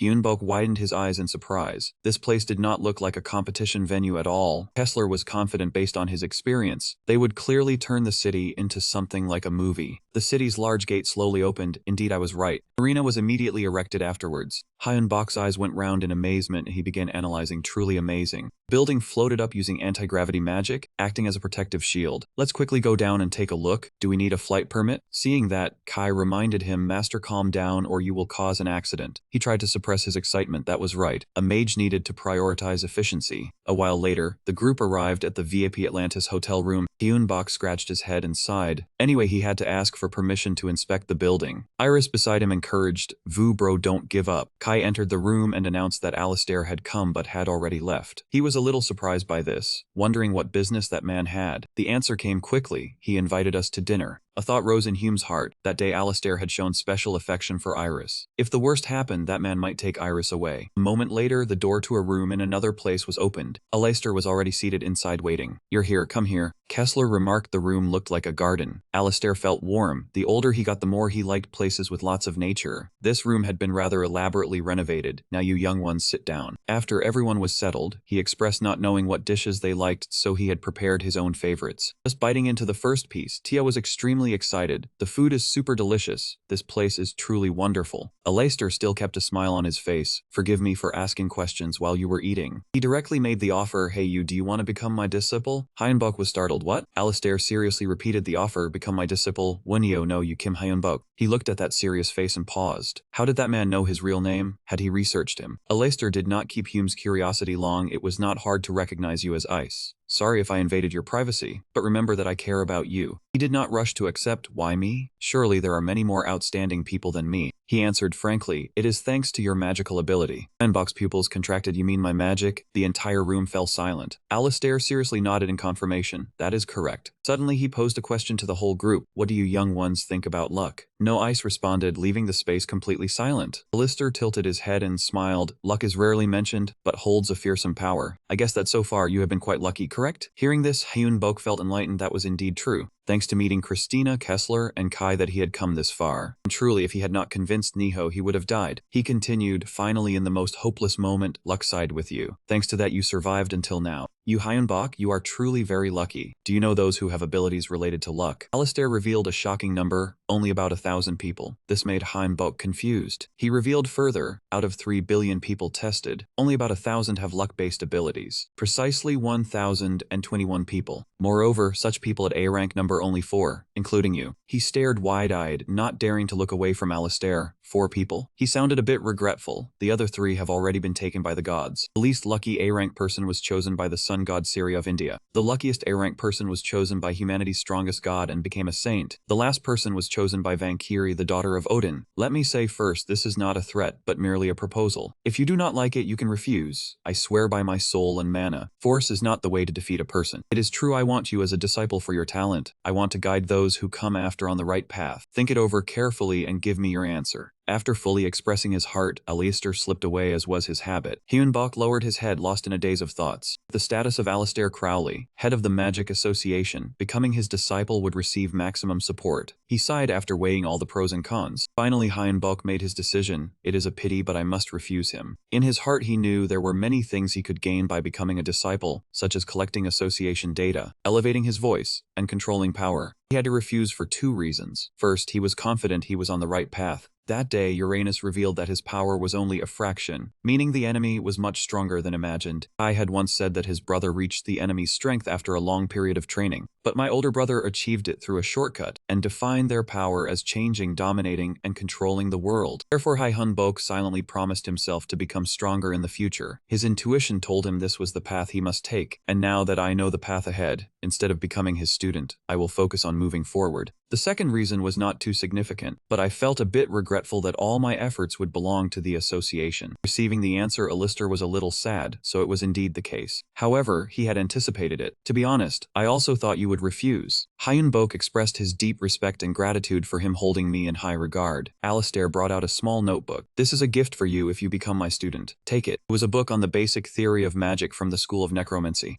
Hyunbok's eyes lit up. "Truly, thank you very much." He was satisfied with the boy's demeanor. "I am very glad you like it. Today I have also prepared dinner for you." Hyunbok was excited, his mood also lifted. "I want to see what kind of food is being served." Alistair laughed heartily. "You will like it." Beautiful day at the arena of the Magic Association. The tournament rules were very simple. The tournament consisted of individual and team matches. All actions were permitted except for fouls before the match. A series of notifications were sent to the phones of each dungeon participant. On them were the competition rules. The organizers were not responsible for accidents occurring during the match. Only those who agreed could participate. This affirmed that even if death occurred, they would not be held liable. The damage insurance system acted to reduce losses for participants. If ice suffered damage beyond the limit, you would automatically lose. Hyunbok agreed without hesitation. "Very well, the goal is to win all categories." Kessler also responded, "Let's fight, Master." Kai and he both promised firmly, "We will do our best. Master, I will fight with everything I have." Just then, the announcement rang out. "Group 1 of the individual preliminaries is about to begin. Please gather at the arena." Kessler volunteered to start round 1. "I will go first." Hyunbok seriously reminded him. "The individual preliminaries are very competitive. Be careful. Close combat has many variables. Do not lose focus." He turned his head, his eyes full of confidence. "Do not worry. Close combat is my specialty." Many players were already present in the arena hall. Group 1 of the individual preliminaries began. Suddenly, the arena floor was covered in a thick black smoke. Kessler appeared with a cocky smile. "I will eliminate these guys right now." Hundreds of gasps sounded along the arc of his sword, god of life and death. He was a subordinate of Wonho and a top knight, as fast as a knight. Hyunbok watched through the surveillance screen. A knight? When did Kessler become a knight? Christina recalled and said, "After Master became the god's apostle, he naturally came to be called a knight." Additionally, Kessler became famous through his active online presence. She even added, "He is like a modern person addicted to technology." In an instant, Kessler's opponent lay on the ground with a few bleeding wounds. He was quite satisfied with his recent sweep. Finished, Kessler returned to the waiting room. "Good work, Kessler." He was confident. "Is this what you call hard work?" Hyunbok announced the good news. "I think the second preliminary round will start soon." At that moment, an arrogant young man appeared. "Let's see what you can do, but remember to be careful. I will pay you back in full." Christina recognized him at a glance as Hercules. She also knew he was protected by divine power. The corner of Hyunbok's mouth curled slightly. "Is that so?" Christina watched Hercules' performance. "That is a blessing from the god. Thanks to that advantage, he was unaffected by any attack." He spoke up to remind. "All right, enough joking. Kessler, I took more time than him." He shrugged and tossed his head back. "Of course." Very soon after, the announcement rang out again. Group 9 of the individual preliminaries will begin shortly. Please gather at the arena. Hyunbok stood up to stretch. "My turn." Everyone cheered together. "See you later, master. See you later, master." Kai reminded him before he left, "Master, good luck." "Dad, remember to be careful." Hyunbok nodded slightly. "Got it, I am off." He put on his mask and stepped out into the main hall. A world-famous superhuman, the summoner mage, master of the skeleton dragon, apostle of the god of life and death, the master Wonyo had appeared. The entire battlefield fell silent simultaneously. A heavy pressure arose. The announcer broadcasted over the speakers. "It seems Group 9 is fully assembled. The round will begin." In an instant, all players targeted Hyunbok alone. "Dai, take him out." He did not say much, creating a defensive barrier against the attack rays. "Bull prison." The others seeing this were stunned. "Damn, how is it this hard, so unfair?" He continuously switched his skills, roaming without a single ice daring to approach. "Step aside." Hyunbok uttered a single word in a low voice. Dozens of dry skeletons returned from the realm of the dead following the summoning incantation, and then the pressure reversed, the players' faces turning pale. Not only that, but monstrous beasts from hell also appeared densely. The audience, after a stunned silence, cheered excitedly. They screamed, expressing their feelings. "This is amazing." In the blink of an eye, an army of nearly 1,000 was summoned. Of course, only one person did it. That was the Master Wonyo. Hyunbok's eyes shone with the purple light of magic. Facing the massive army, the other players resolved to risk their lives. "Damn, let's try once. Can't die anyway. It consumes a lot of mana, won't last long." He squinted, the light emanating from him as if commanding the army to advance. Then Hyunbok gently closed his eyes. The entire arena shook from the exploding runes, and in the end, the assassin army achieved an overwhelming victory. The rounds followed one after another, and 30 groups completed the preliminaries in just one day. The arena gate was intricately designed and open to the public every 6 hours. The group gathered at a nearby restaurant. Releasing the combat video was beneficial, but would be detrimental if the enemy discovered our strength. He wondered what they would do next. Christina replied ambiguously, "Wait and see, master." At the same time, the restaurant door was pushed open by ice. She kept rambling about the tournament. Long-range combat was disadvantageous in close and far situations, and there was nothing we could do. The girl sat down in the empty chair at Hyunbok's table. Gloria crossed her arms casually and greeted everyone. "Long time no see." 4 pairs of eyes fixed on her, asking who she was. Hyunbok scanned every feature. Her appearance had changed, but the hunting scent remained. He blurted out the name Gloria. She sneered teasingly, "Remember me?" The former street puppet artist Jiang Ji had lost the match. He ground his teeth in a curse. "Get rid of them all." These words reached Ensit's ears. "Revenge, huh? That sounds good." She coaxed, "Don't worry. I will acknowledge your efforts." Jiang Ji's eyes blazed when they met a familiar face. On the screen at that moment was the image of Hyunbok. He ground his teeth and spoke viciously. "You insignificant bastard, I have finally found you." The atmosphere at the table grew heavy because of Gloria's appearance. She swept her eyes over to Iris, startling the little girl. Seeing the trembling little girl, Gloria grew excited. She shared similarities with that bloodsucker, but was not suited for him. Hearing that, Hyunbok tilted his head and asked, "Is that bloodsucker ice?" She said indifferently, "The vampire emperor among the ray-headed dungeons. There is the bloodsucker's dungeon." She also questioned bluntly, "Are you his child?" Kai stood up agitatedly, "I'll handle this." Hyunbok warned because of that reaction. "Enough, Cairo." He expressed, "It will be fine. If anything happens, I will protect you by any means." He tried to suppress his rage and replied, "I understand." Returning to the main topic, Hyunbok asked curiously, "Why are you here?" Gloria's eyes narrowed. "Because I was bored. I wanted to see you because I have something special for you." The purple light in his eyes brightened with vigilance. "Is that so?" She spoke heavily. "To be honest, I thought I would die early, but you have grown stronger. Keep this pace and eliminate the one causing harm, and when you are done, come to me as an enemy." Hyunbok had another confusing fan. "An enemy?" Gloria said, "Because there are few opponents who can fight me. Being too strong is not good. Without an enemy, one cannot grow. And you are truly arrogant." Hyunbok inquired deeply, "How did you escape?" "High-ranked dungeon masters are not allowed to leave." Gloria sneered disdainfully through a loophole. Looking at the stone arm, Hyunbok judged a golem. Gloria confirmed, "Correct. The main body did not escape. I linked my mind with the golem." Hyunbok thought to himself, fighting now would be futile. She would suffer no damage through the mental link. Just then, the waiter arrived. "Please order." Gloria pointed at a few spots on the menu from here to here. She repeated in a harsh tone, "Don't make me say it twice." A moment later, food covered the table. She liked this world because of its diverse cuisine. Gloria Gloria told him to pay. Hyunbok nodded. I understand. To repay him, Gloria provided useful information. He listened attentively. She said, if you remember Enzit, the little one you fought also escaped. It seems she holds a deep grudge against you. Hyunbok nodded seriously. I will remember that. After speaking, Gloria stood up. I will continue watching the tournament. Do not disappoint me. She left immediately, not giving Ice a chance to say goodbye. Hyunbok sighed wearily. We will go to the aquarium later, Iris. The little girl was still scared, yes. It was a beautiful morning at Alistair's office. He seemed concerned about the information he had just received. The enemy commander, huh? Hyunbok affirmed, yes, the Tastrif demon dragon Gloria. I just met her. Alistair frowned and checked the magic orb. Wait a moment. Gloria's image appeared clearly. She is the commander? Hyunbok explained, but this body is a golem. Alistair considered the situation. The association's border has been breached. Hyunbok wondered, you mean the border? He provided information, skin fragments, and blood collected when entering and leaving Atlantis to track and identify intruders. Alistair hesitated, but she was not detected. He waited seriously. Do you happen to know anything else? Hyunbok revealed the information. Gloria said another high-rank enemy who hates me greatly has also escaped. Alistair lost his composure. What did you say? Really, you survived an encounter with two formidable enemies. He forced a smile. It must be my luck. He warily leaned back into his chair, telling him to share more about the enemy to prepare a plan. Hyunbok quickly agreed, then told Christina to prepare for the tournament first. He would come back soon. At the same time, inside the arena, the battle was ongoing. The match began with Mucha, an Indian warrior with no divine power. He immediately threw several iron hammers towards his opponent. Christina gripped her scepter tightly and roared, stating that a surprise attack during conversation was unworthy of a warrior. Mucha was instantly restrained as the chain tightly wrapped around his wrist. Kessler did not miss a single match. Hyunbok teased that he would not give up even at disadvantage. His style was just like his. He cheerfully suggested recruiting that man. The master did not refuse, saying if he wanted to go ahead, but he knew the priority came first. Before he finished speaking, Kessler had teleported to the door. Kai also intended to go out, saying he would be back, taking a walk with Iris for a while. Hyunbok agreed casually. He quietly watched the little girl Iris leave the room. Not long after peace settled, hurried footsteps sounded again. Master, something big happened. Hyunbok and Kai rushed to the source of the panicked sound, finding Kessler. He paused to clarify the situation. Kessler was flustered, at a loss for words. Kessler glanced toward Mucha, recounting that he encountered this man when he was being attacked by two mages. Information sounded highly suspicious, but this matter was true. Kessler frowned, handing over a small piece of cloth, saying he had gathered evidence as a precaution. Taking it, he immediately realized why the association's mages had attacked him.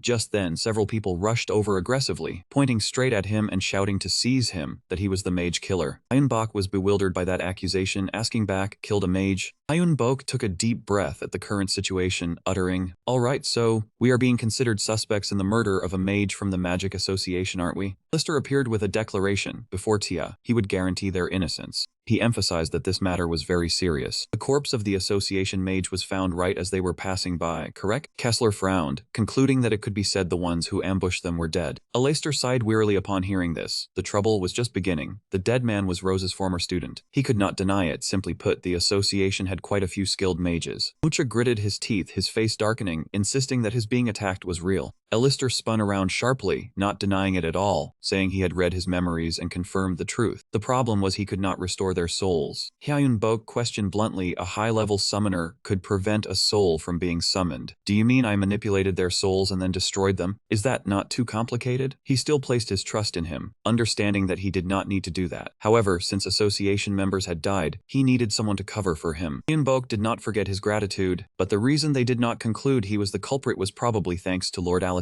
He stood up to express his thanks. Alistair saw this reaction and asked if there was a problem. Hyunbok fell into a mess of chaotic thoughts. The soul of the contract maker was being pulled away against their will. He forced a smile, suggesting they cooperate to find the real culprit. Jaengak muttered to himself in the office. With the association's help, he had created some quite good dolls. Now he just needed to wait a little longer. Enji's voice rang out softly, threatening to tear Wonyo apart, turning his soul into hers, making him suffer forever. Suddenly, Jaengak woke up at the sound that had just reached him. Alistair appeared with a probing question. Why was he so surprised? It was him. The two chatted for a while. He said he must have struggled a lot. He looked thinner than before. Jaengak sadly remembered the advice of a young man, that a body existing long in a low mana environment could not live in this new environment. As he spoke, his tears fell. Only when hearing of the student's tragic death did he realize the young man was right. If only he had understood sooner, those two kids would not have died. He apologized for getting teary-eyed with age. Alistair offered his condolences, telling him not to forget he still had other students, he must stay strong. Having said that, he got to the main point, saying there were two things to discuss. First was the bad news. It was concluded that Wonyo was not the culprit. The good news was that he had found a clue about the real culprit. Hearing this, Enji was momentarily frightened, telling herself she surely had left no evidence. He did not reveal it directly but made an offer, asking if he wanted to come along. And so Jiangak went with Alistair to a deserted street.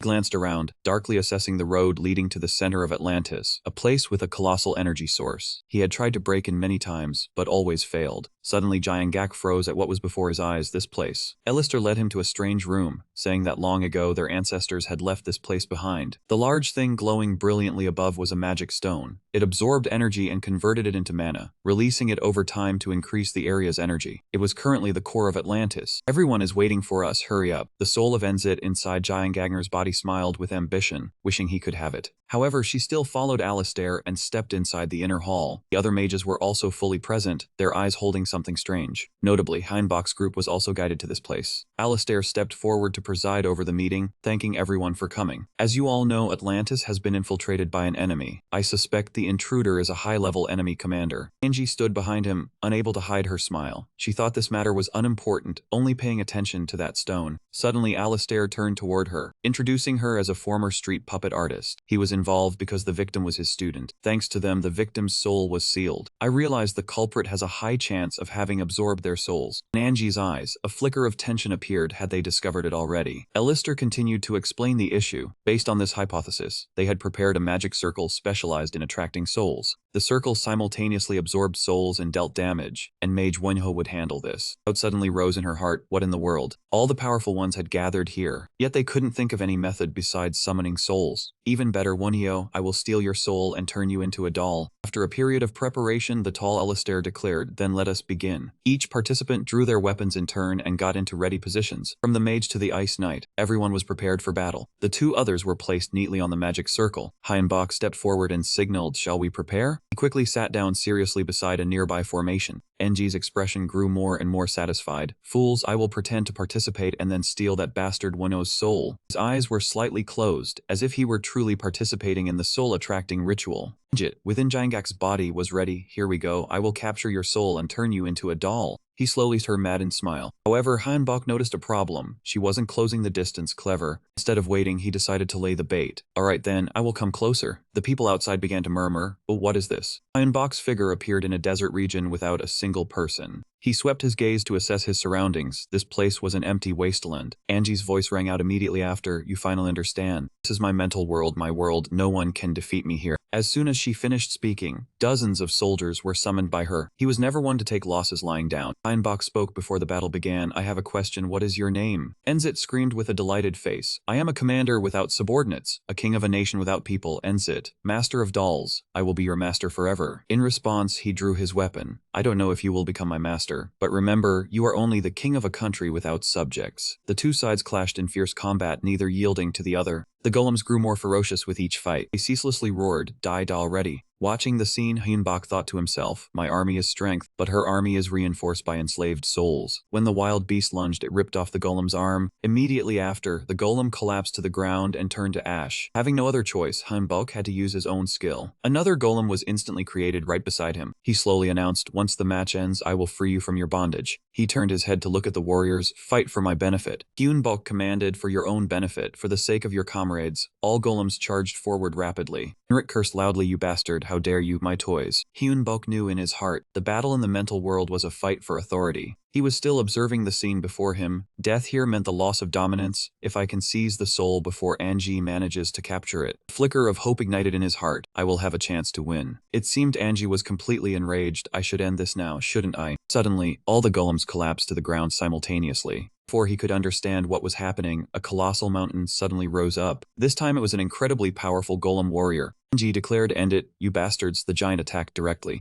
Heinbach also did not want to waste any more time. Fine, let's end this. Before the golem could do anything, its body suddenly exploded, the explosion so massive that even the desert here trembled. He looked at Heinbach with hatred. You bastard, what did you do? Contrary to her attitude, he was extremely calm. He continued to remind her, in the mental world, whoever holds the advantage gains control. The final advantage now belongs to me. Heinbach spread his arms wide. Welcome to my mental world. Remembering something, he turned around. In the end, everything went according to plan. Jiangak looked around. The roadman called out, "Master." The brown-haired girl looked at herself. "I am dead." He immediately deduced, "It seems they are souls whose bodies were stolen by Angie." She suddenly screamed loudly, "You bastard, what in the hell did you do?" Hyun-bak recounted his actions. "I stole the souls you killed, and even controlled them." He was extremely calm. "I used myself as bait, then exploited the connection between you and Jiangak's disciple." Perhaps Angie did not expect this. Kai had invaded her mind, stolen her soul, and then unleashed a powerful blow. After saying that, he glanced at it, because only Kai could do such a thing. Curious, Hyun-bok turned back to ask how many of Angie's souls he had stolen. It calmly replied, though not yet 10%, it had already reached 300 million. She could not maintain her composure. These brats were truly insolent. He saw her lose her temper for the first time, which even surprised Hyun-bok. The light shone directly on his face. Alistair worriedly asked if he was awake. He continued, saying he must be very tired, but to help him because the enemy was very angry. Alistair sighed softly. She was trying to invade their world. Engus's scream rang out, full of despair. Everyone could no longer stop her. He reminded them to join in, but Hyun-bok suddenly refused, saying it was not necessary.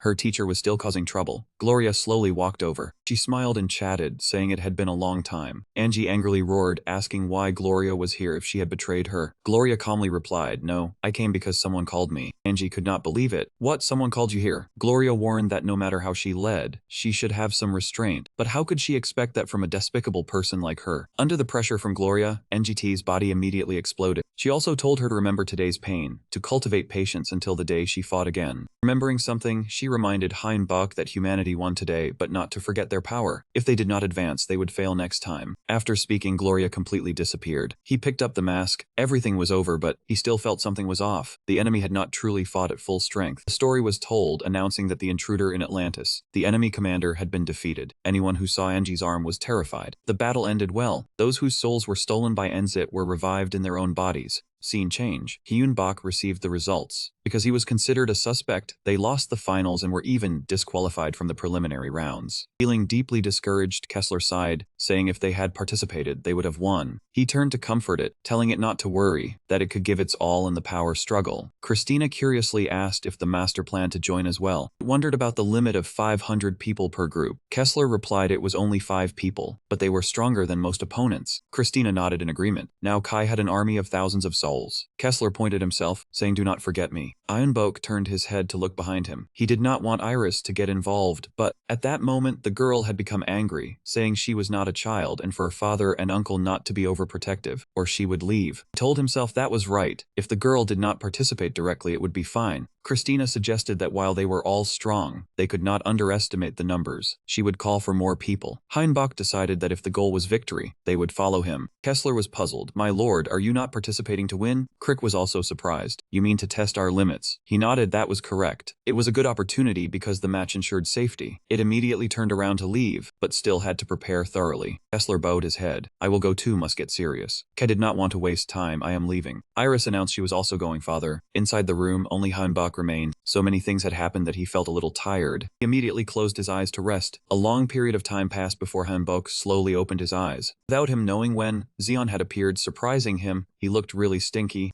Zeon spoke up. The Magic Association was hospitable, but they had not yet offered whiskey. Hyun-bok glanced at him, mentioning that this reminded him that he had arrived later than expected. Zeon gave a wry smile and apologized for being busy. He curiously asked if he had prepared the contract. Zeon nodded firmly. He brought out the contract and placed it before him. This was a copy he wrote himself, and even he could not find any loopholes. Taking it, Hyun-bok examined it. The content was simple, exchanging the teaching of young children for the darkest prophecy about the future. He was surprised that there were 4 associations to worry about: Asgard, Agonot, Emi-Engrio, Murameng. He wondered why the Heavenly Demon Church was excluded. Zeon explained it was because there were no children in it. That association was very strong. Understanding, Hyun-bok asked if his task was to eliminate these 4 associations. Zeon nodded in confirmation. Zeon suddenly stood up. He smiled and replied that after the mission was complete, he would come to his base, Hyun-bok. He understood. Time passed, and the Magic Association suddenly announced shocking news. The group match was not between 3 sides, but between 5 sides with no qualifying rounds. The host announced that the teams participating in the Power War would officially begin. The first 2 contestants were Chang Rang-dan and Bong Kwang-dan of Muram Hero, who stepped forward.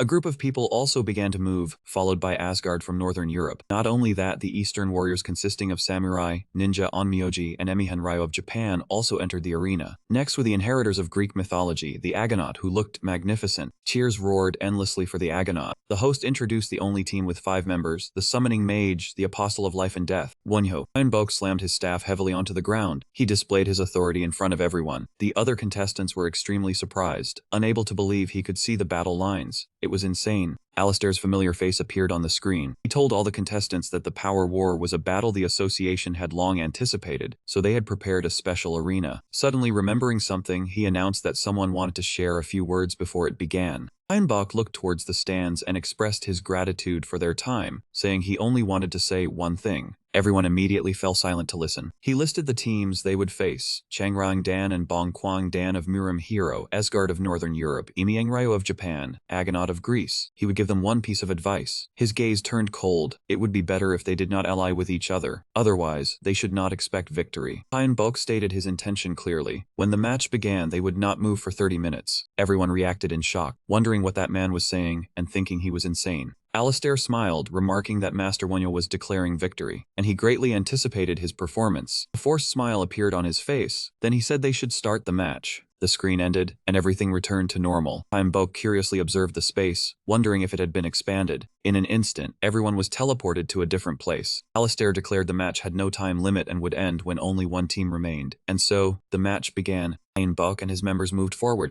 Just as he saw him, Suzuki immediately reported that the target commander was moving in that direction. Hearing that, Marion nodded and replied that he knew. People in the alliance quickly approached Hyunbok. Marion called out, "Come out here, arrogant bastard." Understanding their intent, he sighed and said he would give the children some advice. His voice was extremely calm, telling them to know their enemy and their own abilities before making a move. The skeletal army he summoned was ready for the next battle. Hyunbok continued to remind them that he could summon up to 5,000 low-level undead or more, and not just undead. Even monsters or golems, he could control them all. The overwhelming number of monsters caught the alliance members quite off guard. He observed them and said this was the first team he had encountered, so he would give them a chance. If they lasted 10 minutes, he would allow them to fight again. Hyunbok's legion quickly advanced straight towards the crowd. With no other choice, they were forced to raise their swords to resist. The increasing number of monsters appearing enraged Marion, cursing because they just kept coming. He grew more anxious, unable to anticipate that bastard's underlings. Both sides clashed and the scene became chaotic. Marion had no way out, so he was forced to continue resisting. After a while, Hyunbok suddenly apologized for the time being up, noting they had lasted 15 minutes, which was surprising. He nodded in praise of their good formation, while Marion's group was completely exhausted. He extended his hand towards them and said this was a reward for them continuing to fight after lasting over 10 minutes. The group looked at their bodies in surprise, feeling their wounds and strength being restored. The match made Hyunbok very satisfied. He praised their good fight, said he would see them again, but next time would not be like this. They could only watch as Hyunbok left the place. Marion turned his head to remind Suzuki, who hurriedly nodded and replied yes. He spoke in a determined voice, telling Suzuki to scout the surrounding area, because they needed support from another team. Suzuki obediently complied. Makuni, the commander of Asuka, suddenly asked if they should form an alliance. The more he thought about it, the more irritated he became, feeling pathetic for having to team up because of one team. Damn it. He suddenly stepped in front of the Agonaut and barked at him to get lost, you fool. His gaze was full of contempt, saying that even though he wanted to crush him like a mosquito, he could not kill him, so he should be grateful for his luck. The Agonaut seemed not to back down either. Right at that moment, Kessler called out to those guys. He smiled and suggested that the alliance seemed to have failed. He muttered to himself that Master could fight alone, so they would go find another team. These words surprised Makuni, wondering if that man... He could not hide his surprise, daring to face all of us alone. Waiting for an answer, Kessler suddenly saw the ground deform. His entire body had been pulled into the air by thorny vines. Makuni flew into a rage. Even if it is a match, I will kill someone at all costs. Kessler was not afraid. He easily burned the vines to ashes. Landing on the ground, he commented they were too weak. The thorns were not sharp enough. Try using them after increasing your power next time. The moment Makuni attacked, he dodged with ease. Kessler suddenly felt excited, truly dangerous. It would be disadvantageous for me if the two of them joined forces. Thinking for a moment, he decided to split into 3 with triple threat fury. The group exclaimed in shock. What is that? Wasting no time, Kessler charged forward. Time to play now. In an instant, Makuni's side was completely overwhelmed by Kessler. Suddenly he called out Agonaut. He curiously looked up. What is it? He asked sheepishly. Is your offer still valid? He nodded. It still is. And so the Asgard-Agonaut alliance was officially formed. The group moving forward was blocked by Hyunbok's skeleton soldiers. On it was his warning. Ice, this is the final warning. Crossing this sea makes you an enemy. I have a special gift for anyone who approaches. Makuni was so furious he trembled. That man is too arrogant. When I meet him, I will smash his head like a coconut. A team member called out to Atlanta. She turned her head. He seemed to notice something. The terrain ahead is filled with magic, mines, and mechanical traps. Clear the path first. As soon as he finished speaking, this guy knelt on one knee. He began to pray, O Poseidon, god of the sea, brother of the thunder god, grant me use of your ship and Hera's protection, arise Argo. He had successfully summoned the mythical ship Argo. He urged everyone to board the ship. Let's go. Thanks to the ship, the group easily escaped Hyunbok's traps. The Skeleton Legion suddenly discovered the ship flying in the sky. They immediately raised their guns and continuously fired at the ship. A hail of bullets made the group scream in fear. When they opened their eyes, they had teleported to another place. Damage transfer was already activated. Damn it, I got eliminated without doing anything. Passing the Skeleton Legion, this time they faced the Stone Golem Legion.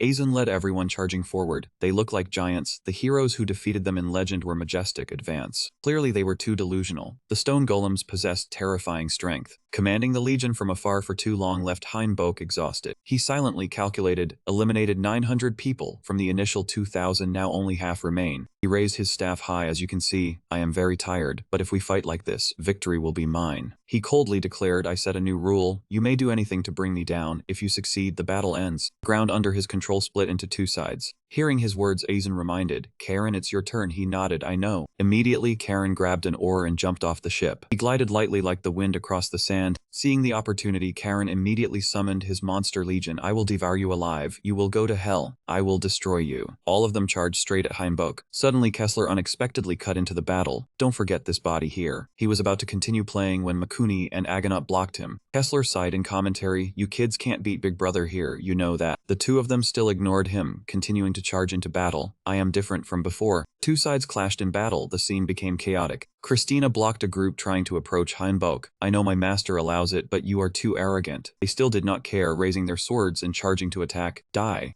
To teach them a lesson, Christina immediately called out, bring. The group's faces quickly changed color. Damn it. The ground suddenly erupted with soul circles, preventing them from moving. Recognizing the mischievous Iris, they were startled by the troublemaker. From afar, Atlanta drew her bow and shot hundreds of arrows. But this did not trouble Christina Brink. The invisible person turned his head to remind Atlanta, such a waste. Christina suddenly commented. A man's voice echoed in the air, a transparent creature flying in the sky, only one person. He called the hero's name Perseus, his form suddenly revealed. Damn it, I am too famous now. Chris continued the conversation. I heard Perseus once beheaded Medusa with a single sword. He assumed a combat stance. That is right, I am not easy to deal with. On this side, the samurai seized the opportunity to dash quickly toward Hyunbok. He swung his sword and slashed straight forward. Unknown from when, he was already standing on the spectator stand observing his every move. He had to praise him. Getting here unscathed was truly commendable. As soon as she saw him, Karen, the gatekeeper of the underworld, screamed out a prayer. The next second, Sebaroth appeared and scolded. How dare you summon me for this matter? He hastily explained that the enemy was an apostle of the god of life and death, then turned to Hyunbok, asking if you were sure he was worthy. Before Sebaroth could even make a move, he had already caused him to be completely frozen. Seeing the unstable situation, Karen flinched in reaction. Hyunbok announced to everyone, this is a frost seal, he cannot escape until the match ends. Magic circles appeared continuously as he chanted the spell Dedrick.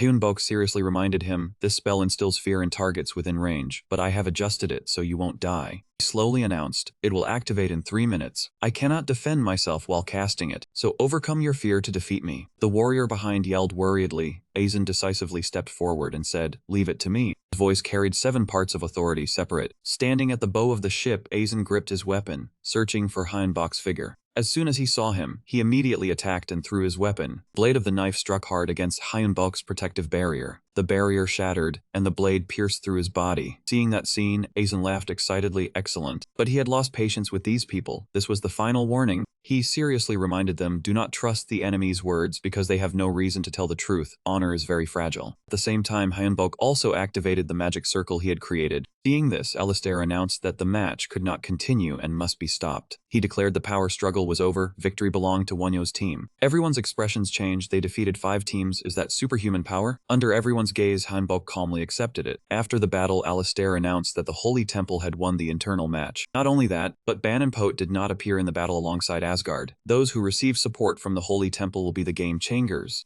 Hyunbok thought to himself, if they had joined the fight, I'm not sure my team would have won. He understood clearly. The battle had given him experience against the world's strongest. The Magic Association rewards items based on contribution. The scene shifted to Wenyun's tool workshop. He asked in surprise, what do you need to do? Hyunbok calmly replied, if needed, I will do it myself. The old man laughed and said, I knew you all came looking for materials. Wenyun pulled out a prepared bag. It was hypnotized by space magic. He reminded him that the material issue was resolved. Hyunbok's expression changed. How do you know my name? Wenyun smiled and suggested, should we have a little chat? In the room, he probed, do you know anything about the Dragon Meridian? Hyunbok paused and replied, what is the Dragon Meridian? The other man patiently explained, in the West, the Dragon Meridian is called a secret sanctuary. Son Hess is one example. As he was thinking, the old man continued, the Dragon Meridian's value is infinite, so he was curious what he would do if he discovered it. Hyunbok stated his thoughts, I would store it in a mana device and use it slowly. Wenyun nodded in praise, is that so? I am surprised you use it so simply. He stood up and promised to bring it next time we meet. We will discuss it in more detail. The old man nodded in anticipation. Time shifted to the late afternoon. Hyunbok walked while thinking, that man is trying to pry information from us. He became more alert when he saw a small floating object. Could it be a listening device? Wenyun is really impressive. He pretended not to see it. I will check if there is anything strange about the materials he gave, then told Christina, I'm counting on you. It immediately acted and said, this is all that is permitted. Knowing Hyunbok had discovered the plan, Wenyun laughed and praised, that young man is quite sharp. After the tournament ended, Hyunbok recounted, we returned to our base. He sat tiredly on the sofa. The work is almost done. Let's rest for a bit. He was surprised to see Kessler intently watching TV. He sighed and complained, the more I look, the more unfair it seems. He asked in confusion, what is unfair? Kessler pointed at the screen. This is a C-rank dungeon exploration scene. I don't believe they had time to film. Hyunbok nodded and remarked, it looks easier than the dungeon we conquered. Kessler revealed an eager smile. Kai and I have settled our grudges. Only Christina remains. It turned its head and replied, I am just an ordinary witch. Hyunbok asked curiously, do you have any grudges or regrets? It shook its head and recounted, my biggest regret is not being able to reach a higher level. Kessler quickly noticed the anomaly. Why do you want to reach a higher level? Christina hesitated slightly. Quickly calmed down, I can't remember. Kessler was surprised. Why is that? Christina sadly replied, there is a very important reason. Hearing this, Kessler laughed. It turned out Christina also had her own troubles. You should slowly figure out why you want to go further. After thinking for a moment, he nodded in agreement, fine. Suddenly Kai transmitted a message to Hyunbok, Master, something has happened. He glanced outside. Struggler had sent people here. His expression changed immediately. Straggler was an alliance of many races. Now only a handful remained on the planet. Why me? No way. As expected, Hyunbok became more anxious. Is it because of Iris? I nodded and reported, yes, I think so too. He also said he belongs to a noble organization. Kessler interrupted, nobles, 100% vampires. Even though they are not human, they still act like true nobles. Christina added, I think this entire bloodline is involved, and the target must be Iris. Hyunbok turned to look at the girl. Iris, I am sure you heard that clearly. The choice is yours. He continued, no matter what you choose, we will always be by your side. Iris was silent for a long time before answering seriously, I want to meet a vampire from another lineage. Hyunbok thought to himself, it was no surprise that the vampire forces under the nobles ranked third on the power rankings. However, the founder of Straggler was a dragon. Long ago, a dragon created Struggler and gathered the races. According to legend, that dragon is currently asleep. Among the 3 factions that form the nobility, those who came to us are the Asian Tulet. Hyunbok smiled and introduced himself, I am Wunho, Iris's guardian and godfather. Galian looked very displeased. You did not even apologize after making us wait. He did not care because you are uninvited guests. If it were not for Iris, do not expect me to open the door. The man sighed and nodded, very well, then where is Iris? Hyunbok called out, Iris, come here. The girl immediately appeared at his side. Seeing the frightened look on her face, Galian quickly explained, sorry, I am just too happy. He did not want to waste time, get to the main point. Why do you want to see Iris? The man did not hesitate, because I want her blood. Kai was about to step forward but was stopped by Kessler. Galian tried to explain, sorry, I only need Iris's blood. The real goal is our survival. He narrated helplessly, I am Galian, the only one who can awaken the ancient blood. We are also facing the energy crisis of the earth. His voice grew weaker. Even the man in human blood is declining. The bloodline weakens over time. Returning to the present, He stared intently at Hyun-bok, but Galion did not hide it. Recently we realized that if we receive a blood transfusion, we can regain our strength. Kai was furious. There is no reason to force Iris to sacrifice herself for you. Kessler was ready to fight. Better to let your bloodline go extinct. Christina said coldly, this is a chance to obtain experimental materials. Seeing everyone ready to act, Iris quickly stopped them. Wait, I think they have run out of options. The girl pleaded, please hear them out first. Galion continued, of course I have another choice. We will sacrifice one of our own instead of her. He bowed his head sincerely. Miss Iris, please devour me to turn me into your kin. After thinking a bit, Hyun-bok glanced at the girl. Iris, can you do it? The girl stammered, this process will harm me. The stronger the vampire, the greater the burden. If it were not Galion but someone weaker. The man urged quickly, there is no time. It must be the highest grade bloodline. If not, we will go extinct. Please help us. Kai reminded her uncomfortably, you do not need to sacrifice yourself like that, Iris. The girl retorted, it is not a sacrifice, uncle. Galion knelt tremblingly. You can become stronger by receiving my memories and experience. During that process, I will fall into a deep sleep. He still firmly objected, impossible, this is absurd. Hyun-bok suddenly called out Iris. He still respected the girl's choice, do what you want. At the same time, he said to everyone, Iris will decide for herself, right? The girl nodded obediently. Thank you very much, father. I am sorry, uncle. Next second, Iris bit directly into Galion's neck. The whole body suddenly changed. The girl continued, I will save your bloodline. While I am away, you must obey father's orders. Iris stepped inside the laboratory. Seeing Galion approach, Hyun-bok asked, you are still here, not going to save your bloodline? The man calmly replied, that was not the only command from the Bloodlord. He remarked in surprise, you look like a different person. Galion smiled, changing bloodlines means becoming someone else. Let us talk freely. Hyun-bok sighed softly and agreed, understood, I will do that. The first order is to go save your former kin and take over the nobility. The man was delighted, thank you for giving me orders. Seeing Galion leave, Kessler asked worriedly, Master, is it safe to leave him alone? He inquired, how strong is Galion in your opinion? He calculated and replied, around level 2 of the Magic Association. Hearing that, he sighed softly, when that girl wakes up, I can no longer call her a little kid. Kessler nodded gloomily, right, she has become a lady. Hyun-bok pulled out his phone. The girl will wake up right in the middle of the Africa recovery campaign. But first, on the phone was the request to conquer a C-rank dungeon. He announced, I have something to do. He clearly understood that the world's powers were gradually moving to conquer C-rank dungeons. The conquest, except for 6 dungeons in Africa, had already begun. Hyun-bok and everyone began their new journey. They were at the Golden Break Hall Reel, preparing to conquer the C-rank dungeon. He coldly sneered, too weak. Kessler also nodded in agreement, acknowledging that the C-rank dungeon was easier than expected. He added that within 4 months, all C-rank dungeons outside of Africa had been conquered. In the room, Hyun-bok smiled and inquired, apologizing for keeping him waiting and inviting him to sit. Jin entered inside, apologizing for coming so suddenly. He quickly informed, he heard you hate wasting time, so I will get straight to the point. My organization wishes to cooperate with you, Mr. Wonyo. He was surprised upon hearing this, cooperate. He explained, our organization has many factions. I belong to the faction specializing in artificial genetic body modification. Hyun-bok listened silently as he explained genetic modification and surgery were not enough, so he decided to find a highly skilled spirit summoning mage. Jin placed the report in front of him, showing the consequences of failed genetic modification, leaving victims in a vegetative state unconscious or paralyzed.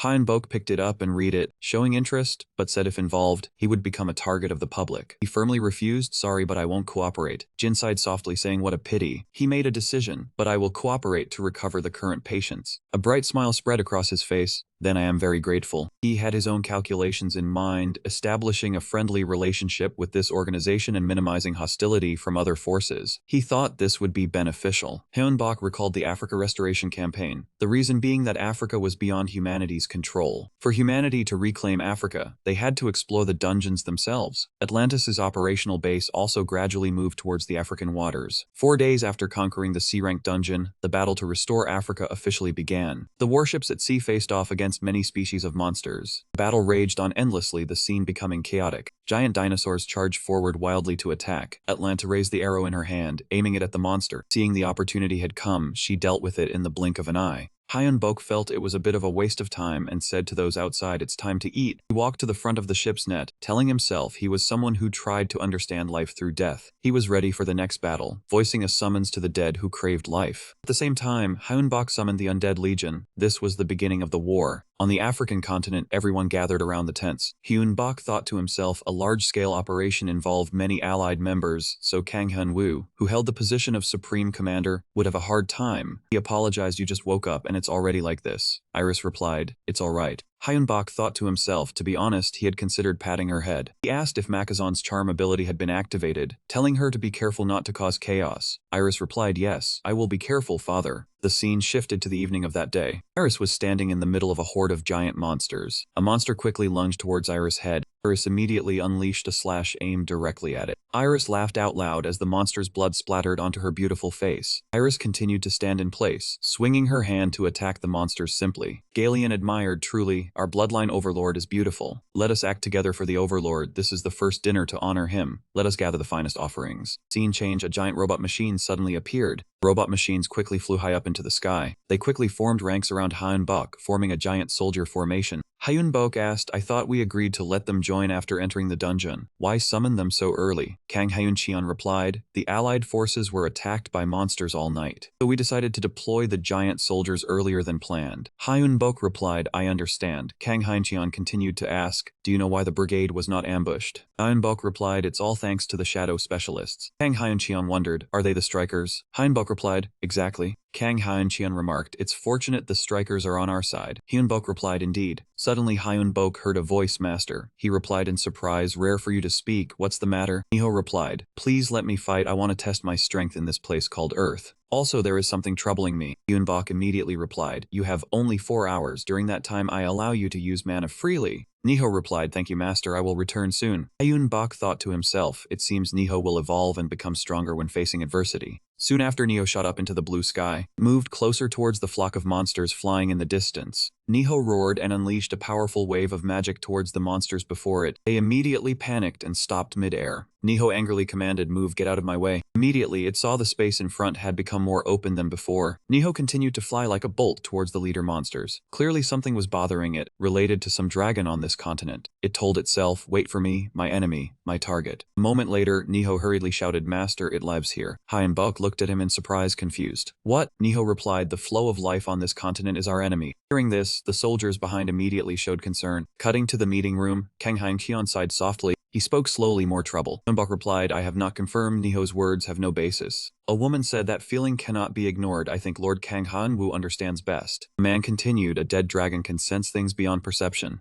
Hyunbok spoke up, it seems everyone believes Niho, right? He silently looked around the room. They immediately nodded in agreement with his question. Kang Hyuncheon said, for now I will report this to headquarters. A moment later, Hyunbok walked out. Kessler rushed over and asked, master, how did it go? Hyunbok replied, they decided to report Niho's words to the higher-ups first. I do not know if they believe it. Christina said, we should still prepare in advance. Kai spoke up, Christina is right because it was sensed by Niho himself, not someone else. Hyunbok answered, I agree, so let us quickly prepare for the war with dragons, the origin race of magic. The strong body under the scales contains a vast amount of mana and infinite memory. Kessler wondered, you mean that monster is an enemy? I do not want to fight. Hyunbok replied, me neither, but I swore an oath to Niho. Making fake surpass the real thing, now is the chance to do that. If there are dragons, they will be here. Prepare thoroughly. The red-haired boy was surprised, Hyunbok quickly answered, the guardians of the dragon nest, the dragon wardens. The scene shifted to a cave where Sierra stood before a sleeping dragon. He spoke, master truly opens eyes? Dragon replied, yes, though not for long. He continued, meaning the enemy is very strong. The dragon continued, the strong exist in every world and the master has a desire. Sierra coldly interrupted, the master does not have that desire. We only sense his thoughts in moments of weakness. I will not give up. I am the first guardian chosen by the master. The dragon replied, that is why we always watch over you. The first guardian. Sierra replied, I have only one command, win and destroy the master's enemies. Allied forces ensured 3 defensive lines at the Egyptian base, including a restaurant, a store, a bar, a power plant, and a water treatment facility. Kessler spoke up, so they make money from advanced technology. Hyunbok replied, because war requires a lot of money. Kessler replied, the master is right, the more money the higher the chance of winning. Suddenly they heard an alarm sound. Hyunbok was startled and muttered, what is that? Kessler shouted, let's go! A moment later, the 3 of them arrived at a glowing building. Kessler said, this is a dungeon, a convenience store, and a dungeon linked together. Hyunbok wondered, what is the situation? A soldier exclaimed in surprise, there are many other F-rank dungeons, the highest is E-rank. Hyunbok said, for now wait for orders from headquarters. If there is an emergency, just act, I will take responsibility. The soldier replied, understood. Niho quickly carried the 3 of them, shooting up into the air. Hyunbok muttered, too sudden. Christina said this could be beneficial. Hyunbok was surprised, beneficial? Christina replied, before I had to find the entrance to the African dungeon myself. If it connects like this, the African dungeon might be the same. Hyunbok immediately replied, this is definitely related. Kessler quickly suggested, let's go to headquarters first, Master. Hyunbok replied, alright. At the meeting with all representatives present, the same issue was discussed but split into two factions. One wanted to wait, one wanted to conquer the dungeon quickly. A moment later, Hyunbok said the final decision is to proceed with the conquest. Too bad, we wanted to wait. Kessler spoke up, but no team has a chance of winning as high as ours. Hyunbok replied, we are the strongest force, equivalent to the allied forces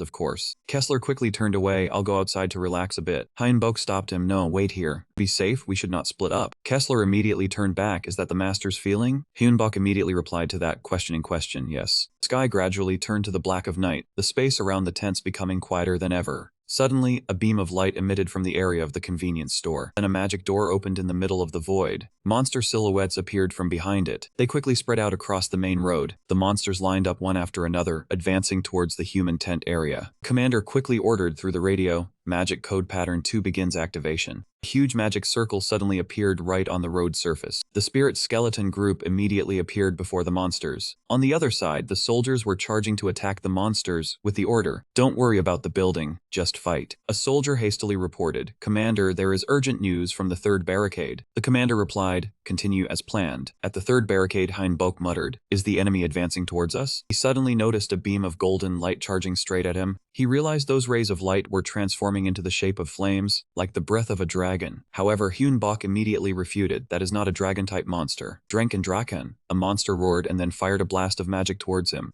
Hyunbok immediately blocked the attack using the shield reflection technique. The monster was quickly repelled by its own attack. Soon, there was no trace of any monsters in the sky. Kessler wondered, is it already over? Hyunbok replied, I hope so too, but it seemed not. An army of stone monsters was advancing towards them. Hyunbok spoke, it is time for us to receive punishment to improve our strength. Ruler of life and death with a fair hand, please always watch over us. Punishment. A magic circle immediately appeared above the stone army. A golden light crashed down, crushing the entire horde of stone monsters. Sierra remarked, the combined power of will and divine force is incredible. Hyunbok spoke coldly. Immediately, Kessler shot forward. Kessler quickly appeared between Hyunbok and Sierra. Spoke, this cannot be allowed to happen, my lady. You look quite tough. A body full of scars is what I like best. Care for a cup of tea, though I am not sure you still have a hand to hold it. Suddenly, two masked skeletons appeared above them. Sierra was immediately surprised. Duran, Henry, why are you here? Duran said, the plan failed. Henry added, Sierra, we must retreat now. Ice also appeared and ordered, fall back. Our enemies are a dragon and an entire legion. Hyunbok couldn't help but be astonished as he saw a gigantic ice sweep past. He was startled to see Ice staring at him. Ice quickly led Sierra and the two subordinates away, vanishing. Kessler expressed annoyance, how embarrassing, I almost had her. Hyunbok looked around and said, deal with the monsters first. Galian spoke up, some of you might already be familiar with me. I am a wandering vampire. Kang Hyun Cheon asked, I want to ask you something, do you truly wish to side with humanity? The man retorted, monsters cannot side with humans. Many of my subordinates have died at the hands of vampires. This is indisputable proof. Galian replied, I am sorry, but that has nothing to do with us. And do not forget, we have saved countless human lives. The man roared, shut up, you monster. Galian calmly responded, if it weren't for those monsters, would you have survived? Hyunbok spoke, I understand you don't trust them, but their clan has existed on Earth since ancient times. I can guarantee they are on our side. The main concern now is the threat from these enemies. He looked up at the screen and saw the images of Ice, Sierra, Duran, and Henry. Hyunbok continued, these people are all at the C-rank dungeon lord level. Hyuncheon commented, this battle will not be easy, and what's more, these people are just minions. Is their true leader a dragon? Scene change, Galian knocked on a wooden door and said, I ask for permission to enter. Lord Hyunbok, the sovereign, there is a messenger from Nez here to see you. Otto spoke, the summoner mage and his companion, correct? Hyunbok was a bit wary and replied, that is correct. This woman is not human. I cannot sense any life force from her. She also possesses formidable power that humans cannot have. Otto said, I am here to deliver an invitation on behalf of the master of Ness. He is very eager to meet you. Can you come with me? Hyunbok replied, before that, I have a question. Otto answered, please ask. Hyunbok wondered when he could return. Otto replied, it may take at least half an hour, but I guarantee you will return within 24 hours. Hyunbok thought to himself, a guarantee, huh? Alright, let us go. Suddenly, one of Otto's arms was cut off, revealing the electronic components inside. Christina spoke, I knew you weren't human, but I am surprised to find you are a machine. Otto quickly pulled out something that resembled a door. She pointed at the glowing gateway. Everyone can enter through here. Hyunbok and everyone quickly moved forward. They suddenly heard a scream dead again. The display room was filled with robot models. Otto spoke up, I told you not to play more than 6 hours a day. According to the agreement, the playtime has been reduced to 3 hours a day. Silver Dragon quickly said, Otto, give me another chance. Hyunbok wondered, could this really be Silver Dragon? Silver Dragon exclaimed, guests have arrived. He immediately snapped his 2 fingers toward the guests. Flame appeared and burned the items on the table.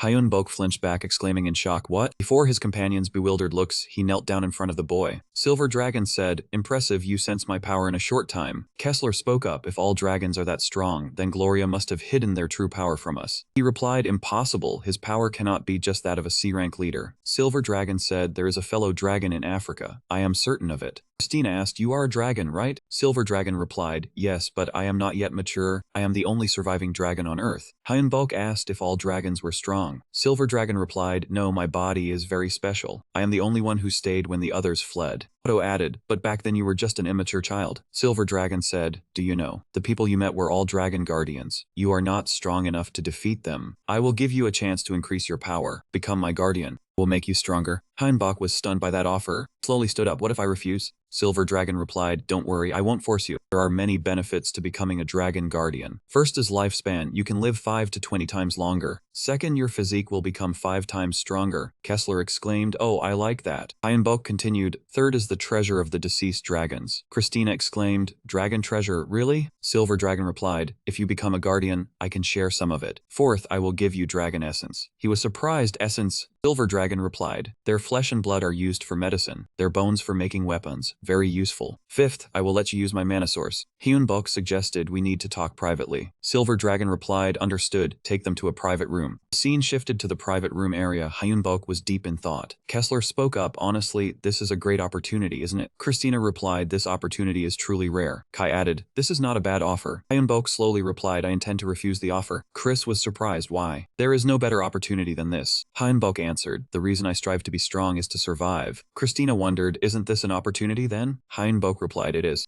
I'm afraid that being protected by a dragon will make me complacent. Every time I get stronger, I think that is enough. But stronger enemies always appear. When I stop trying, can I defeat the enemy? I'm a coward, so I cannot be complacent. But I cannot force you to give up. Forget the oath and do what is best for yourselves. This is my order. Kessler spoke up, Master, I have my own principles. I must abide by the contract. He continued, even if the goal is achieved, you are still my master. Hyunbok smiled, thank you. Let's leave the room, you all make your own choices. Iris silently watched Christina, who was lost in thought. Kessler asked, what if the 3 of them choose to become guardians? Hyunbok replied, I have no plans. I will probably focus on raising my power. They quickly noticed the ruer had just opened. Hyunbok spoke up, well, listen first then decide. Niho suddenly spoke up, Master, can I say something? He replied, okay, speak. It continued, you promised to help me pass the real test. I want to defeat the dragon, not become its subordinate. Christina spoke up, I was also hesitant but decided to choose Master. I want to go with you. Hyunbok smiled and replied, thank you both Christina and Niho. He turned to the remaining person, Iris, what about you? The girl smiled and replied, I will become the dragon guardian. Hyunbok answered, I respect your decision, but I want to know why. Iris happily replied, he and I are both children. We both have many things to do. I am happy being with father and uncle, because everyone spoils me. Silver Dragon said, don't call me kid, I have lived longer than you. Iris replied, then should I call you big brother? Silver Dragon replied, big brother. Why is my heart beating so fast? Otto sighed, wishing he had never told the young girl about the games and comics. Silver Dragon spoke, I cannot stand by and watch the guardian of Tia's head be harmed. Let me help. There are a total of 3 gifts. Tia's head is my blood,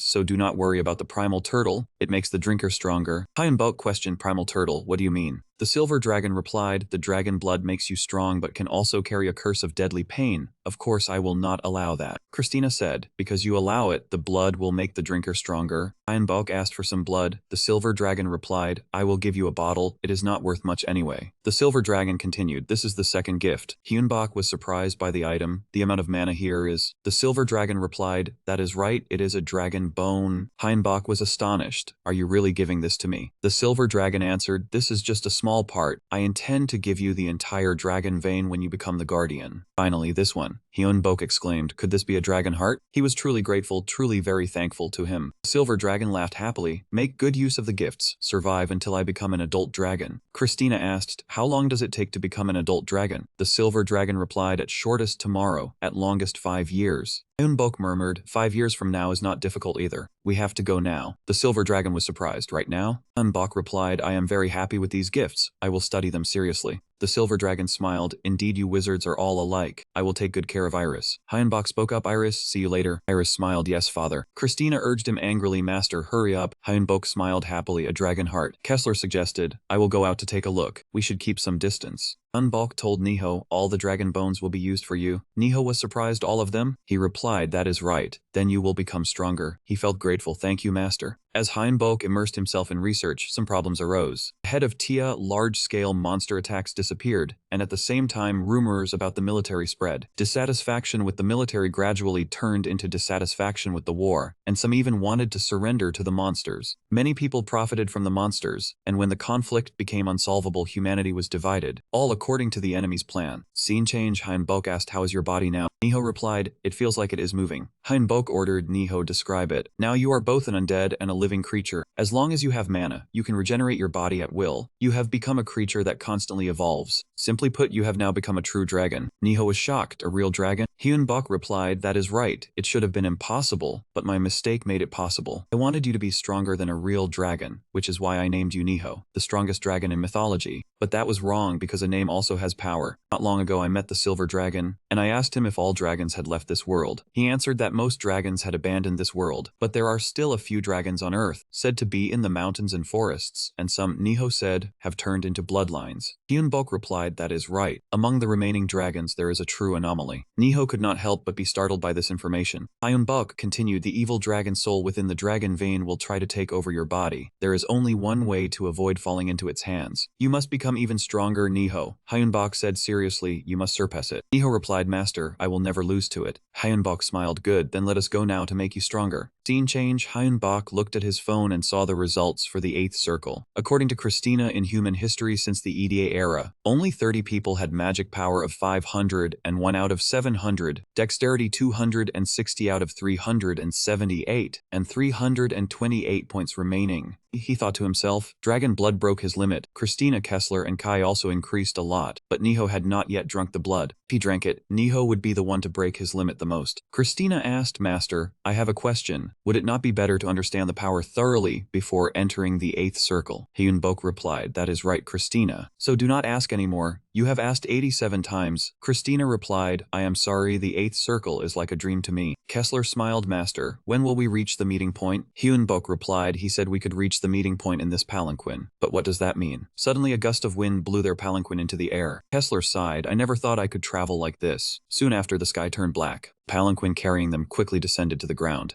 Zeon spoke up, it has been a long time, has it not? Hyunbok replied, indeed it has been a long time. Zeon continued, you have truly reached the 8th circle. I guessed with 90% certainty that you would not achieve it. Zeon quickly led Hyunbok up the stairs. Zeon said he had already done it, he just needed to wait a little longer. He continued, congratulating him on reaching a new level. Hyunbok thanked him. Zeon suddenly asked Hyunbok what he thought the future world would be like. To be honest, I think things will only get worse. There will be conflict between those who wage war and those who don't, both enemies and outsiders. That is the beauty of democracy, as it gives equal opportunity to all. But now we need a society ruled by a strong minority, not a weak majority. Hyunbok replied that he was right. However, this is difficult to accept in modern society, and if it happens, it will be very unstable. Zeon replied that of course there would be many opponents. I want to say more, but it is time. Let us begin. Hyunbok thought to himself that the altar is a place for offerings, yet he personally went up there. Zeon spoke, in the future we will have to pay a high price. Tie this around your wrist. Hyunbok questioned, didn't you tell me I have to keep living? Zeon replied that my sacrifice alone is not enough, but rest assured, nothing will happen to you. Hyunbok quickly tightened the strap around his wrist and said, I trust you. Zeon clapped his hands together and said, now let's begin. Hyunbok suddenly realized the space around him had changed. His face turned pale when he saw what was in front of him. Dragon had taken over Niho's body and charged to attack him. He recognized Kessler's horrified face. Wounds appeared on the faces of Kai and Iris. Niho roared, die and become a part of my body's soul. A stream of magic shot towards a group of people, and they instantly disappeared.